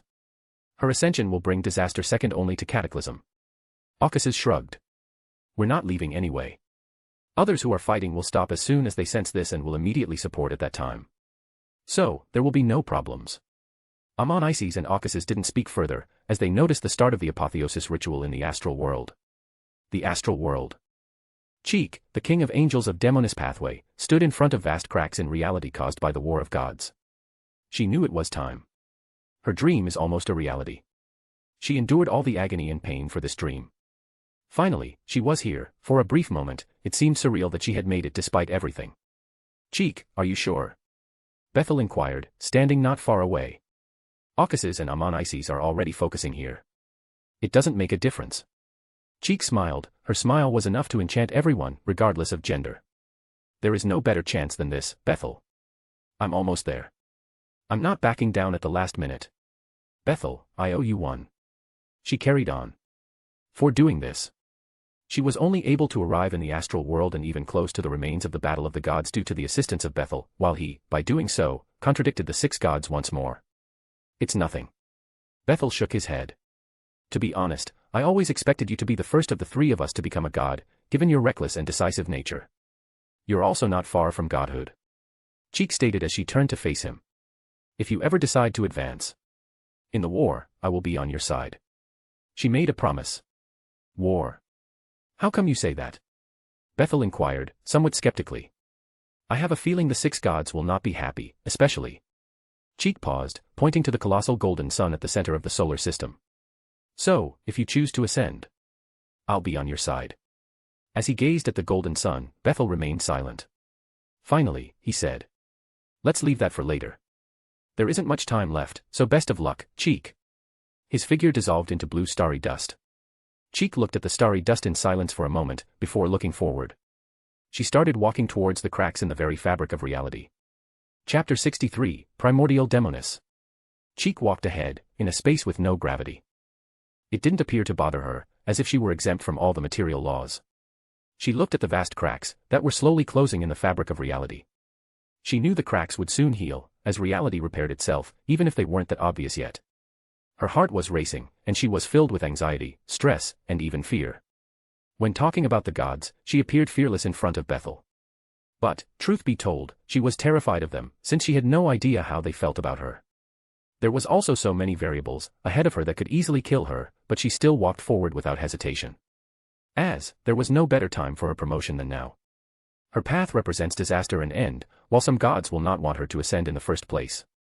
That's why she chose now, during the War of Gods, when the gods don't have much time to focus on her. She can, however, feel the gaze of the eternal blazing sun and Evernight goddess on her. Despite this though, she did not stop. This was her dream. She can finally control her own destiny. She didn't have to constantly hide and be afraid of losing her life. She remembers the cataclysm. The massive golden sun in the sky turned orange, and the entire earth was illuminated by twilight. The twilight didn't last long though, as a storm of thunder and a wave of degenerative darkness quickly followed. She lost everything in that calamity.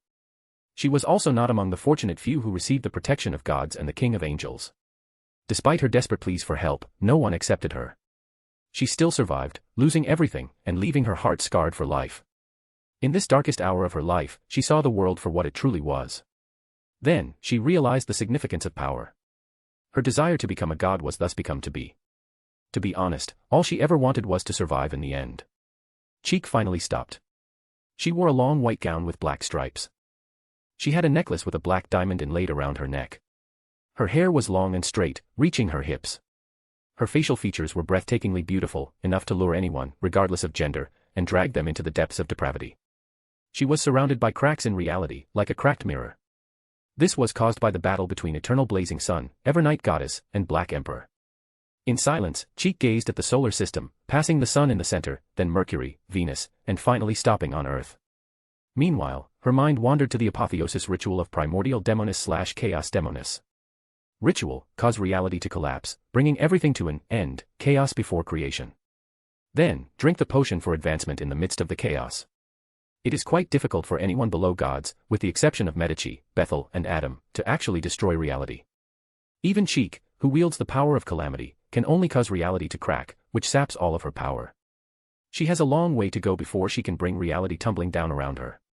However, if she had previously accommodated the uniqueness of Demonis pathway, she should have been able to. But, it has been difficult to accommodate one's uniqueness before becoming a god, since the fall of the Creator. Finally, she eventually arrived here in the ruins left by the Battle of Gods. This entire reality here is weakened and cracked. This was an excellent opportunity for her to assert her authority and bring down the weakened reality as a whole. The conditions are ideal for her. Situations like this are unlikely to occur again. This was why, despite the dangers, she was determined to go on. It's time. She murmured, as a cataclysmic aura erupted from her and swept around her. Crack. Crack. Crack. The healing cracks in the fabric of reality came to a halt. Then, all of it began to deepen and expand outwards into the astral world. Boom. It all came crashing down in the next moment and everything collapsed into chaos around her as the center. Cheek stood in the midst of the raging chaos, her body visibly disintegrating as well. She ignored this, raising her trembling hands, which were collapsing into chaos, and twisting them with struggle. A blob of gray liquid formed in front of her, unaffected by the chaos. She willed it towards her with the last of her strength. The gray liquid swooped down on her. The liquid began to wrap itself around her, extending and changing like a translucent skin. Then, Cheek's figure collapsed into chaos, taking the shape of snakes. She began assimilating with chaos before creation, becoming one with it.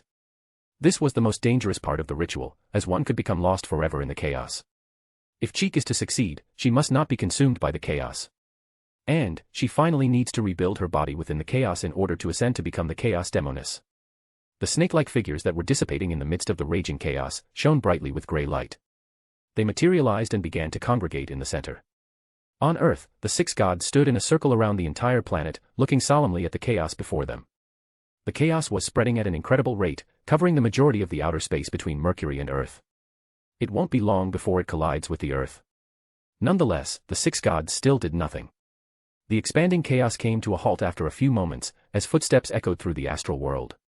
Cheek emerged from the chaos, her eyes pitch black and her hair bloated, each strand of her hair transformed into slithering snakes. The outer layer was slick and sinister, with clear black and white eyes embedded at the tips. They flicked their tongues with their mouths slightly open. The primordial demonis was born. She suddenly laughed, her laughter piercing, making all who heard her feel her intense emotions as well. Immediately, an aura of end erupted, blanketing the entire astral world within the barrier. Calamity erupted, ranging from a seemingly minor mishap to a world-ending catastrophe, manifested in reality. Every continent experienced earthquakes, and many people suddenly dropped dead as a result of diseases, accidents, and misfortune. Tidal waves raged above the 5 seas, almost reaching the sky, while being capable of destroying continents itself. The blue sky changed as a cluster of blazing meteorites appeared and plummeted into the world, many of which had the power to destroy the entire planet. The raging chaos that had paused in the astral world began to surge towards Earth, like a beast seeking to devour the entire planet. Image here. Umbella, exclaimed Aucasus. The Justiciar uniqueness. Lilith immediately raised her hand, as a brass book appeared. Then, she threw it towards Aucasus. Everyone. Aucasus' eyes shone purple, sending information about his plan to all the gods. Even if the gods work together to stop this, the Earth will still undoubtedly suffer as a result. But, he has a plan that will put an end to it all in a timely manner. The gods nodded, even Leodoro and Herabergen agreed. They then raised their hands in unison. Above Aucasus, the symbol of 5 gods appeared. The symbols glowed with light, illuminating his figure. The authorities of the 5 gods only shallowly supported Aucasus. It could at most be regarded as a blessing. It didn't combine with him like it did with Trunsoist. After all, he is God, and doing so will not end well for him. Aucasus' eyes turned brass as a balanced scale appeared in his hand. His calm gaze was fixed on the raging chaos. He declared, as his majestic voice reverberated in the astral world. I will have order. The brass book emitted a shimmering light, illuminating the astral world within the barrier. The light erased the concept of end brought into reality by ascension of Cheek. The terrifying chaos vanished, as did the disasters. With it, order was restored to reality. The light converged, revealing Cheek, who was still smiling, her eyes reminiscent of the past. Her dream has come true. In chaos, she was finally reborn. Chapter 64, Death Toll. The next day. Tenebrous Heaven, Amantha Mountains. The 6 gods were present at a long black table, and on the table was uniqueness of the Black Emperor and Justiciar, as well as 3 characteristics of Prince of Abolition. Trunsoist, Alista, and Diana stood in front of the table, staring at the 6 gods and items on the table. Trunsoist and Alista were summoned by the 6 gods, while Diana, the only archangel called up by the 6 gods, to represent the angels of the 6 gods as a whole. Your Excellencies, here are all the characteristics that we acquired during the war. Diana stated with a frail tone in her voice. However, she still took the characteristics from the blue bag she was carrying and placed them on the table. The characteristics of a miracle invoker, Trojan horse of destiny, 2 weather warlocks, 1 balancer, and 1 soothsayer were placed on the table. The majority of it was obtained by slaying angels of noble families, while the soothsayer was an angel under Ouroboros. Diana finally took the last characteristic and placed it. Unlike others, she specifically mentioned it. Hand of Order, Your Excellencies, it's a sequence 1 characteristic. Trunsoist gave it to us. It was previously in the possession of the Black Emperor. She looked at Trunsoist, who stood beside her. Trunsoist nodded in acknowledgement, as he felt her gaze. However, whether Diana, Trunsoist, and Alista, they were overcome with emotion in their hearts, as they gazed at everything on the table. After all, it was a sight to behold that 2 uniqueness, as well as 4 sequence 1 characteristics and many sequence 2 characteristics, were all on the same table. Despite this, they saw that the gods were completely indifferent. How are our losses? Leodoro spoke up after a quick glance at the characteristics, pausing only on Miracle Invoker. Your Excellency, we lost 1/3 of our angels in the war. Diana looked at the Lord of Storms and said calmly, we have retrieved all of the characteristics and they are being returned to the respective churches. Leodoro remained calm, after all, it was war, and there would be casualties. However, he noticed that Aucasus had not suffered much loss. All of his angels are still alive and well. He knew this wasn't just happenstance, he can now see the meticulous planning and arrangements made by Aucasus to ensure that.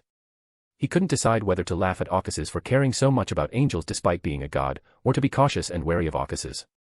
One thing he is certain of is that Aucasus has changed significantly, so much so that he felt him a greater threat from him than Herabergen. This gave him a sense of crisis, like never before. Leodoro decided that rather than giving Aucasus enough time to plan, he would seize an opportunity, as soon as it appeared and perform a fatal strike on Aucasus. He also knows that such an opportunity will take a long time to come, because the contract of Aucasus forbade any battle between the 6 gods. So, as long as the alliance exists, there will be no war between the 6 gods. Other gods in the black table were also calm, with their own thoughts while looking at the sequence 2 characteristics on the table. You are free to leave, Diana. Aucasus said, however, he saw hesitation on her face, knowing that there is still a lot of inform and also receive orders from them. Go gather all the angels and saints of the 6 churches. You will receive information from Trunsoist and Alitza, as well as the orders through them. After finishing, he looked around at the other gods to see if anyone objected. Seeing no one, he finally nodded to her. Diana bowed one last time before exiting the room. Boom. With her departure, the doors closed, and the 6 gods finally focused on the 2 traitors standing before them. Alitza and Trunsoist were both trying their hardest to maintain their composure in the face of the gods' piercing gaze. They felt as if everything about them was being scrutinized and analyzed, which honestly, they didn't like at all. How much is the death toll, Alista? Aucasus finally broke the silence, as he looked at Alitza Tudor.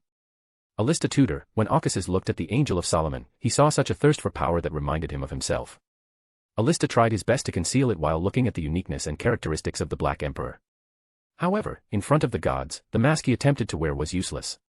But, despite the fact that Alista's thirst for power is similar to his own, that was the end of it. There was no other resemblance or similarity. Though he saw a madness hidden in the depths of Alitza, the type who would do and disregard anything to achieve his own goals.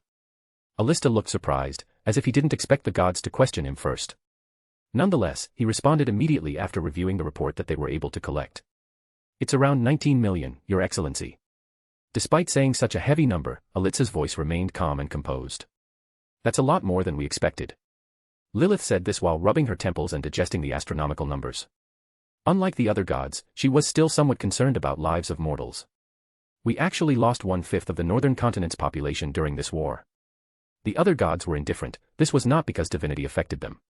They were immortals who had witnessed the fall of an entire civilization, and their feelings for mortals had long since faded. Your Excellency, the total loss of life in the war is only 10 million.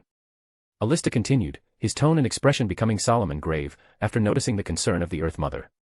The remaining 9 million were the result of the ascension of primordial Demonis and the fall of the Black Emperor. A large number of people died suddenly as a result of fatal diseases that contaminated and instantly killed them. There were also minor accidents that resulted in many deaths. According to another report, people who had no prior health or mental problems appeared to die suddenly, without a clear cause. There have been numerous incidents like this. The situation becomes even more bizarre when some committed mass murders before taking their own lives. A large number of Beyonders went out of control, turning them into mindless monsters with only the desire to destroy and kill. We're still not sure if this has anything to do with primordial Demonis. And the Solomon Empire's capital, with nearly population of 1 million, was destroyed as a result of the Black Emperor's remains falling onto the city. Finally, we have a definitive report that the majority of the 9 million deaths were primarily due to diseases. Trunsoist, who was listening, stayed quiet. His hands were clenched, and his eyes were filled with anguish. While Aucasus, who heard such figures, remained indifferent. But his thoughts wandered to his anchors. His anchors are still fine, even though they were harmed, the damage was not severe. As the Solomon Empire bore the brunt of the casualties in the war. You don't have to be concerned, Umbella. After fully hearing the report, Hera Bergen spoke up. With time, the population will recover. This was all he had to say to comfort her. It was the truth, even if it appeared cruel. Lilith remained silent and looked at the other gods. She finally sighed and reclined in her seat. All right, let's move on to the next issue. Aucasus spoke while his gaze was drawn to Trunsoist. The Angel Families. Chapter 65, The Continent. Trunsoist looked up, taking a deep breath to calm down. With trembling hands, he began speaking. It's all right, Trunsoist. Amon-Isis interputed, soothingly. You did nothing wrong. There has never been war without bloodshed. And, imagine the era that is about to arrive. Trunsoist's restless heart became tranquil as Evernight Goddess' voice echoed in his mind, reminding him of the future. Finally, he stared at the eternal blazing sun and began recounting events concerning the angel families. As soon as the war began, most of the angel families betrayed the emperor. But there was still resistance from the Augustus family, the Tamara family, the Zoroast family, the Zeridal family, and the Sauron family. He paused and looked up to see if the gods had anything to say. He witnessed eternal blazing sun acknowledged him with a nod and motioned him to continue. However, with the emperor's demise, except for the Zoroast and Zeridal families, all of the families have surrendered. Despite their conditions, both of those families publicly declared their allegiance is still with the Black Emperor. We are powerless to intervene because 2 archangels are present in the families, and we are still recovering. He finished by looking at the gods, waiting for their verdict on these 2 families. I didn't expect to find idiots like those 2 among archangels. Leodaros scowled. So, what are we going to do with them? Their confidence in standing us against all of us, however, is skeptical, Badiel said. I believe Solomon must have left something behind with them. He made an educated guess. The Zeridal and Zoroast families should be eliminated. Aucasus proposed indifferently. I agree. Amon-Isis gave a nod. But, Aucasus, saying is one thing, doing is quite another. Hera Bergen shot back. Our forces are no longer sufficient to completely eliminate them. Indeed. Aucasus acknowledged. However, our angels will have enough advantage in the future to lead a crusade against the 2 families. Hera Bergen remained silent at that, as did the other gods, expressing their stance at this. Trunsoist, don't confront them head-on and just suppress them through all means, including completely cutting off their territories from the rest of the world. Aucasus gave an order to Trunsoist, then turned to face Lilith. If you could, Umbella, curse their lands to remain barren forever. This would ruin their families. Lilith nodded as she heard this. While Trunsoist was paying close attention to his words. Meanwhile, Alista's thoughts wandered from the moment he heard the god of combat mention Emperor. Let's move on to the next issue. Aucasus said, as he waved his hands. A flash of light erupted slightly above the table, morphing into a projection of the northern continent. The northern continent displayed the Solomon Empire and the kingdoms of 6 gods. The 6 kingdoms will join the newly formed empire. Aucasus declared, as the projection changed. There were no more 6 kingdoms or the Solomon Empire, only one newly formed empire that covered the entire northern continent. The empire will only follow the faith of the 6 gods. His words resounded in tenebrous heaven, as an invisible fluctuation appeared on the reality, breaking through restraints of the divine kingdom and sweeping the reality of the northern continent. Across the northern continent, a order was established. Alitza and Trunsoist shook, their eyes filled with horror and terror. The angels of the Black Emperor pathway have a far superior sense and understanding of rules than others.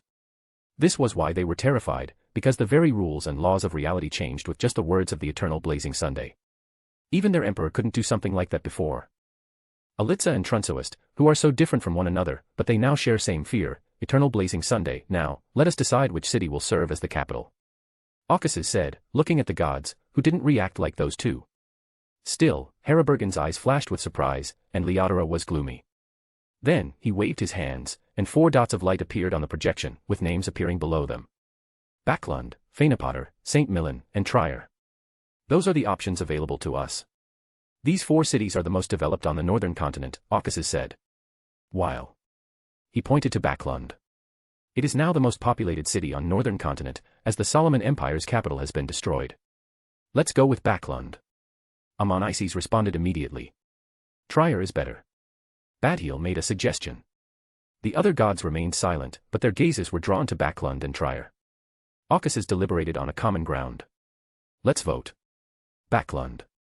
He, Amon-Isis, Leodoro, and Herabergen all voted in favor by raising their hands. That's it. Backlund shall be the capital.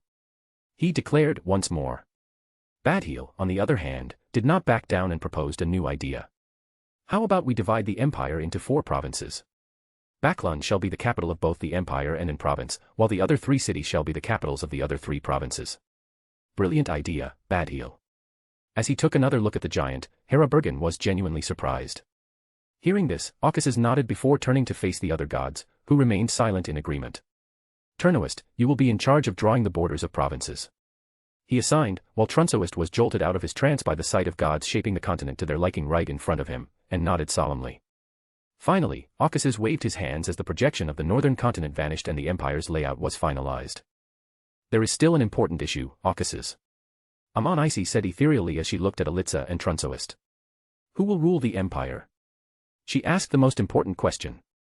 The meeting room fell silent and the gods all looked at the Trunsoist and Alitza. Here it is. Alista sighed nervously as the moment he had been anticipating arrived. Trunsoist remained unusually calm in the face of the gods' scrutiny. He had no idea if they would pick him. But he will wholeheartedly accept the decision of the 6 gods, even if it is against him. Double consul. As his starry eyes twinkled, Herabergen proposed. Let them both rule the empire, with the ability to veto each other's decisions. This will serve as a check and balance between them.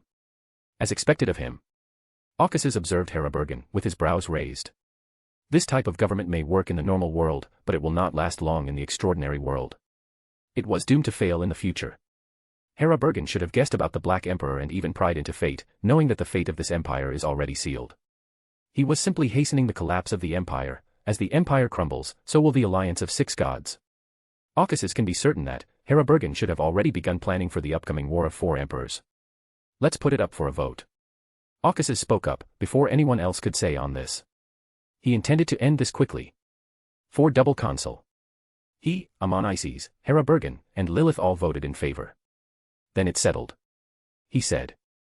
While Alitza's disappointment was palpable, Trunsoist was also surprised by the god's decision. Aucasus raised his hands and took 2 sequence 1 characteristics from the table. Then, he hurled it at them. As rulers of the empire, one should have at least enough power to match and suppress their subjects in order to maintain the order and stability. While they both looked at him, he said. So, promote to archangels soon. This is also a payment from us.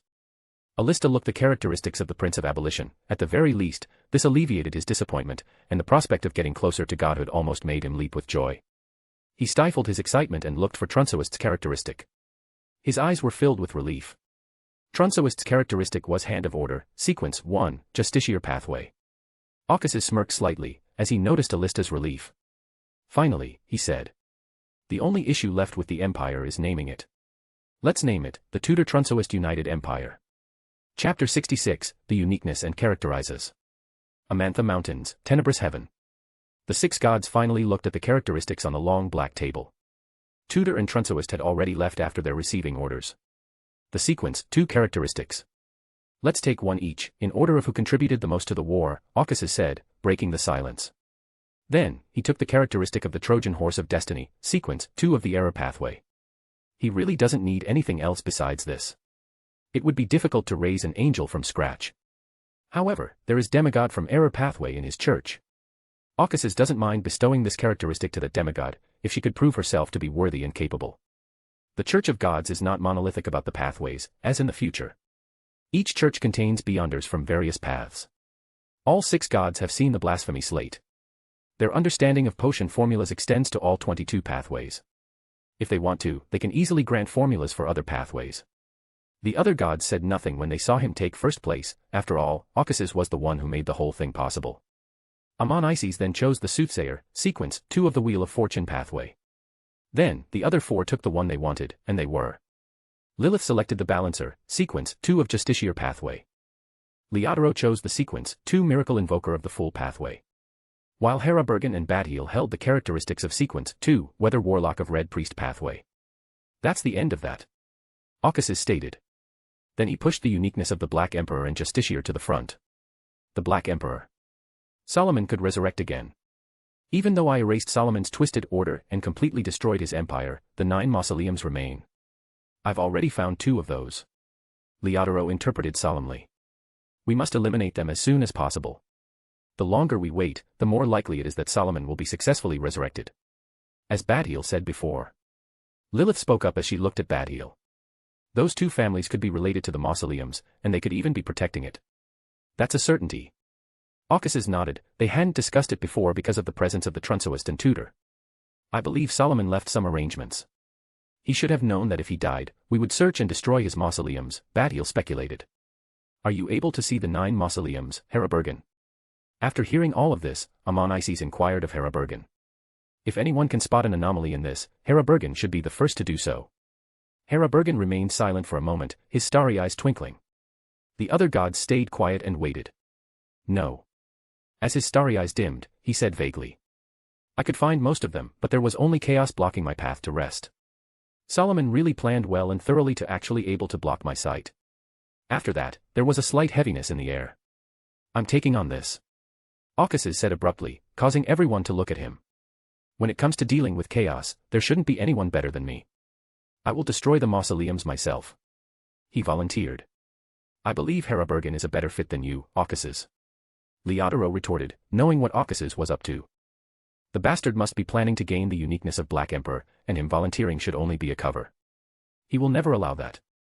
Even though he disliked Hera Bergen, he suggested the dragon because he was the only one, aside from Ocasys, who could find the mausoleums faster than others.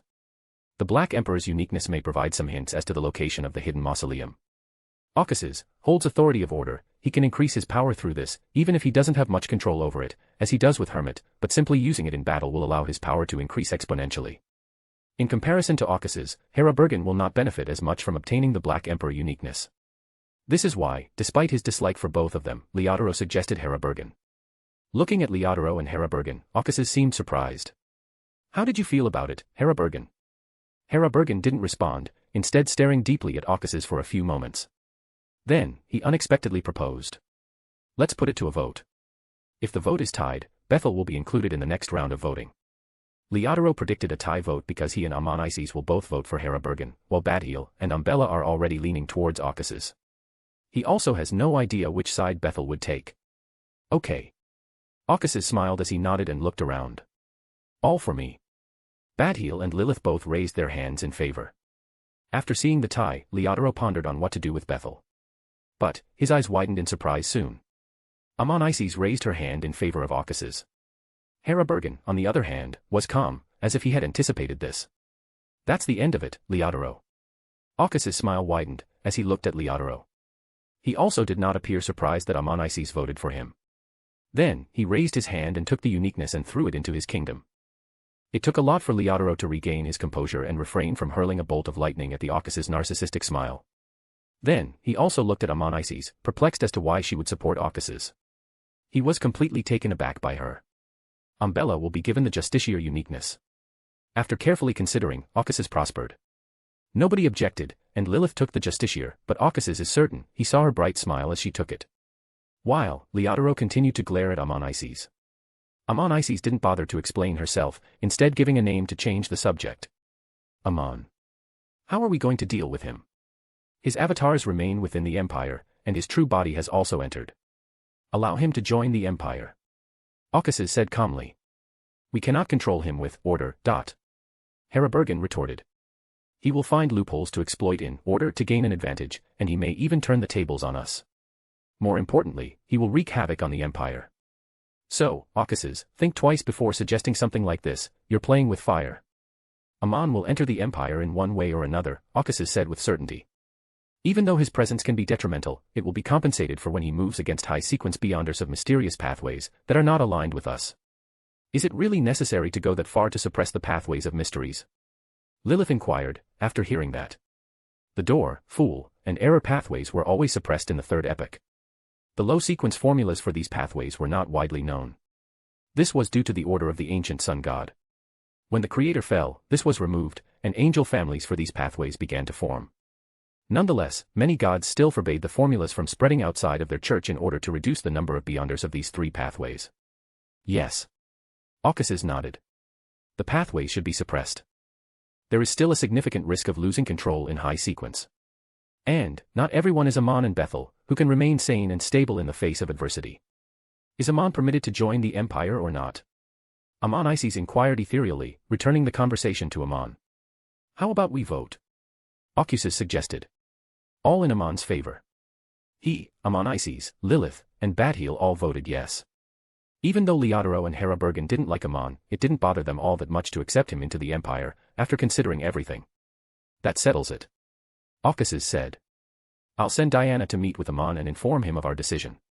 Next, Cheek and Artisan. He moved on to the next issue. Cheek has a secret organization within the Empire. She is still stabilizing herself after the ascension. She has not caused any major disaster since her ascension.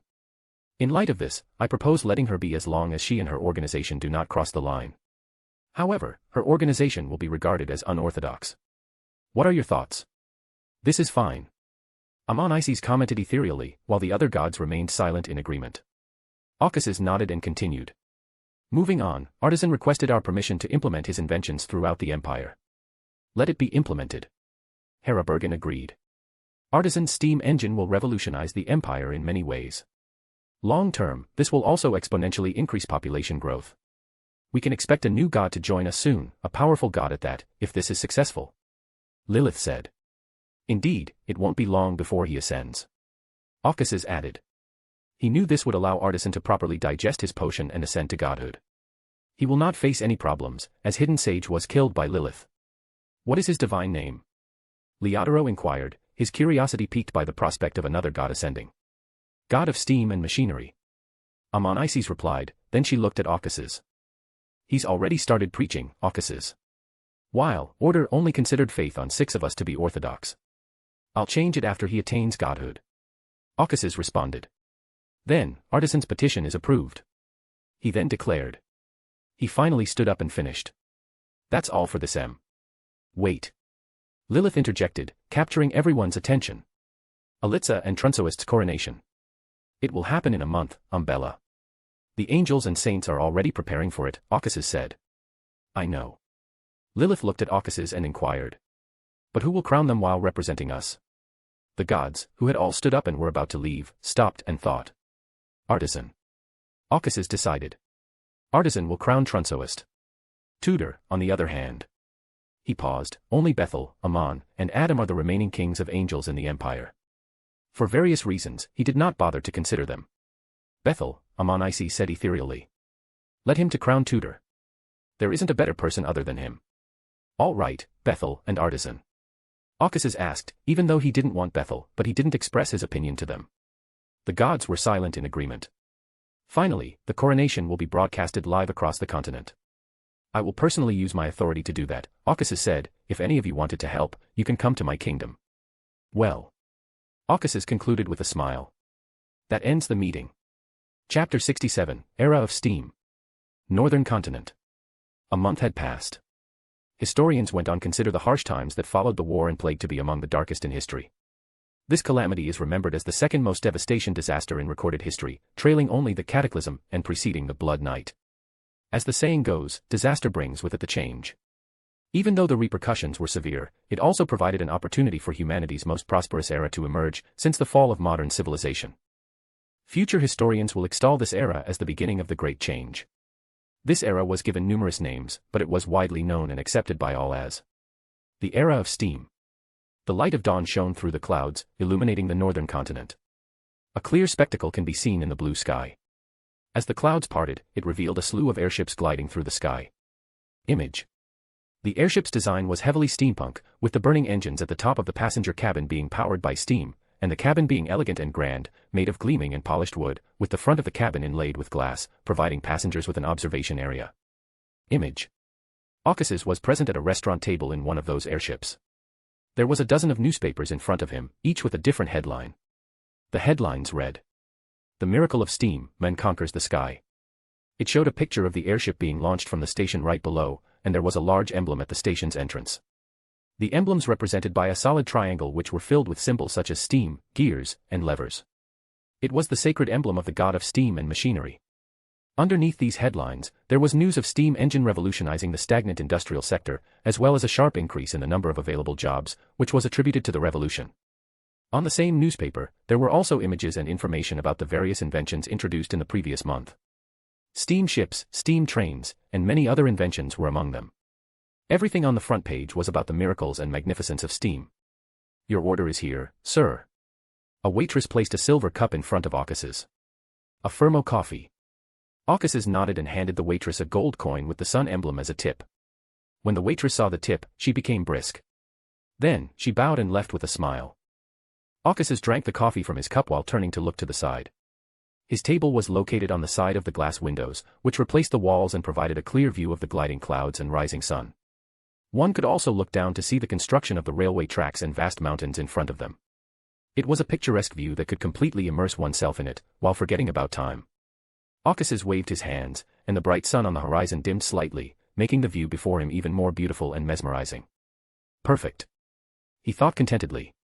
He can finally rest and travel around, witnessing the dawn of a new era.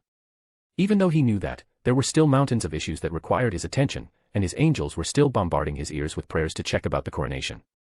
But, right now, he didn't care about anything except reading the newspapers and drinking coffee while taking in the scenery. The sunlight illuminated his figure. He was dressed in a vintage black suit and trousers.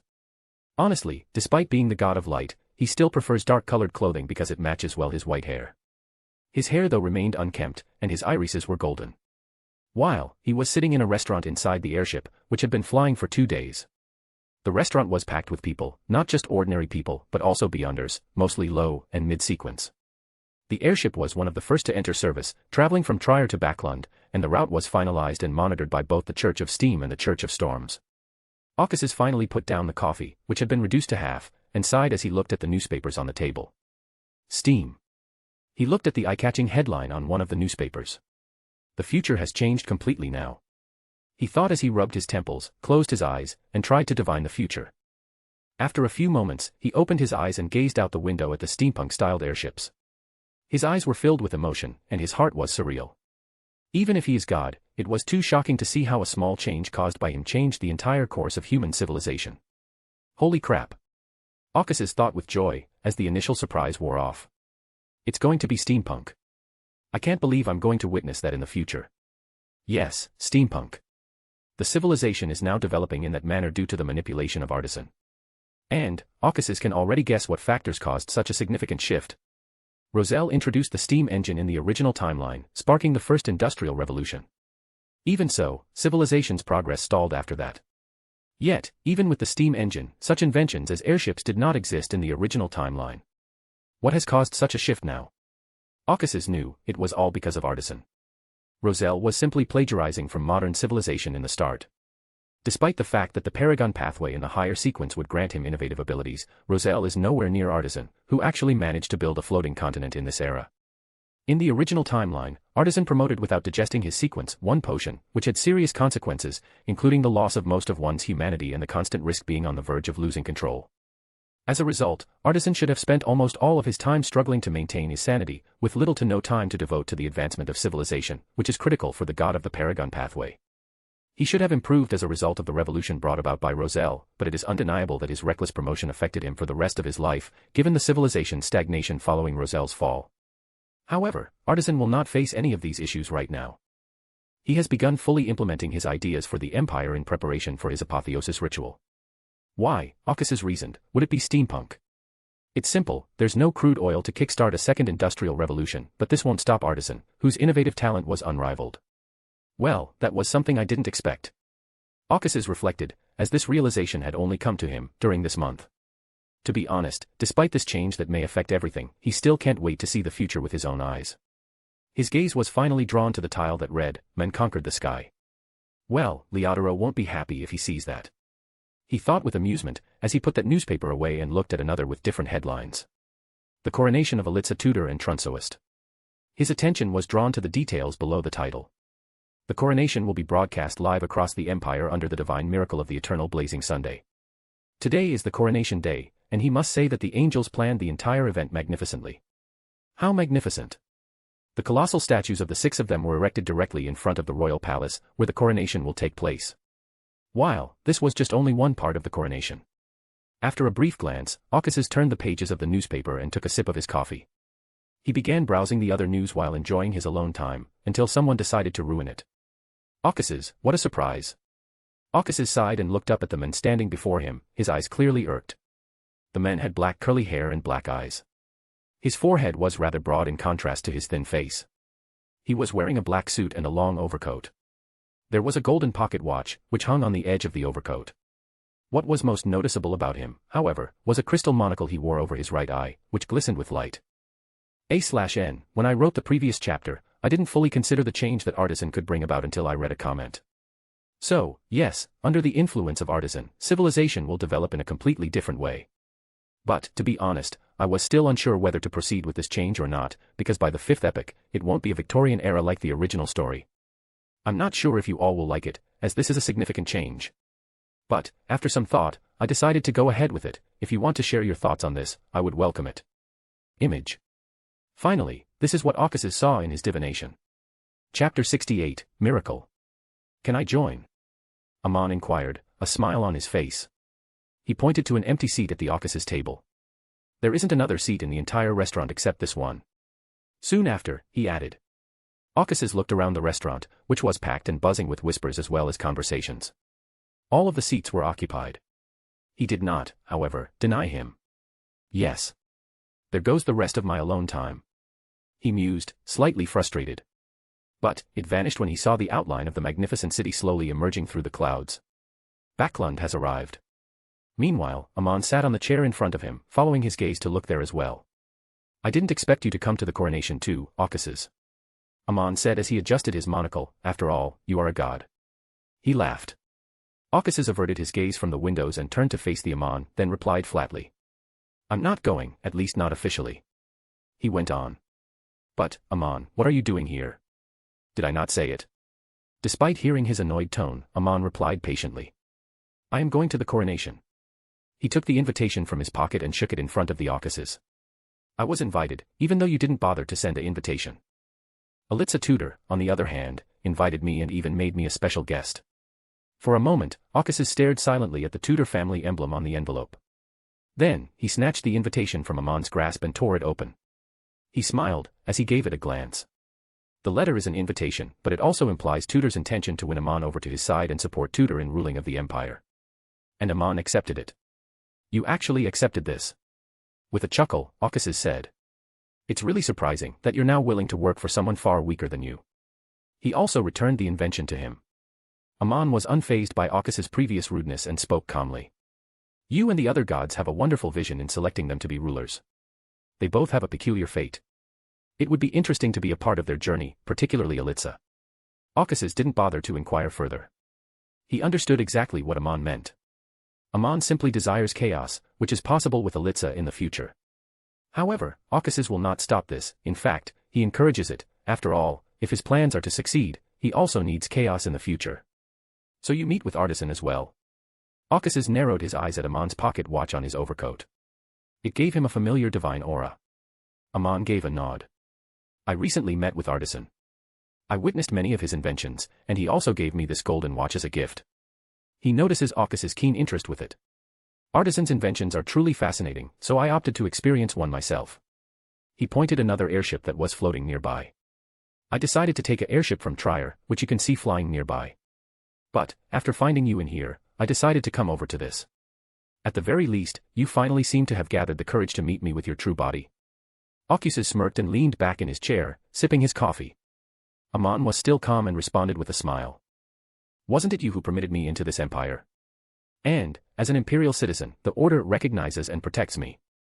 Even though Arceus was the one who established the order, the other 5 gods have some sway over it, due to the contract and alliance they formed.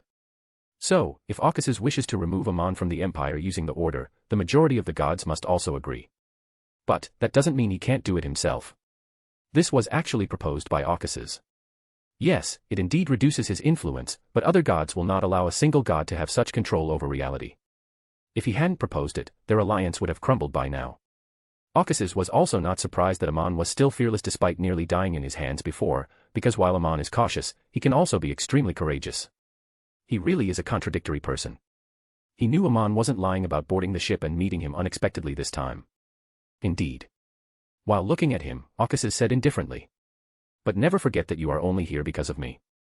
Even after hearing the threat hidden in his words, Amon's smile didn't lessen. He was about to say something when he turned to look out the window, as if something caught his attention. Your angels are amazing to be able to pull something like this off. He marveled. Arceus also looked out the window, gazing at the magnificent city visible through the clouds. Image. Backlund. The restaurant where they were also fell silent as everyone stood up from their seats and looked out. Their eyes were filled with shock, disbelief, and piety. In Backlund, 6 colossal statues stood, each towering above the clouds. The 6 gods. The statues of gods had divine halos behind their heads, and emitted a divine aura. The statues surrounded the royal place, which was small in comparison. The eternal blazing sun statue had changed. Now, the sun god held an open book with a single eye within a triangle in one hand and a balanced scale in the other. That is quite tall. Arceus estimated that it should be nearly 600 meters. This was constructed in less than a month. At this moment, one can clearly see the efficiency and power of the mysterious world. Then he took a pocket watch from his suit and checked the time. After seeing the time, he turned to look at Amon, who was staring at the statue and the city. Come on, Amon. It's about time. He said, as he stood up from his seat. What? Amon asked, turning to face him. The coronation. Yes, and you are coming with me, Arceus smirked. Arceus didn't wait for Amon's response, as a burst of light appeared in front of them. Arceus and Amon vanished from the airship as the light faded. In St. Milan, Trier, and Phaenopotter, as well as major cities across the empire. Thousands of people packed the city squares. They came from all walks of life. They were extraordinary or ordinary, rich or poor. Their differences didn't matter at this historic moment. Even during this period when the gods were said to walk on earth, the gods still remained elusive and mysterious. There have been divine miracles of the gods recorded in history, but none on the scale that is about to occur. Dong. Dong. Dong. Dong. The bells of the churches of the eternal blazing sun began to ring throughout the empire. The scattered chiming sounds suddenly became coordinated. As the holy bells rang throughout the empire, they finally sounded in an order. The next moment, the blazing golden sun in the sky suddenly expanded and shone brightly. The rays of sun descended on the empire like veils of light. Image. In the square of Trier, a veil of light appeared and morphed into a curtain, which floated and shimmered before all. Similar scenes were occurring throughout the empire. The curtains flickered before revealing an image of 2 carriages traveling down the lane. In square of Phaenopotter, a man holding the sun's emblem gazed at the divine miracle, his eyes filled with piety and his hands trembling with excitement. Praise the sun. He chanted, breaking the silence that had fallen over the empire due to the divine miracle. His chant was like a spark that lit up a prairie. Praise the sun. Praise the sun. Praise the sun. People chanted madly together, like a wave of tsunami across the empire, after witnessing the miracle. The entire northern continent trembled, and the sky seemed to be tearing apart when the clouds of the sky were swept away, as millions of chants filled every nook and corner of the empire. Under the brilliance of the sun, their eyes, which had been devoid of belief for a bright future, were finally lit up with a spark of hope. Chapter 69, His Anchors.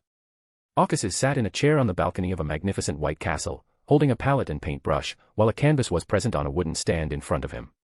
He swirled his brush across his palette, mixing the paint into a bright golden color that glistened with particles of light, like stars in the cosmos. He took the glistening paint-stained brush to the painting on the canvas. The painting depicted a large city filled with densely packed houses and stone bridges that crisscrossed through houses and streets. A vast river flowed on the outskirts of the city, where ships emitting steam were docked at a port, while the blue sky was filled with numerous airships arriving from all over the world. At the center of it all, a colossal statue of a god stood. He was in a pure white robe, with a halo of light behind him. He held an open book with the symbol of the hermit in one hand and a balanced scale in the other. Behind the statue of the sun god, there was a bright golden sun. It emitted an endless rays of light, illuminating the city below. Caucasus took the brush and pressed it against the golden sun in the painting. He stroked it, saturating the color of the sun and turning it into an almost blinding white star in the painting. The actual sun in the sky expanded, resonating with his strokes in the painting. The sun became extremely bright, resembling a white star. The rays of the sun then descended from the astral world onto the earth. The rays resembled veils of light that shimmered and swayed as they descended. Praise the sun! The chants of millions thundered under the divine miracle, while the other gods cast their gazes on Caucasus.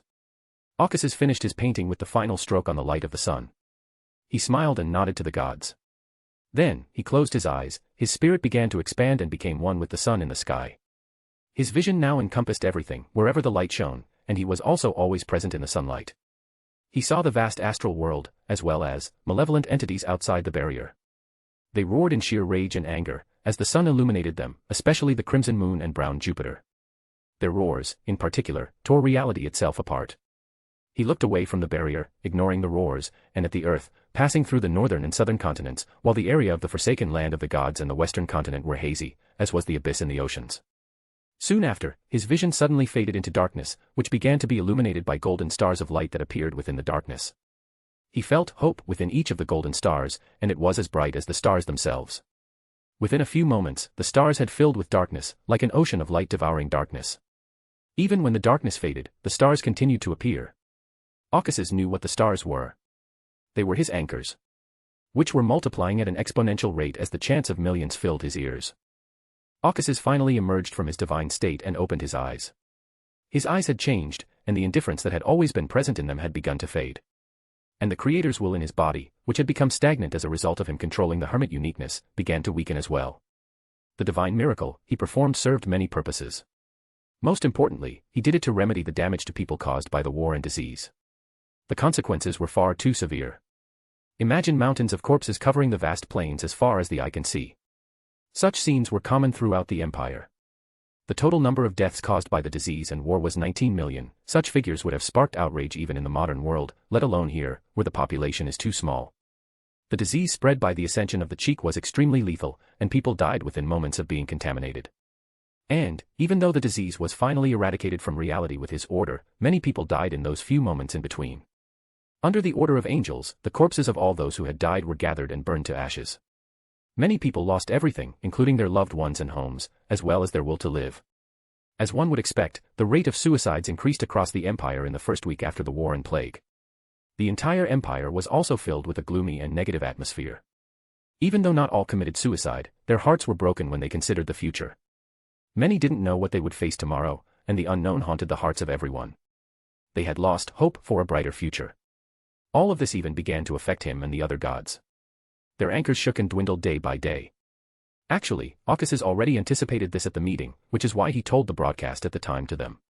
After noticing the problem, Lilith, Bald Heel, Hera Bergen, and others did not sit still. They immediately began trying to find a solution. While, he and Amon-Isis personally went to Artisan and pressed him to immediately release the majority of his inventions. Artisan had not intended to launch the majority of his inventions in this manner. His plan was to release them one by one over the course of several years. However, Caucasus and Amon-Isis made a valid point to him, telling him that in light of the dire situation, the people need something to look forward to. Caucasus anticipated that the situation would improve slightly with the advent of the Industrial Revolution. It did, but the majority of citizens, especially the poor and middle classes, will still unable to benefit from the magnificent inventions of steam for a long time to come. Here is where, he decided to seize the opportunity and perform the miracle. Even if people have lost hope and fallen into darkness, they will still yearn for the light. Furthermore, by broadcasting the entire coronation live, the majority of the empire's common people will be able to witness the process, which they may never be able to do on their own. It took their focus away from the tragic past and towards the bright future ahead. He planned to give them hope. He succeeded in the end. He must also admit that faith is a very powerful concept. Even he wasn't expecting such successful results in the end. He now enjoys the benefits that he earned. The gains were that his anchors/believers, which is now increasing at an astronomical rate. When the War of Four Emperors erupts, having stable anchors will be crucial. The War of Four Emperors will not be as quick as the previous one, it may last centuries. At that time, the gods will almost certainly try to attack their enemies' anchors. He didn't want to risk losing his anchors at that time, which is why he was preparing for the war ahead of time. Finally, his fading humanity was almost restored with the rise of the anchors. He expected this, but he did not anticipate the previously stagnant will of the Creator in him to resume waning. Even though it is slow, it makes a significant difference. Anchors. Orcus thought, smiling. His eyes also glowed brightly. His plan is not without any consequences. The anchors of the other 5 gods should have been affected because many people changed their beliefs to him due to the miracle. Orcus, on the other hand, was not concerned that they would come knocking at his door for a battle or an explanation. He already gave them a chance when he told them in the meeting that they could help with broadcast if they wanted. But none of them offered assistance, which surprised him somewhat, as he expected Lilith, Amon-Isis, or Hera Bergen to come forward. Orcus drank his cup of coffee on the balcony, his mind racing with chaotic thoughts. That is surprising. His pupils suddenly narrowed as he gazed at the curtain floating before him, which showed the 2 carriages coming to a halt in front of the royal palace. Chapter 70, Coronation. Backlund, Northern Continent. The day had finally come. The streets of Backlund were packed with people, all of whom wore expressions of curiosity, excitement, and anticipation. A gigantic white castle towered in the center of Backlund. It stood there emitting a divine aura, as if it had been conjured from a fantasy of God. It was perfect in every sense of the word. The white castle had lofty towers that were made out of blue marble, as were the spires that held the symbols of the 6 gods on them. Every stone in the castle was even and square, as if the builders were obsessed with perfection, as if they truly loved what they created. Image here. Around the castle were colossal statues of the 6 gods, whose divine radiance added to the surreal atmosphere of the castle. While thousands of people packed in front of the castle inside a vast square within the gate, awaiting the arrival of the future kings. Numerous demigods stood in lines on both sides of the gate, stretching all the way to the castle's stairwell. The demigods made certain that no one obstructed the path from the gate to the castle, which was covered in blue carpet. Image here. Creak. The gate opened as the bustling crowds fell silent, their gaze drawn to the gate with anticipation. A carriage came to a halt in front of the gate, the horses neighing. The escorts following went forward and opened the carriage door. Trunsoist walked out, dressed in white royal robes and carrying a coronation mantle over his shoulder. He wore a solemn expression, but it couldn't hide the nervousness and excitement in his eyes. He then turned to face his carriage and extended his hand. Another pure white hand appeared and clasped his, as a beautiful woman walked out of the carriage. Image here. She wore a long red gown and her hair was curly black. She had a black veil over her face, concealing her otherworldly beauty. The woman was Aurania, the goddess of beauty. She is the current Sanguine Queen and one of the survivors of the second epoch. She had been a subordinate god to the Sanguine ancestor, Lilith, until her untimely demise. Aurania went to shoulder the burden of leading the entire blood race. The blood race is one of the mythical races that still exists and thrives, whereas the others have all died. This, in and of itself, demonstrates her capability as a queen to all. As a result, she was given the honorific title, Queen of the Blood Moon. On the balcony, Orcus peered through the veil of Aurania gazing at the face of the woman regarded as the most beautiful of all. However, compared to Lilith, she is nothing. Orcus mused. Oh Lilith, I didn't expect her to move so quickly. She really decided to bet on Trunsoist. Well, only if she knew. Under the light of the sun, Trunsoist and Aurania locked their hands in front of the gate. They waited for the other 2 and the angels of the 6 gods rather than entering the gate right away. Soon after, another carriage arrived, and Alitsa Tudor emerged from it, as the door opened. He was dressed in red royal robes, with a coronation mantle draped over his shoulder. He looked up at the massive palace, his eyes gleaming. Then he reached into the carriage as a woman emerged, grasping his hand. The woman wore a sleeveless silver gown and had silver hair that reached her hips. Her stunning beauty accentuated her facial features even more. Her poise and grace were undeniable, while her warm and compassionate eyes sparkled like the stars of the cosmos. Image here. She was the famous Sylvia Abraham, granddaughter of Mr. Door. She, unlike the rest of her family, was not a beyonder of the Door pathway, but rather of the Wheel of Fortune pathway. Her honorific name is Lady of Silver. Trunsoist and Tudor stood next to each other, while Sylvia smiled at Aurania, who nodded politely in response. The 4 of them stood there, not entering. While looking at the castle, their expressions became solemn. Then, under every one exclamation, a beam of pure light descended from the sky, morphing into 7 figures with angelic wings behind them. The angels were all from the churches of the 6 gods, and they were all holding flags with scared emblems of their gods. Blaze Larson, Angel of Miracles, held the flag of the Eternal Blazing Sunday. An archangel stood in front of the 6 angels, dressed in a pure white robe and holding a flag with an emblem depicting a balanced scale and a sword together. Image here. She was none other than Diana, Angel of Wisdom, holding the flag of the Tudor-Turnoist United Empire. When they arrived, a solemn and high music resounded from the White Castle, echoing across backland and continent. Diana took a breath and marched forward, her posture straight and her expression dignified, to the music. The angels marched forward as well, following her into the gate, holding the flags of their gods. Seeing this, Trunsoist and Ornia finally walked through the gate and onto the silver carpet, preceded by angels of gods. Then, with a smile on their faces, Alitza and Sylvia came in last. Creak. As they all entered, the gate closed. Thousands of cheers rang out across the square as angels and kings walked down the blue carpet towards the White Castle, while colorful silk pieces cut from flowers and brocades filled the sky and fell on them. People were chanting the names of the Trunsoist and Alitza as they waved their hands at their subjects with a graceful smile on their faces. Ornia was silently walking forward, with no intention of responding to the cheers. Meanwhile, Sylvia, with the poise of a queen, waved her hands with her future husband. More than the future kings, she caused an uproar among the crowds with her warm smile. They all arrived at the white stairs and began slowly climbing to the top, under the watchful eyes of the entire empire. They finally came to a halt in front of the massive white door, as the angels entered with music echoing in the background. Trunsoist entered the door, holding the hands of the Ornia, who was still indifferent. "Come on, Sylvia." Alitza smiled as he noticed her pause in the path. Sylvia nodded and turned to face the people behind her, waving her hand to them one last time. Her simple action heightened the raucous applause, trembling the very capital. She then turned to face the front, clasped hands with Alitza, and entered the castle as well. Boom.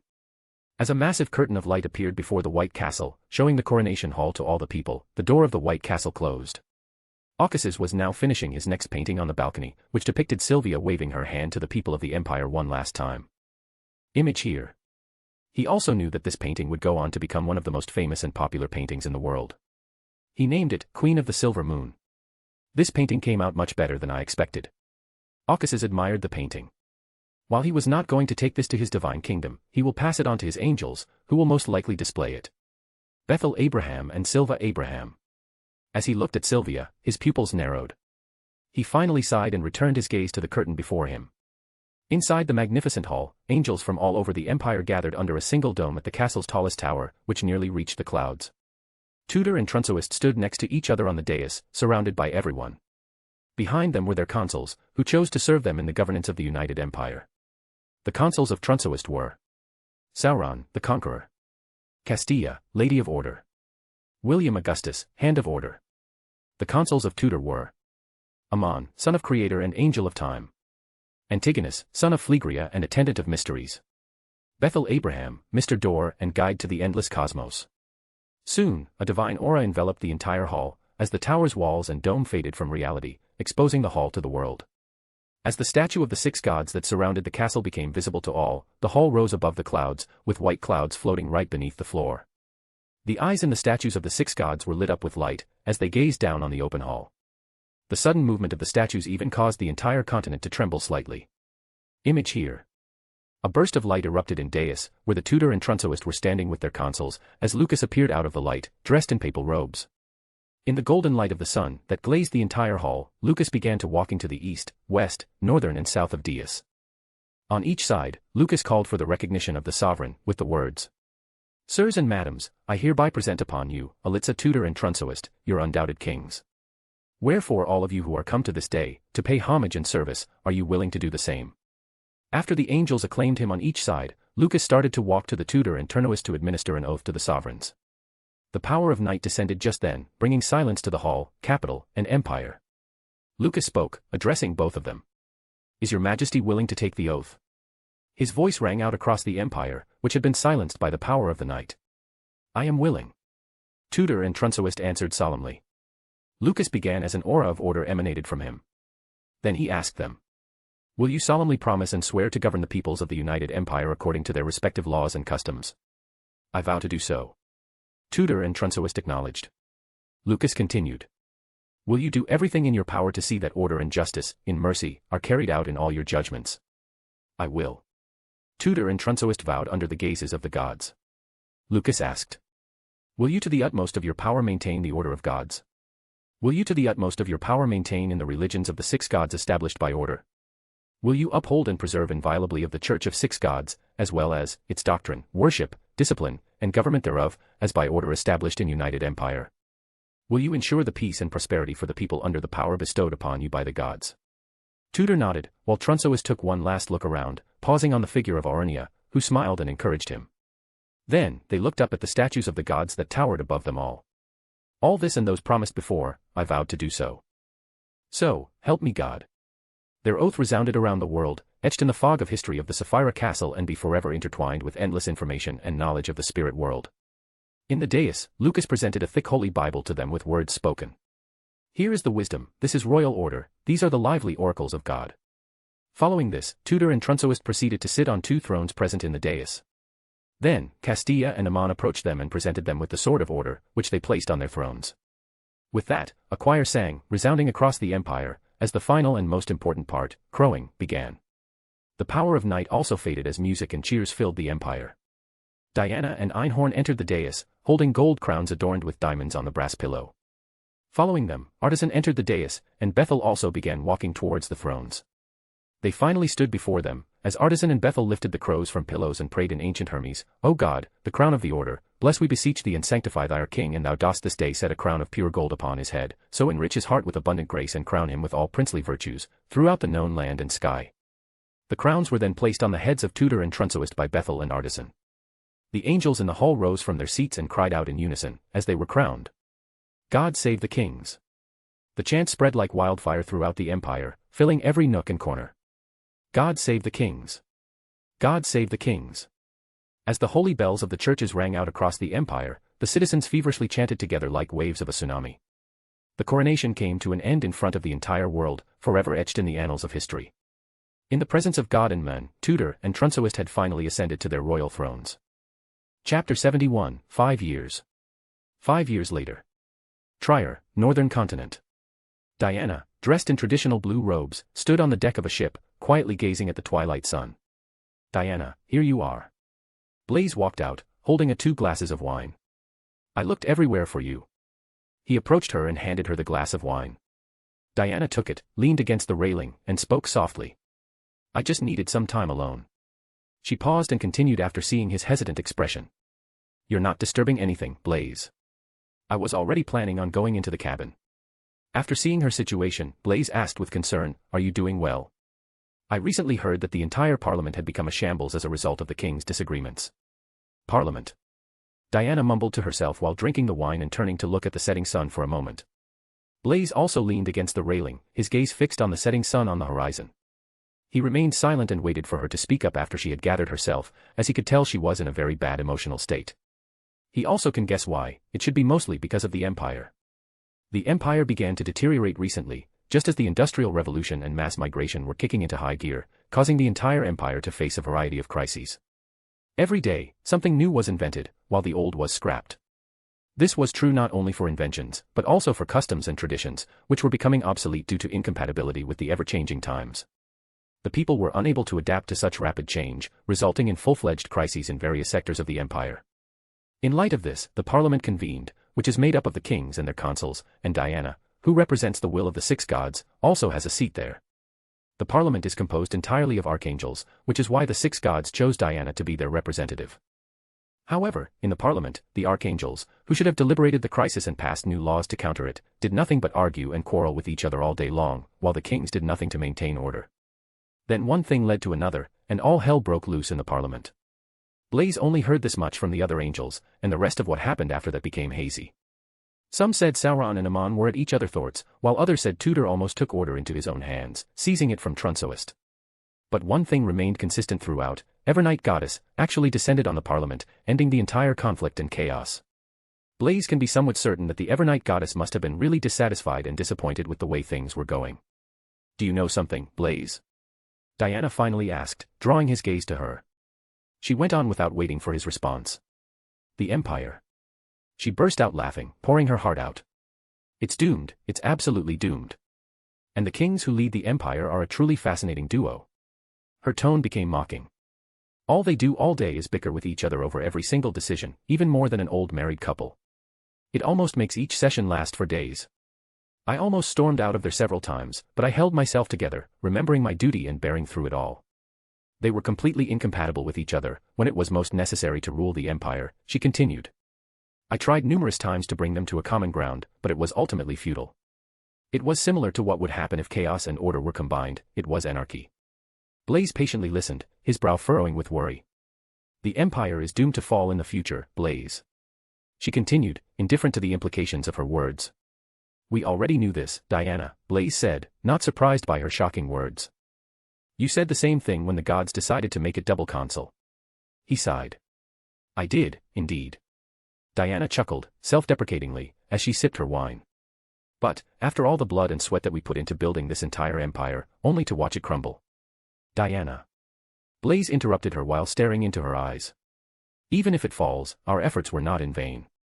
Remember what Lord said, by building this empire, we laid the groundwork for many future generations. Even though it will not be the same, it will continue under a different name.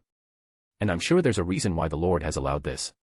Diana sighed, as she turns to face the sun. I really needed to hear that. She smiled and gathered herself. Well, not everything is bad, my knowledge emperor potion is completely digested. That's something we can celebrate about. Blaze said with a smile, raising his glass and clinking it with Diana's, then they had chunked the majority of the wine in one go. Enough about me. Diana said, waving her hands, how's it going for you, Blaze? She hasn't had time for herself in the last 5 years, having spent most of it in Parliament and at political banquets. It was excruciating at times, sitting in the same chair for days, if not weeks, listening to arguments and quarrels before anything productive came out of it. All of this had completely crammed her schedule. She hadn't been to church in 5 years, and, more importantly, she hadn't even seen Lucas, other than sending letters between them. It's been the same thing, meeting new faces and learning about their stories. Time goes on like that. While drinking his wine, Blaze said quietly.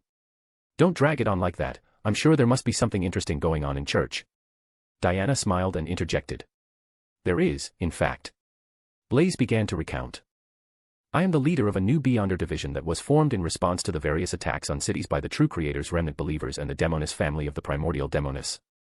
We're dealing with it, but it's nothing major, it's just a fight between demigods at most. What is the division's name? Diana inquired, her lips pursed. Lightbringers. Blaze replied, but he suddenly smiled as he reflected on something. You know, someone suggested the name Light Blazers, and he even made white blazers for all of us. Is it, Luke? Diana asked, then she saw him nod. She guffawed.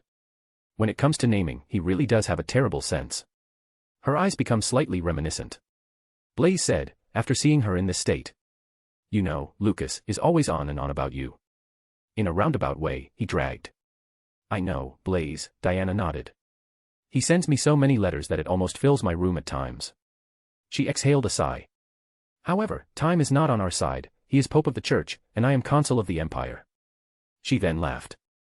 Now that I think about it, our affair could almost become a best-selling book if someone publishes it. Blaze did not join in her laughter and said. He'll be here shortly, Diana. Diana fell silent for a brief moment.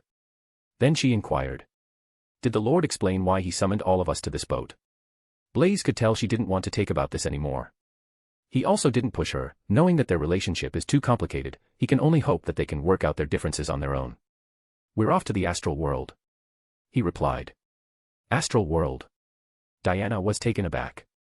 Yes, the Lord said, he wants to show us something. Blaze said, looking up to the sky. There is also someone joining us. Where is he? Diana inquired after hearing this. The engine room. Blaze gestured to the deck. He's fiddling with the steam engine over there. After noticing her intention, he continued. He also told no one to bother him. Diana sighed and slumped, as she really wanted to go there and see what kind of adjustments her lord was making in the engine. They stopped talking and just stood next to each other, leaning on the wooden railing, drinking wine and gazing out at the twilight sun silently. Soon, the silence between was broken by the sound of footsteps, as a man dressed in papal robes appeared, with a big smile on his face. I am finally here. Lucas exclaimed loudly with a sigh, drawing their attention to him. Diana smiled brightly and ran to him, then literally pounced on him, catching other off guard. Boom. They both landed heavily on the boat's wooden deck, causing it to shake slightly. What the hell? Diameter. Lucas yelled, but Diana pressed her lips against his, sealing the deal for a long kiss in the fading light of the sun. They didn't even bother talking anymore, instead deepening their kisses.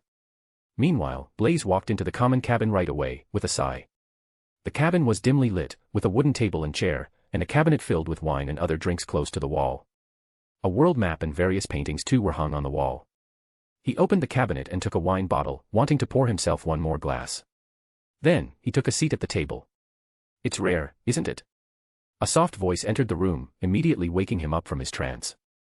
Blaze rose to his feet, almost assuming a combat stance. But he wasn't too concerned because his lord was also on the boat. He finally looked up to see a beautiful woman standing in front of him, dressed in a long white gown with brown accents, holding a long wooden staff with pink roses blooming at the top. Earth Mother.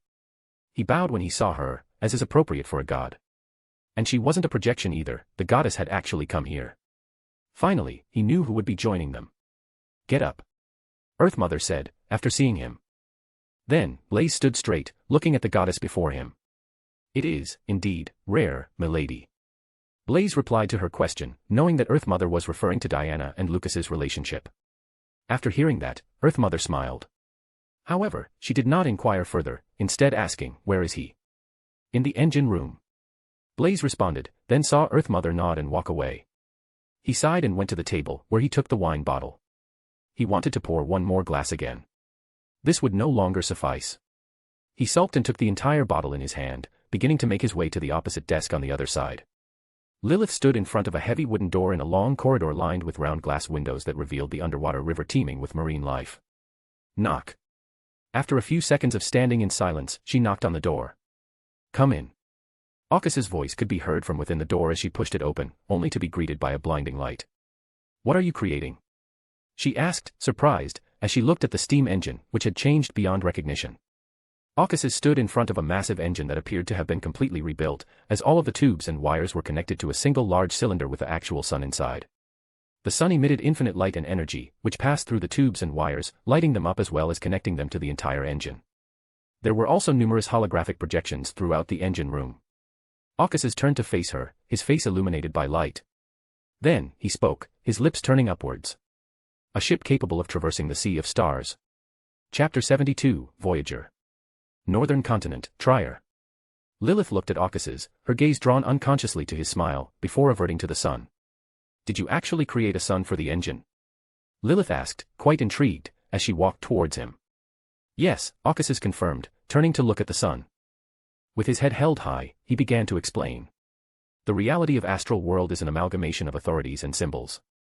Even we are perplexed as to how some contradictory authorities can coexist without causing reality to collapse. To travel there, this much is absolutely necessary."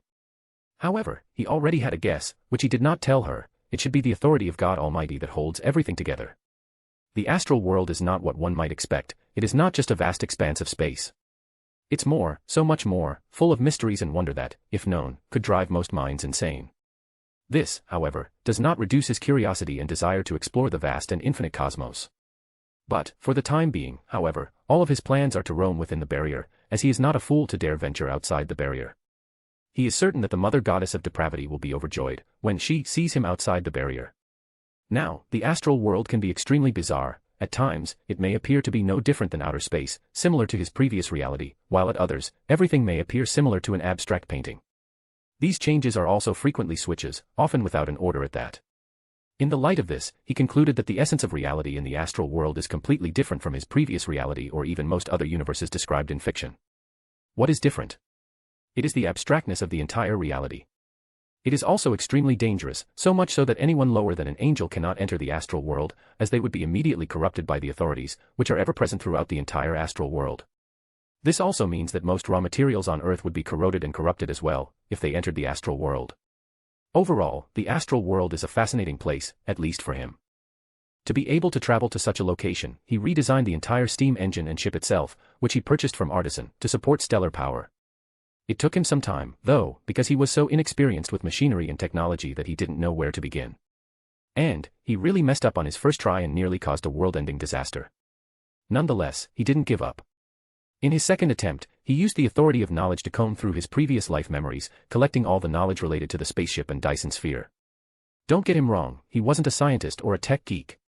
It didn't really matter as his authority of knowledge would increase his IQ and his brain computing power to a level that would leave even the most brilliant minds of mankind in the dust. So there he was, processing the information and knowledge he had obtained from his memories, which were just the most basic theories and models, and then he began. Though he must say, the entire process was eye-opening. It was like being high on drugs, everything seemed different, the world and people, and one may be able to witness things from a completely different perspective in that state. He was in a similar state. He sensed endless knowledge and information surrounding him. There were laws, concepts, and authorities. It was a culmination of everything that was, is, and will be. It was the truth. Even though the truth appeared to have presented everything to him, he did not dare to try to comprehend it all, knowing that even he, a literal god, would face a fate worse than death if he did.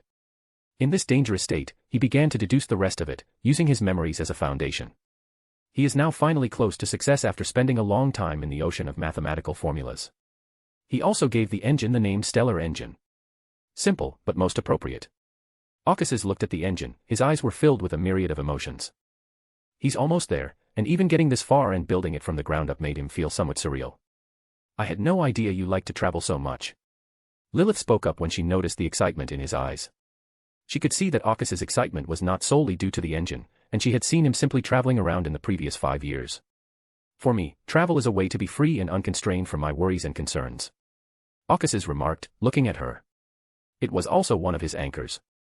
Then he inquired. How about you? Lilith said quietly. I never gave it much thought before. She really couldn't understand his elation. She has authority over Earth, so she can appear in most places on Earth almost instantly if she so desires. As a result, the concept of travel has always been completely meaningless to her. How about right now? Aukas's invited. Are you sure you want to go on a journey to the Sea of Stars? He said this while spreading his hands wide. Don't get me wrong, we'll only be traveling with the barrier. I don't have a death wish like some. He immediately clarified. I know, Aukas's. I will join the journey, Lilith said with a smile. She wasn't opposed to trying something new. Aukas's smile brightened at that. Now, about the Knowledge Emperor characteristics and the alliance. Lilith brought up the important topic. We can talk about it later, since you're coming anyway. With a wave of his hands, Aukas's dismissed it. At that point, we'll have plenty of time. Lilith didn't press any further and instead asked about something that she found before. Do you have to take them to barrier like this? You could just tell them. With a chuckle, Aukas's said. Hearing and seeing can leave an entirely different impression. It would be better if they could see what lies beyond the barrier with their own eyes. They will feel hopeless and crushed, Aukas's, Lilith sighed. Indeed. Aukas's acknowledged, but he didn't bother to explain himself further. Lilith sighed when she heard this. She thought the Aukas's method of teaching and doing things were really strange. However, she did not question his actions. Did you finish it? Instead, she asked, changing the subject and pointing to the engine. Almost done. Aukas's replied. Only the final test remains, which begins now. He finished. Ding. A sound echoed from the projection in front of him, which displayed data from the entire engine. When Aukas's saw this, he waved his hands, and the metal cylinder containing the sun completely closed itself, sealing the sun inside. Then he pressed the start icon on the hologram, causing the room to shake and the engine to roar, as the entire round cylinder with the sun inside emitted the blazing light. The scattered holograms hovered around him, and Aukas's purple iris gazed at the holograms, analyzing the information that could collapse even the most brilliant minds in an instant. He also entered data, as his fingers moved across the holograms at breakneck speed, leaving afterimages.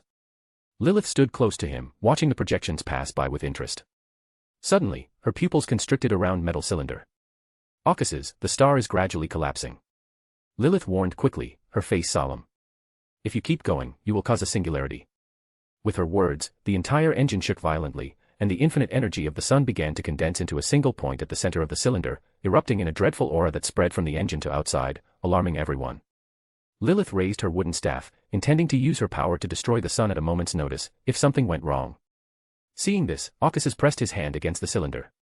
The infinite energy gathered at a single point began to pour out of the cylinder and into the tubes, charging the engine with stellar fuel capable of lasting many lifetimes. The chaotic energy that should have wreaked havoc was as docile as a lamb under his absolute control. Ding! The holographic projections around him glowed green, indicating the success of his first invention. Aukas's sat recklessly on the floor, removing his greasy clothes and tossing them aside. He breathed a sigh of relief as he gazed at the engine, which was glowing in stellar luminescence. Finally. He spoke, as his shoulders felt light. This deserves a huge celebration. He can't wait to drink a cold glass of wine while gazing at the infinite cosmos. It's phenomenal. Lilith said, her red eyes shimmering as she looked at the engine. She calculated that the amount of energy contained within the sun in the cylinder would be sufficient to power the entire human civilization for a long time. Obviously. Aukas's smirked at her. But you're also taking huge risks, Aukas's. Lilith retorted, looking down at his sitting figure. You almost caused a singularity to form. One may never be successful in life if he does not take some risks. Caucasus said, shaking his head. Lilith remained silent, her lips pursed, her gaze averted from him. Do you want wine before we depart? Caucasus inquired, ignoring her expression. He rose from the wooden ground and brushed his dress clean. I'd be delighted to. Lilith sighed in defeat. She had no idea why she was so adamant about this. It was so unlike her, who was apathetic about most things. Come on. Caucasus smiled as he approached the door, and Lilith followed behind him. They proceeded down the long corridor, where he shut the heavy wooden door behind them. They then proceeded to the boat's common cabin. Creak. What happened, milord? Is everything all right? And, milord, what was the dreadful aura? When he pushed open the door to the cabin, he was immediately bombarded with questions from his angels. Everything is fine. Caucasus appeased them, while Lilith emerged from behind him, her gaze fixed on Lucas and Diana. Caucasus' gaze was drawn to the necks of Lucas and Diana, which were riddled with bite marks, hickey. His gaze also wandered over their clumsy dresses as well. For a brief moment, the entire cabin fell silent as an awkward atmosphere pervaded the space. While Blaze does his best not to laugh. Diana and Lucas finally noticed this. Their face turned bright red with embarrassment. They did try to clean themselves up before coming here, but they were also in a hurry because they felt a dreadful aura that almost made them believe they would lose their lives at any moment. This caused them to stop the act in midway, gather themselves, and rush here immediately. They wanted to come with excuses, despite knowing it was pointless. You don't need to make up any excuses. Caucasus said to them with a knowing smile. His words and smile only added to the awkwardness. He didn't, however, continue to tease them. Go clean yourself up. They both stormed out of the room, after bowing to him and Lilith. Blaze. Caucasus looked at Blaze, who had finally calmed down. Go ahead and raise the anchor. We will begin our journey soon. Also, bring a bottle of wine with glasses to the helm after doing that, he instructed. Blaze nodded and went right to work. He didn't want to take much, as there is another god beside his lord. Caucasus and Lilith were left alone as he walked away. Your angels are fascinating. Lilith said as she looked at him. Caucasus smiled, but instead of responding to her words, he said. Come on, it's almost time. After a few moments, they arrived at the helm with a clear view of the ship, and they even saw Blaze raise the iron anchor from the sea. The ship was made of gleaming and polished wood. They were now present at the helm.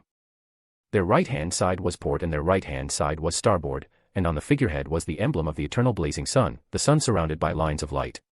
Lilith watched with interest as Caucasus pressed a button near the steering wheel. The entire ship began to shake as tiny doors under and on the side of the hull opened, revealing massive thrusters. A surge of stellar energy emitted from the thrusters beneath the hull, causing the entire ship to slowly levitate from the water. Let's begin. Caucasus declared, his eyes bright with excitement. Then, he pushed the lever on his side. The entire ship trembled heavily and it began to ascend the sky at a rapid pace, with thrusters emitting huge stellar force, leaving a trail of smoke, causing all the citizens of Trier to look up to the sky in shock. After reaching the clouds, Caucasus let go of the lever, slowing their ascent and catching the wheel to the left. What is the name of the ship? Lilith finally asked. She was still standing near him, seemingly unaffected by the sudden takeoff. Name. Caucasus thought for a moment. Voyager. It is Voyager. Image here. With his words, Voyager left the white clouds and headed for the infinite cosmos. Chapter 73, Cosmos. Diana stood on the deck, her purple sparkling at the massive thrusters, which was emitting stellar energy. Her face also flushed with excitement, as if she had found a massive treasure. Is the ship powered by an actual star? Leaning forward on the railing, she wondered, looking at the thrusters propelling them forward through the white clouds. How the hell did Lord accomplish this? What exactly is principle for this? The thrust's design is strange, yet somewhat cool. Is this something that can be mass-produced? Her mind was filled with thoughts and new ideas. As a knowledge emperor, she can infer right away that the ship is propelled by stellar fuel. This discovery astounded her to her core. After all, she had previously thought the steam engine was miraculous, but within a few years of that discovery, she saw this, which could render the steam engine obsolete. For a brief moment, she felt a contraindication and unrealness in reality, as if two engines did not belong to the same era or epoch, yet here they are, perplexing her. She wished she could rush to the helm and ask her lord about everything. But she restrained her desire because she knew Earth Mother was also present with her lord. Diana sighed in frustration and looked out the window at the passing clouds and setting sun to distract herself. That's beautiful. The scene completely captivated her. The sun's twilight blurred through the clouds, shading the sky a mix of orange and yellow. It was kind of enthralling as she immersed herself in it. But someone suddenly hugged her from behind, placing his head on her shoulders and whispering through her ears in dismay. "Diana, you didn't seem too excited when you looked at mine. But now, you are beaming with delight at the sight of freaking metal thrusters." Diana rolled her eyes at that. She was also aware that he had been staring at her for some time. She didn't bother to call him out either. She then spun around and wrapped her arms around his neck. Her hands wandered around his body, looking into his golden eyes. She said ambiguously, "I argue that. How about we do it again, so you can check it very clearly this time?" "Really?" Lucas beamed. "In your wet dreams, idiot." Diana's face went blank, and she pushed him away from her embrace and walked away. "Diana." As Lucas followed her, he drawled, "We haven't seen each other in a long time, you know I'm always thinking about you." His eyes were sad and painful. "Oh." Diana cut him off, turned to look at him, and scoffed at his act. "The sympathy card isn't going to work with me anymore." She wasn't going to fall for it, but as his expression became more pitiful, her heart began to waver. "Fine. Not here. We can go to the capital after this trip. We'll have all the time in the world at that time." She sighed, defeated. "That's more than enough." Lucas beamed once more, his sad and pitiful expression gone in an instant. He walked right up to her and wanted to kiss her, while holding her all to himself. "Knock. Am I disturbing anything?" Blaze inquired, leaning against the ship's wooden hull. "You are." Lucas was annoyed at being interrupted. "You are not." Diana followed with a smile, earning an angry glare from her love. But she ignored him and asked, "What is it?" "Lord said we should all go inside the cabin. We can't stay out any longer. We have arrived at the point where we will enter the astral world." Blaze informed, his face expressionless, even after seeing them like this. "Why are we going there in the first place? What did the Lord say?" Lucas inquired, finally recalling the reason for their gathering. "The Lord wishes to show something to us." Diana replied, her arm folded, while his mind raced with possibilities. Blaze looked at them in silence for a moment before saying, "The Lord just told me that he will show us the source of Edward's suffering to us." The atmosphere became heavy, Lucas's lethargic expression became solemn, and Diana's mind raced with numerous guesses and thoughts. Edward Grant is the angel of temperance, one of their friends, and they have been there for each other through thick and thin throughout their time in the Lord's Legion of Light. However, as the fourth epoch dawned, his condition began to deteriorate, and he told them and his Lord that he began to hear murmurs coming from the starry sky. Their Lord's solemn expression after hearing that only served to emphasize the gravity of the situation. The Lord then took him to his kingdom, and that was the last time they saw each other. Following that, whenever they inquired, their Lord simply stated his dire situation without further explanation. They did try to find the source of the problems, but it was ultimately futile. This entire situation left a throne in their hearts. Outer gods. Diana's expression was baffled as she thought suddenly. She had no idea why this phrase came to mind. She learned this from Artisan and her Lord's conversation when she and her Lord visited Artisan before the war. However, she had an inkling that this was related to Edward's problem and the reason for their trip to the astral world. But before any of them could say anything, the entire ship rumbled, and their Lord's voice echoed around the ship. "Get in right away. We're about to enter the astral realm." They didn't waste any more time and went into the cabin as the ship began to shake even more. At the helm, Aucuses steered the Voyager with both hands, his gaze fixed on the vanishing clouds. His heart was racing with excitement and nervousness. "Do you need help?" Lilith inquired, seeing that they were at the crossroads of the astral and material worlds. Even though the engine was perfect, the ship's ability to travel in the astral world remains in doubt. And there is a simple solution to all of their problems: they can use their authority to protect the ship while traveling in the astral world. But she can tell Aucuses would not be happy about that. She can also see that he wants the ship to be able to travel on its own. And she discovered something interesting about Aucuses: he dislikes taking shortcuts, preferring to slowly experience things he likes. He didn't care how much time and effort was required, just like with the ship, he really didn't need to go through all of this. He could have simply used his authority and all of his problems would have been easily solved, but here he was. No. Aucuses refused. "I want to see if it is successful." Then, taking a deep breath, he pressed the lever near the wheel, increasing the output of stellar fuel, causing an enormous amount of energy to emit from the thrusters, propelling them into space. The Voyager began ascending at breakneck speed, the clouds vanished, and the setting sun grew large and high, revealing the curvature of the Earth. This is the critical moment. The strange and wondrous astral world was right above us. With a wobble, the ship entered the infinite cosmos, breaking free from the material laws and rules of Earth. Aucuses' perception expanded. His perception of the astral world was far greater than that of others because he was a god of the omnipotent and omniscient pathways, which originated from the Lord of Astral World. Now, he can sense the boundlessness of the cosmos and even obtain glimpses and visions of the cosmos beyond the solar system via astral authorities.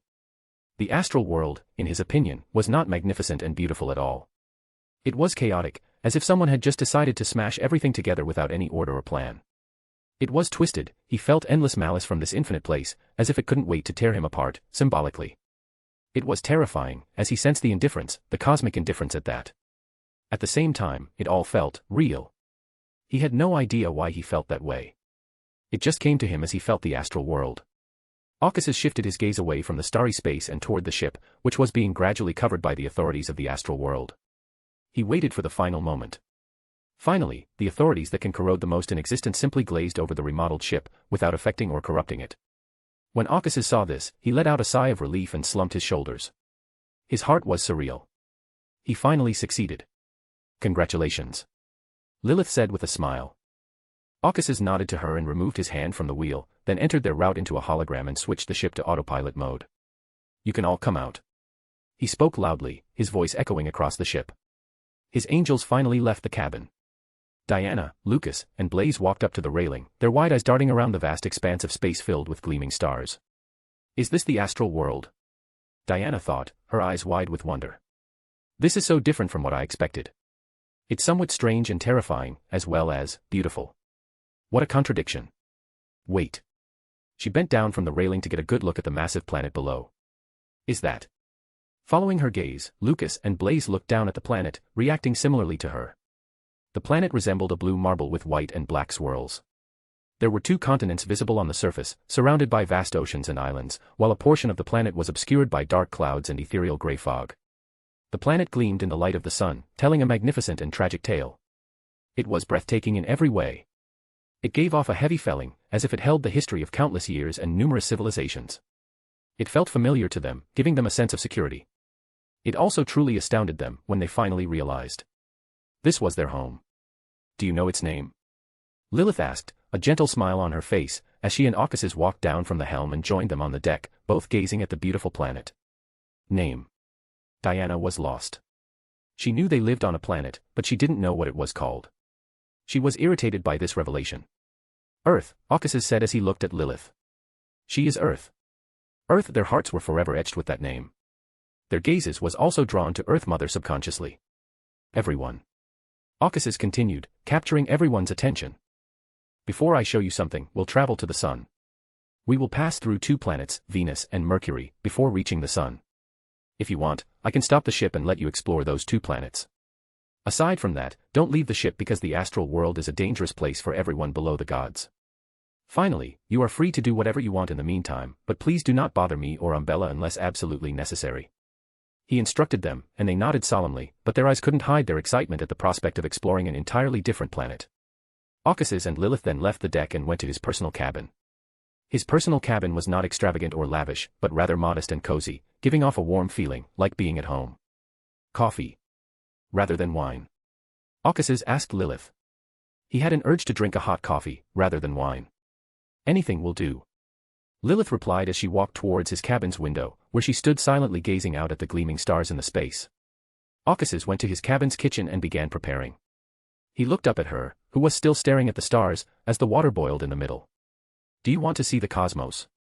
He suddenly inquired, his face mysterious. I would love to, but as if that is possible. Lilith turned to face him and noticed his smile. Don't tell me. She had an incredible guess. Look. Aukas's pointed out the window, while the entire dim room was brightened by a burst of colorful luminescence. He used his authority of order to change the reality around the Voyager, revealing glimpses of the cosmos that he saw through the authorities of the astral world. Lilith turned to look out the window, her face illuminated by a rainbow of luminescence. Then, her divine eyes was filled with awe. The vastness of space sparkled with swirling stars and colorful nebula clouds. The cluster of galaxies stacked on top of each other and extend into infinity. There were black holes, red giants, dwarfs, and magnetic clouds. They were all endless and infinite, full of stories and tales from civilizations and species as numerous as sand on the beach. It was all woven together in the cosmic ocean, which contains all that is, has ever been, or will ever be. Lilith felt a tingling sensation down her spine. A faint sensation in her heart. her mind flashing with a distant memory of a long-forgotten past. She became aware that she was staring at the greatest of all mysteries, cosmos. Chapter 74, Worries. The cosmos is within us, we are made of star stuff. We are a means for the universe to know itself. A quote from one of the astronomers from his previous life flashed through his mind. He smiled nostalgically as he remembered it. It was a very true and accurate description of the cosmos. And by using such a specific selection of words, that astronomer was attempting to paint it in a more lighthearted and cheerful manner. However, the underlying meaning remains the same. Those words revealed a chilling secret of the cosmos that should never come to light in his world. The golden flames sparked in the fireplace, illuminating the room. Aucassin sat on a stool, a palette and brush in his hands, and a canvas on a wooden stand in front of him. His gaze was fixed on the painting, but his heart was elsewhere. It has been a few days since the journey began. Lilith returned to her room after spending time with him. But, after seeing the cosmos, she became silent and distant. She was mostly dazed while speaking to him, only responding with simple words at the end. She had a problem that was causing her great distress. This was clearly evident on her face. But he didn't question her about it, instead letting her to have her own alone time to recover from whatever she was going through. He knew sometimes it was a better option to give people some space, and, more importantly, he wasn't familiar enough with her to be there for her. His presence may even become detrimental. And, when it comes to Lilith, her origin has always been shrouded in mystery. Not just her, it can be said of all the ancient gods. The ancient gods were regarded as evil, insane, and twisted. They truly are, but they were also powerful, far more powerful than the gods of this era. Their insanity and craziness increased their power. Unlike him and other gods who were always trying to suppress that primal instinct, they embraced it and grew stronger as a result. He had met some of them, such as the mighty giant King Ormur and the hot-tempered elf King Soniathrium. The ancient gods declared their rule over the known land and sky, as well as the spirit and astral worlds, claiming things far beyond comprehension as their own. These actions are a clear expression of their own madness. Their reign of terror and madness over the world lasted thousands of years, until the Creator emerged from the chaos sea. He was the light that shone in the dark and depraved world. He was regarded as humanity's savior. He slaughtered the majority of the ancient gods without mercy or compassion, while the Aucases and other kings of angels butchered and enslaved the mythical races. These crazed gods have a blurry origin, with the exception of giant King Ormur, whose parents were humans. This was a secret that the giant king guarded with his life, not revealing it to anyone even until his death. The graves in Waning Forest were then opened by him and other kings of angels, revealing astonishing secret to many. He recalls how shocked he was at the time. While other ancient gods' origins are hazy or non-existent in historical records, Aucases, on the other hand, is now aware that all races are descended from humans. Their transformations into quasi-human or non-human should be the result of rashly combining with beyonder characteristics. Unlike Ormur, who was born from humans, some ancient gods may have been humans before becoming insane and crazy gods, forgetting and losing all of their past selves and humanity.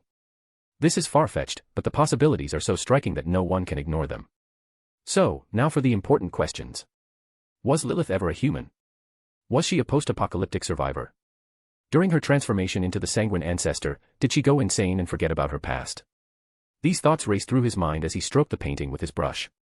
He really wasn't the type to be so concerned about someone who wasn't even close to him. But when it comes to Lilith, he has a different feeling. He wasn't that dense to not know what the feeling was. He likes Lilith. He is sure of that. It was not just some sort of infatuation, he felt, influenced by her beauty. He really likes Lilith. Even though he was clear about his feelings for her, he didn't express them to her at all.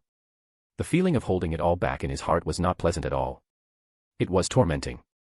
He also knew that suppressing those feelings was not a good idea. But there was nothing he could do about it. Unless he wishes to cause chaos and disaster by throwing away his entire plan and breaking her concealment. As he considered this, his grip on the brush tightened. Crack! It split in two and disintegrated into flying ashes. Aucases sighed, his eyes distant and his heart heavy, as he watched the flying ashes fall from his hand onto the floor. After a brief moment in silence, he took another brush from the nearby stand and resumed his painting. He was trying to completely focus on it, ignoring his heavy heart. He was painting one of the glimpses of the cosmos that he saw through his visions. This glimpse wasn't as magnificent and breathtaking as the one he showed Lilith, but it showed of the true side of the cosmos, which hides behind its wonders and mysteries, the kind that can drive most minds insane. His painting was of a gargantuan galaxy. It was many times the size of his home galaxy, swirling in the vast ocean of darkness known as space. There are billions of stars gleaming in this cosmic ocean. There are also billions upon billions of planets, each with their own history and tale. All of them, all of those seemingly limitless possibilities, aren't made up, but are real, out there, and exist right now. It is the Acalaris galaxy, which is 5 billion years older than the Milky Way. However, this was not the only aspect of his painting. It depicted something greater, something beyond. It emerged from within, dyeing the ocean of darkness surrounding the galaxy in streaks of purple light. It was a serpent with 5 heads. It towered above the galaxy, tearing the galaxy apart just by being there. The serpent's eyes were significantly bigger than any known star in the cosmos. The serpent's heads were hungrily looking down on the galaxy. The mouths of the 3 heads were open, and golden dust was emitting from them. It was enormous in size, dwarfing the entire galaxy in comparison. It can make anyone feel insignificant compared to it. The serpent's 3 heads were swooping down on the galaxy, their mouths wide enough to swallow millions of stars. Their descent was tearing the galaxy apart. The stars and planets collapsed, along with the civilizations that lived on them, who were still oblivious until their demise. It was all disintegrating into cosmic dust. Forgotten and buried. The painting truly depicted yet another tragic tale from the cosmos, which were already far too numerous to count. Image here. Aukas's completed his painting with a final purple stroke in the ocean of darkness. At this point, he was completely focused on the painting. Then, he burned the palette and brush in golden flames because they were already tainted with purple streaks. It was purified in the sun's golden flames. He rose from his chair, his gaze fixed on the serpent and apocalyptic scene he had drawn on his painting. His heart was still calm and indifferent. The serpent was an outer god. It's known as the dominator of the endless void. Devourer of worlds. His painting depicted the outer god devouring a galaxy to satisfy its hunger. Aukas's had no terror or fear of the galaxy-devouring outer god even after staring at the painting for a while. Why? Even with its immense power and might, this galaxy-devouring outer god is nothing more than an ant in comparison to Mother Goddess of Depravity. She is right here on the crimson moon, and he had confronted her and felt her horror. So seeing this didn't cause much of a ripple in his heart. But, it reminded him of the kind of existence he will face when the barrier breaks. It's no surprise that it's called apocalypse. When the barrier breaks, the destruction caused by battles between pillars and great old ones may shatter galaxies apart. With a sigh, he thought. He sensed the bleakness of his future, his heart becoming heavier than it already was. He pressed all of his worries into his heart and sealed the painting of Dominator of the Void and put it away. He then went to his cabinet and took out an entire wine bottle. He drank a lot in a single gulp after opening the lid with his hands. While doing so, he gazed out the windows at the starry sky. He finally spoke up, his deep voice echoing across the ship. Venus is here. With his words, a brilliant yellow-white planet emerged from the side of his windows. Chapter 75, Venus. Venus. The morning star. Evening star. Phosphorus. It was always linked to a slew of legends and names. However, the planet was given the name Venus in honor of Aphrodite, the Greek goddess of love and beauty. There was also a legend that Venus was once a realm of gods, a paradise for which mortals yearn in their dreams. However, reality always tends to be disappointing. It is far from the paradise imagined by those, rather, it is best described as a burning hell. On this burning hell, 3 figures were walking through a vast yellow plain, unaware that they were the first to set foot on this dead planet in millions of years. The sky was clouded over with thick yellow clouds. The rays of the sun only partially penetrated the clouds, illuminating the hellish world. Those 3 figures had half of their faces covered in white cotton cloth from below their eyes. They moved slowly, leaving visible footprints in their wake. Their footprints, however, were surrounded by cracks in the ground, showing the seething lava flowing directly beneath the crusty ground, revealing that the entire plain is volcanized lava flowing down from the volcanoes rather than solid rocky ground. But, they all walked forward, unconcerned. After nearly a day of walking, they finally arrived at the foot of a yellow mountain. Lucas sighed as he removed the cloth from around his face. That was entirely unexpected. Blaze also removed the cloth while gazing at the volcanoes in front of him. His expressionless face frowned in distress. It's hot. It's far too hot. An understatement. Lucas folded his hands and gazed up at the sky. Thank the sun, we're angles, otherwise, the moment we entered the atmosphere of this hellish planet, our bodies would have melted and disintegrated into ashes. And don't even get me started on the air pressure. How are you doing, by the way? Lucas asked, his gaze fixed on Blaze. It's fine. My body is not weaker, as some have claimed. Blaze rolled his eyes. He could see why Lucas was concerned. The Mysteries pathway had a reputation for having very weak physical bodies. However, he received his Lord's blessing several times, which inadvertently strengthened his body considerably. Lucas nodded. While looking at volcanoes, he inquired. How many volcanoes did we pass on our way here? He also kicked some rocks off the floor into the lava plains below. Diana, on the other hand, spoke up, interpreting their conversation. Could you come help me with the equipment here? We can begin recording the entire planet. She was standing not far away from them, taking a large number of the golden equipment from her blue bag. Oh. Lucas approached her and eyed her equipment one by one before remarking with a shake of his head. We're on a journey, not a scientific expedition, Diana. And, honestly, do you always carry all of this stuff with you? More importantly, how does this even fit into this small bag? He then peppered her with questions. Diana glared at him while she handed the bag to Blaze, who had already come forward to assist her. Is there anything interesting on this planet?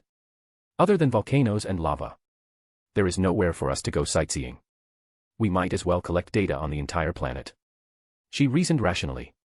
As he heard her, Lucas sighed exasperatedly.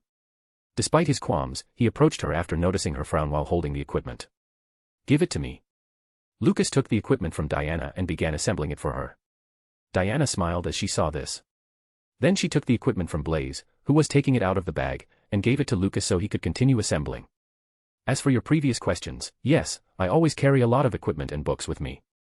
Even though I am a knowledge emperor, there is still a lot that I don't know and want to explore, so I carry them just in case, just for a situation like this. She answered. I also expanded the inner space of the bag using the authority of that knowledge. To accomplish this, I studied the workings of space itself. Lucas, who was putting the equipment together, paused and looked at Blaze before asking the important question. How large is it? It's. Blaze paused for a moment, peering into the bag he was holding. It should be large enough to fit a noble manor. He gave a ballpark figure. Lucas looked at Diana, stunned. I want one. He asked. Don't you want it too, Blaze? He also drew Blaze in, knowing that the likelihood of her agreeing to only his request was slim. Blaze was aware of Lucas's intention. Nonetheless, he remained silent in tacit agreement. After all, who wouldn't want something this convenient? Diana looked at them both and sighed. Fine. Lucas beamed right away. Blaze's expressionless face loosened.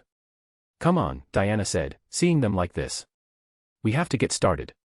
Before I can scan the entire planet, we need to place equipment at each of its focal points. All of the focal points. Lucas exasperated. You are aware that this planet is nearly as large as our own. This will take a long time. And then there's this hellish atmosphere. Didn't you say you wanted to go on a journey? Diana smiled. We're going on one right now. At least one that is productive. Lucas finished setting up the equipment and glared at her. Diana ignored him and began walking in the direction of the next focal point, holding a map she had obtained from their lord. Let's go, Lucas. Blaze said this with a wave of his hands. At the very least, this will distract us from the hellish place. Lucas stood there for a moment, watching them walk forward, before following with a defeated sigh. He wasn't exaggerating when he said this planet is unsettling. The temperature on the surface is excessively high, capable of melting even the hardest metals in seconds, and the atmosphere is also densely populated with poisonous gases. While the atmospheric pressure is many orders of magnitude greater than on Earth. In this environment, most life cannot survive at all. The only reason they're not melting or being crushed into dust is because they're mythical creatures, and all of their clothing and equipment has been blessed by their lord to withstand such terrifying temperatures and pressure. The air he breathes in is also unbearable, like scorching magma burning through his throat every time he breathes in. And he can confidently state that the planet is now harrowing. He also did not expect the planet to be this way. He was aware that not all planets would be similar to his own. However, the situation on this planet is far beyond his expectations or imagination. Not only was he surprised by this, but the other two were as well, when they all landed on the surface to only find a dead and hellish planet. As the thoughts passed through his mind, Lucas joined Diana and Blaze on their expeditionary journey across this cold-swaddled planet. The Angels of Sun moved across the lands of Venus, which were filled with active volcanoes and flowing lava. They lost track of time after crossing 4 focal points because the sun in the sky remained constant, with the only sway being the rising temperature. Throughout their time on Venus, it remained in the center of the sky, as if the planet was always in perpetual daylight. I never imagined there would be a day in my life when I would miss the night. As they walked, Lucas smiled and joked. We're close to the equator of Venus. Diana said as she turned to face him. Once we cross there, the rest of the planet should be in perpetual night. Does the planet rotate more slowly than the Earth? Hearing that, Blaze inquired. Yes. Diana came to a halt in her path and calculated with her hands.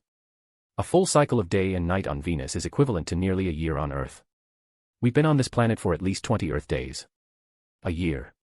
Lucas and Blaze couldn't hide their surprise, as they hadn't expected such a disparity to exist despite the two planets' proximity. It should be almost there. Isn't it fascinating? Diana spoke up, her purple eyes glistening with thirst for knowledge. There is such a difference between two planets. And this is just the one closest to ours. I'm not sure what the situation is like on other planets far away from our home. She then went on. Come on, there's only one more focal point left before we start. I, too, can't stand to be here any longer. They resumed their journey, heading for their next target, largest volcano on Venus. The sky gradually darkened and dimmed as thick gray clouds covered it, in stark contrast to the rest of the clouds that covered the planet. They arrived, the light of sizzling lava illuminating their faces as it flowed in branches like a river. They stood on rocky ground that had turned charcoal black rather than yellow. The scorching magma cascaded down from the ridges like a waterfall. It stood before them, towering even the tallest statues of gods on Earth. This volcano was the largest thing they'd ever seen. It was covered in flowing, shimmering lava, the light of which shone through the darkness. Unlike other volcanoes on the planet, it did not spew volcanic ash, instead lava flowed from mountain cracks. They were amazed as they gazed at the volcano from a large rock. It was astounding and terrifying. Yet, they also found it strangely beautiful. With just a glance, it had captured their entire attention, and an unusual desire to explore the volcano appeared and filled their hearts and minds. This planet is truly a paradise of volcanoes, Lucas exclaimed, admiring it. Come on, let's keep going. He jumped on another black rock ahead of him and began climbing to the summit of the volcano, and Blaze soon followed. Diana frowned and adjusted her glasses. She kept looking at the gray clouds, black ground, as well as scorching lava. She always felt like she was missing something about the entire situation. She also felt the sudden urge to recite the honorific name of their lord. But, when she saw the volcano again, those doubts and urges in her heart were replaced by her desire for infinite knowledge. Then, she too joined them on their journey without giving it a second thought. After they left, the clouds parted, revealing Jupiter, which gleamed ever so brilliantly in the dark sky. Chapter 76, Desire. Diana, Lucas, and Basie were trekking along the steep slopes, avoiding the scorching magma that was flowing down from the spitting cracks on the volcano. They arrived at the summit after hours of excruciating travel. As they stepped onto the dark ground, the sky above the summit changed. It was shrouded in thick darkness, with countless resplendent stars shimmering throughout it. They paused on the summit to catch their breath. They didn't seem to notice the stars in the sky, which were now colliding and forming a massive phantom of a brown planet. Lucas finally couldn't suppress his desire on the summit and dashed towards the crater in the center. As he approached the crater, his eyes were filled with unusual excitement, and his lips rose into a twisted smile. His heart was pounding like a drum with anticipation and excitement. His crazed eyes were wide open as he finally looked down at the crater. It's magnificent, he exclaimed, his heart racing from the sight in front of him. He spread his arms wide, as if he wanted everything here only for him, and him alone. Diana and Blaze were not far away. They didn't have such unusual excitement as Lucas while walking towards the crater. When they heard his intoxicated tone, their hearts were filled with curiosity about the crater. They then sped up to the crater, joined him, and gazed down at the mystical scene. The massive crater was wider, much wider, than the largest canyon on Earth. It wasn't filled with smoldering magma, but with something unexpected, something miraculous. It was red roses. The roses filled the entire crater. They swayed with vibrant life within them, seemingly unaffected by the harsh conditions of this hellish planet. They were a miracle. The thought filled the hearts of all three, as their gaze became more obsessive and sacred by the moment. The roses stretched and slowly opened their petals, sparkling with brilliance. The entire summit was filled with the intoxicating scent of roses. For them, red roses are no longer just flowers, but something sacred and inviolable. The roses were chaos in perfect order, science and art, yet also magic that unveiled the secrets of the cosmos. They are the song of the eyes and the aroma for their noses in this hellish planet. They are the brilliance that the world needs, even under this dark sky. They gleam brighter than the sun in the sky. Diana, Lucas, and Blaze stood in a daze, their eyes gradually losing focus. Their hearts and minds were drunk on the beauty of the flowers.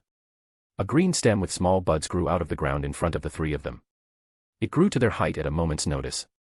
The buds in the plant blossomed into red roses. Their gaze was immediately drawn to the roses, and their hearts were filled with crazed desire for the roses. They want it. They want it all for themselves. Pick it up. Take it. It will be yours in perpetuity. A sweet voice echoed directly in their minds, resounding right into the depths of their souls. It broke and silenced their instincts that had been screaming in danger, while their heart and mind began to sink into an ocean of desire for the mesmerizing roses. They raised their hands, their fingers moving dangerously close to the gleaming petal in brown light. That's it, little angel. That's all, little angel. The sweet voice encouraged them, as the brown light began to extend off the petals to their fingers. Hum. Just as they were about to make contact with the brown light, a golden sun emblem appeared on their dress and equipment, which had been blessed by their lord. They were then frozen in place. Their minds and eyes quickly went unconscious, as they fell to the dark ground. The brown light on the petals extended out to touch them, but it melted and exploded into golden particles of light under the blazing emblem of eternal blazing Sunday. The ripples appeared from the emblem, and it began breaking through the constraints in reality around the summit to reach the eternal blazing sun in the Voyager. The sun. Due to the obvious failure, the sweet voice became twisted and furious. However, it was far from giving up. The bright brown planet in the starry sky above the summit shone brightly, illuminating the entire carter of red roses. The red roses rusted heavily, and something emerged from deep within. It radiated the divine aura of a god. It was the decaying corpse of an ugly and twisted man entangled in red roses, some of which grew out of the cracks on his body. This was the corpse of Kvastor, the ancient god. He was the god of the chained pathway. During the second epoch, Kvastor and Phlegria besieged sanguine ancestor Lilith and giant king Ormur. At a crucial moment in the battle, Ormur betrayed Lilith by joining forces with his enemies to kill sanguine ancestor. The ancient goddess died. She did, however, remember to drag her enemies to the grave with her. She killed Phlegria and Kvastor, causing their bodies to shatter and fall to Earth and Venus, respectively. The corpse of God floated above the crater, controlled by the brown planet. It raised its hand and pointed its finger at the sun emblems on the bodies of the angels. A black light shot from its finger, heading towards the sun emblem. It was a curse. A curse aimed at intercepting the emblem and keeping eternal blazing sun in the dark about his angels. The curse also tainted the red roses, turning them into man-eating flowers. Then, it came close to the bodies of the angels of sun. But, just then, a green light flashed from the blue bag of Diana, as a brown seed shot out with the aura of life, striking the black light. The seed struck the black light, causing it to take on a life of its own, transforming it into a twisted puppet entangled in black roses and no longer under the control of the brown planet. Roar. A roar echoed, shaking the entire volcano, as the brown planet shimmered brightly, refusing to give up. Hum. The sun emblem on the bodies of angels shone brightly. They emitted a pure beam of light that ripped through the dark sky. Shut up. You bitch. An enraged voice echoed from a tear in the sky, with the radiance of the sun filling the summit of the volcano. The sacred light of the sun illuminated the entire summit, crater, and angels. It began to purify all the filth and evil that had descended here. The divine corpse began to melt under the flames of sun, which began to destroy the corpse. A cluster of wheat sprouted up around the already unconscious sun angels. Flowers, mushrooms, and trees were among them. They intertwined with each other, layer by layer, protecting and cleansing the angels from any influences and corruptions. In the light, Occasus appeared. His narrowed gaze was drawn immediately to his angel. His tense expression relaxed when he realized there were no problems with them. Then he looked up at Jupiter's phantom and the twisted men floating above the crater. This was all orchestrated by the divine whore, Mother Tree of Desire. He didn't bother to yell at it in a rage, as he didn't want to give it any more time or chance. He immediately declared with authority, order. Venus is prohibited from having any connection with the astral world. Hum. The entire planet was bathed in a dark golden light that morphed into countless law-like symbols and magical labels. However, before it could merge with reality and expel the influence of the Mother Tree of Desire, the phantom of the brown planet expanded, ascending and reaching the astral world. Then, it emitted a formless light filled with the authority of corruption at the law symbols surrounding Venus. Lilith descended and intercepted the formless light by tapping her wooden staff against the infinite space of the astral world. The formless light materialized and withered away from reality. Rumble. Meanwhile, a swarm of trees sprouted from the fabric of reality and encircled the phantom of the brown planet, which was already the size of half of Venus. The cluster of trees grew at an astonishing rate, filling the space around the phantom of the brown planet. The brown branches of the trees began to entangle the planet and insert right into it, in a bit to break the entire phantom apart. The dark golden law symbols finally combined with the reality of Venus, as the phantom of the brown planet dimmed and became illusory. But the phantom resisted the order, causing cracks to appear in the reality around Venus and shaking the entire planet. Seeing this, Occasus appeared above the phantom of Jupiter. His stature towered over Venus herself. He was holding an exaggerated sword bathed in twilight. Then, he swung the blood-stained sword at the phantom. Crack. Boom. The twilight sword shattered reality in its path, rupturing it like shards of broken mirror. Mother Tree of Desire, sensing the threat, did not hesitate to use the last card in her hand to stop the sword stained with the Creator's blood. A black light shot out from Venus, transforming into a scorched figure of the twisted man. It was still enveloped in the golden flames of sun, which were melting him. However, the corpse, which was under the control of the Mother Tree of Desire, ignored this and flew for the twilight sword. An aura of Trione descended on the astral world, as thick blots of lightning erupted from the earth, heading towards the divine crops. Boom. Boom. The blots pierced the twisted man, submerging him in a rain of thunder. It began tearing the scorched corpse apart. Meanwhile, an impenetrable ray of darkness and a waning beam of twilight shot out of earth. Their target was the Phantom. The sword of twilight slashed right into Phantom, with no obstruction. The attacks of other gods also fell on the Phantom. The Phantom of Jupiter cracked and exploded into brilliant light particles, illuminating the astral world within the barrier. Soon, an angry and terrifying roar resounded throughout the astral world. Jupiter appeared in the sky above Earth. Its color quickly faded and became pure. On it was a huge, distorted brown figure. The illusory figure vanished as sun flares appeared, submerging it within. Thus, ending the battle. Chapter 77, Expedition. Venus. How are they? Caucasus asked with concern. They are fine. Lilith answered, removing her hands from their foreheads. However, since they were completely under influence of desire, they probably have very little memory of the whole incident. But I could restore it. No. Caucasus said, shaking his head. Let it be. It's better to be safe than sorry. By saying this, Caucasus knew he was contradicting himself. After all, he was going to show them the great old ones. But this was only under his protection and where the power of the outer gods cannot expand. Here, however, the authority of the mother tree of desire descended through the corpse of the ancient god. So, even if the influence has now been expelled, there is still a significant risk present.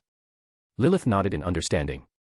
She looked at the angels who were lying unconscious on the ground and said, they should wake up soon.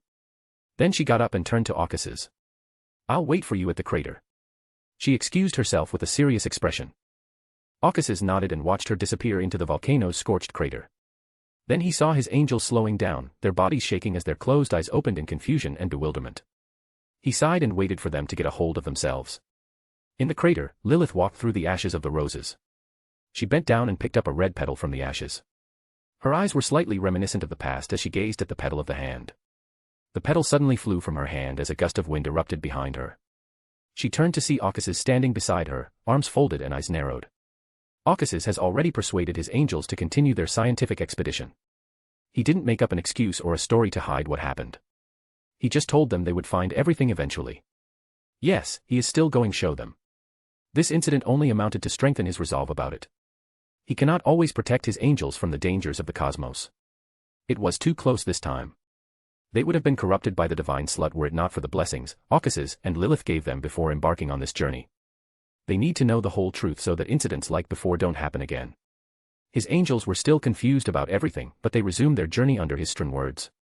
He also altered reality to change the last focal point into the volcano in the nearby plain so that they come back to the crater.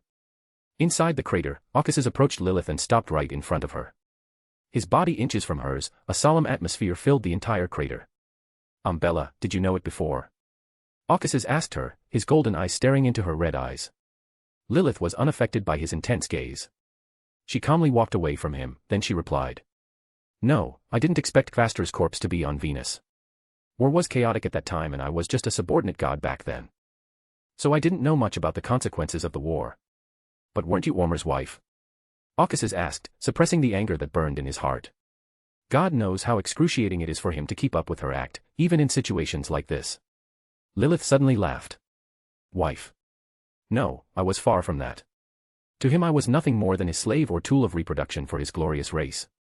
Her laughter died away with the last words, leaving them in an eerie silence. Caucasus asked worriedly.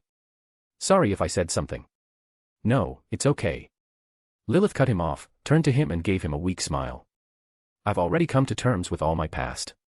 She continued after she recovered and calmed down. That war.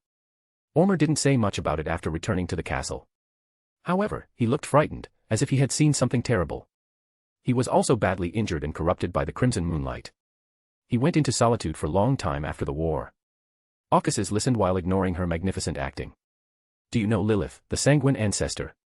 He asked the most important question. I heard she was the one who killed Kvastor and Phlegria. Lilith. Lilith murmured, her eyes distant. She seemed to be recollecting the past. Finally, she looked at Caucasus and said. Just after the war I heard a rumor. While I'm not sure if it's true, this is all I know about situation of Lilith during the war. She said to have gone completely mad during the war, not even caring about her own life. She concluded succinctly. Aukas's eyebrows rose when he heard it. He didn't fully believe her words, but the doubt of whether she knew the corpse of ancient god was here on Venus disappeared after hearing her words. Amon Isis and others contacted me, Lilith said, and her face turned solemn. They want to know everything that happened here. I'll brief them when we get back to Earth. Aukas's said, pulling a brown book out of space and throwing it at Lilith. Read the last pages of the book. Lilith grabbed the book and opened it after hearing him. She was going through the first pages filled with formulas of the 22 paths, and the hermit path was complete in the book. She spared a glance before turning to the final pages, each page until the last the words becoming distorted and twisted. Her expression grew heavy as her grip on the book tightened when she saw what was written on the last page of the book. Inextinguishable ravings, the blatherer from the infinite void, the originator of all sounds, the one who plays the symphony of apocalypse that heralds the end of everything. The honorific name of a great old one was presented to her. When did you get this? Lilith asked, taking a breath to calm the surging feelings in her heart. Just before our journey to Moses' ascetic order. Aukas's replied and approached her. This outer god tried to establish a connection with the earth through knowledge. The brown book is the one he created back when he went to save Diana from the hermit's uniqueness. Why didn't you tell this to others sooner? Lilith asked, glaring at him. Well. Aukas's shrugged his shoulders. I'm showing you now. Lilith momentarily ignored his attitude given the importance of the situation. Her heart filled with unease when a horrible guess flashed through her mind. So the great old ones are starting to extend their power to Earth. That's why she was so solemn. Unlike the way the mother goddess of depravity extended her power into the barrier, which was planned by her for a long time. But the situation in Venus and the brown book is fundamentally different, as it indicates something that the gods themselves fear. Yes. Aukas's nodded and pointed to the ashes of the roses. But, we don't have worry about the outer gods, except Mother Goddess of Depravity and the Mother Tree of Desire. Their pathways are on Earth. They can influence our home more through it. Mother Tree of Desire is a tricky existence. She might be considered more threatening to many than the Mother Goddess of Depravity. He was sure of it, due to the desire authority held by Mother Tree of Desire. Desire is an essential and integral part of humanity and she has freaking control over it. This was what makes her so dangerous, because even angels can easily be influenced by their own desire and corrupted by her. When it comes to influencing and corrupting others, her authority gives her a huge advantage over many other authorities. Aukas's guessed, this was why the gods should have been powerless to prevent the influence of Mother Tree of Desire from spreading across the southern continent in the 5th age of the original timeline. Her prowess is clearly demonstrated by the fact that she has managed to corrupt a king of angels and a god of her pathways successfully. She should have already begun to slowly take control of her lost pathways in the original timeline. Lilith walked ahead and looked at the sun. Then, she asked with a weak sigh. The barrier is weakening, isn't it? Indeed. Aukas's nodded and didn't hide it. The barrier is slowly weakening. If I'm not mistaken, it started with the fall of the Creator. It will soon break. It may take a few millennia, but it is already inevitable at this point. When he had finished, a heavy atmosphere took hold of them. Lilith gazed up at the sky, her heart racing as she considered the future. She was expecting it, because nothing in the universe is eternal. However, when she considered the Mother Goddess of Depravity, whom she would have to confront in the future, she felt her own bleak future. Aukas's looked at her. He could immediately sense her concerns by just looking into her eyes. He walked over and joined her to stare at the sky. There was a moment of silence and heaviness between them before he chuckled. If that bitch really dares to enter Earth after the barrier is broken, I'll kick her out like I did last time. Lilith laughed when she heard him. Her eyes sparkled with memories of that battle. Her heart was suddenly filled with strange feelings as she looked at Aukas's. She somewhat envious the confidence of Aukas's, she wishes she had it, the confidence to curse a pillar in their faces. Come on. Aukas's said with a sigh, seeing that he was still silent. Let's go back to Voyager. I'll make you a cup of coffee. I'd love that. Lilith finally said, her smile brightening at the prospect of coffee made by Aukas's. They began to walk through the valley, illuminated by the twilight. The Voyager was parked nearby, a steep mountain at the end of the valley. Where are your angels? Are they back? Oh, the expedition is still in progress. You still let them? I made them continue it. The twilight of the sun shone on their figures as they continued their journey to Voyager. Meanwhile, Diana, Lucas and Blaze were far away from the valley, making final preparations for the scan. It's enough. Diana said as she began to float off the ground, then she assumed a sitting position in the air. Do you want a hand? Lucas asked, checking the equipment one last time. No. Diana shook her head. Get away from me now. Lucas and Blaze walked away from her, but their attention was still solely on her. Diana began. She used her knowledge, authority and connected to the equipment in front of her. In an instant, her perception expanded and began to cover all of Venus. Meanwhile, all devices at the focal points around Venus glowed with purple light. The light started to extend out from each device to connect to nearby devices. Buzz. Soon, the entire planet of Venus was bathed in violet light. From space, Venus was covered in a giant formation with points of light at every focal point on the planet. Diana floated with light purple stakes emanating from her figure. The lights converged above her head and transformed into a pair of eyes containing countless resplendent stars. A formless ray of light shot out from the pair of starry eyes, illuminating all of Venus. The entire planet became illusory and ethereal, as if everything temporarily transformed into a block of basic information under the power of violet light. The light that illuminated all of Venus almost immediately converged back into starry eyes, returning Venus to its previous form. The starry eyes then dimmed as the converging light recorded and brought back a ton of knowledge about Venus. The starry eyes eventually morphed into a journey that fell into Diana's hands. The diary contained all the information recorded on Venus. Diana landed and flipped through the book almost immediately.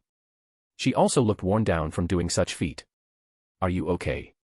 Lucas and Blaze in unison, much to the dismay of the other. "I'm just a little tired." Diana smiled in response. "Let's return to Voyager. I can't stand this planet any longer." Blaze and Lucas nodded in agreement. Then, using authority of knowledge, they teleported all of the equipment back to them and made their way back to Voyager. When they reached Voyager, they saw their lord waiting for them. "Do you want to stop at Mercury?" Ocasys asked, his hands folded and his eyes fixed on them. "No." They answered in unison, much to each other's surprise. "I expected that." Ocasys chuckled, "Then let's go straight to our final destination, the sun. Chapter 78, Great Old Ones. Diana stood on the deck. Her wide eyes stared at the huge golden star in front of the Voyager. It was the sun. The star that gave life to the Earth. It was the golden fire kindled to bring warmth to all of creation itself. Her eyes rested on the golden rays of the arch emanating from the sun. It is the only illumination that gives vibrant hues to the dark space of the cosmos. Diana always knew that the sun was different from the countless stars that dotted the dark ocean of space, but she had never felt it personally before. And, there was a huge difference in knowing and feeling. It was breathtaking in every sense of the word. It was cosmic in power and magnitude. It was something otherworldly, something sacred, something inviolable. She felt too small compared to the infinity of the sun. Yes, in her perception, the sun was an infinite and boundless star. It was the embodiment of the authority of a god. She saw more, she saw an infinite ocean of light in the sun. She immediately closed her eyes and blocked her perception of the sun. She knew that if she continued, she would be lost in the infinity of the sun. "Diana, come to helm. The Lord calls us all there. He wants to tell us something." Lucas yelled, standing on the steps. Diana turned to him, and a smile appeared on her lips at the sight of Lucas. She pushed away the thoughts of the sun and went to the stairs. She gave him a light kiss on the stairs in the sunlight. "Does it have anything to do with what happened on Venus?" Diana asked, turning her back on him. "Yes." Lucas said with palpable disappointment, staring at her lips. Sensing his intense gaze of desire on her, Diana snorted and ran away before the bastard could make another move on her. "Damn. Why do you always have to be like Diana?" Lucas swore and chased her. Within moments, they reached the helm, where others were seated at a wooden table. The table was long, with 2 chairs at the head and 3 chairs beside it. Standing at the entrance, putting their smiles aside, they turned serious when they noticed the solemnity around the entire helm. "Come inside," Ocasys said, waving his hands after noticing them. Diana and Lucas entered the helm. They settled into 2 chairs to the left of the table, and in front of them was Blaze, sitting across from them, their Lord and Earth Mother seated at the head of the table. The golden sun was clearly visible to all of them, as the rudder was open and exposing them to infinite outer space. Ocasys turned his gaze to the golden sun in front of him. It was created by him, using his authority. It also fully embodies his authority. The sun is not an ordinary star like in his former reality. Hell, everything in the cosmos, even if it resembles the universe of his past life, is fundamentally different. The astral world encompasses the entire cosmos where all the authorities of the universe are present, so the stars and planets of his previous universe should not be able to withstand the corruption of the authorities, unlike the celestial bodies of the cosmos. As he previously stated, the cosmos is vastly different and dissimilar to his previous universe, as well as many other fictional universes. Now returning to the sun, he created it, as the previous one went supernova with the fall of the ancient sun god. And, his sun is not bound by material laws, he could make the sun as small as a ball and as big as a solar system with just a thought. His sun couldn't also be measured or understood by any being below the gods. The fate for those who attempt it is certain death with their souls destroyed in flames of sun. Caucasus drank a glass of wine as his thoughts ran through his head. Finally, he put down his glass and focused on them. He sees their nervousness hidden behind their calm faces. It was to be expected by the fact that they had no recollection of that incident would make them realize the gravity of the entire situation. Did any of you know the legend of the creator during the Second Era? Not the ancient sun god, but the original creator. He asked them, breaking the silence on the table. Lucas and Blaze were silent, while Diana contemplated. She snapped her fingers as a legend flashed through her mind. It was what she found in a book, while exploring the ruins of the Second Era. The ancient gods believed that the original creator left 9 entities. It was said that they were kingdoms, castles, keys, rivers and seas. Diana said, remembering the legend. Her gaze was unconsciously drawn to the Mother of Earth as the goddess seemed lost in a daze. Still, she continued on. The ancient gods are said to have searched for it all their lives, believing it to be a legacy left by the original creator. It was said that the demonic Wold Phlegria tried to find the castle, but never succeeded. This is the legend I found in one of the Second Era ruins. It is the one. Caucasus nodded. As you all guessed, the 9 entities left behind by the original creator are real. All 9 entities exist on Earth. They are called Spheroid. Spheroid. The word repeated itself in his mind. They actually guessed that might be true when they saw their lord's solemn expression, as Diana said the legend. Things left by the creator. There is a castle, a castle. Could it have something to do with that in my dreams? Blaze's mind ran quickly with his thoughts, making a far-fetched guess. Spheroid. Diana thought, remembering all the important information. Above the sequence. Could the Spheroid have anything to do with that? She suspected. The Spheroid separated from the original creator. Caucasus continued. There are 9, Sapphira Castle, Chaos Sea, River of Eternal Darkness, Brood Hive, National of Disorder, City of Calamity, Tenebrous World, and Key of Light. Sapphira Castle.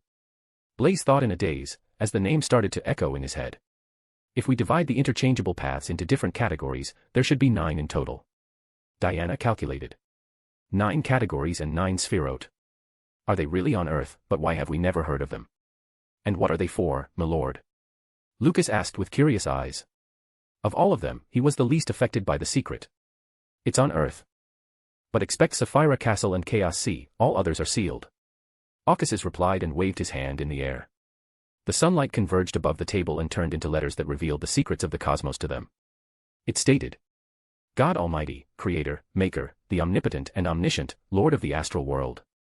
Chaos Sea plus Visionary Uniqueness plus the Sun Uniqueness plus Tyrant Uniqueness plus White Tower Uniqueness plus the Hangman Uniqueness plus 1 Author Beyonder Characteristic plus 1 White Angel Beyonder Characteristic plus 1 Thunder God Beyonder Characteristic plus 1 Omniscient Eye Beyonder Characteristic plus 1 Dark Angel Beyonder Characteristic. Lord of the Mysteries, King of Spacetime, Beacon of Destiny, Embodiment of Sapphira Castle, Dominator of the Spirit World. Sapphira Castle plus the Fool Uniqueness plus Error Uniqueness plus Door Uniqueness plus 1 Attendant of Mysteries Beyonder Characteristic plus 1 Worm of Time Beyonder Characteristic plus 1 Key of Stars Beyonder Characteristic. Eternal Darkness, Singularity of All, Space-Time in 1. River of Eternal Darkness plus Evernight Uniqueness plus Death, Eternal Sleeper, Uniqueness plus Twilight Giant Uniqueness plus 1 Night of Misfortune Beyonder Characteristic plus 1 Pale Emperor Beyonder Characteristic plus 1 Hand of God Beyonder Characteristic. Demon of Knowledge, Arcana of Madness. Knowledge More plus the Hermit Uniqueness plus Paragon Uniqueness plus 1 Knowledge Emperor Beyonder Characteristic plus 1 Illuminator Beyonder Characteristic. Key of Light, Endless Disorder, Incarnation of Fate. The 9 ways of the Great Old Ones were presented to them. Diana, Lucas, and Blaze's expressions were stunned, their wide eyes gazing at the knowledge of the Great Old Ones. Many thoughts and assumptions flashed into their minds and filled their hearts in stunned silence. Seeing this, Caucasus continued with a solemn expression. Spheroid are required for gods if they are to transcend the sequences themselves. Yes, there is another level above gods. It's called, above the sequence. However, ancient sun god gave it different names. He called it Great Old Ones, Outer Deities and finally, Cosmos. The moment Caucasus revealed the secret of the cosmos, an eerie aura filled Voyager. Lilith, who had remained silent during their conversation, abruptly rose from her seat and stared at the barrier. Rumble. The invisible barrier had materialized in the astral world. It started shaking and trembling. In the middle of noon, the crimson moon suddenly appeared on Earth. The color became extremely saturated and expanded exaggeratedly.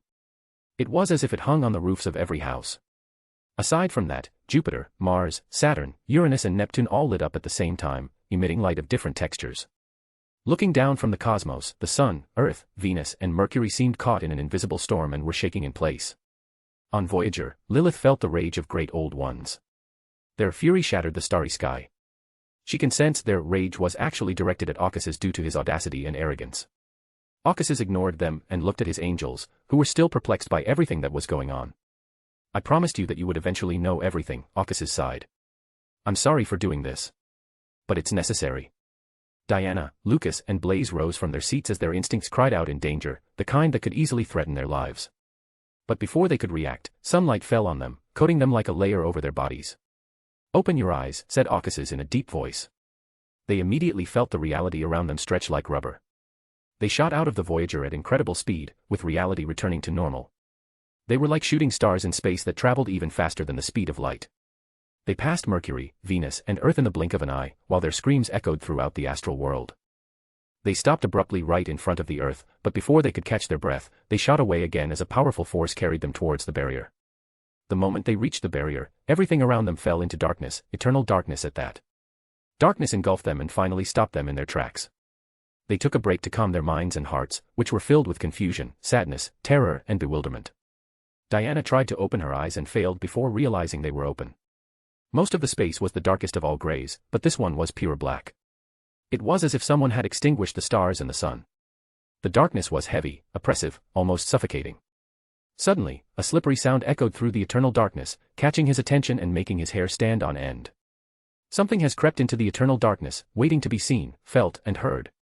When they realized this, their hearts filled with horror and fear. Their bodies shivered as they sensed the darkness, which terrified them to the core. Light.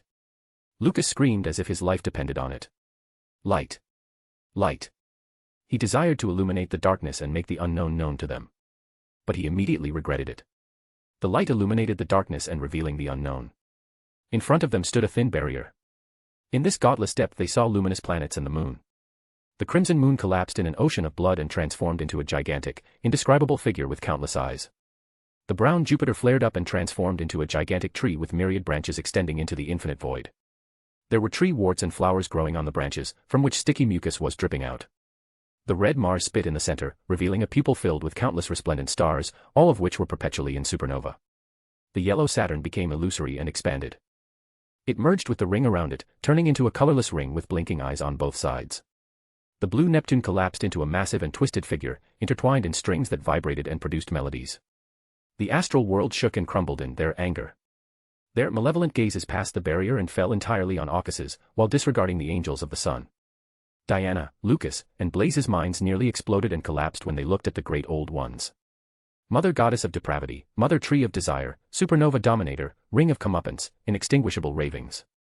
The names of the great old ones struck their hearts and minds like a heavy sledgehammer.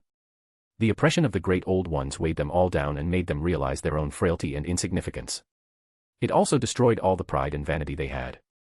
They began to spiral into an abyss of their own despair and hopelessness, on the verge of losing themselves forever. Light. A deep voice sounded, as light illuminated them and drew them out of the darkness. Then, the reality warped around them, throwing them to Voyager. On the Voyager, Augustus looked at the angels kneeling on the floor, trembling.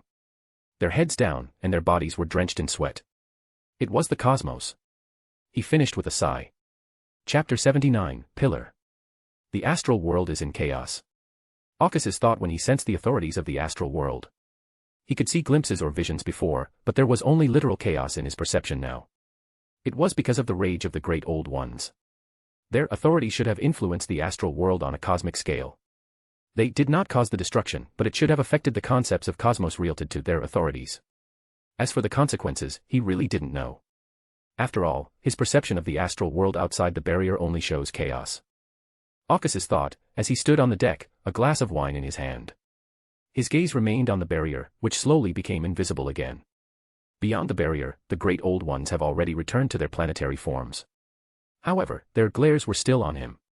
For this, Augustus smiled and drank his wine, ignoring them. He turned away from the barrier and looked up at the sun.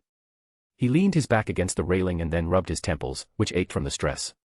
Yes, stress. Even as a god, he was overly stressed due to his extreme use of power and authority. The endeavor with his angels and outer gods cost him a lot of strength. It was extremely difficult to protect his angels in the presence of the outer gods while also facing the stares and whispers of the old ones. The great old ones can't do anything to him because of the barrier, but that doesn't mean they can't use their profane voices to express their anger at him. He must say it was exhausting as hell trying to purge those blasphemous voices out of his head.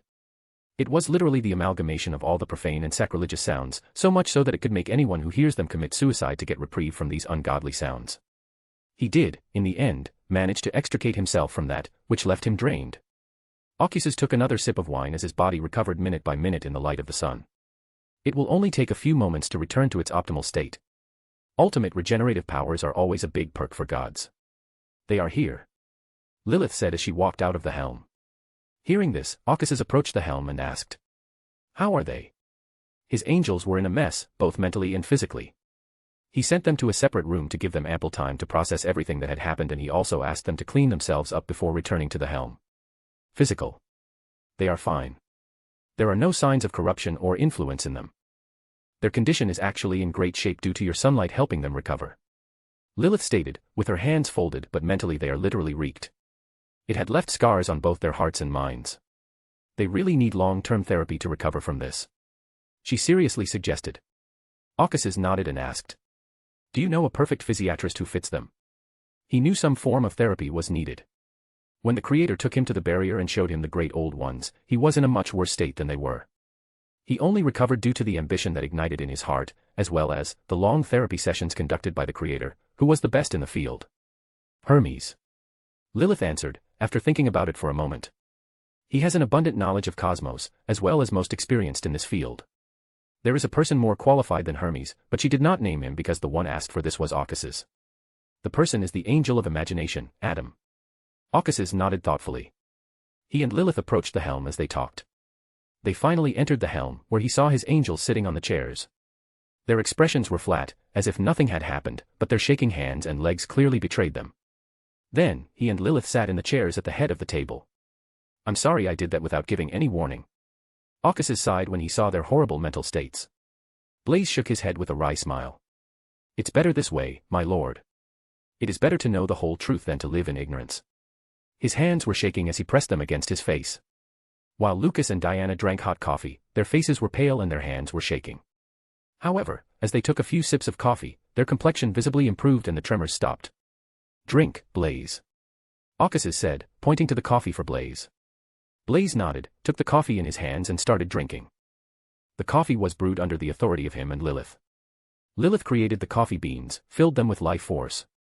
He also used his authority during the brewing, imbuing it with his powers. This coffee is literally heavenly nectar. It would heal any injuries, both physical and mental, while also bringing peace to the heart and mind. He made it especially for them to aid in their recovery. "My lord, Mother Tree of Desire." Lucas finally spoke, his eyes sparkling with fear. "Is it her? Is she the one responsible for everything?" His words caught the attention of Diana and Blaze, who finally managed to find peace through the divine coffee. "Yes." Occuses nodded. He could guess that their memories of that incident should have been restored because they saw her. The Mother Tree of Desire is an outer god who rules the domain of desire. The chained and abyssal pathways originally belonged to her. However, it broke free from her and fell to earth. But her influence on both paths is still there. So, the whispers Edward heard originated from her. But, my lord, Edward didn't start hearing the whispers until the beginning of the fourth epoch, Lucas said, perplexed. The barrier you saw is weakening. It previously prevented the great old ones from extending their power into Earth. However, it has been weakening since the beginning of the fourth epoch. Occuses responded to their concerns. He was aware that his simple sentences contained a wealth of information and knowledge that would perplex others. However, he knew they could understand it because, despite their sufferings, they should have gained a lot of knowledge about the cosmos by looking at great old ones. Weakening. That word reverberated in the minds of three people, causing them to shiver subconsciously. Weakening. My lord. Does that mean it will break in the future? Diana asked quickly, apparently quite concerned about the possibility. Yes. Occuses nodded, not bothering to sugarcoat the truth. The barrier will fall apart in the distant future. The great old ones will invade our home, bringing apocalypse. Why are they invading our planet? Why is there a barrier around our planet? Is it because of the spherotes? And why are some of them sealed? Why? Diana lost her composure and poured out all the questions from her heart. Occuses and Lilith listened in silence as Lucas and Blaze drank coffee and began to drink, to calm their troubled hearts. I'm sorry, my lord. Diana finally managed to recover and went in between breaths. I was disrespectful. It's nothing. Aucuses said, pointing to the cafe in front of her. Drink it. It will help. Diana nodded and immediately started drinking the Dyson coffee. I will tell you a legend that will answer all of your doubts and questions. Aucuses stated. This was a legend that ancient sun god told me and other kings of angels to help us understand the cosmos. Diana, Lucas, and Blaze leaned forward with their hands folded on the table. Their bright and clear eyes were on Aucuses. Aucuses began solemnly. The original creator awoke from the chaos. He created the cosmos, everything in existence. However, due to his own existence, a being made of contradictory concepts, he split and diverged in the end. The pillars of the cosmos were formed from the parts of him. Pillars are entities that hold the entire universe together. Their authorities comprise the entire universe and are an essential part of it. There are three pillars of the cosmos: Lord of the Mysteries, God Almighty, and Mother Goddess of Depravity. After the pillars came to be, the remaining parts of Creator formed the beyonder characteristics, spherotes, and pathways. While his residual power became the barrier that protects the earth from outer deities who are greedy for his remains. Earth experienced a cataclysm after the Creator split. Except for God Almighty and Lord of Mysteries, who remained on earth, everything had been destroyed. This was the first epoch. However, they had also fallen by the end of the first epoch. Nobody knows what happened during that time or what caused their eventual fall. But it doesn't really matter. Aside from Mother Goddess of Depravity, other pillars fell, leaving behind their spherote and pathways, Sapphira Castle and Chaos Sea. Mysterious and omnipotent and omniscient pathways. Aucuses paused and looked at Blaze, who had a grim expression on his face as he discovered something terrifying. His lips were open as if he wanted to say something, but he ended up looking completely and utterly lost. Yes, Blaze. Lord of the Mysteries is the source of the murmurs you frequently hear. And your guess is correct. Even if Lord of Mysteries had fallen, death is never the end for that level of existence. They are a part of the Creator. They, like the Creator, exist within all that they have left behind. The higher one ascends, the more they awaken. They are within you and me, Blaze. His eerie voice reverberated throughout the helm, bringing a haunting silence. Chapter 80, Legend. They're within you and me, Blaze. His eerie words echoed through helm, bringing a haunting silence. As a heaviness covered the entire helm, the rays of sun flickered. There was the heavy breathing of three angles, who were still trying to process his terrifying words. It echoed in their minds, and with each resounding, they felt the world turning dimmer and darker with no light. As the words lingered in their minds, they realized that there was no light in the eternal darkness, leaving them shivering. This is our world. Blaze thought, his heart trembling, looking out into the darkness. There is no light. There is no light at all. Lucas thought with a broken heart, his thoughts losing control as the darkness slowly consumed him. Although I suspected this. Why do I still feel this way? Diana had a sad smile, her hands pressed to her chest as she breathed heavily. It's our world, a world without hope or light. The darkness was heavy and suffocating. It was twisted and crazy, like the abyss of creation. There was no light. It was just empty. It was indifferent. There were no boundaries to the abyss, only endless, empty darkness where everything ends. Forgotten and buried. Drink the coffee. A voice echoed in their minds, breaking through the darkness and pulling them out of the abyss. They didn't ask or speak. They took the white cup and drank the coffee. They didn't care, even if their tongue got burned during it. Aucuses. Lilith said with a sigh. You are pushing them over the edge. It won't end well. Aucuses remained silent, eyebrows furrowed. He can feel their desperation, despair, fear, and pain in their hearts and minds. It was forming a dark abyss in their hearts. He knew Lilith was right. He pushed them to the edge. But the truth has to be told, cruel as it may seem. They need to know. He didn't want them to live in ignorance. He knew how they felt because he also had been there and went through it all. It changed him drastically, and in some ways, it was the catalyst for his ascension to godhood. Not only him, all the gods have experienced it, albeit in different ways. The truth was something one had to know and come to terms with it. This was also a necessary phase that one had to go through if one wanted to attain divinity or godhood in the end. If this were not the case, the consequences would be unimaginable in the future. They really need therapy, Aucuses thought with a sigh. He looked at them, who were slowly recovering due to the divine coffee. But their minds and their hearts were still scarred. These scars cannot be healed at all by his authority. They need help, professional help to deal with the scars. Can you ask Amon Isis? Aucuses asked suddenly, looking at Lilith. I can ask her. Lilith nodded, turned and looked at the angels, who seemed to be improving on the surface, but their hearts told a different story. But I don't know if she'll agree. I'll pay the price, Ocas's promised without thinking. His brows furrowed in concern and worry as he stared at the angels. Lilith nodded and said nothing more. She closed her eyes and leaned back in her seat. An aura of tranquility soon descended over the table, with bright stars twinkling around them. The heaviness and depression in the air disappeared as a sense of peace swept across the helm.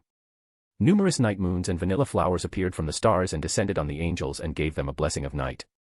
Ocas's noticed Ammonize's gaze lingering on his angels. She also gave him a fleeting glance before the divine aura receded and the stars vanished.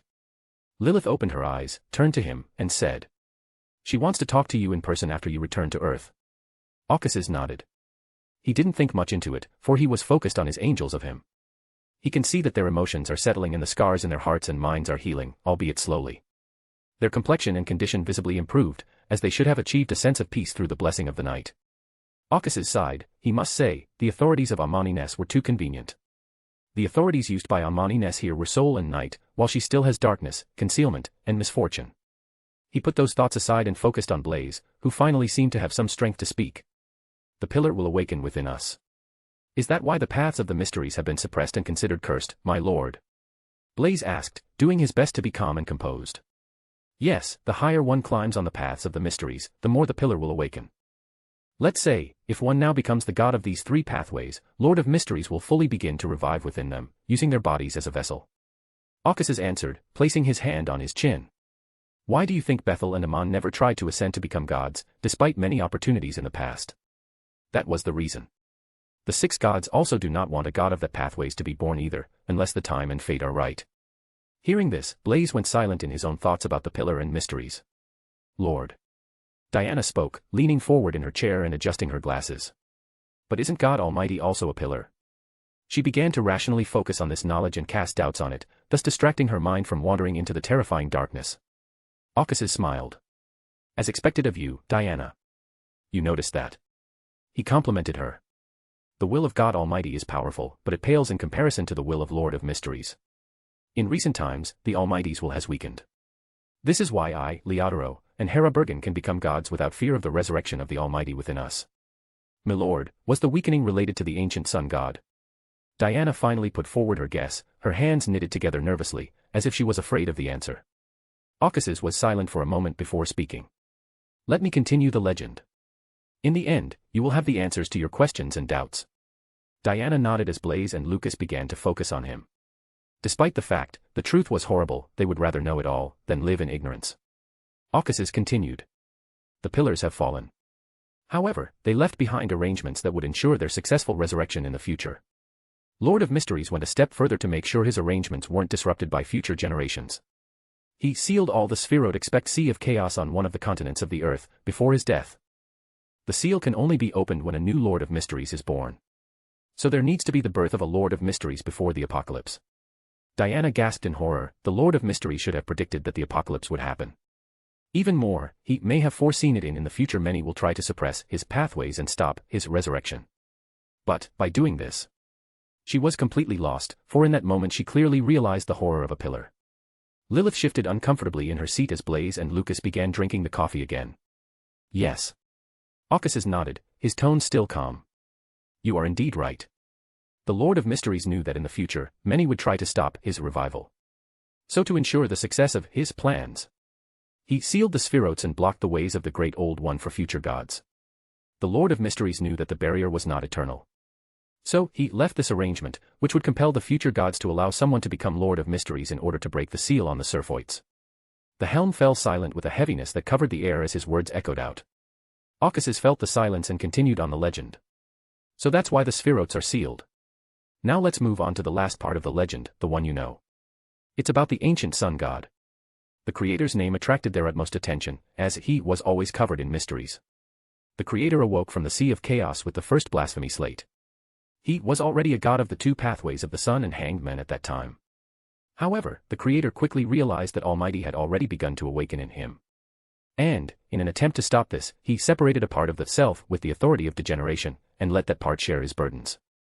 He only partially succeeded, as he couldn't stop the resurrection, but he managed to slow it down. This part was the king of angels, the left hand of heaven, the dark angel, Sasrar. His words caused gasps of surprise across the table. Ocas's continued without giving them the chance to ask about it. He didn't want to drag this out and wanted to end this legend quickly. The Creator launched a crusade against the ancient gods to retrieve the authorities belonging to Almighty. With the help of Chaos C, the Creator was unrivaled. He managed to get all the remaining authorities, Tyrant, Visionary and White Tower. And at the beginning of the Third Era, he took control of the Sea of Chaos and eventually succeeded in ascending to become the Great Old One. The only thing that prevented him from becoming a pillar was the will of Almighty. The Creator could no longer suppress the will of the Almighty. He tried in many ways, but it all failed and it became completely inevitable. Desperate, he had came up with a grand plan, a plan to kill himself in an attempt to stop the resurrection of Almighty. Make no mistake, the Creator was far from being a saint, who would sacrifice himself to stop a pillar. He should have left behind some plans that would have ensured his survival and success in the end. Sasra, the dark side of the Creator, formed Rose Redemption with Amon-Isis to kill his main self. All the gods and most of the kings of angels were part of it. The fateful day had arrived. The Rose Redemption besieged Creator. In the end, we succeeded. However, before Creator could enforce his other plan to ensure his survival, I betrayed him and disrupted it. Leodoro and Hera Bergen quickly joined my side, and the gods, as one would expect, did not interfere. They simply stood by and watched betrayal and fall of Creator. What? I'm telling the truth. Occasus said, catching Lilith's glare. Don't think all of you deceived me, I've always known all of you wanted him dead as well. Lilith snorted at that and turned away, while Occasus ended the legend with a sigh. The Creator has perished. His fall had many ramifications, the will of Almighty has been greatly weakened. The barrier was also beginning to deteriorate. His remains crumbled to form the second blasphemy slate. It completes the legend. His angels were silent as they digested the vast amount of information in their minds. The legend should be enough to understand the true history of our world, Occasus said as his gaze swept over them. Well, before I let you all go. He pulled something out of thin air and threw it at Diana. It was sequence, one characteristic of the hermit pathway. Diana caught it in her hand. It took her a moment to realize what it was. Then, her mind went blank. Blaze and Lucas were stunned, their eyes widening. They knew the gravity of what had just transpired. Their lord wants Diana to become the hermit. Diana, rise to become king of angels after your recovery, said Occasus solemnly. Then begin to prepare for apotheosis ritual. I will give you the uniqueness of hermit when you are ready. I expect you to become a god before the end of this era. Finally, you don't have to worry about Artisan, I'll make sure he doesn't dare interfere with your preparations. Diana held the blank look. Her dream had almost come true, she should have been happy, jumping and partying all day, but there was only sadness and pain in her heart. Eventually, she looked at the Lucas, who did his best to encourage her with simple and silly actions. Diana and bowed to her lord, tears gushing from her purple eyes as her trembling hands held the characteristic. Thank you, my lord. She said this in a strong and sincere voice, despite her pain in her heart. I am eternally grateful. I will ascend, before the end of this epoch, to become a god. Occasus smiled, while sighing inwardly as he observed her mental state. Even though he expected change, he was still very worried. When he saw how much it affected them, Diana, despite her dream coming true, was not happy at all. Still, he waved his hands at the sunlight. It began to converge before the three and morphed into his sacred emblem. You can stay on Voyager for a few hours to gather yourselves together. Then, inject your spirituality into the emblems, and it will transport you to Backlund's National Library. Hermes is the librarian there. He will be able to help you once you have given him the emblem.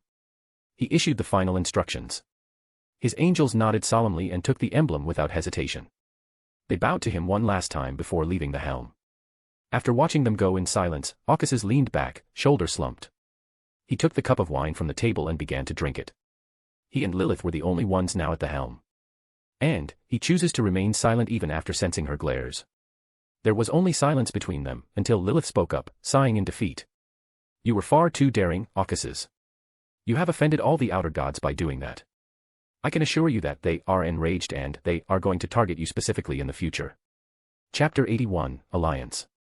You were too bold, Occasus. In this way you have offended all the outer gods. I can assure you that they are furious and that they will specifically target you in the future. Well. Occasus shrugged nonchalantly. I've already offended many, so it doesn't matter anymore. Though he appeared nonchalant, his heart was slightly uneasy. The outer gods cannot hurt him, but they can certainly target the people associated with him. Edward Grant. He can be considered an unfortunate man. He was discriminated against and went through much suffering before Occasus took him into his Legion of Light. He got his home and his happiness in the Legion he so longed for. Then, he managed to become an angel in early fourth age, but his happiness was short-lived as the barrier began to weaken. Aukas's did his best to quell the murmurs that continued to influence Edward. He used his authority to the fullest, thus managing to partially suppress it, giving Edward some peace. However, he is no longer sure about it. He can already guess that Mother Tree of Desire will begin to target Edward specifically due to his actions. Southern continent, thought Aukas's, rubbing his fingers over the edge of a wineglass. I should visit this continent. Lilith sighed at his casual tone. She took the wine from the table and drank it to calm her heart. She didn't press him on his recklessness any longer since she had noticed that, while Aukas's may appear reckless, that was just his facade. He far from being reckless. He plans virtually for every situation he may encounter. She wouldn't be surprised if he had already started planning how to deal with relapses caused by his actions. She also knew that Aukas's could not be considered a cautious type. Despite everything, he can sometimes be extremely bold and fearless. He has a rather contradictory character, thought Lilith, drinking the wine. They were both silent in thought. The aura in Helm was still peaceful and calm, due to the residual power of the night lingering around the table. Lilith put the wine down on the table after drinking half of it. She then took an object from thin air and slid it across the table towards Aukas's. It was the last remaining characteristic of the Knowledge Emperor. She got her hands on it during the Wars of the Third Era. Aukas's put the wine away and took the characteristic, examining it. It's really surprising. Lilith smiled, picking up the wine and swirling it in her hands. That, you are allowing your angel to become a god. Aren't you worried that she might end up betraying you? She asked rationally. She will not. Aukas's said, looking at her red eyes. Do you trust her so much? Lilith asked, squinting at him, observing his every reaction and move. Aukas's smiled and shook his head as he drank the wine in silence.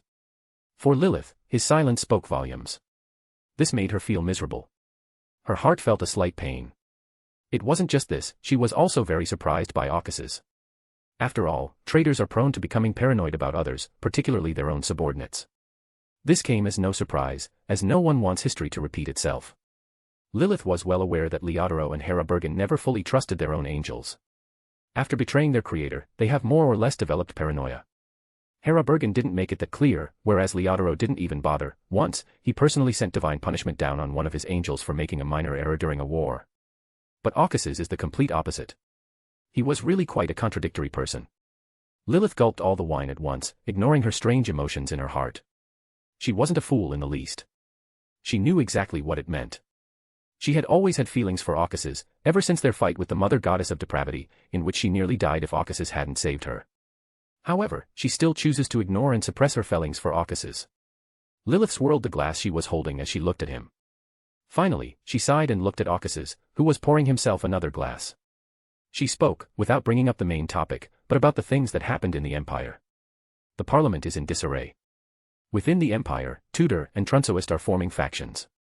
The Angels' families have all begun to side with both of them. It won't be long before there are tensions between the two sides. It will collapse anyway. Aukas's said indifferently. There is no point in worrying about the situation. Is that why you allowed Amon into the Empery? Lilith asked, her legs crossed, her eyebrows raised. I saw some plans of Tudor.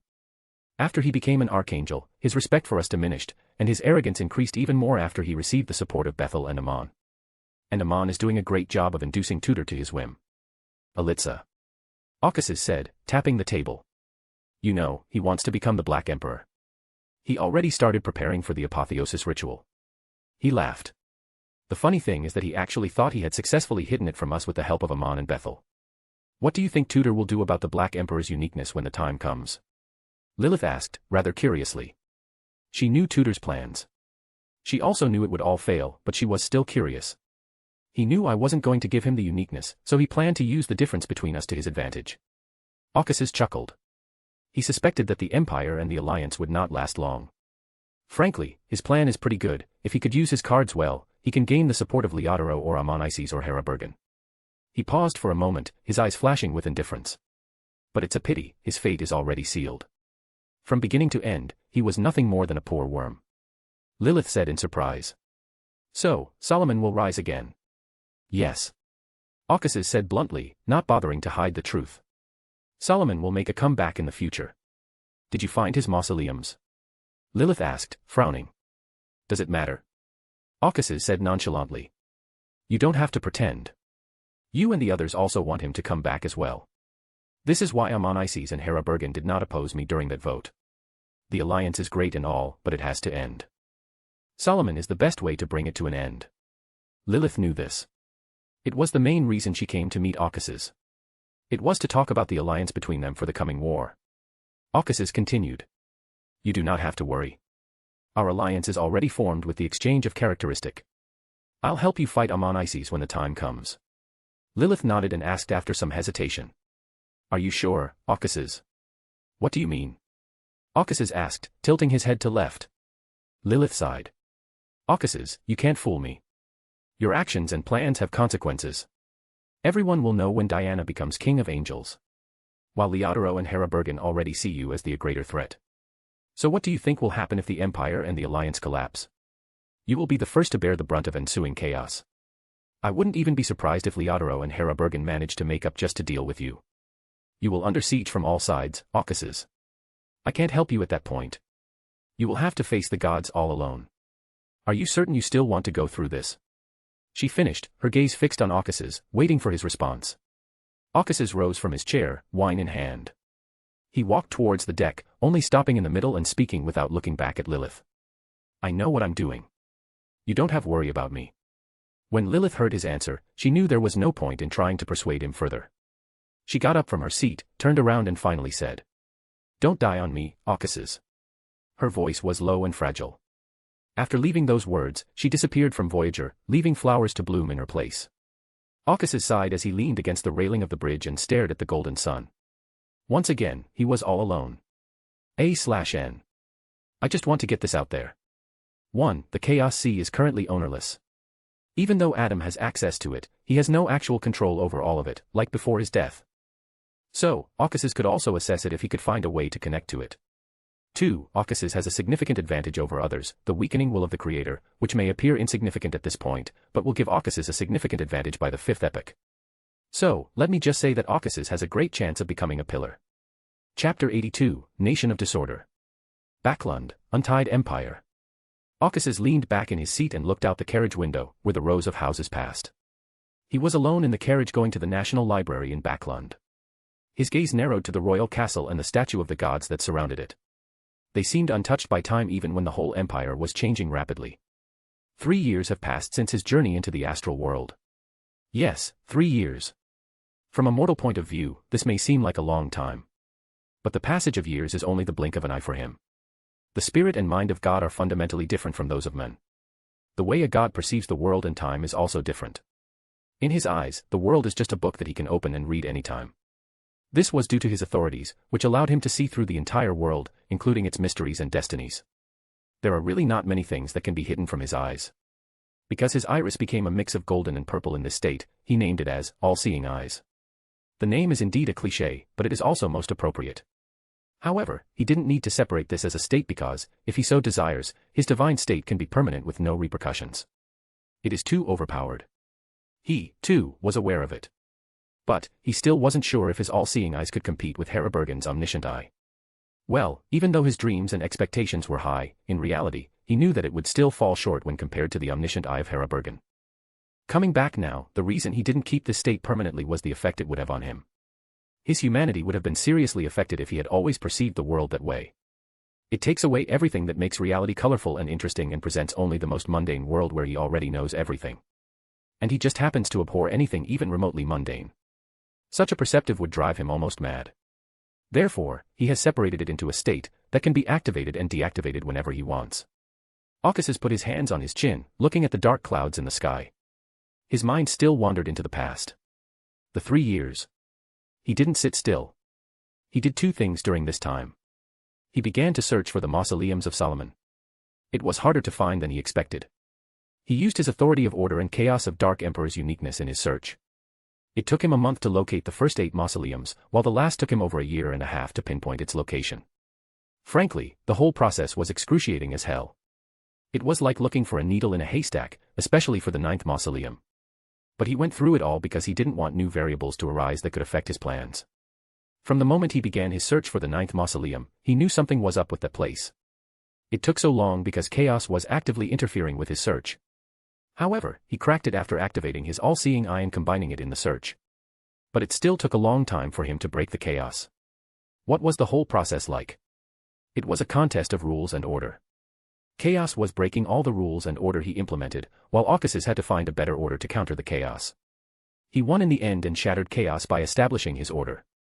Despite finally finding all of the mausoleum, he was frustrated because he knew the chaos that had held him up for so long couldn't be the power of Solomon. It was something beyond. Yes, nation of disorder, it is Sphirot. Ocas's got a huge headache and thrashed his room in a fit of rage.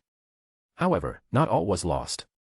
He was able to calm down and reflect on the entire situation after that. Then he discovered that the power of Sphirot that extended from the seal was not very strong. At best, it could only be considered residual aura. It was in no way comparable to the previous situation with the knowledge more. He can handle it on his own, a seal would suffice. While thinking about it, he confirmed that this was the arrangement left behind by Solomon himself to prevent the gods from discovering the mausoleum. But, it's too bad Solomon was against him.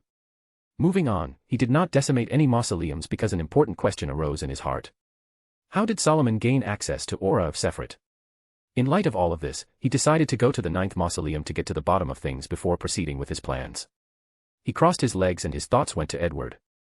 Edward's situation worsens day by day as the divine slut is specially focusing on him. Not even his authorities could stop her. He knew that if this were not prevented, Edward would eventually be corrupted by the divine slut, which is fate worse than death. Ocas's sighed. There is a way to help Edward. However, it requires the help of Amon-Isis. He hesitated because Amon-Isis is far from being the kind and benevolent person she always appears to be. He had no idea what she would demand in return for this, or if he could even afford it. He still decided to go and meet her later because it was Edward's life that is on the line. He finally concentrated on the newspaper in his hands. Rose Redemption strikes again, the descent of profane angel. Ocas's skimmed over this news on the Rose Redemption. Rose Redemption. He thought. Sasra. With the fall of the Solomon Empire, Sasra lost his hold on the northern continent. He is currently in the forsaken land of the gods. However, he did not completely lose his anchors. There are still many reaming believers. This was made possible by the timely action of Ouroboros, who wanted to save his lord. When the empire fell, Ouroboros took all fanatical believers of the true Creator on a journey to the supposed sanctuary of Creator in the forsaken land of the gods. He even personally traveled the kingdom spreading the Creator's message and then led all believers on the path to salvation. Ocas's and other gods did not intervene and let Ouroboros take them. Those who followed Ouroboros were just fanatical believers in the true Creator, who meant little to all the gods. So they let him take the believers with him. As for Rose Redemption, it was now under Sasra's control. He using them to once again expand his influence across the continent. It was impossible to stop him completely, the only thing they could do was quell his influence. Ocas's watched the news that noted Rose Redemption's attacks on the noble district of Trier, even the angels of the true Creator took part in the attack. However, the churches of the gods responded immediately and eliminated the angel and the Rose Redemption members. This situation was actually anything but simple, as the newspaper put it. The Rose Redemption planned for a descent of God and the one who took them out was actually Leodoro. Well. Thought Ocas's with a headache. Sasra's influence is growing more than I thought. I should revise the order to suppress him. He has been stressed a lot, having a lot on his plate. He hadn't gotten any proper rest or alone time since his journey to the astral world, and he probably wouldn't for a long time. He finally let out a resigned sigh, gazing out the carriage window at the streets, as he set the newspapers down. He was on his way to the National Library because Diana was about to be promoted to King of Angels. The birth of the King of Angels will cause a lot of ruckus and attract the attention of the gods and King of Angels. Her ascension will surely cause unease to many, especially Artisan and Leodoro. So, he had to be there to make sure nothing interfered during her ascension process. And, there are other important issues facing his church that require his attention as well. As his mind wandered again, the carriage finally arrived at the National Library. He got out of the carriage and stopped in front of the gigantic structure, the National Library of the United Empire. Then, Ocas's glanced around the library before staring up at the misty sky above Backlund. He frowned when he felt the pollution in the air. He snapped his fingers as sunlight shone through the misty clouds, scattering them. The light illuminated the entire Backlund, purifying every ounce of pollution in the air, before it faded and vanished. I need make the Parliament to pass some bills to deal with this. He thought, ignoring the exclamations around him. He was already walking into the library, thinking about Backlund and Empire.